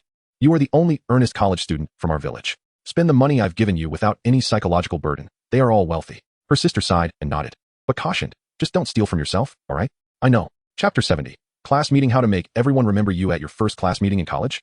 Bai Mo's approach was to enter the classroom carrying a basket. By the time he arrived, the classroom was already filled with students, who sat in separate groups based on their dormitories, engaging in lively conversations without disturbing one another. As Bai Mo stepped in, a hush fell over the room, with curious glances directed at him. The three members of dormitory 718 had saved a seat for him not far from the entrance. Upon seeing him, Xie Minghui exclaimed, Old Bai, what's this? I didn't bring any gifts for everyone, but I thought these walnuts looked nice, so I bought some. Bai Mo replied, placing the basket beside the podium. He then called out to Xie Minghui and the others, come help me distribute them. Oh. Xie Minghui and his friends quickly sprang into action, taking walnuts from the basket and passing them around the classroom. Don't be shy. Help yourselves. Bai Mo clapped his hands, finally addressing the situation. Monkey, this is for you.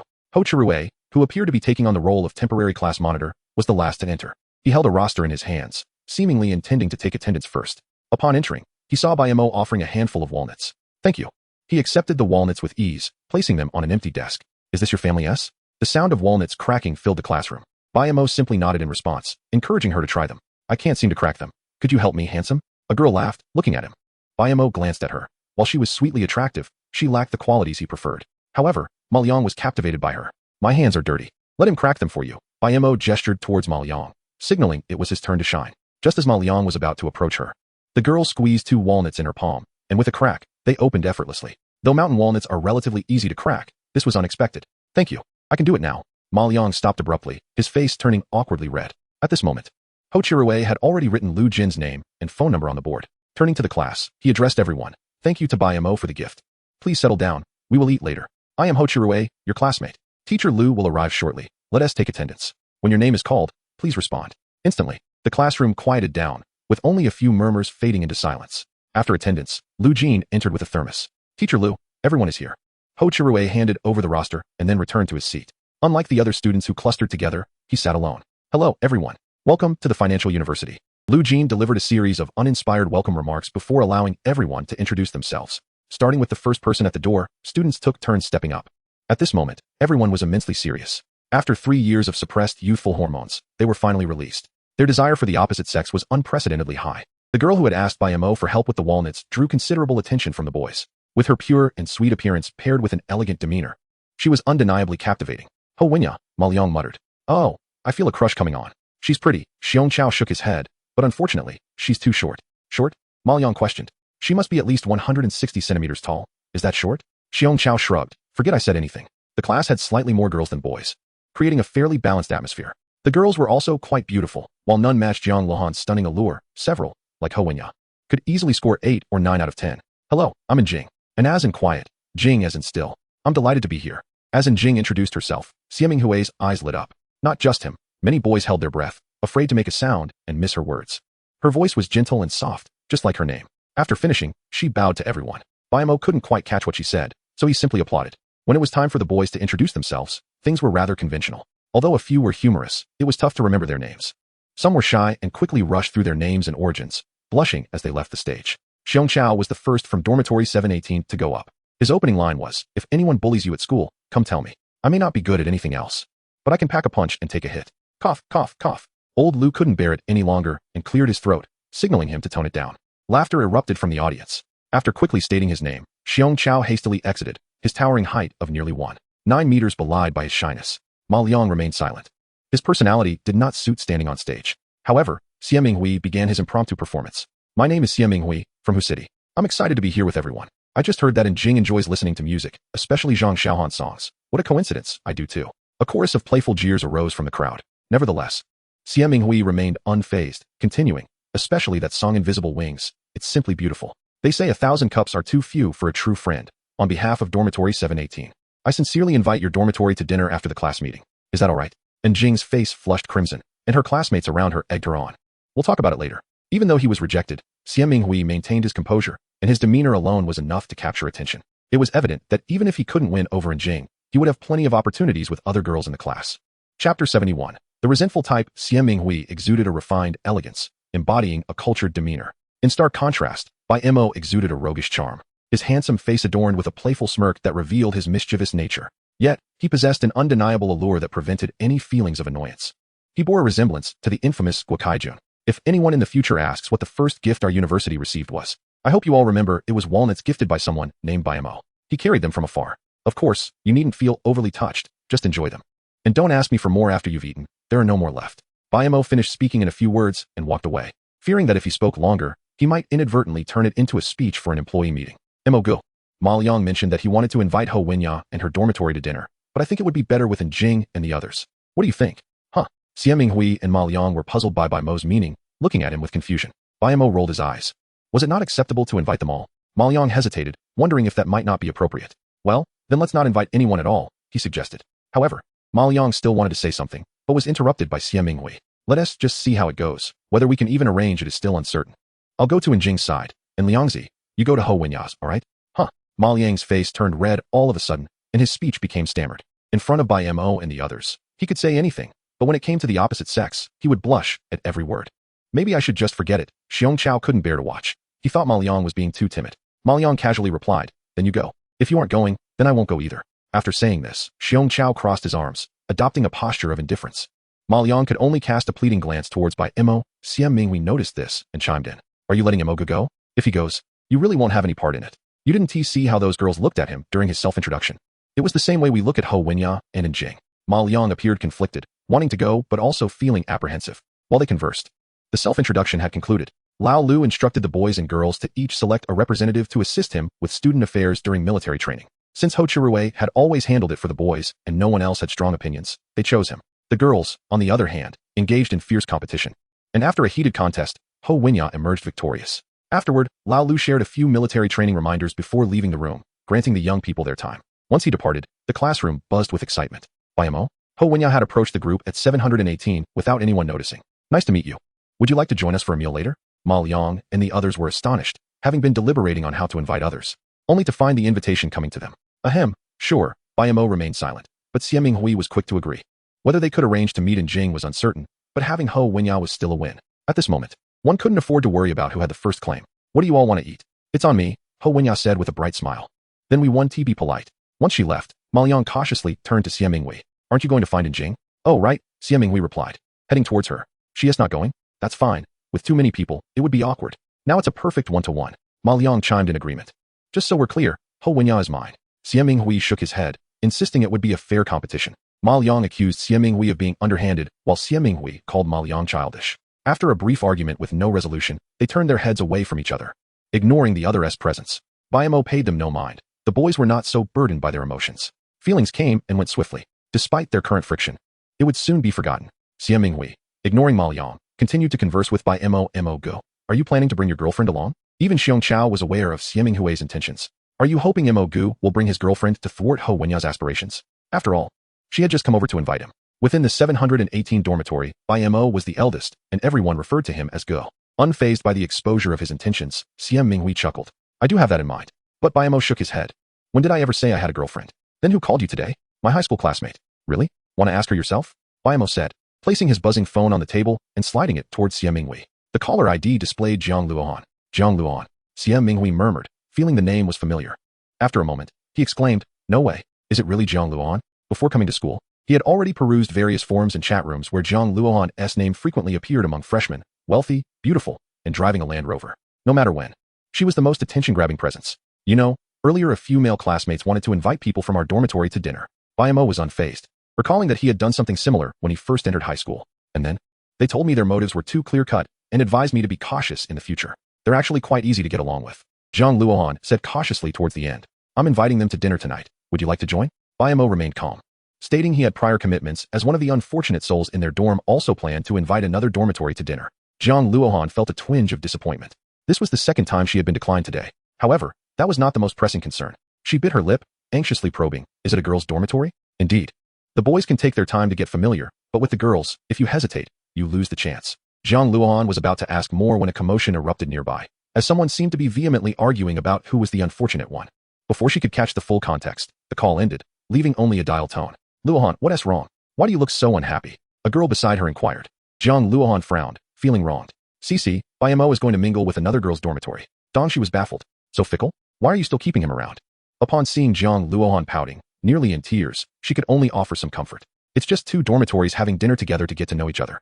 It's nothing serious. Besides, who in our school can surpass you in excellence? Be more confident. Jiang Luohan shook her head. You might not believe it, but in front of him, I feel utterly lacking in confidence.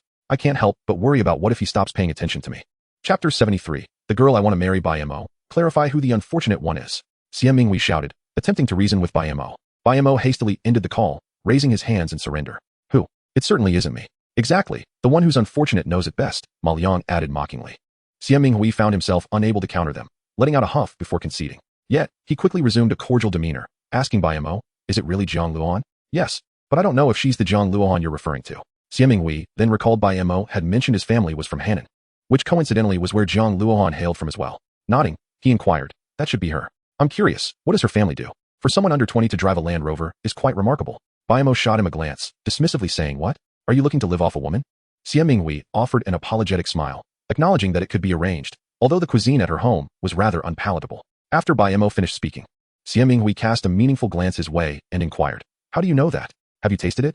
Bai Mo took a deep breath and shook his head, admitting that while she had indeed wanted him to try, he simply had no desire for it. Xie Minghui, believing Bai Mo was jesting, chose not to pursue the topic any further. After a brief commotion in the classroom, Mr. Liu approached and announced that they could leave, prompting everyone to rise and prepare to exit. Initially, upon entering the school, the students had been quite subdued, hesitant to leave without the teacher's permission. What do you all wish to eat? Xie Minghui eagerly approached Ho Wanya and her companions, displaying a keen interest. One of the girls beside Ho Wanya surveyed the bustling crowd and sighed, suggesting they step outside first to scout for available seating. As it was the first day of school and the nearby restaurants were notoriously crowded, the 4 girls from Ho Wanya's dormitory were all quite attractive. Apart from one who was somewhat shy and reluctant to speak, the other 3 quickly bonded with Bai Mo and his friends. Laughter and conversation flowed freely amongst them. Bai Mo, during high school, did you have a crush on any girls? Where are they now? After Xie Minghui recounted his own experiences of pursuing girls in high school, Ho Wanya shifted the focus onto Bai Mo. You must not know this. Xie Minghui interjected, eager to showcase his knowledge. Mo Gu was with Jiang Luohan, with her around. How could he possibly like anyone else? Speak more if you can, Bai Mo retorted with an eye roll. I had many crushes in high school. I liked any girl who was beautiful. Oh, Ho Wanya perked up. Then tell me, are there any pretty girls in our class? She winked at Bai Mo, clearly hoping for a compliment. Bai Mo regarded Ho Wanya, recalling that since their first meeting in class, she had been subtly trying to ingratiate herself. At 18, Bai Mo may have naively believed himself handsome, but he was no longer so innocent. He deftly redirected the question to Xie Minghui. Old Xie, do you think there are any beautiful girls in our class? Xie Minghui nodded earnestly. Certainly, the 4 most beautiful girls in the class are right here. The others chuckled, accusing him of flattery, while Xie Minghui insisted he was speaking the truth.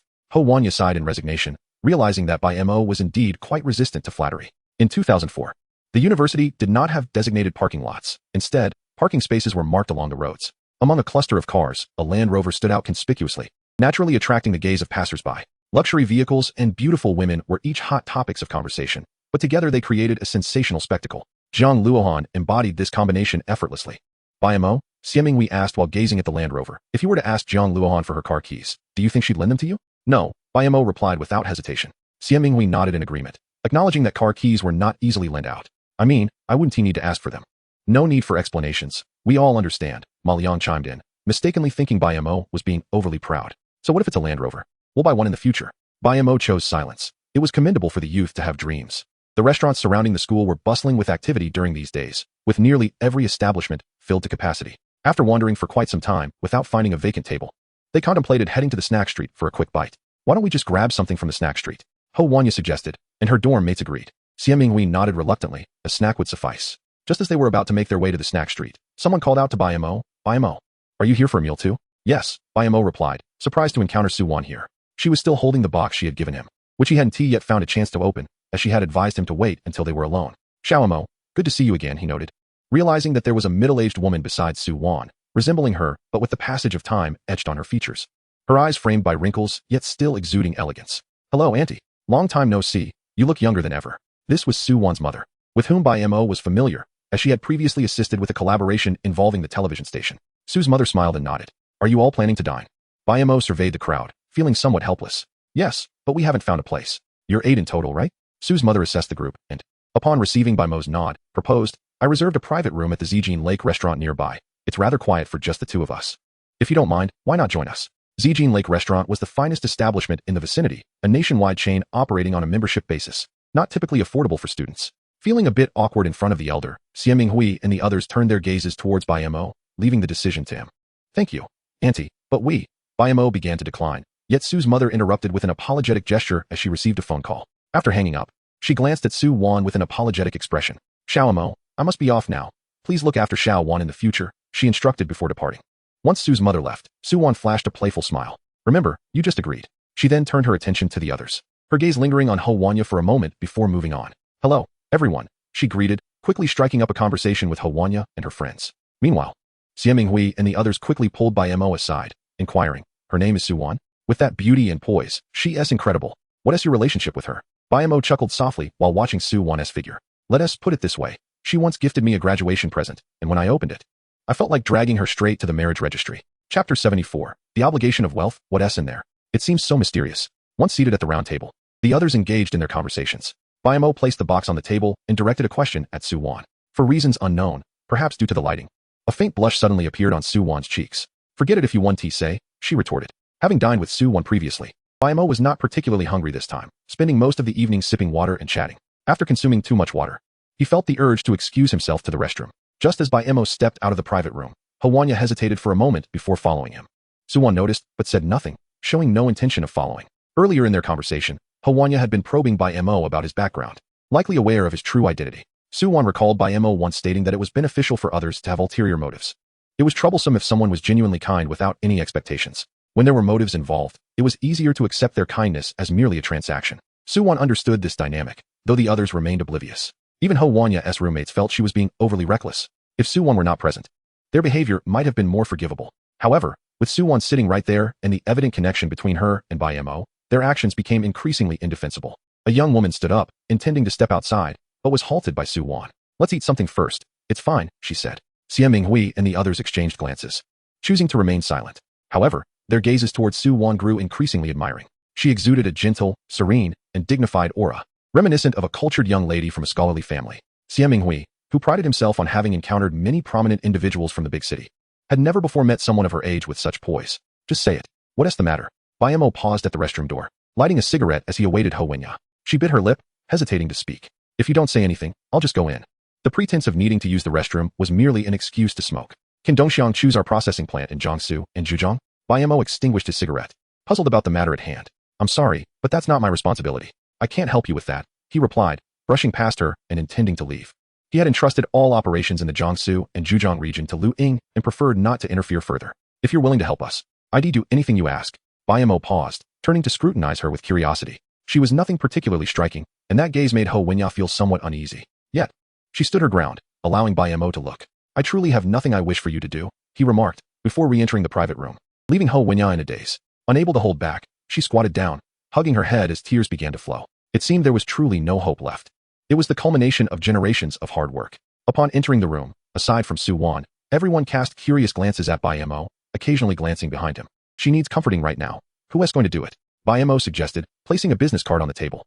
"Just a heads up, her material demands will likely be quite high. If you lack that capability, it's best not to harbor unrealistic expectations. Even if you achieve a fleeting success, it won't bring happiness." Ma Liang merely spoke bravely, but in reality, he was too intimidated to approach her. Hearing this only made him retreat further. Xie Minghui was left pondering, but before he could decide, he saw Su-won pick up the business card and head outside. Bai Mo stifled a laugh, addressing the others. "What a pity. You may not realize what you've missed. The opportunity was yours to seize." In his previous life, Bai Mo had only a high school diploma and had struggled in society for over a decade to achieve modest success. It was in such an environment that his carefree demeanor had developed. If one were prone to excessive compassion, success would remain elusive. As the old adage goes, kindness does not command armies, and compassion does not govern wealth. Had it not been for the two individuals in the dormitory who harbored feelings for Ho Wenya, he wouldn't have even bothered to smoke, let alone pull out Lu Ying's personal business card. Offering the card was a gesture of his willingness to assist with a small favor, leaving it to others to collect that goodwill. Initially intended for Xie Minghui and Ma Liang, these two proved to be utterly useless. Shortly after, Su-won and Ho Wenya re-entered the private room. "Thank you," Ho Wenya said, bowing to Bai Mo in front of everyone, which left them all stunned. "I'm not the one helping you," Bai Mo replied, casually picking up peanuts with his chopsticks. Ho Wenya nodded and took her seat. Xie Minghui and the others were filled with confusion but didn't know how to inquire. As Su-won glanced at the time, she decided to leave and casually asked Bai Mo, "Will you see me off?" Chapter 75. Inexpensive labor. Ho Wenya's family-owned garment factory had been in operation for many years, but now the equipment was severely outdated, resulting in insufficient output to meet Dongxiang's demands in Jiangsu and Zhejiang. "I spoke to Sister Ing. Adding this processing plant won't affect Dongxiang's future bidding," Su-won said, casting a deep look at Bai Mo. Unbeknownst to her, he had already acquired the ability to change a small enterprise's fate with a single sentence.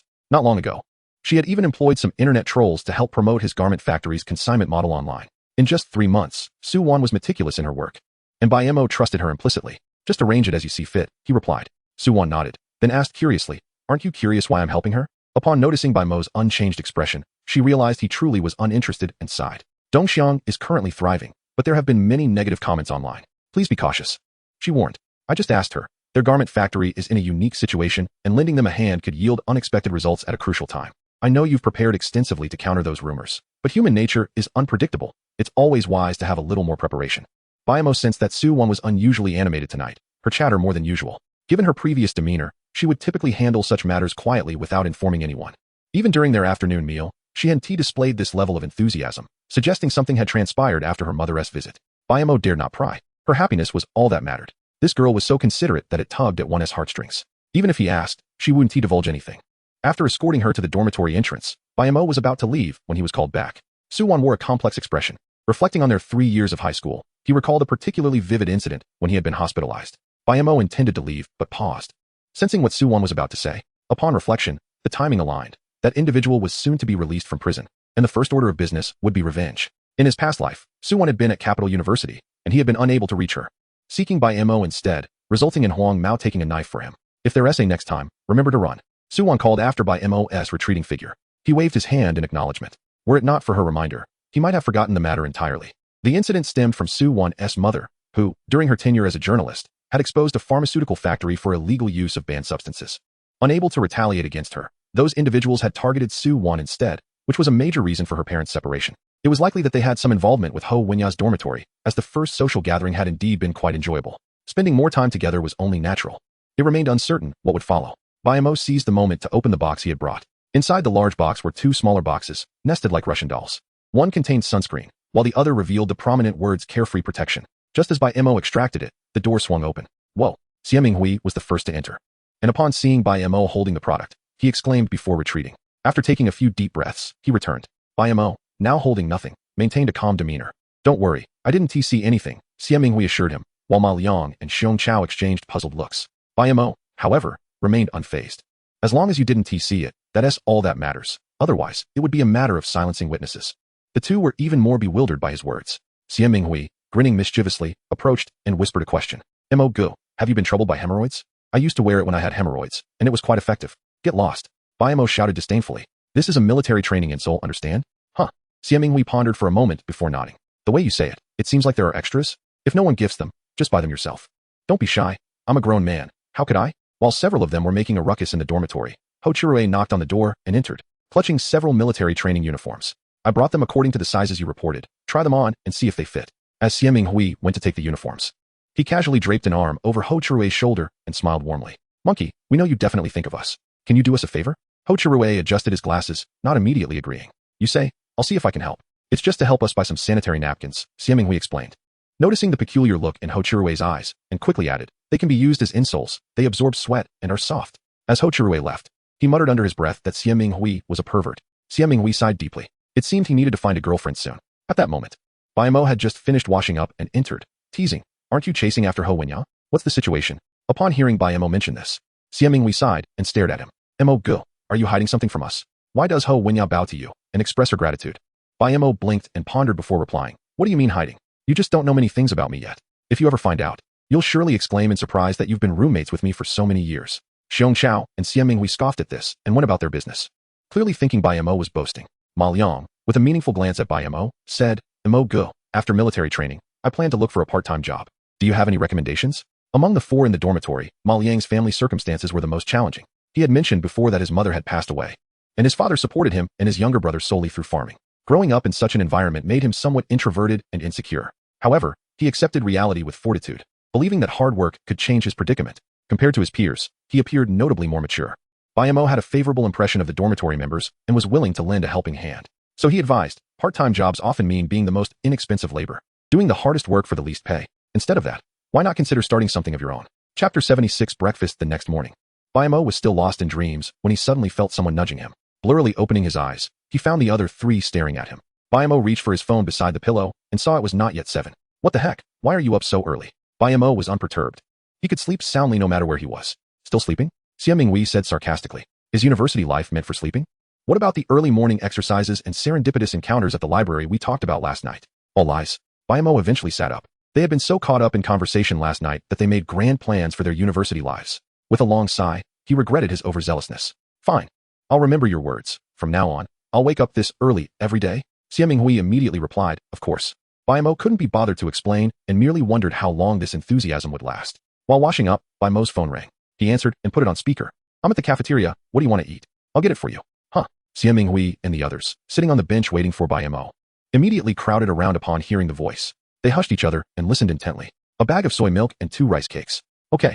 Jiang Luohan responded and then asked, are your roommates joining you? What do they want? They're robots. They just need to be charged, Bai Mo quipped. Before he finished, Xie Minghui and the others erupted in protest. What are you talking about? Beautiful girl, we want the same as him, thank you. Jiang Luohan readily agreed.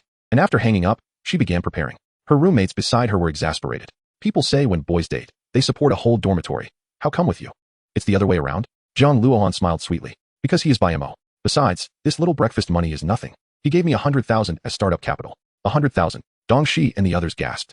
In this era, such a sum exceeded the comprehension of an ordinary student. Jiang Luohan, however, nodded nonchalantly, though her expression quickly dimmed. Unfortunately, he isn't the only one. The others exchanged glances, their faces filled with astonishment. Let's not discuss this. Let's go get breakfast. On Bai Mo's side, Xiaming Hui and the others scrutinized him with disdainful looks and tentatively asked. That voice, it's not Su Wan, right? Their impression of Su Wan was too deep. They thought Bai Mo had already hit the jackpot by being with her. How could there be anyone else? No, it isn't, Bai Mo readily admitted, leaving them speechless. Aren't you afraid we'll tell Su Wan? A girl is buying you breakfast early in the morning, and you accepted? Bai Mo looked at their puzzled faces. Why should I be afraid? Xiong Chao gave him a thumbs up. Bro, do you take disciples? I pay to learn. Bai Mo shook his head, glancing at him with slight regret. First, you need to be good looking. Of course, that's not the most crucial part, Ma Liang interjected eagerly. So what's the most critical part? You need to have money. Once you have money, you'll find that those seemingly unattainable, aloof goddesses also have a sweet and approachable side. Xiaming Hui nodded in agreement. So, the girl buying you breakfast. She's after your money? Bai Mo said nothing, merely patting his shoulder. She drives a Land Rover. Her family isn't short on money. It's just because I'm good looking. The cafeteria was bustling with students, primarily freshmen clad in camouflage uniforms. The upperclassmen hadn't arrived yet, and even if they did, few could manage to wake up this early. Before entering the cafeteria, Xiaming Hui and the others found it hard to believe that the person on the phone who said they would buy breakfast was Jiang Luohan. It seemed utterly absurd, akin to a fantastical tale. However, when they saw Jiang Luohan jogging over to greet them, they were all left dumbfounded. Their first reaction was that Jiang Luohan looked even more stunning in person than in the photos on forums and social media. I've saved you a spot. And your breakfast is all ready. Thank you. You're welcome. Jiang Luohan smiled brightly, pulling Bai Mo along and chattering incessantly. Bai Mo, later I'll be speaking as a representative of the freshmen and hosting the welcome party. After saying this, she gazed intently at Bai Mo, seemingly awaiting his praise. However, Bai Mo merely shook his head with a sigh. Isn't there anyone else in our school? Bah. Jiang Luohan wasn't angry and, with a playful spit, moved on from the topic. Xiaming Hui and the others stared in disbelief. Is this really the goddess from the forums? In the presence of Bai Mo, Jiang Luohan appeared to be an infatuated admirer. She led them to the reserved dining table, where several of her roommates were also present. Bai Mo? Dong she cast a glance at Bai Mo, finding nothing particularly remarkable about him, and couldn't comprehend why Jiang Luohan was so deeply captivated. Beautiful lady, it's a pleasure to meet you. Jiang Luohan's roommates were all quite striking. Individually, they could easily draw attention, yet together with Jiang Luohan, they seemed rather ordinary. The other individuals from the two dormitories were strangers to one another, and despite a brief introduction, they remained absorbed in their meals, engaging in little conversation. Only Jiang Luohan continued to converse with Bai Mo. Eventually, the surrounding group could no longer endure the atmosphere, hastily finishing their meals before departing. You two take your time. We'll head to the line first. Bai Mo had initially intended to leave as well, but Jiang Luohan tugged at his sleeve, refusing to let go. What's wrong? After the others had left, Bai Mo inquired.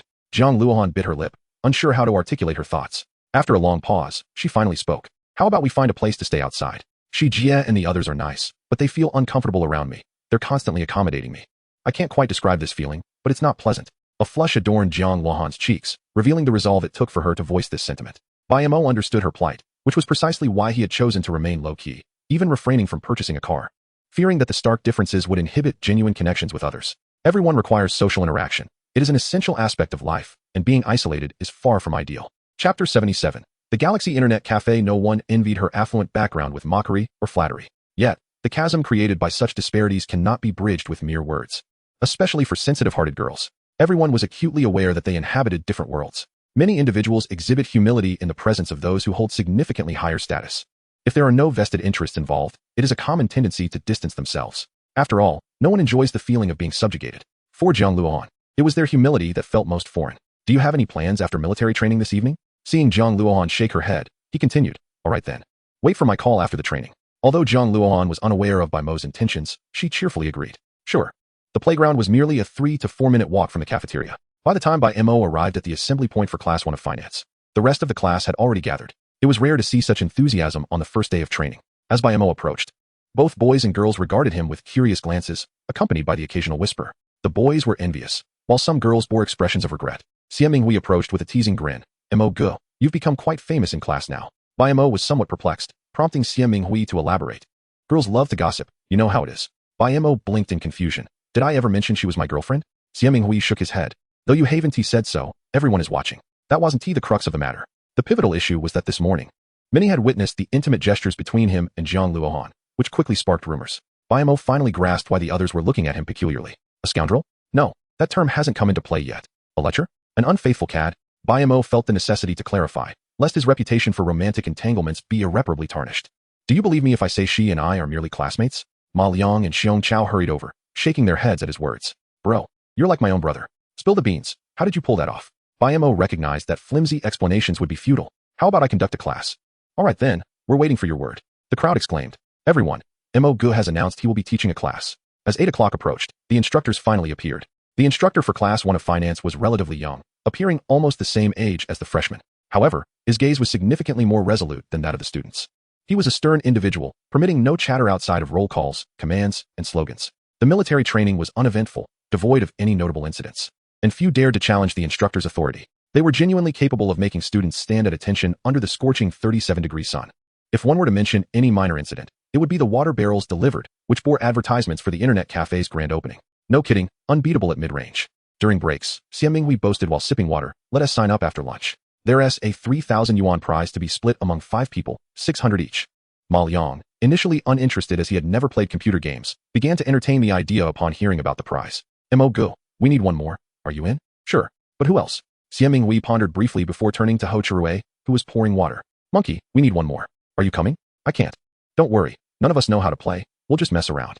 Xian Minghui feigned nonchalance, intending to impress Ho Chirui later. "It's settled then. I'll add you when I sign up." Unable to refuse, Ho Chirui reluctantly nodded. News of the internet cafe competition swiftly spread across nearby campuses, attracting many spectators and participants alike. The Galaxy Internet Cafe, named by Huang Mao for its impressive ring to it, advertised top-notch configurations, superior service, and a host of attractive female staff. Each aspect struck a chord with the male audience. The Internet Cafe would have a trial opening tomorrow, offering free internet access, with official operations commencing the following day at 5 yuan for 3 hours, and 10 yuan for an all-nighter. Registration for the competition was to be done here, leaving contact information to be notified of the competition schedule. Teams could register directly, while individuals could sign up solo. With 2 floors and nearly 200 computers, the Internet Cafe drew a crowd even before its official opening. "You go register, I'll use the restroom." Upon arrival, the group from 718 found it challenging to enter. Bai Mo greeted them and proceeded inside, marking his first visit to an Internet Cafe since his rebirth. "Apologies, we aren't open yet." As Bai Mo slipped in through the back door, he was halted by a girl with heavy makeup and vividly colored hair, seemingly held up by copious amounts of hairspray. Bai Mo felt a twitch at the corner of his eye. Was this truly the beauty Huang Ying had described? "Huang Zheng, is Huang Ying here?" "Yes." "Do you know them?" Upon hearing those names, the girl's attitude shifted. "Take me to them." "Certainly." Inside the Internet Cafe, there were a few simple offices reserved for technical staff and Huang Mao to manage daily affairs. As Bai Mo entered, he encountered Huang Mao organizing the opening preparations. Having previously operated an arcade, he was familiar with the general procedures. Even if there were oversights, a bespectacled girl nearby was there to assist. "Mo Gu, you're here," Huang Mao exclaimed, setting aside his tasks upon seeing Bai Mo. "We're all set for tomorrow's trial opening. Here's the detailed process. Would you like to take a look?" Bai Mo was aware that Huang Mao was not adept at handling electronic documents. It was likely that the bespectacled girl had been the one to assist him, presumably arranged by Lu Ying. After casually flipping through the documents, he found no issues. "Mo Gu, these are the servers selected according to your specifications. Please take a look." Huang Ying chimed in at that moment. "This is President Bai, everyone. Please address him as President Bai." The 8 young girls, each with different hairstyles and colors, were dressed in various styles. But Bai Mo could hardly bear to look at them. They collectively greeted, "Hello, President Bai." Upon hearing their chorus, Bai Mo was suddenly reminded of the ambience of a nightclub in a future life. "Is this the group you found?" Bai Mo inquired of Huang Ying. She nodded earnestly, explaining that many had applied, and these had been meticulously chosen. No tattoos, no smoking, attractive features, and long legs, with commendable hairstyles and clothing. Bai Mo felt a wave of exasperation wash over him. Checking his phone, he noted that there was still an hour before the afternoon military training began, leaving ample time. After Bai Mo's remark, the girls began whispering among themselves, clearly proud of their hairstyles, which was non-negotiable. Bai Mo, hearing the murmurs, continued, "I will give each of you 100 yuan. Those who wish to stay can use this money to restyle their hair to a simple black, long, and straight look like the students at school. Those who do not wish to stay may take the money and leave." He then turned his gaze to a petite figure in the corner, the only one among the girls who appeared somewhat normal, though her normalcy posed the biggest issue. "How old are you?" Gan Xian had been trying her best to evade Bai Mo's gaze, but was ultimately called out. Nevertheless, she still held onto a glimmer of hope. 18. Huang Ying then added, "Her name is Gan Xian, and she is quite obedient and clever." Bai Mo nodded. "Huang Zheng, take them out and give them the money. Wait for me for a moment." Huang Mao nodded and led a few of them outside, leaving Gan Xian to pout with her head down. At that moment, she realized something was amiss, but merely pouted without saying a word. "You're the one who stole the phone, aren't you?" Bai Mo initially recognized her familiar figure, but took some time to recall that she was the one seen when Jiang Luohan had lost her phone. Gan Xian looked up, her bright eyes reflecting a cunningness not typical for her age. She chose not to argue and admitted, "So, do you want to call the police?" Bai Mo shook his head, indicating that he generally did not meddle in such affairs, as long as she refrained from stealing in his internet safe. The clientele consisted mainly of college students who were not yet self-sufficient. Frequent thefts, especially by employees, would tarnish the CAF's reputation, which Bai Mo could not permit. "I won't mention it to them. Just take the money and go," Bai Mo stated before striding outside, leaving Gan Xian behind. her expression a complex mix of emotions as she watched him. Huang Ying, come with me. We need to buy uniforms. Everyone in the CAF will wear the same attire. All right, Mo go, Huang Ying replied. Bai Mo led Huang Ying to the registration point, where they found Xiaming Hui and the others. After a good 10 minutes, they finally squeezed in. I have something to attend to. You don't need to wait for me. Got it. You're always so mysterious. Just remember not to be late for military training. There were numerous clothing shops near the university town.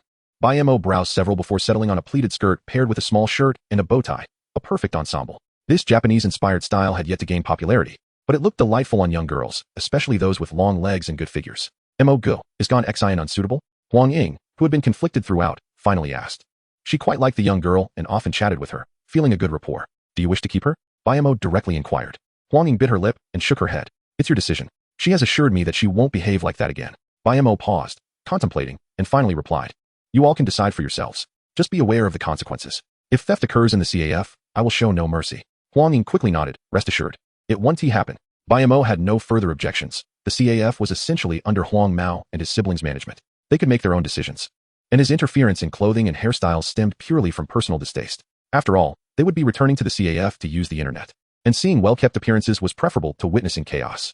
The afternoon military training, initially expected to be dull, took a lively turn when Jiang Luohan approached Bai Mo, holding a cup of frozen lemonade. Try this. I made it myself, and the ice was bought from the water bar outside. Having spent the day together, many had become acquainted with Bai Mo, and upon witnessing this scene, they began to tease. The sound of playful jeering filled the air, with some commenting on how sweet it was that she didn't offer to share. Even Jiang Luohan, who was typically generous, found herself slightly overwhelmed, her cheeks turning crimson. Bai Mo took a sip, finding the balance of sour and sweet just right, yet he frowned. What's wrong? Is it not to your taste? Jiang Luohan asked anxiously. It's a bit sour, Bai Mo acknowledged, glancing at the onlookers, and added, raising his voice. I'm not referring to the drink, it's them. A wave of laughter erupted, and Jiang Luohan couldn't help but giggle, her smile radiant. Bai Mo had long since grown immune to such antics. Yet he noticed several onlookers captivated by the scene. All right, I must take my leave. Wait for your call tonight. Jiang Luohan waved and returned to her group. President Bai, your romantic life is quite eventful, Ho Wenyao remarked, approaching as Jiang Luohan walked away. Bai Mo shot her a glance. President Bai? I apologize, but here, you may simply call me Mo go. Please be mindful of your words in the future. Ho Wenyao merely chuckled. Of course, Mo go. Bai Mo nodded in satisfaction. She was indeed teachable. Ho Wenyao continued. Mo go, you mentioned yesterday that you liked beautiful girls. What, in your opinion, defines beauty? Bai Mo gestured towards Jiang Luohan's retreating figure, stating, at the very least, one must possess her kind of allure. Ho Wenyao had always been confident in her looks. Yet upon seeing Jiang Luohan, she felt a touch of inadequacy. Jiang Luohan's privileged upbringing and refined demeanor were overwhelmingly impressive. If Jiang Luohan was the standard for beauty, it would indeed be challenging to find many who could measure up. Nevertheless, Ho Wenyao pressed on with her curiosity. What about Su Wan? In terms of pure looks, she probably can't compare to Jiang Luohan, right? Are you perhaps asking too many questions? Bai Mo grumbled, though he answered, Su Wan is a unique presence. Each has their own merits.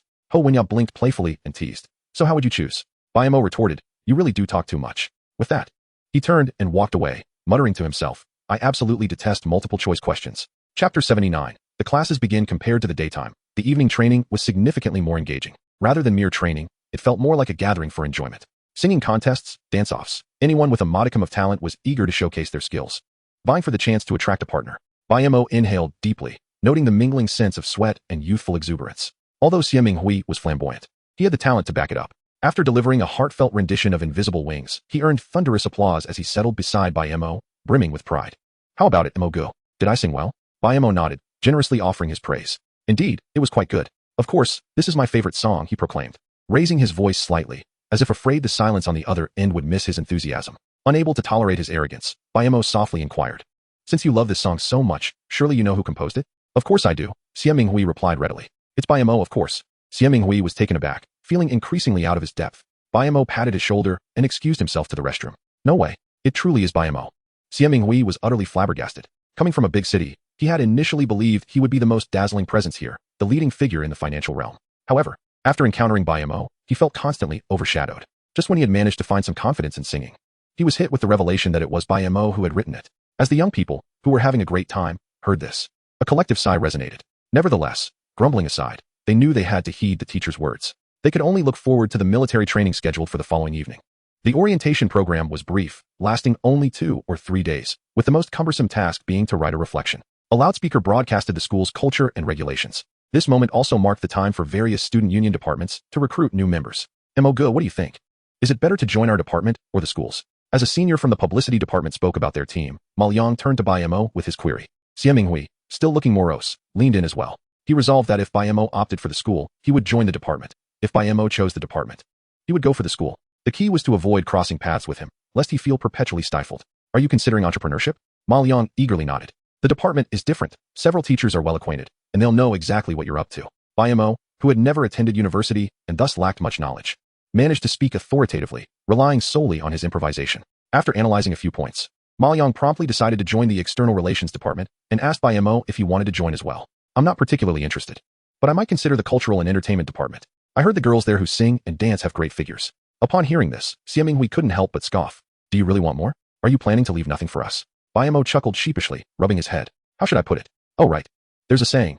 Cast a wide net to catch more fish and select the best. As soon as Bai Mo finished speaking, the surrounding crowd gathered closer, eagerly awaiting more insights. Also, if you haven't decided who to pursue, or if you're unsure about your chances, why not try pursuing several at once? He continued, in short.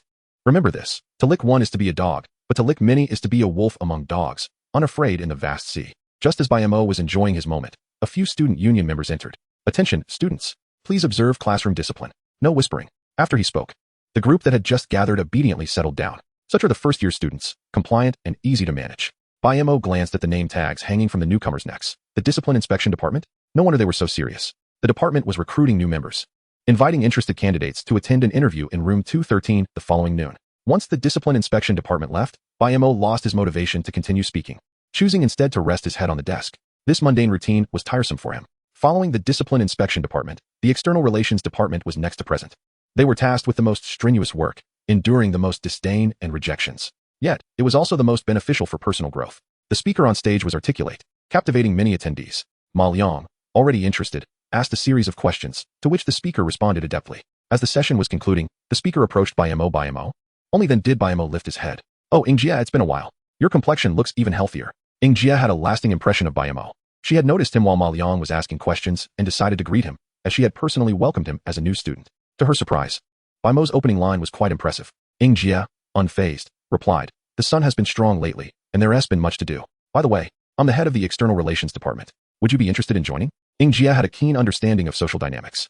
Her invitation was not merely based on a fleeting interaction, but stemmed from her observation of Jiang Luohan's demeanor in Bai Mo's presence. Being a fellow female, she understood the implications of that behavior well.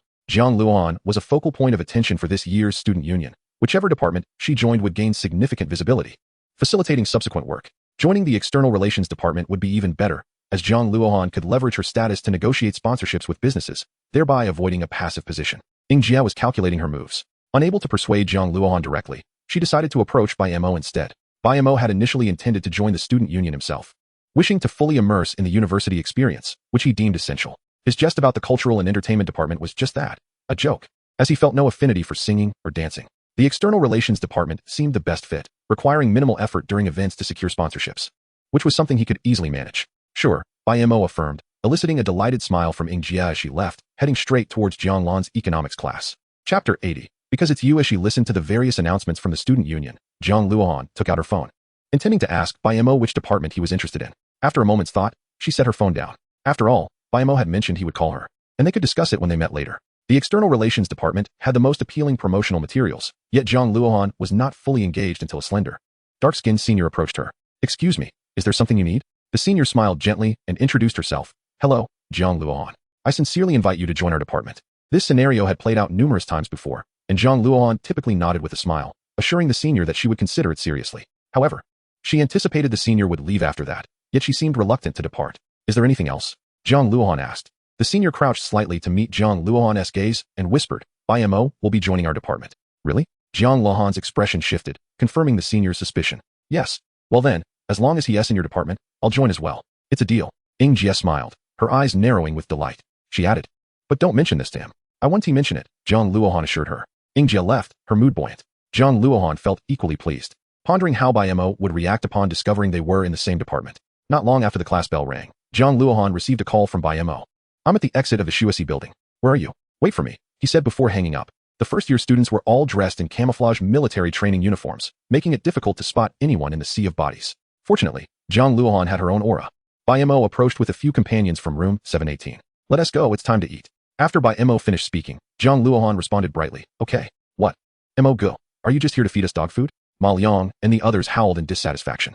Bai Mo, uninterested in their complaints, simply stated, say it, eat or not. Eat. Who would refuse a bargain? Then shut up. All right, you decide. Jiang Luohan watched Bai Mo and the others laugh and chat. Feeling a pang of envy. Her dorm mates could never have such an attitude. Whatever she said, they would immediately agree, with no room for jest. She appreciated them, but felt something was missing. It was only upon seeing Bai Mo that she realized it was a sense of equality she lacked, replaced instead by a feeling of distance. The group casually chose a popular grilled fish restaurant. Bai Mo remembered Jiang Luohan liked Qian fish, so he ordered two, along with some barbecue snacks and a frozen beer. Adults have their own ways of dining, and while middle-aged people might ramble on after a drink, the youth were even more prone to such behavior. After a few rounds of drinks, Ma Liang began to boast, once military training is over, I'm starting my own business. I'll even buy a Land Rover. Bai Mo shook his head, bemused by the youthful ignorance. Xiaminghui scoffed, starting a business? Do you even have a plan? Do you know how to increase foot traffic? If you don't, then what is the point? Ma Liang, shaking his head proudly, replied, I don't know. But Mo knows, right? You agree, don't you, Mo? Before Bai Mo could respond, Xiaminghui interjected, Mo? Well then, tell us. How do we increase foot traffic and what projects should we pursue? Among the group, Xiong Chao had the best alcohol tolerance. Initially, he tried to contribute to the conversation, but as it became increasingly absurd, he chose silence, fully understanding the wisdom of never debating with someone half drunk. Nevertheless, he cast a curious glance at Bai Mo.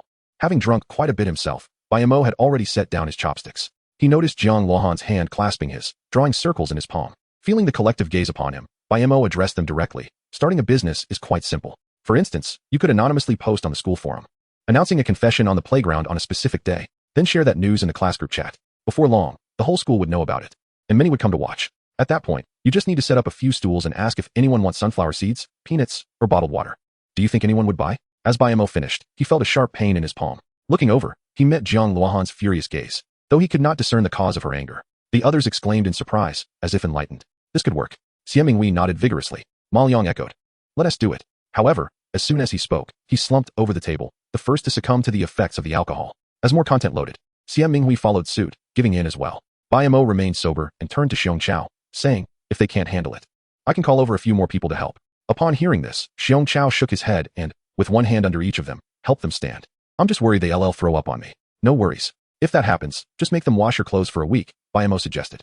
Xiong Chao nodded earnestly. Good idea. Afterward, Bai Mo settled the bill and began wandering aimlessly with Jiang Luohan. They passed by a hotel, and Bai Mo quipped, shall we get a room? This startled Jiang Luohan, her breathing quickening. I didn't bring my ID. The military training uniform has shallow pockets, so I usually don't carry valuables. Bai Mo had also forgotten his ID, silently lamenting the missed opportunity as they headed back to campus. When I mentioned getting a room, what did you feel? Jiang Luohan bit her lip, hesitating to respond. Bai Mo continued, were you nervous? Afraid? Thought I was unreliable?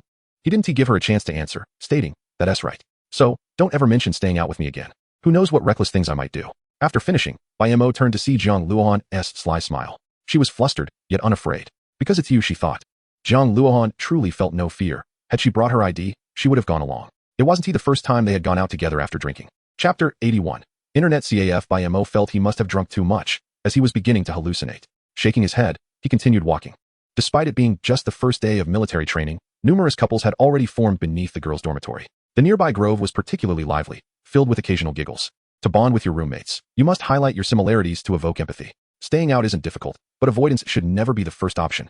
As they reached the dormitory entrance, Bai Mo paused, looking down at Jiang Luohan. Her cheeks flushed, she nodded gently, calling out, Bai Mo. In an instant, Bai Mo felt a warm wetness on his right cheek. Realizing what had happened, he turned to see Jiang Luohan fleeing in a hurry. Touching his face, he shook his head and walked away. Upon returning to the dorm, he found Xiaminghui and Ma Liang sitting beside the toilet, gagging. It seemed the alcohol was hitting them hard. Xiong Chao, the most composed, had brought a chair to the balcony, munching on sunflower seeds while occasionally glancing at the two. Perhaps worried they might accidentally fall into the toilet. What a pity, I didn't bring my ID, Bai Mo sighed. He admired Xiong Chao's calm demeanor as he continued to enjoy his seeds. While conversing, Bai Mo pulled out his phone and snapped a few pictures of the two in the toilet. A real spectacle, Xiong Chao remarked approvingly. 4 or 5 bottles of beer. Pathetic. After some light teasing, Bai Mo filled 2 cups with water and handed them to them. You just finished vomiting, you need to rinse your mouth. Mo go. Old Xiong, when we were drinking, did you two pour out our drinks when we weren't looking? Ma Liang inquired, a hint of suspicion in his voice. Xiong Chao shot him a dismissive glance. Want to continue next time? Xiaminghui quickly shook his head, clearly wary of the outcome. All right, get some rest. We have to wake up early tomorrow. In college, no one monitors your sleep schedule, nor do they care if you wake up the next day. Skipping class results in an absence, and at the semester's end, it simply leads to a failing grade. They say high school is a dividing line, but it is truly in college that the gap widens. The grand proclamations about rising early in room 718 became a mere joke by the second day of military training, as Xie Minghui and Ma Liang complained of headaches, unable to rise until the last minute. Xiong Chao, however, was disciplined, waking early to prepare for a morning run. Before leaving, he asked Bai Mo if he wanted to join. Not right now, you go ahead. I need to step out. Today marked the first day of trial operations for the Galaxy Internet CAF, and Bai Mo planned to check on the preparations. Curious to see how many of the little girls would remain. When calling out to Bai Zong, will the same fervor as yesterday still linger? Surely, the pleated skirt has been donned by now. Just the thought of it is exhilarating. Upon entering the office, Bai Mo encountered Huang Mao, who was massaging the shoulders of the bespectacled lady, a smile adorning his face, seemingly eager to please. He exchanged a few words with her, coaxing a playful pout in return. Ahem. Bai Mo tapped lightly on the door, clearing his throat. The young woman instantly flushed. Mo go. Qing Jie has been quite fatigued these days. I am merely assisting her with a shoulder massage. Bai Mo, with a knowing look, replied. Then you must ensure you do it well. Huang Mao, displaying a bashful side, quickly shifted the topic. Mo go. Everything is prepared. We commence our trial operations at 9 o'clock today, running until 1 o'clock tomorrow morning, during which the entire venue will offer complimentary internet access. We will officially open tomorrow morning at 8. Bai Mo nodded in acknowledgement and inquired, where's Huang Ying?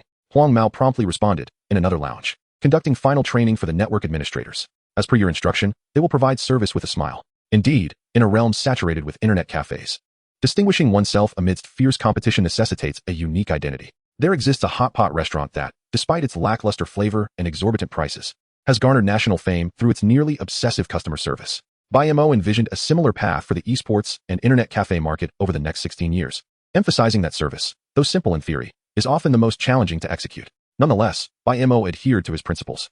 He could not acquiesce to poor behavior for the sake of service. A smile is reserved for the dignified. Those who are rude and troublesome know their place. You understand the approach, correct?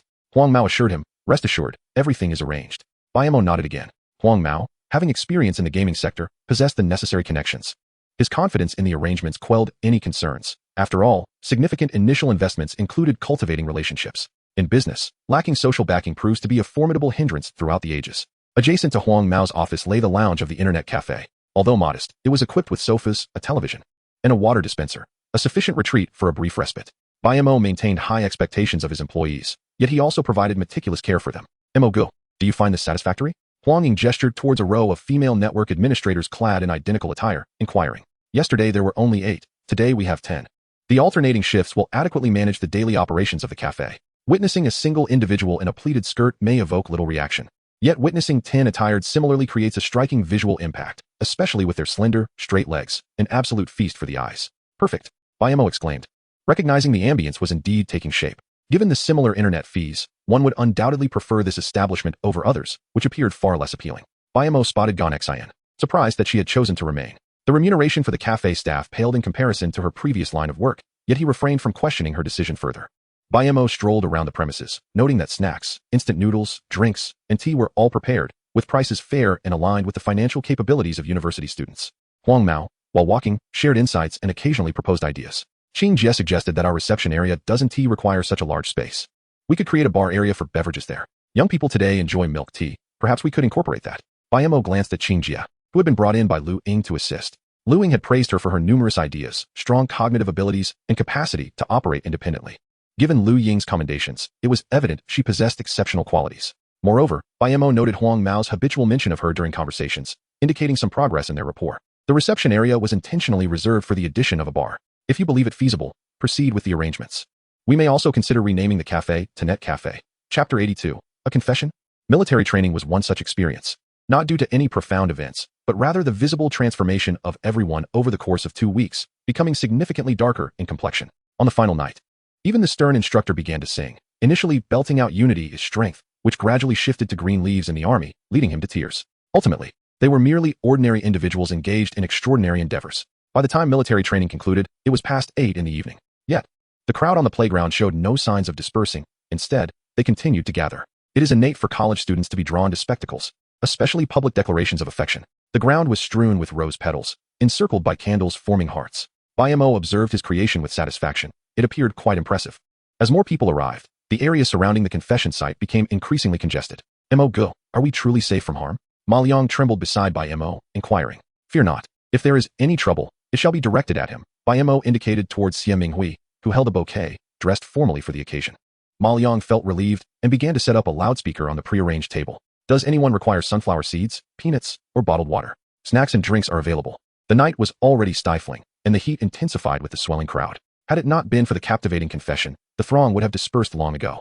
Just as impatience set in, a voice selling water pierced the air, a heavenly sound amidst the chaos. The business thrived, largely due to the security personnel being blocked from entering, leaving the stall undisturbed. Within half an hour, all goods were sold out.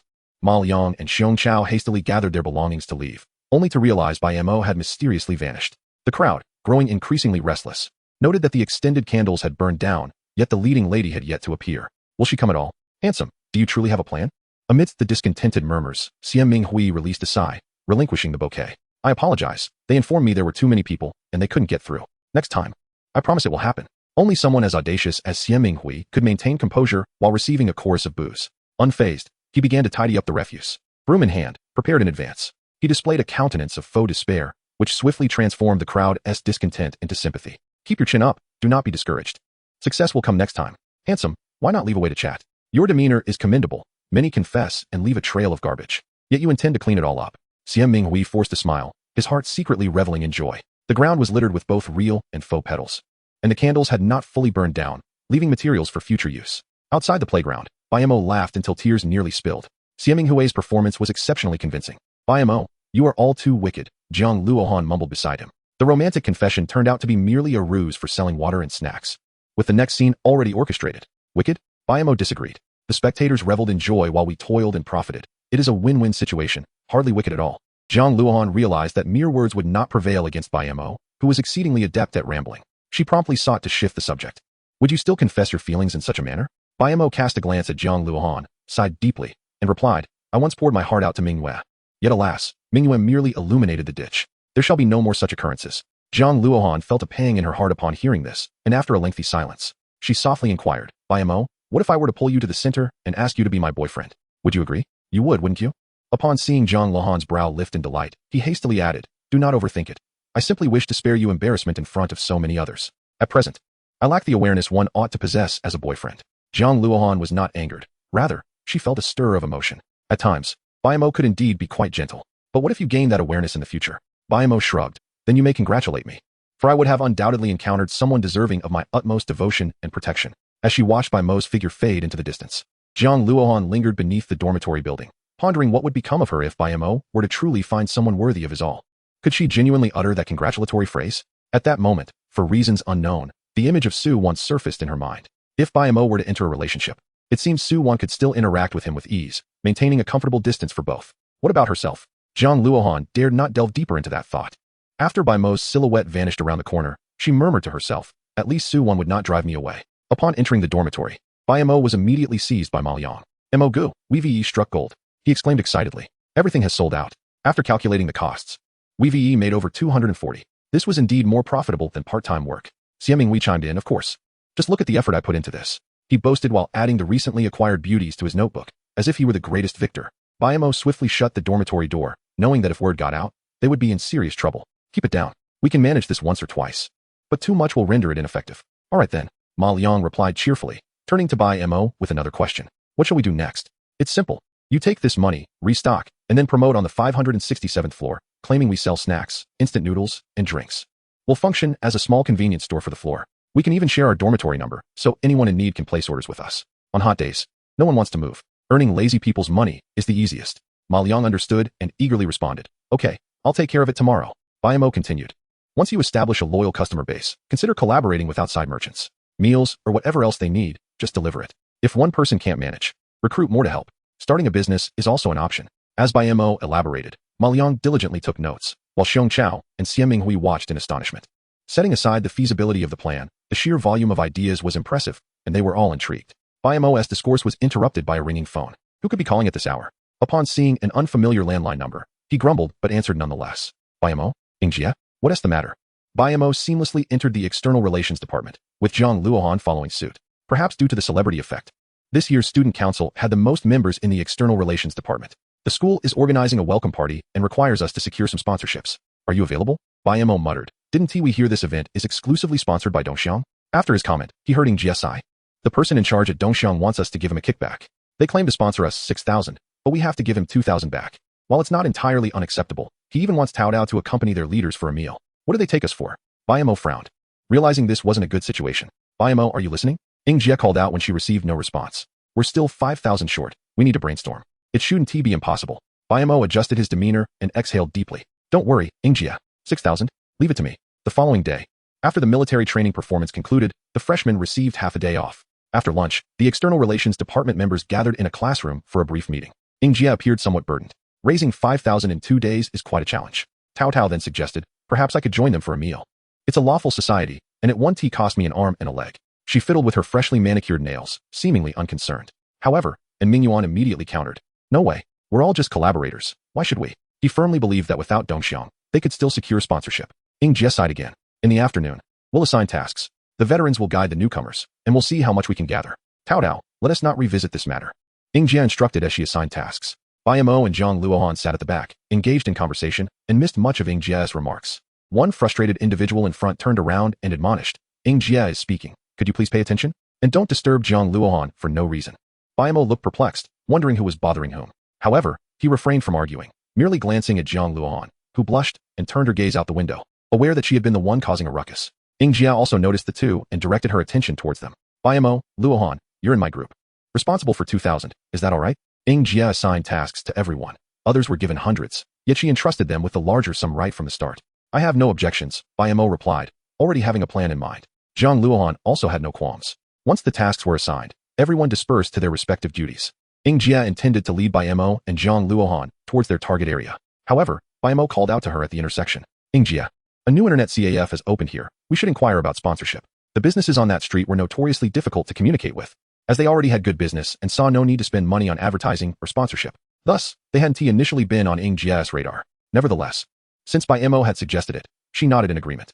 Let us give it a try. I'll initiate the conversation, and if anything seems off, you two can chime in. While Jia was still advising Bai Mo, reminding him that securing funds wasn't an easy task, Bai Mo, slightly impatient, waved his hand dismissively.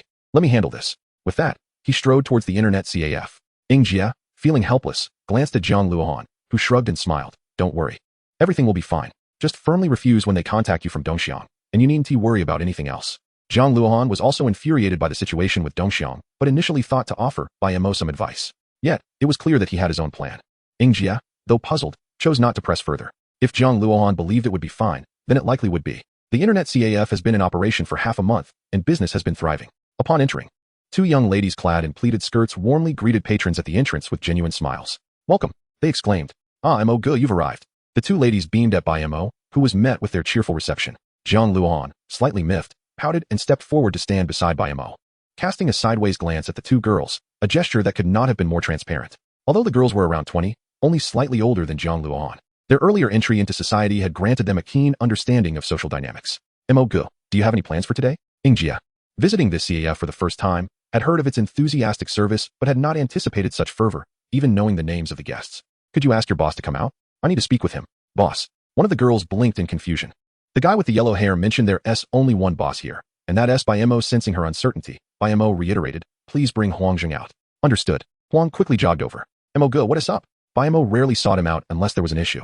Our school's welcome party needs sponsorship. And we're short by 6,000. The CAF had conducted a major promotional event during its opening, offering a bonus for every 100 spent, leading many customers to prepay their internet fees for weeks or even a month. Fortunately, internet fees constituted only a portion of the CAF's revenue. Sales of snacks, instant noodles, and beverages were significant as well. 6,000? Huang repeated, nodding thoughtfully. That's sufficient. Daily revenue is around 5,000. Bai Mo wasted no time, deciding. Then the welcome party at the Finance University will be exclusively sponsored by our CAF. 6,000, give it directly to her. He gestured toward the still bewildered Jia. Huang readily agreed. All right, should I do it now? You just need to coordinate with her, Bai Mo replied, moving to Jia's side. Jia, I've secured the sponsorship for you. If anyone from the event contacts you later, do not waver, understood? Jia nodded, dazed. Though Bai Mo's actions seemed straightforward, she sensed that the matter was not as simple as it appeared. Bai Mo paid no further attention to her, completed his greetings, and stepped outside. He then took out his phone and called Lu Ying. Lu Zong. Upon hearing Bai Mo's voice, Lu Ying felt a jolt of apprehension. He was typically not this serious. What's the matter? Bai Mo continued. Do you recall the sponsorship arrangement for the welcome parties at various universities that I entrusted to you? You should have made the necessary arrangements. Regardless of whom you have handling this, we must secure the sponsorship rights for Finance University. If you can't even manage that. Bai Mo left the statement hanging, knowing adults understand the unspoken. After hanging up, Jiang Luohan handed him a bottle of water. With a growing company comes inevitable challenges. Don't be too disheartened. Just avoid such situations in the future. Bai Mo nodded, relieved that he had discovered the issue before it escalated into a major problem. Had it become public, it would have severely tarnished the reputation of Dongxiang. Now, he pondered a question. How much of the online gossip surrounding Dongxiang was true? And how much was mere fabrication? Bai Mo had modeled the Dongxiang brand on contemporary internet celebrity trends. While it appeared to be gaining traction, its foundation remained precarious. A damaged reputation could lead to irrevocable failure. Unable to restrain himself, he inquired, "What's wrong?" Jiang Luohan pouted and glanced at the young ladies in pleated skirts and white shirts inside the CAF. Tentatively, she asked, "Do you favor this style of attire?" She had noticed Bai Mo's eyes wandering toward the exposed thighs beneath the skirts several times. With the sponsorship matter resolved, Jiang Luohan felt at ease and coaxed Bai Mo into accompanying her shopping in the afternoon. Although there were numerous clothing stores around the school's vicinity, none caught her fancy. Her local business was generating decent revenue, sufficient for her expenses. "So, your father's people are indeed the ones managing your local business?" Bai Mo, seated in the passenger seat of the Land Rover, asked curiously. "Yes, what's the issue?" Jiang Luohan replied, shaking her head. "None at all. After all, being born into a good family is a skill in itself." Jiang Luohan did not counter, merely murmured, "I've only utilized the people he arranged and some resources. I didn't accept his financing. It all developed from the initial investment of 100,000 you provided." Bai Mo couldn't help but glance at her, pondering if her head had been affected by the heat. Wasn't this simply a classic case of 50 steps laughing at 100? What difference did it make compared to accepting Jiang Zhe's financing? However, considering her safety, Bai Mo opted to change the subject. "By the way, what has your father been busy with lately? I heard he acquired a lot of land." Upon mentioning Jiang Zhe, Jiang Luohan's brow furrowed slightly. After a moment of hesitation, she spoke, "I'm not entirely sure why. He hasn't confided in me, but I've gathered some information from a few uncles. He has made several asset pledges and has been acquiring land in a certain city, though I don't know which one." Bai Mo sensed Jiang Luohan's concern and offered a token of reassurance. "Rest easy. If it's merely land acquisition in a few years, your future generations will be assured a life of luxury. Acquiring land in 2004. As long as it's not in an absurd location and luck isn't completely against you, it's virtually impossible to incur losses. Only a question of how much profit you make. Jiang Zhe has deep connections and extensive information channels, so typically, there shouldn't be any issues. Of course, unexpected situations can occur, but the likelihood is low, so I won't burden you with such thoughts." Bai Mo understood Jiang Zhe's intentions. At Jiang Luohan's age, she deserved to enjoy life without concerns. Risks and anxieties were burdens he could bear alone. Taking a deep breath, Jiang Luohan resolved not to dwell on it further. After parking at the mall, she and Bai Mo entered together. It was a rare opportunity to shop in the city, and she intended to indulge herself. Some people are naturally born to wear clothes beautifully, and Jiang Luohan continuously tried on outfits, most of which aligned with Bai Mo's youthful preferences. "Bai Mo, do you have a particular fondness for long legs?" After completing her purchases and carrying several bags, she approached Bai Mo with a question. He had always expressed disdain for long pants, but seemed to admire pleated skirts and similar leg-revealing attire, even urging Jiang Luohan to model them for him. The implication was unmistakable. Bai Mo, sipping on his milk tea, candidly admitted, "Indeed." He then queried her, "Do you know why?" Jiang Luohan, intrigued, blinked and encouraged him to elaborate. "Because that's all you have," he replied, his gaze lingering on her long legs. "What else is there to admire?" Jiang Luohan, feeling exasperated, retorted, "You mustn't say such things." Every conversation with Bai Mo seemed to carry an undercurrent of disdain for her. Yet, wasn't that typical at their age? "If you want to speak, then don't," Bai Mo remarked, continuing to walk ahead. Shopping with a woman could be quite taxing. Jiang Luohan caught up to him and blocked his path, handing him a few of the bags. "You're such a nuisance." Bai Mo grumbled, but still accepted the bags.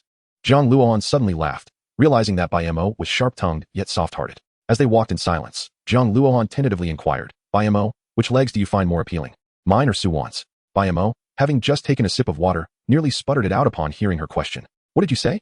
Jiang Luohan blushed and repeated her question softly. "I'm asking which legs look better, mine or Suwan's." Bai Mo wiped his mouth and replied, "Suwan's." Seeing Jiang Luohan's displeasure, Bai Mo explained, "During the camping trip, she injured her foot, and when I applied medicine, I couldn't help but touch it a few extra times. The sensation was quite pleasant, which definitely adds to her score. I haven't had the chance to feel yours." Jiang Luohan, already regretting missing the last camping trip, felt further upset. However, looking up at Bai Mo, she remarked, "You just want to provoke me so that I'll let you touch my legs, don't you?" Bai Mo felt a bit embarrassed, but concealed it well. He was merely curious about when Jiang Luohan had become so clever. "Did I?" "I don't think so," Bai Mo said, picking up his belongings and heading toward the parking lot. Today's young girls are becoming increasingly difficult to fool." Jiang Luohan chuckled mischievously and jogged to catch up.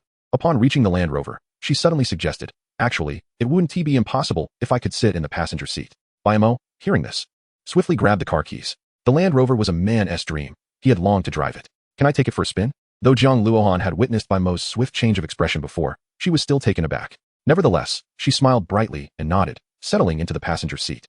Bai Mo drove steadily, prioritizing safety, and it was understandable given that he was steering with one hand.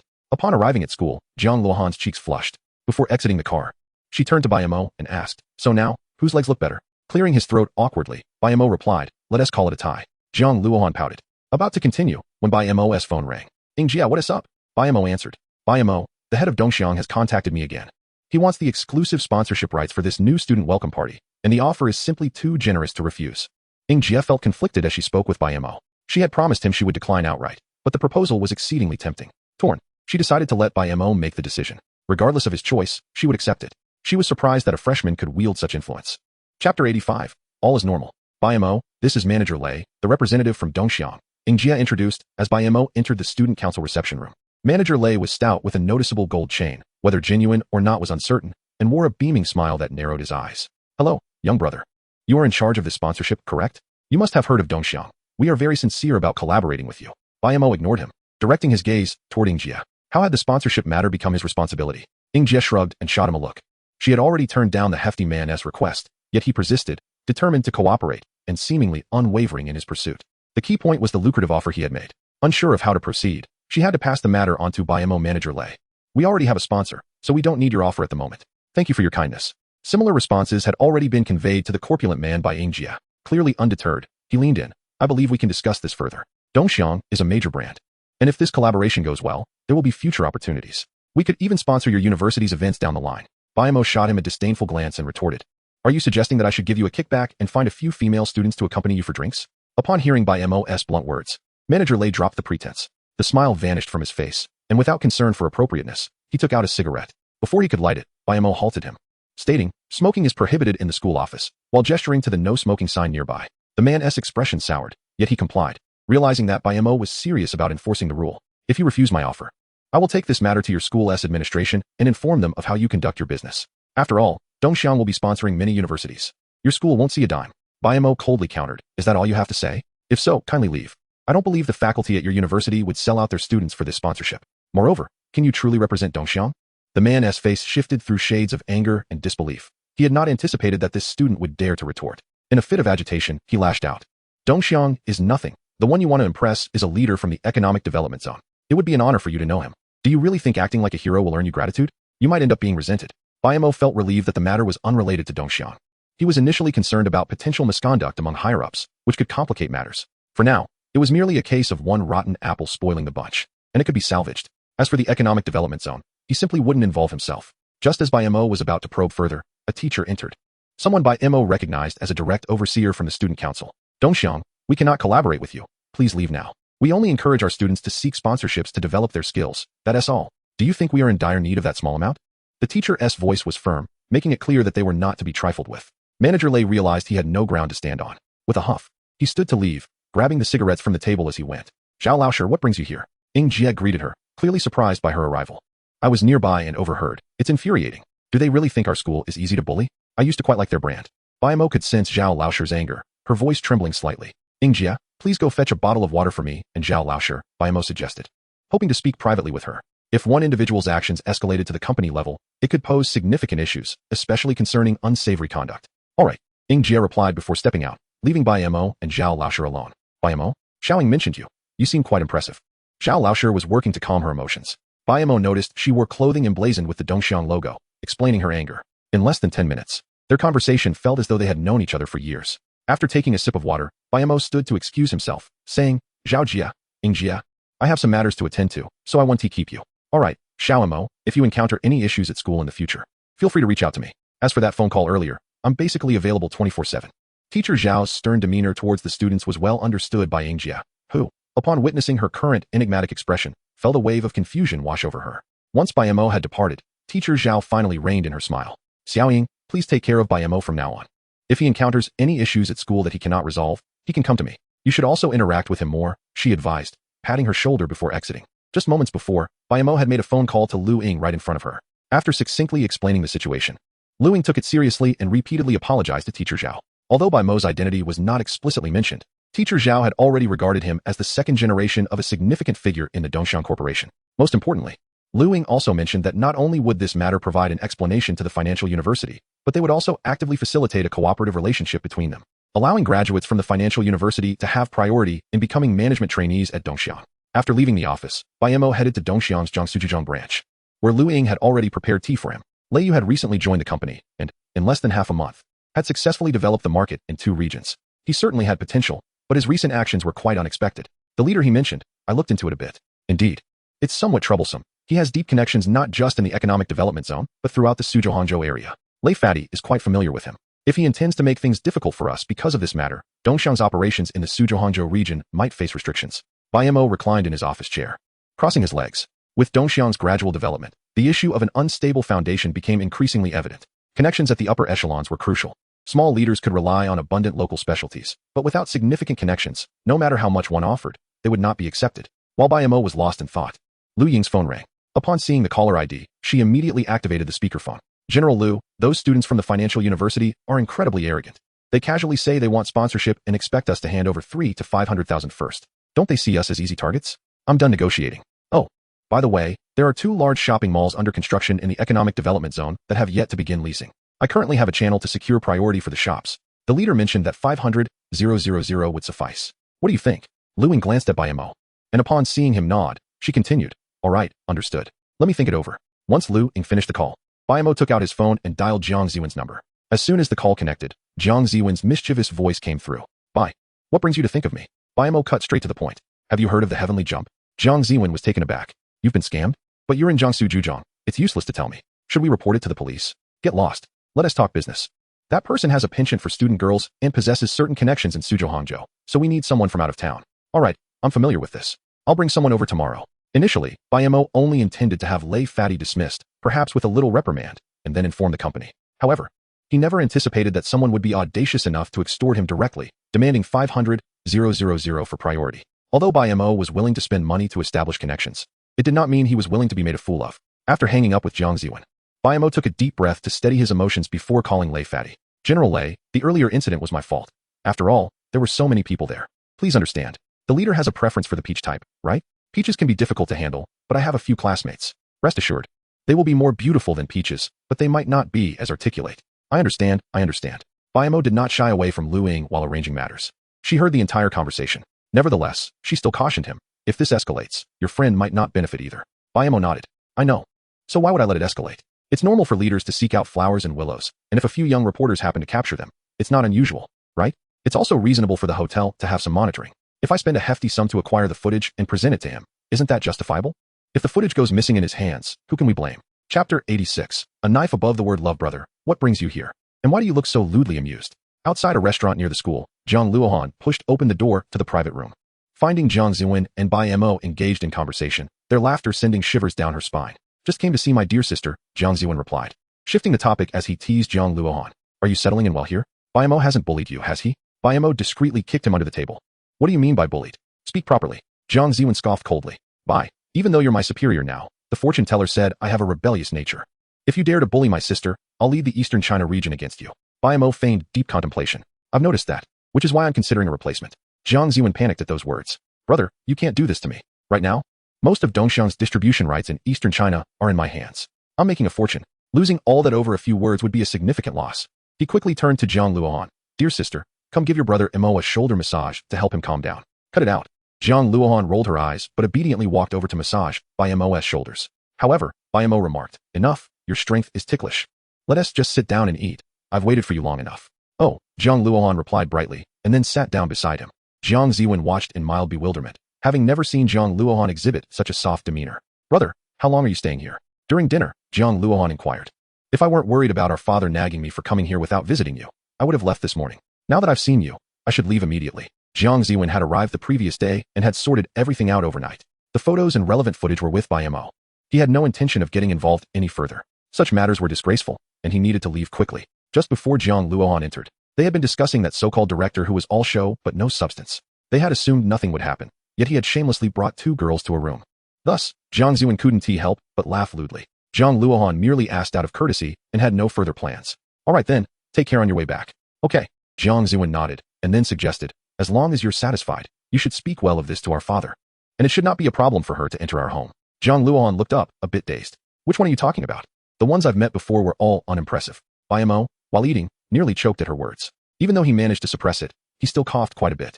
Jiang Luohan quickly passed him a glass of water. Jiang Ziwen chuckled awkwardly. This time it's serious. Jiang Ziwen selectively fell silent, merely gazing at Bai Mo with envy. How had Bai Mo managed to make Jiang Luohan so obedient? After finishing their meal, Jiang Ziwen left alone in a taxi. Bai Mo, why did my brother come here? In the afternoon, the sun shone brightly outside as Bai Mo held an umbrella over Jiang Luohan. Upon reaching the parking lot, he handed the umbrella handle to her. It's best not to pry into adult matters. Lend me your car keys. Oh, okay. Jiang Luohan took out the car keys and handed them to Bai Mo. After Bai Mo unlocked the door, she instinctively tried to sit in the passenger seat, only to be stopped by Bai Mo. Jiang Luohan blinked her eyes. Feeling a bit sulky. Can't I just stand beside you? I won't say anything. Bai Mo ignored her and simply replied, all right. Her mood brightened considerably. Bai Mo noticed Jiang Luohan's increasing dependence on him. It wasn't that he possessed any unique charm, despite her attempts to appear strong. Jiang Luohan could hardly conceal her discomfort since arriving in Jiangsu and Zhejiang. This was her first time being so far from home, and in this unfamiliar environment, Bai Mo had become her sole comfort. Bai Mo did not move to the branch office, but instead arranged to meet Lu Ying at a CAF in the city. Besides Lu Ying, Su-Wan was also present, bringing along her laptop. Upon seeing Bai Mo, she turned her screen towards him. He had sent her some photos, requesting her to create a false forwarding record. To protect her from unnecessary exposure, the photos had been meticulously selected, provocative yet devoid of inappropriate content. Some images had already been uploaded using anonymous accounts. I adjusted the forwarding count in the backend to display over 200 shares. The source could still be traced, but users would remain oblivious. I also modified the search terms. Inputting his name would yield relevant information, though the current content remained invisible. Su-Wan's Weibo account was nearing 1 million registrations, with daily active users around 100,000. As the number of netizens increased, this figure would continue to multiply. Well done, Bai Mo complimented. Su-Wan merely smiled before adding, if you want to escalate this matter, I can help contact several newspapers in Jiangsu, Zhejiang, and Shanghai. Bai Mo sat down beside her, casually sipping his latte, his preferred choice. Not yet, it's not time for that. Lu Ying arrived fashionably late. After Bai Mo handed her the memory card, he asked her to take a few photos of the exposed content on Weibo. Once they finalized the narrative, he let her leave. The director would undoubtedly be in a frenzy upon learning this news. At that point, Lu Ying could step in, claiming she had contacted the relevant websites to delete all content and retrieve the negatives. The remaining tasks would be left to her handling. Even if the director realized it was a trap, it would be of no help. He could only rage impotently, blaming all the faults on Fatty Lei, after all. He was the one who brought him in. Indeed, the words hold great power, Su-Wan added with a hint of meaning. Why are you looking at me like that? I'm not that kind of person. Su-Wan smiled, her eyes sparkling, quietly observing him. Bai Mo felt a twinge of guilt under her gaze, but she directly replied. I'm free. Chapter 87. Shopping. While shopping at the mall, Bai Mo distinctly noticed the differences between Su-Wan and Jiang Luohan. Jiang Luohan gravitated towards top-tier brands, buying whatever suited her without hesitation, her style leaning towards youthful and collegiate fashion. In contrast, Su-Wan embraced the essence of leisurely shopping. She chatted animatedly about skewers, wolf-tooth potatoes, and cotton candy, expressing a desire to try everything she saw, all while critiquing the offerings. The food outside high school is way better. Bai Mo held 2 skewers, both of which were for Su-Wan, as they were too spicy for him to enjoy, while he also balanced an umbrella in his other hand. Su-Wan nodded in agreement. Sure, we'll go see Teacher Shu later. With her mouth full of greasy food, she turned to Bai Mo and winked, saying nothing, merely gauging his understanding. Bai Mo sighed, freeing one hand to offer her a tissue to wipe her mouth. Perhaps only Su-Wan would allow him such intimacy. With a glint of mischief in her eyes, Su-Wan walked into a newly opened clothing store. Upon entering, Bai Mo realized it was a men's clothing shop. How long has it been since you bought clothes? Su-Wan asked, holding up a shirt against him. Bai Mo had low standards for clothing. As long as it fit, he was satisfied. He was the quickest shopper. Once he had an idea, he could finalize it in any store. With the rise of online shopping, it became even simpler. Su-Wan covered her mouth, giggling, before handing him 2 more outfits. Go try these on and show me. She nudged him towards the fitting rooms. When Bai Mo emerged again, Su-Wan's eyes lit up, circling him with approval. Very nice, she remarked, then added, I'm talking about the shirt. Bai Mo rolled his eyes, too lazy to argue. Su-Wan handed him a jacket, insisting. It's getting colder. I asked Aunt He, and she said you didn't bring any autumn clothes, right? Bai Mo adjusted the clothing before responding. I intended to buy some later. I just got too busy and forgot. Su-Wan pursed her lips, but said nothing further, encouraging him to try on more outfits. Wrap up whatever you've just tried on. Let us calculate the total and pay. The sales associate was overjoyed, replying, sure, just a moment. When Bai Mo stepped out again, he was met with a mountain of bags at the checkout. Su-Wan smiled sweetly, asking, do you need me to help you carry those? Bai Mo pinched the bridge of his nose, feeling an inexplicable sensation. After leaving the men's store, they browsed a few more shops. Su-Wan picked out several garments, all long skirts and knitted tops, primarily in soft hues like khaki and off-white. They accentuated her youthful beauty while exuding an air of intellect. Which one suits me best? In the end, unable to decide, she relinquished the choice to Bai Mo. This was the difference between Jiang Luohan and Su-Wan. Jiang Luohan wouldn't ask. She would purchase everything at once. In contrast, Su-Wan would select only the most fitting pieces. It wasn't a matter of finances, as Su-Wan had no shortage of money. Bai Mo, already prone to indecision, immediately responded, why choose? Let us get them all. Suwon paused, contemplating, before handing the garments to the nearby sales associate. Let him decide. Let him pay. Suwon's items were reasonably priced. The total came to about 500 or 600, which was considered expensive in this era, but for Bai Mo, it was trivial. Men's clothing seemed to be pricier. However, with their purchases completed, Suwon was eager to continue shopping, but her phone rang. Xiaowon, the teacher is taking attendance. I just got caught for answering for you. Bai Mo overheard and looked at Suwon. Didn't you say you had no classes? After hanging up, she turned to Bai Mo, displaying no embarrassment whatsoever. Bai Mo sighed in relief. Shopping with girls was exhausting, and he had long wanted to leave. I'm more than happy to. Bai Mo carried several large bags to the parking lot. Suwon glanced at the Land Rover with a complex expression, suddenly asking, when do you plan to buy a car? As Bai Mo closed the trunk, he replied, not considering it for now. It's too ostentatious. All right then. I'll buy one in a few days. You can drive it. Without further explanation, Suwon climbed into the car. While driving, Bai Mo received a call from Lu Ying, indicating that their plan was beginning to unfold. Bai Mo couldn't answer, and Suwon, after checking with him, pressed the answer button, switching to speaker mode. I've contacted Gon Xian. She is willing to take on this task, but she has one request. What request? His brother was arrested and faced a choice. Either pay a fine or serve 3 years in detention. How much was the fine? Not much, just 5,000. Chapter 88. The Forgotten Lu Chong. After Bai Mo escorted Suwon to school, he proceeded to the Galaxy Internet CAF. In the lounge, beside Gon Xian, sat a middle-aged man sporting a face full of stubble. The girl selling walnuts was also present. Mr. Bai, you're here? Lu Ying exclaimed as she rose to greet him upon his entrance. Is everything taken care of? Bai Mo inquired. Lu Ying nodded, indicating that there were no significant issues. Bai Mo chose not to elaborate further and took a seat across from Gon Xian and the others. I have fulfilled my promise to you. Now, you know what to do next, he stated. Gon Xian's expression was somewhat complicated, yet she nodded in understanding. Good. Bai Mo continued. After you hand him the items tonight, ensure that they remain within your sight. Lu Ying will then get him drunk, and when he leaves, Bai Mo left the sentence unfinished, confident that Gon Xian grasped the implication. I understand, she responded, preemptively adding, even if we're discovered, I will claim it was solely my idea, with no mastermind behind it. Bai Mo smiled, feeling that the 5,000 was well spent. What about you? What do you plan to do next? He directed his gaze toward the middle-aged man, whose face was etched with weariness and unspoken sorrow. After a long pause filled with hesitation, the man sighed and remained silent. Bai Mo did not press further, instead instructing Lu Ying to summon Huang Mao. Once Huang Mao arrived, Bai Mo asked him a question. Huang Mao quickly waved his hands in denial. No, we take this very seriously. Bai Mo nodded, and then turned to Gon Xian's brother. Our CAF is in need of a security guard. Are you interested? Upon hearing this, Gon Xian's brother looked up, his expression somewhat dazed, yet he nodded vigorously. Thank you, he replied. Bai Mo disregarded him and continued, Sister Ying, you should accompany him to clear his record. We will cover all compensations. Bai Mo recognized the strong bond between the siblings and felt reassured that leaving Gon Xian to handle matters would be safe. After giving his instructions, Bai Mo stood up, ready to depart. Plans are made by man, but the outcome is in the hands of fate. With that thought, he entrusted the rest to luck. If he could manage to sway the director, it would greatly benefit Dongxiang's development. Bai Mo felt no guilt. After all, it was he who had been wronged first. As he stepped out of the Internet CF, a gust of wind greeted him, hinting at the onset of autumn. The corridor was cluttered with boxes filled with snacks and instant noodles, while drinks and bottled water were stacked in abundance. It was no small feat to carry these items up 7 flights. Bai Mo expressed his surprise. Are you truly planning to open a convenience store? Xiong Chao, clad in a white tank top and drenched in sweat, was clearly the muscle behind the labor. Indeed, Ma Liang chimed in, adjusting his waist. Mo Go. Come help us organize this. I'm exhausted. Bai Mo sighed. While he thought the group somewhat foolish, he decided to share in their folly. After tidying up, a narrow path was finally cleared at the entrance. Where's Xiemingwei? Bai Mo inquired, sitting down and taking a few hearty gulps of water. That rascal wasn't even here while we were doing the hard work. By the way, Mo Go, while you were gone, we 3 discussed something. The profits from this little supermarket will be evenly split among us 4. I'll handle the accounting, if that's agreeable. Bai Mo blinked in surprise at the fortunate turn of events. Sounds good. He had no intention of taking advantage of anyone. Don't worry about the initial costs. I'll cover it, Ma Liang insisted. No need. Ma Liang countered. Most of it comes from the money we earned on the playground last time. Without your idea, we wouldn't be doing this. If any expenses arise later, we can figure it out then. Bai Mo was not one to be overly sensitive, and seeing their resolve, he felt indifferent. This small venture was not of great concern to him. He treated it as a way to indulge in youth and enjoy a little madness with friends. Even if he ended up losing everything, he could always back them up. Watching them, Bai Mo suddenly recalled a certain high school class monitor who had applied for a year off to engage in poverty alleviation. With that thought, he took out his phone and dialed. Finally remembered me, huh? Over the phone, he could hear the cacophony of a tractor.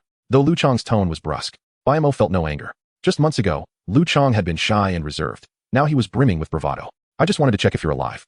As long as you're not dead, that's good enough. Lu Chong spat back. Rest assured, I'll outlive you. Bai Mo chose not to argue. After all, misfortune does linger for generations. Lu Chong, realizing he could not gain an upper hand in banter with Bai Mo, swiftly changed the subject.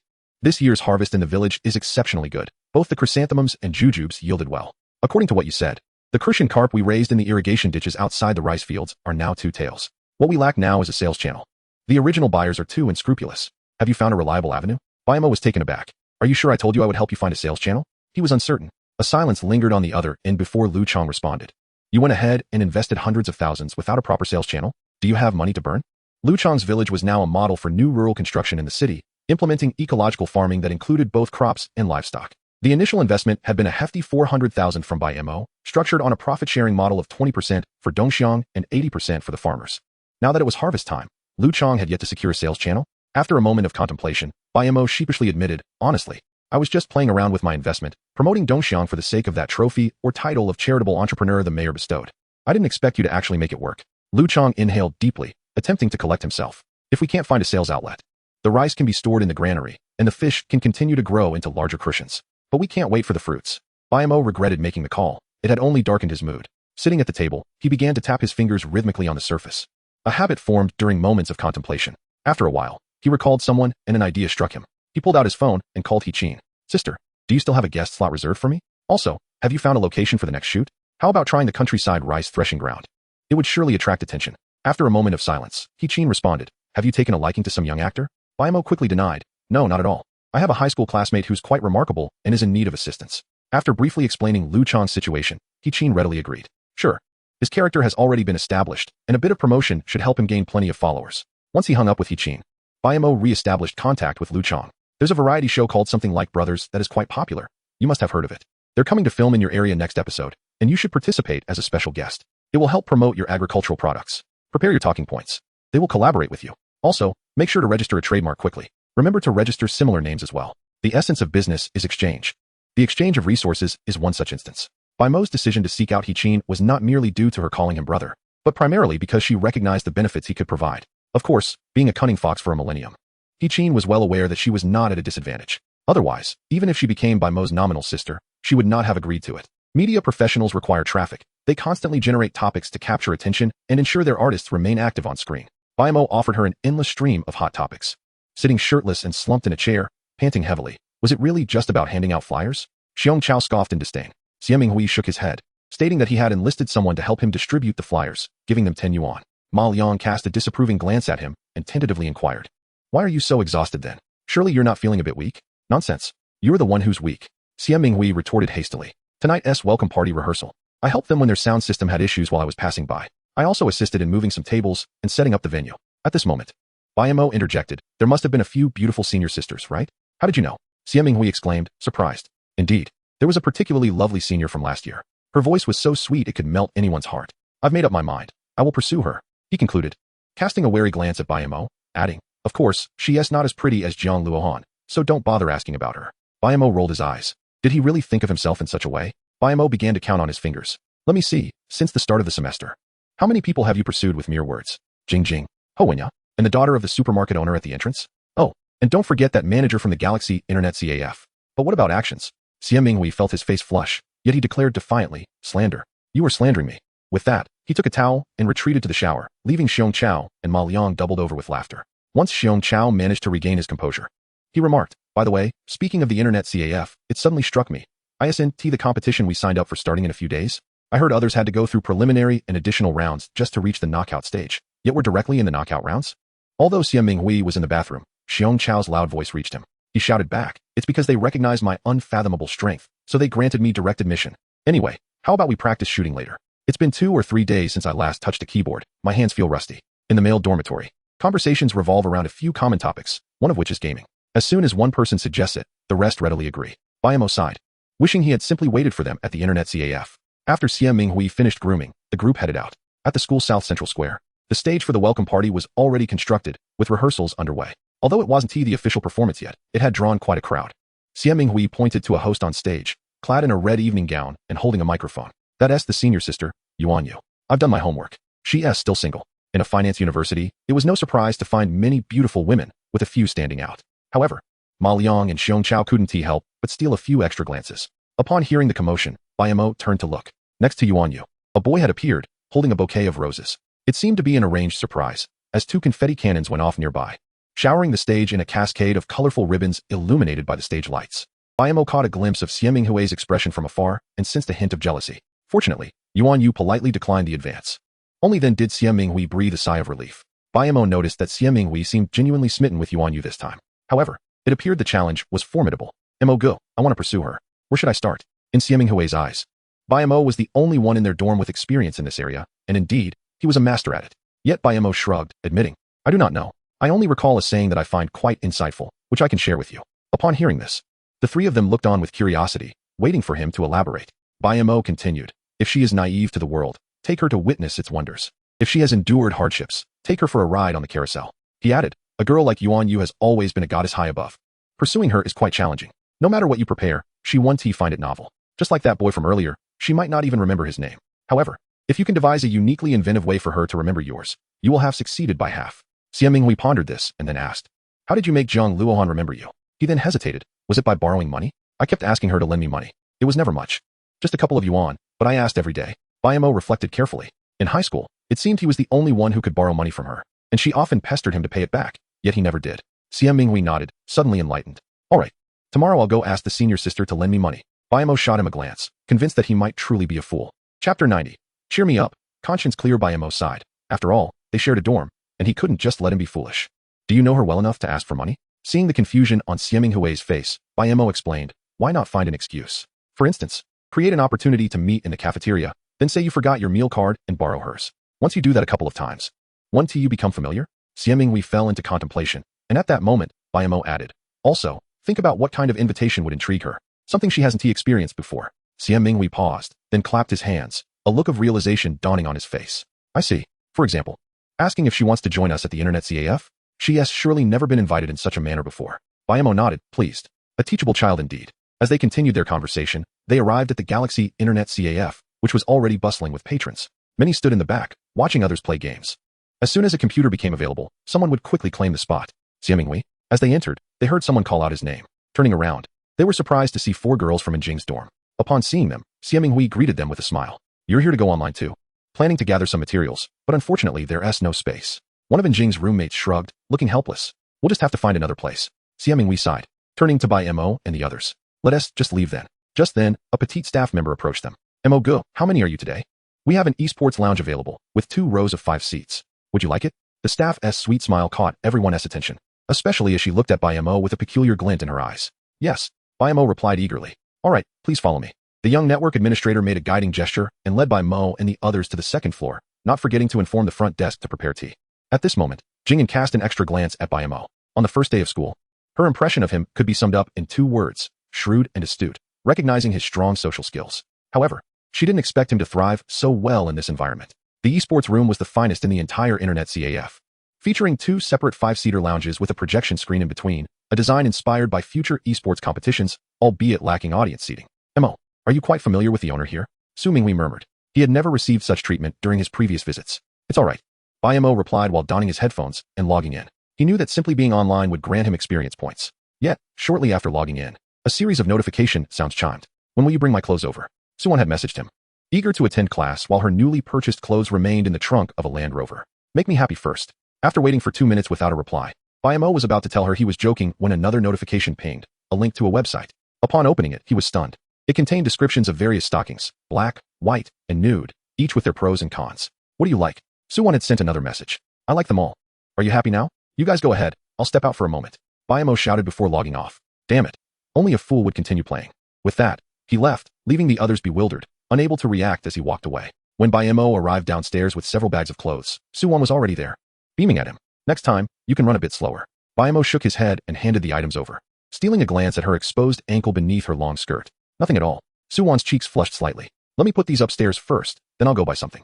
I'll wait for you. When Suwon returned, she had changed into a cream-colored long dress, adorned with delicate pink petals at the hem, paired with white sneakers. Her long, lustrous hair was adorned with a headband, framing her gentle bangs. As she approached Bai Mo, a chorus of cheers erupted from the windowsill on the 3rd floor. Handsome, take good care of our little Wan. Let's have a meal together sometime, and we'll keep an eye on her for you. Hold her hand. What are you afraid of? Hesitation leads to failure. Be decisive, and you'll gain everything for free. Yes, just like that. Don't be shy. Bai Mo, hands behind his back, gave them a thumbs up and naturally took Suwon's hand in response to their encouragement. After a token struggle, she surrendered, her ears turning crimson. As she lowered her head, too shy to speak. After a while, they reached a secluded spot by the lakeside, where she finally stopped and gazed intently at Bai Mo. They can't see us anymore. Will you release my hand? Bai Mo, seemingly oblivious, smiled and said, your roommates are quite amusing. How about inviting them to dinner sometime? Su-won realized he was intentionally diverting the topic, showing no intention of letting go. Although her heart raced, there was also an unusual feeling. She didn't want him to release her hand. Bai Mo. After a moment of hesitation, she called his name. What is it? Su-won sighed, her eyes brimming with unspoken tenderness. Her voice was soft yet resolute. Youth is fleeting. I want to be a bit reckless. I seek no results, nor do I wish to question the future. I only hope that when I look back, I can do so without regrets. As she spoke, she lifted her head, closed her eyes, and this time, she did not bite him, even if it was just for a fleeting moment. Their bodies were closer now, and they exchanged silent glances. After a while, Bai Mo finally spoke. You must take responsibility for me. Su-won blinked, then naturally leaned her cheek against his chest, taking a deep breath. Her voice was barely above a whisper. I want it so much. This time, Bai Mo heard her and gently kissed her forehead, inhaling her faint, sweet fragrance. After so many years, he felt that familiar flutter in his heart. Bai Mo wanted to speak, but Su-won raised a finger to silence him. They remained there, eyes closed, quietly leaning against each other. This was the moment Su-won had been waiting for over 3 years. I don't ask for much, just hold me a little longer. Eventually, the sounds of passers-by nearby broke the moment, and Su-won, her face flushed, pulled away from his embrace. She turned to Bai Mo, her smile radiant. Nothing happened just now, right? To which Bai Mo simply placed his hand on her shoulder, drawing her closer. Leaning in, he whispered in her ear, something did happen. Want to deny it? Su-won nodded, seemingly contemplating this notion. With that, she playfully dashed away. When Bai Mo caught up, she generously linked her arm through his. As they strolled and chatted, Su-won asked, Bai Mo, will you find a girlfriend in the future? He replied, that depends on whether you would like to be one. What about Luohan? Su-won inquired. Who is Jiang Luohan? Upon his answer, Su-won halted, observing him quietly. Bai Mo sensed this, and deftly changed the subject. You look better in black stockings. There's a certain allure to your innocence. What do they call it? Ah yes, pure desire. Su-won shot him a playful glare. Her cheeks still flushed. However, she chose not to dwell on that topic further, fearing it might upset him. Bai Mo, I don't want to be your girlfriend, she said, her voice shrinking with each word. As long as I'm not, I'll never have to worry about being dumped. I can remain by your side without guilt. Bai Mo raised an eyebrow at her. So, you want to freeload? Su-won laughed mischievously. Otherwise, should I pay? If I miss you, I'll send you some money, and you can come over. Bai Mo extended his hand. Let us settle today, bill first. 5 yuan. Deal. Bai Mo, who prided himself on being well acquainted with many people, had never encountered someone as unique as Su-won. Mature yet playful, empathetic yet principled. This distinctiveness deepened Bai Mo's feelings for her. As he had previously told Ho Wenya, Su-won held a unique place in his heart. She understood Bai Mo's busy life and was already content with the time he could spare for her. Want to see me or something? Downstairs at the dormitory. Su-won stood with her hands behind her back, looking at Bai Mo. He raised an eyebrow, smirking slightly. Just looking doesn't seem enough. Then think about it for now. I'm leaving, Bai. Just as Su-won turned to head upstairs, Bai Mo called out. Wait. First, you have to pay me for today. He stuffed the 5 yuan into his pocket. Though not a large sum, it felt oddly satisfying. Later that evening, Bai Mo received a call from Lu Ying, confirming everything was arranged. The director was immensely grateful, making numerous promises. The 50,000 yuan was no longer required. And many newly opened shopping malls in the Jinkai district and Sujiuhangzhou area would grant Dongxiang prior selection of store locations at minimal rent. Bai Mo could not discern how much of it was true or false. He was no saint, as long as the persons ceased their mischief. The contents on the memory card would remain undisclosed to others. However, if there are any excess thoughts, I can only express my apologies. Tomorrow is the welcome party. And after it concludes, our class will dine together outside. Do you have any suggestions? In the evening, Ho Chirue arrived at room 718 and inquired of the crowd inside. On the girls' side, Ho Wenya has already been contacted, so there are no issues. The boys, however, have yet to make a decision regarding your dormitory. Previously, upon hearing about Ho Wenya, Xiaming Hui's eyes would light up. But now, his mind is entirely occupied with Senior Yuan Yu. He waved his hand, allowing Bai Mo and the others to make the decisions. Let's go. During military training, everyone wore loose uniforms, so it was hard to discern who had a good figure. This is a perfect opportunity to observe, Ma Liang remarked. After he finished, Bai Mo added, you should plan ahead and mix the dorms so that boys and girls sit together. Otherwise, this group of weaklings will merely have dinner without any further developments. As he was about to leave, Xiaming Hui suddenly recalled something. Oh, monkey, don't forget about the competition. Seeing Ho Chirue nod, Xiaming Hui continued, since you're here, why not take care of the business? Look around and grab whatever you like, just pay for it. The flyers for room 718 had already been distributed, and after the few returned from the internet CAF, people began to arrive for shopping. Xiaming Hui and his friends were in high spirits, unwilling to let any customer slip through. When Ho Chirue arrived empty-handed, he left with a large bag of snacks. He glanced at the contents, seemingly uninterested in any of it. After he departed, Xiaming Hui pulled up a chair and sat before Bai Mo brother Mo. I'm contemplating how to catch Yuan Yu's attention. Otherwise, it would be too abrupt to borrow her meal card in the cafeteria without knowing her. Do I truly appear to be experienced? Xiaming Hui asked seriously. Bai Mo shrugged, replying, "You might not believe it, but I had no success when I took the initiative." Ma Liang and Xiong Chao also moved their chairs closer. Surprised, they asked, "So, Su Wan and Jiang Luohan took the initiative?" Bai Mo cleared his throat, preparing to speak. The others, expecting some profound insight, held their breath to listen. Instead, he solemnly stated, "Embrace new ideas, strive to be new youth. The nation has yet to prosper. How can we indulge in romantic affairs? I hope the youth of China can liberate themselves from love and become self-reliant and strong." Chapter 92. That girl is losing hair. She needs to nourish it. Bai Mo obtained 2 work passes from Sister Ing, and, before the welcome party commenced, sneaked in with Xie Minghui to the backstage. As soon as they entered, someone called out to them, "Bai Mo, did you come to see me?" Jiang Luohan was dressed in a stunning white evening gown, adorned with subtle makeup and shimmering sequins at the corners of her eyes. Under the lights, she looked particularly enchanting. She approached with a look of surprise. Jiang Luohan was already the center of attention, and her call drew curious glances toward Bai Mo. At that moment, Bai Mo remembered that Jiang Luohan had mentioned she was one of the hosts for the evening. "Well, I'm actually here to broaden his horizons."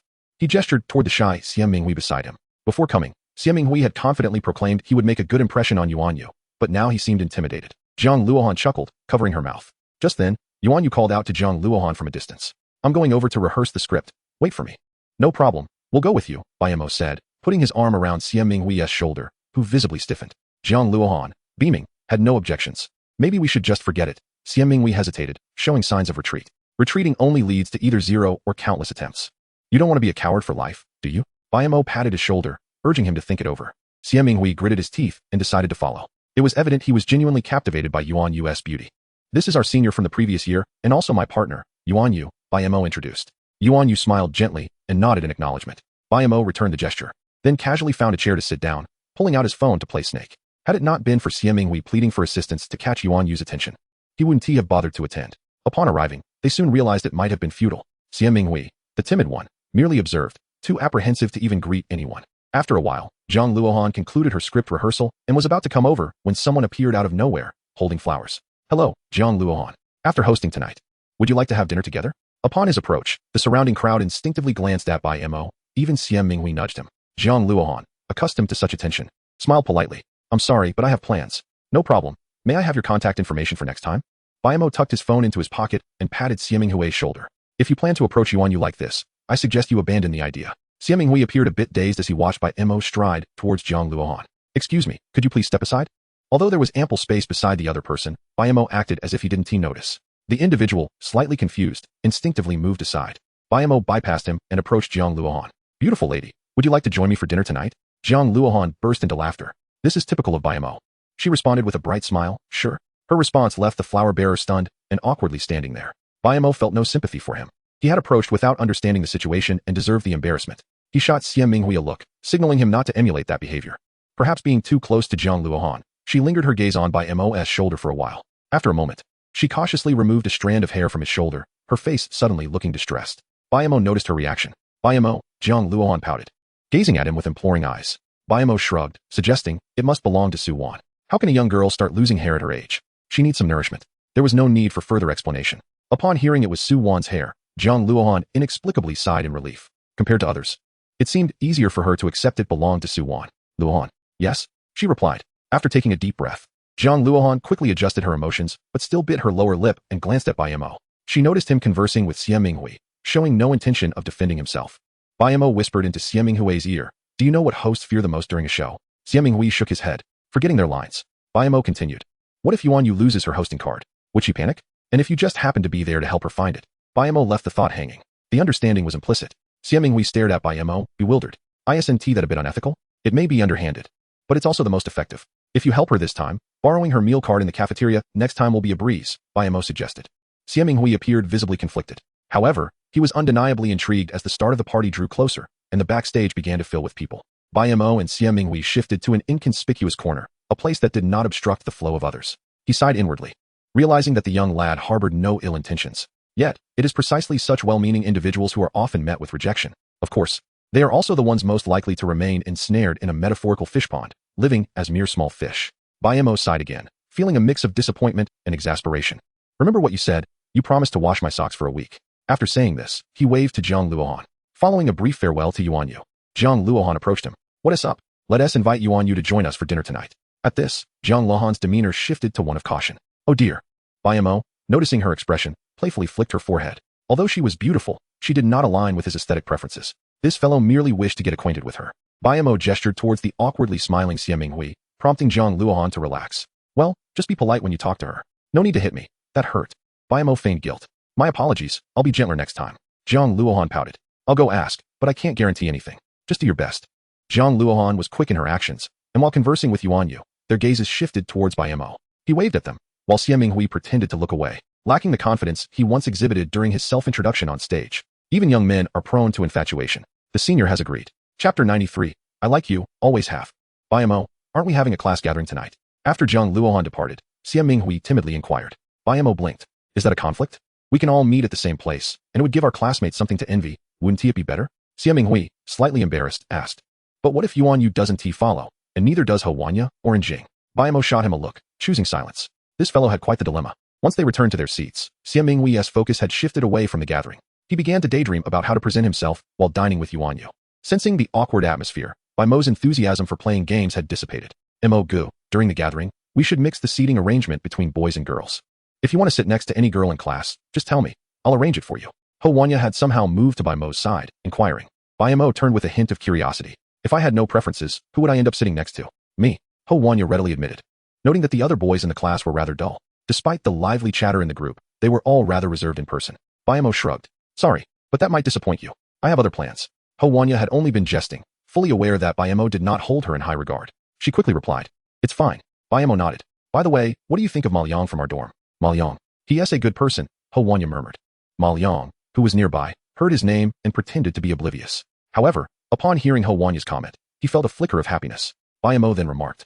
As long as he is a good person, I'll switch seats with him later. With that, He Wanya departed. After returning to his original seat, he glanced at the seating list before approaching a girl with glasses to discuss a seat change. By the time the gathering concluded, it was already 9 o'clock, and the temperature had begun to drop in late September, especially with a slight chill in the evening breeze. The rest of the class headed towards the restaurant, while only Xie Minghui trailed behind Bai Mo, waiting for the others by the stage. Jiang Luohan had changed out of her evening gown into a light pink dress, appearing as a youthful and vibrant girl. After waiting so long, what shall we eat? She asked, approaching Bai Mo with light steps. Bai Mo reached out to touch her arm, feeling its coolness. He promptly draped his idle jacket over her shoulders. I'll carry the trouble. You hold this for me. Let us just eat something casual at the Chinese restaurant. The gesture of lending his jacket was quite warm-hearted. After covering Jiang Luohan with the clothing, Bai Mo shot a glare at Xie Minghui, who merely smiled awkwardly. He too was only wearing a short-sleeved shirt, unable to lend anything to Yuan Yu. Useless. Bai Mo sighed, feeling exasperated that even such straightforward lessons were lost on him. Let us go? As they walked, Jiang Luohan suddenly sensed something amiss. Bai Mo, didn't you forget to bring a jacket to school? When did you buy this? You talk too much, Bai Mo retorted. If you want to wear it, wear it. If not, return it to me. Jiang Luohan pursed her lips, refraining from asking further, and tightened the jacket around herself. Upon arriving at the restaurant, the students from Finance Class 1 had already ordered their dishes. They were momentarily startled upon seeing Bai Mo and his company. Ma Liang and Xiong Chao rubbed their eyes in disbelief. Bai Mo bringing Jiang Luohan was expected. But was it true that Xie Minghui had really struck up a connection with Yuan Yu? Are you all here for a class gathering? Did you invite me to? Jiang Luohan murmured. There is no conflict. We can all eat separately, Bai Mo replied, searching for a small table. He then handed the menu to Yuan Yu. Senior, what do you usually like to eat? Spicy or sweet? Jiang Luohan added. The senior is from Shudu and loves spicy food. Oh, I know a great Sichuan restaurant in the city. We should try it next time. Yuan Yu sipped her tea, her expression unreadable. We'll see. By the time she spoke, she had already ordered a dish and passed the menu back to Jiang Luohan for further consideration. At that moment, Bai Mo stood up and wandered around Finance Class 1. He found his place at a round table, flanked by girls on either side.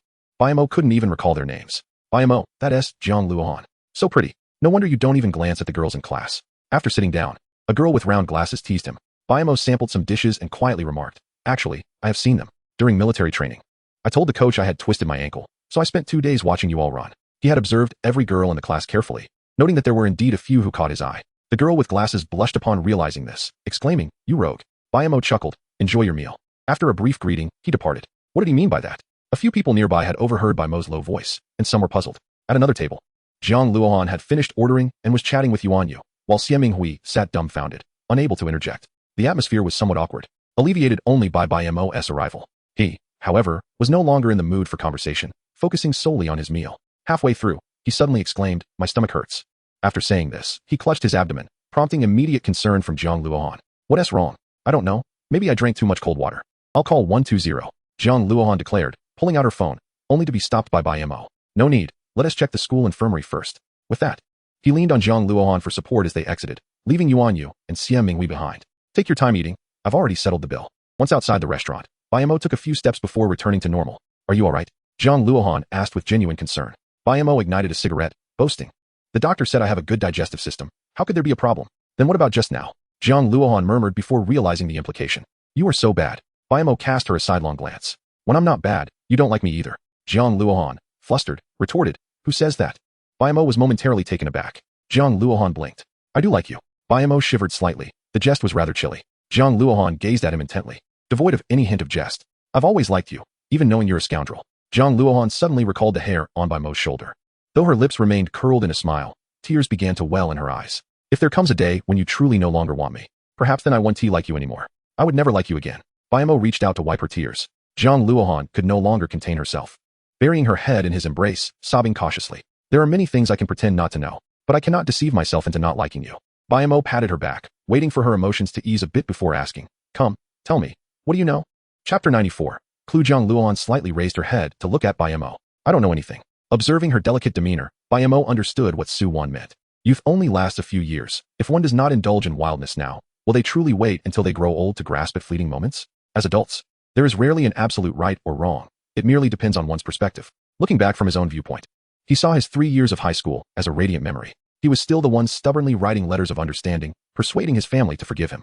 Bai Mo playfully scratched her nose. If you know nothing, then why are you crying? Jiang Luohan quickly wiped her tears. I won't cry anymore. Bai Mo softened his tone. Your roommates might say something about me when they see you like this. Jiang Luohan shook her head repeatedly. I'll explain it to them. With the Mid-Autumn Festival just a week away, the moon became exceptionally bright, leaving little room for couples wishing to find solace in the night. Bai Mo felt he must be insane to choose to stroll alone by the lake at night, while others embraced and whispered sweet nothings. He felt solitary and out of place. Damn it, I should buy some firecrackers in a couple of days. Upon hearing inexplicable sounds from a couple on a nearby bench, Bai Mo spat and walked away, feeling somewhat gloomy. Just so happened, Ma Liang was in the same boat. Only Xiong Chao sat nearby, munching on sunflower seeds. Observing the scene, Mo Ge, come sit. This call fell on Bai Mo's ears as an invitation to join the spectacle. Upon approaching, he discovered the duo had consumed quite a bit of beer. Drowning sorrows in alcohol, are we? He distinctly recalled them swearing off drinking. Mo Ge. Ho Wenin said I'm a good person. Ma Liang's voice trembled slightly, possibly due to the alcohol. Isn't that a good thing? There are plenty of good people. But she said we're not compatible. Bai Mo shrugged and sighed. Then there's nothing to be done. But perhaps being a little worse wouldn't hurt. Ma Liang's expression darkened. I thought so too, but then I added that she doesn't like bad people either. Bai Mo patted his shoulder, offering a comforting word. You should be grateful. You met a good person at least. She doesn't plan to keep you in a fish pond. Furthermore, having mustered the courage to speak out was already a success, wasn't it? Ma Liang's confused eyes brightened. I suppose that is true. Young people's emotions come swiftly and depart even quicker. One moment, they might be singing love songs with tears in their eyes, and the next, they could be laughing heartily.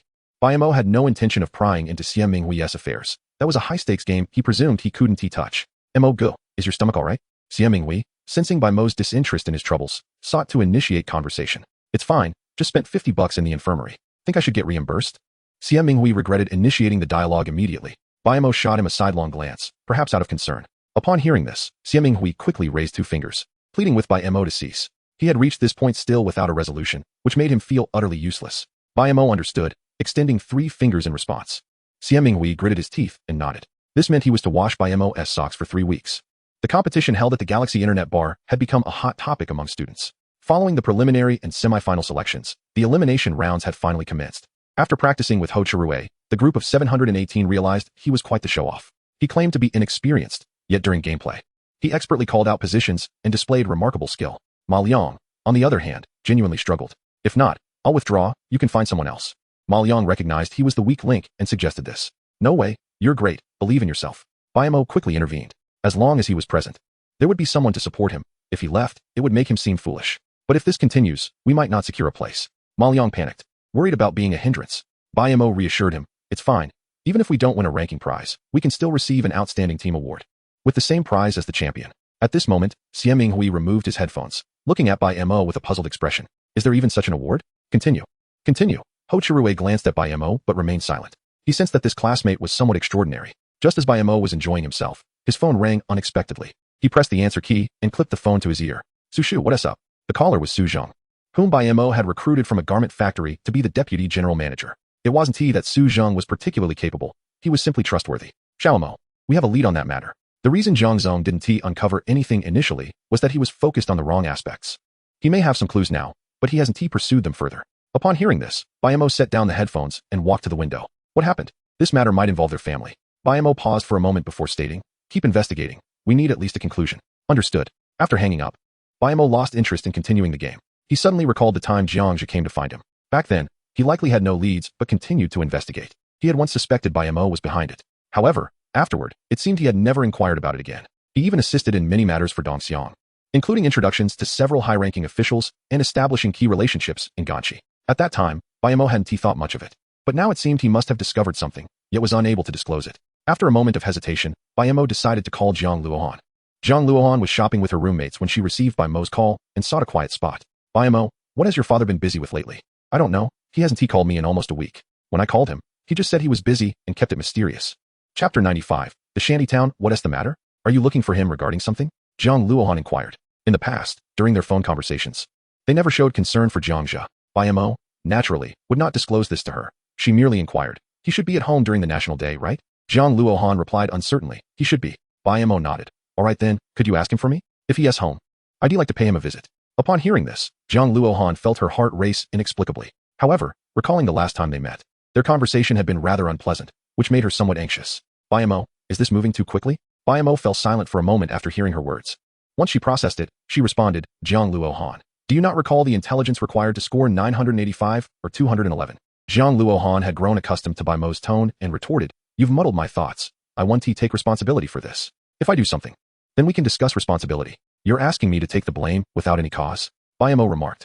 After concluding the call with Jiang Luohan, Bai Mo concealed his emotions, intertwining his fingers as he gazed through the window at the bustling traffic below. If indeed Jiang Luohan's family was involved, then he bore the brunt of an unjust calamity. What kind of person could harbor such malice towards their own kin? It was no wonder Jiang Zhe kept silent. Family disgrace must not be aired publicly. While Bai Mo was lost in contemplation by the internet CAF window, a stranger approached and offered him a cigarette. Bai Mo? He glanced over and did not recognize the individual. Who are you? Han Feng, a junior and the vice president of the student council. Bai Mo nodded. Oh, a senior. What brings you here? Han Feng shook his head, igniting the cigarette and extending the lighter towards him. Nothing much. I noticed you were alone, so I thought I'd come over and say hello. Bai Mo was not vain enough to think he was charming to all, but he chose not to inquire further. After lighting the cigarette, he tucked the lighter into his pocket. Once obtained, it seemed rude to return it. Han Feng remained oblivious to this detail. Halfway through the cigarette, he inquired, is Jiang Luohan your girlfriend? He quickly added, perhaps sensing the abruptness, don't misunderstand. I'm merely curious. Just a heads up. Our council president seems to hold her in high regard. Han Feng glanced at Bai Mo, but his expression remained unchanged. He continued, he is quite assertive and relentless in pursuing his goals. Your dormitory is selling items, right? Be cautious. Bai Mo could not suppress a sigh within. Shouldn't the student years be dedicated to earnest study? Why engage in such scheming? Was it merely to embellish one's resume with the fruits of such deceit upon entering society? Bai Mo felt a wave of impatience. Thank you for the warning. I appreciate it. No problem. Should you require assistance, do not hesitate to reach out, Han Feng replied, seemingly satisfied with Bai Mo's tone shift. It appeared he had struck a nerve. He patted Bai Mo's shoulder and departed. Perhaps he would only realize his lighter was missing the next time he lit a cigarette. Was Bai Mo truly angry? He dismissed Han Feng's caution regarding the council president, as he was well versed in the cutthroat nature of business dealings. The petty games of youth seemed rather trivial. The resolution was simple: inform a teacher. If that failed, escalate it to the principal. Coincidentally, Dongxiang was currently negotiating with the school regarding internship collaborations. Luing had asked a few times whether to alert the school leaders for additional support. Compared to employment rates, was it truly excessive for a dormitory to sell snacks? However, Han Feng's remarks had disrupted Bai Mo's thoughts, and he sensed something unusual about Jiang Zhe. He had always been busy. Yet he would always carve out time for Jiang Luohan. Now, it seemed as if he had completely neglected her. Since the beginning of the semester, he had not visited her, nor had he called often. This was highly irregular. Bai Mo could not voice these concerns to Jiang Luohan, fearing it would only distress her. Jiang Zhe rarely encountered problems, but when he did, they were significant, often newsworthy. As the Mid-Autumn Festival approached, the temperature fluctuated daily. It was becoming increasingly rare to see female classmates in short skirts or shorts around campus, a loss of a vibrant sight. According to Ma Liang, the nearby shantytown presented a different scene, bustling with activity, yet only in the evenings did they emerge. The last time I passed by, I saw a woman in her 30s calling out to young men, come play handsome. Ma Liang recounted enthusiastically, with Xie Minghui and Xiong Chao listening intently. So, did you go? Xie Minghui wiped his mouth, eager for the continuation. Of course not. What do you take me for? Bai Mo replied, taking a sip from his cup. What kind of person? A good person? Bai Mo added after a pause. Ma Liang fell silent, the earlier jovial mood dissipating. You're a good person, he replied.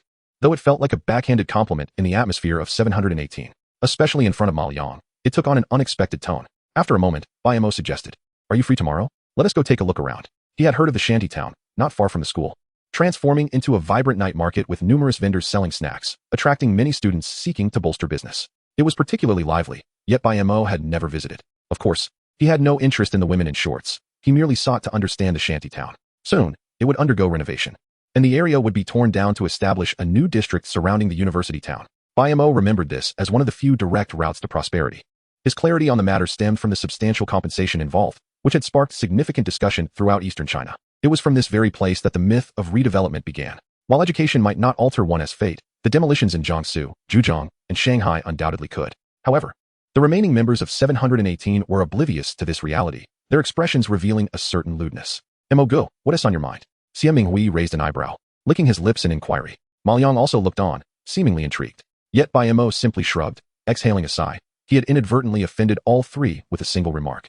"I understand your feelings. After all, it's been nearly a month without finding a girlfriend. And this is the finance department," he stated. The trio exchanged glances, and suddenly, Xiong Chao suggested, "Didn't you just say something about needing a beating?" Xie Minghui nodded. "I heard that too. So what are we waiting for?" Ma Liang exclaimed, grabbing a pillow and charging at Bai Mo. "Damn it. I've been wanting to take you down for ages." Chapter 96. Xiong Chao ran away by 2004. Housing prices in Suzhou and Hangzhou had begun to rise, with prices in urban areas rivaling those in Beijing and Shanghai. Yet, despite this, buyers continued to flock in, adhering to the age-old principle of buying high rather than low. This trend caught the attention of numerous real estate companies. Consequently, the demolition of the shantytown became a foregone conclusion. It was merely a matter of time. The nighttime shantytown bustled with activity, affectionately referred to as the University Town Night Market, offering an array of street food. The clientele consisted not only of students, but also a diverse mix from all walks of life. "Mo Go, are you really just here for a bite?" At a roadside barbecue stall, Bai Mo ordered a variety of items before sitting down. Ma Liang, standing nearby, muttered under his breath. Bai Mo noticed that Ma Liang's gaze kept drifting toward a nearby alley, where he had just glimpsed a few women in revealing clothing coming and going. "If you have other arrangements, I can pretend not to know." Ma Liang gave a shy, awkward smile. No.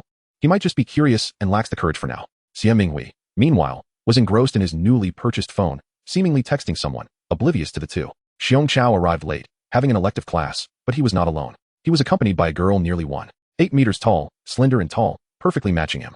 Upon seeing this, Ma Liang quickly nudged Xie Minghui, nodding towards the girl, urging him to look. "Wow." Xie Minghui couldn't help but exclaim, feeling a sudden pang of jealousy. Bringing someone along, is that a big deal?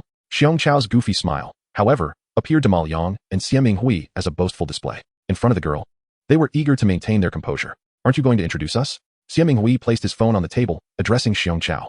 "Han Xiao, nice to meet you. Please take care of me." Han Xiao greeted them without the shyness typically seen in young girls. "Hello, I'm here following him. Hope I'm not interrupting." Xie Minghui and Ma Liang exchanged glances, feeling increasingly uncomfortable. "Of course not," Xie Minghui quickly reassured. "We've already ordered some dishes, but I'm not sure if there's anything you like. Xionggu, take her to have a look." In the past, Xie Minghui would teasingly call Xiong Chao Xiong Cub, but now he addressed him as Xionggu. Upon hearing this, Xiong Chao intended to invite Han Xiao to choose dishes with him, but Han Xiao boldly called out to the owner, "Uncle Wang, 2 skewers of gluten, skin, and tofu. All inexpensive items." "All right." Afterward, Han Xiao explained to the group, and soon she became quite chatty, quickly familiarizing herself with the others. When she learned that Xie Minghui and Ma Liang were still single, she immediately suggested inviting her single friends from the dorm next time, just in case there was a spark. This made Xie Minghui and Ma Liang warm up to her even more. Once they grew comfortable, Ma Liang inquired, "How did you two meet?" Xiong Chao, being reserved, hadn't formulated a response, but Han Xiao spoke up first. "We met while eating snacks here. I accidentally offended a few thugs who even tracked me to school. He helped me out." She continued, "Honestly, he single-handedly faced 4 or 5 of them." As she spoke, her admiration for Xiong Chao was evident. Bai Mo and the others knew Xiong Chao was strong and tall, but hearing this made them realize they had underestimated his prowess. Xionggu appeared slightly bashful, scratching his head. "It's no big deal." Soon, Uncle Wang brought over their barbecue. Bai Mo took a few hurried bites, greeted them, and approached Uncle Wang, offering a cigarette. "Is this your place?" Uncle Wang, seated on a plastic stool, with a face lined by age, hesitated before accepting the cigarette. "Yes. I've lived here for 20 to 30 years. There weren't many customers before, but since the university town was built, everyone started doing business and made some money, so it improved." Bai Mo nodded, engaging in light conversation before asking, "By the way, Uncle Wang, what is the general price for houses around here?" This was the topic Bai Mo was most interested in. Uncle Wang glanced at Bai Mo before answering. "Basically, no one wants to sell, so I'm not too clear on the prices. Although it's a bit shabby here, the area is populated, making it easy to rent." Bai Mo understood. Proximity to the university town meant there would always be rental demand, not to mention the high demand from students. The mere mention of University Town attracted many to seek opportunities and, consequently, increased rental needs. After a few more casual exchanges, new customers arrived, prompting Bai Mo to not intrude any longer. He left the unfinished cigarette on the stool. Are you considering buying a house nearby? The barbecue stall wasn't far from their table, and as Bai Mo conversed with Uncle Wang, the others overheard. Thus, when Bai Mo approached, Xia Minghui asked, "You look like someone who can afford a house." Despite Bai Mo's efforts to keep a low profile, his standard of living and consumption habits made it easy to gauge his economic status. Moreover, with Jiang Luohan driving a Range Rover, how could Bai Mo be lacking? The crucial point was that Bai Mo had genuinely led their team to win an outstanding team award at a competition, a prize they had never heard of. Yet the trophy was larger than the championship trophy, with a more substantial cash prize. It was evident there was more to the story. Han Xiao, upon hearing this, couldn't help but glance at Bai Mo twice. His name had been mentioned frequently by Xiong Chao. Bai Mo was about to reveal his true self when he noticed a group of about 10 people approaching with an intimidating demeanor.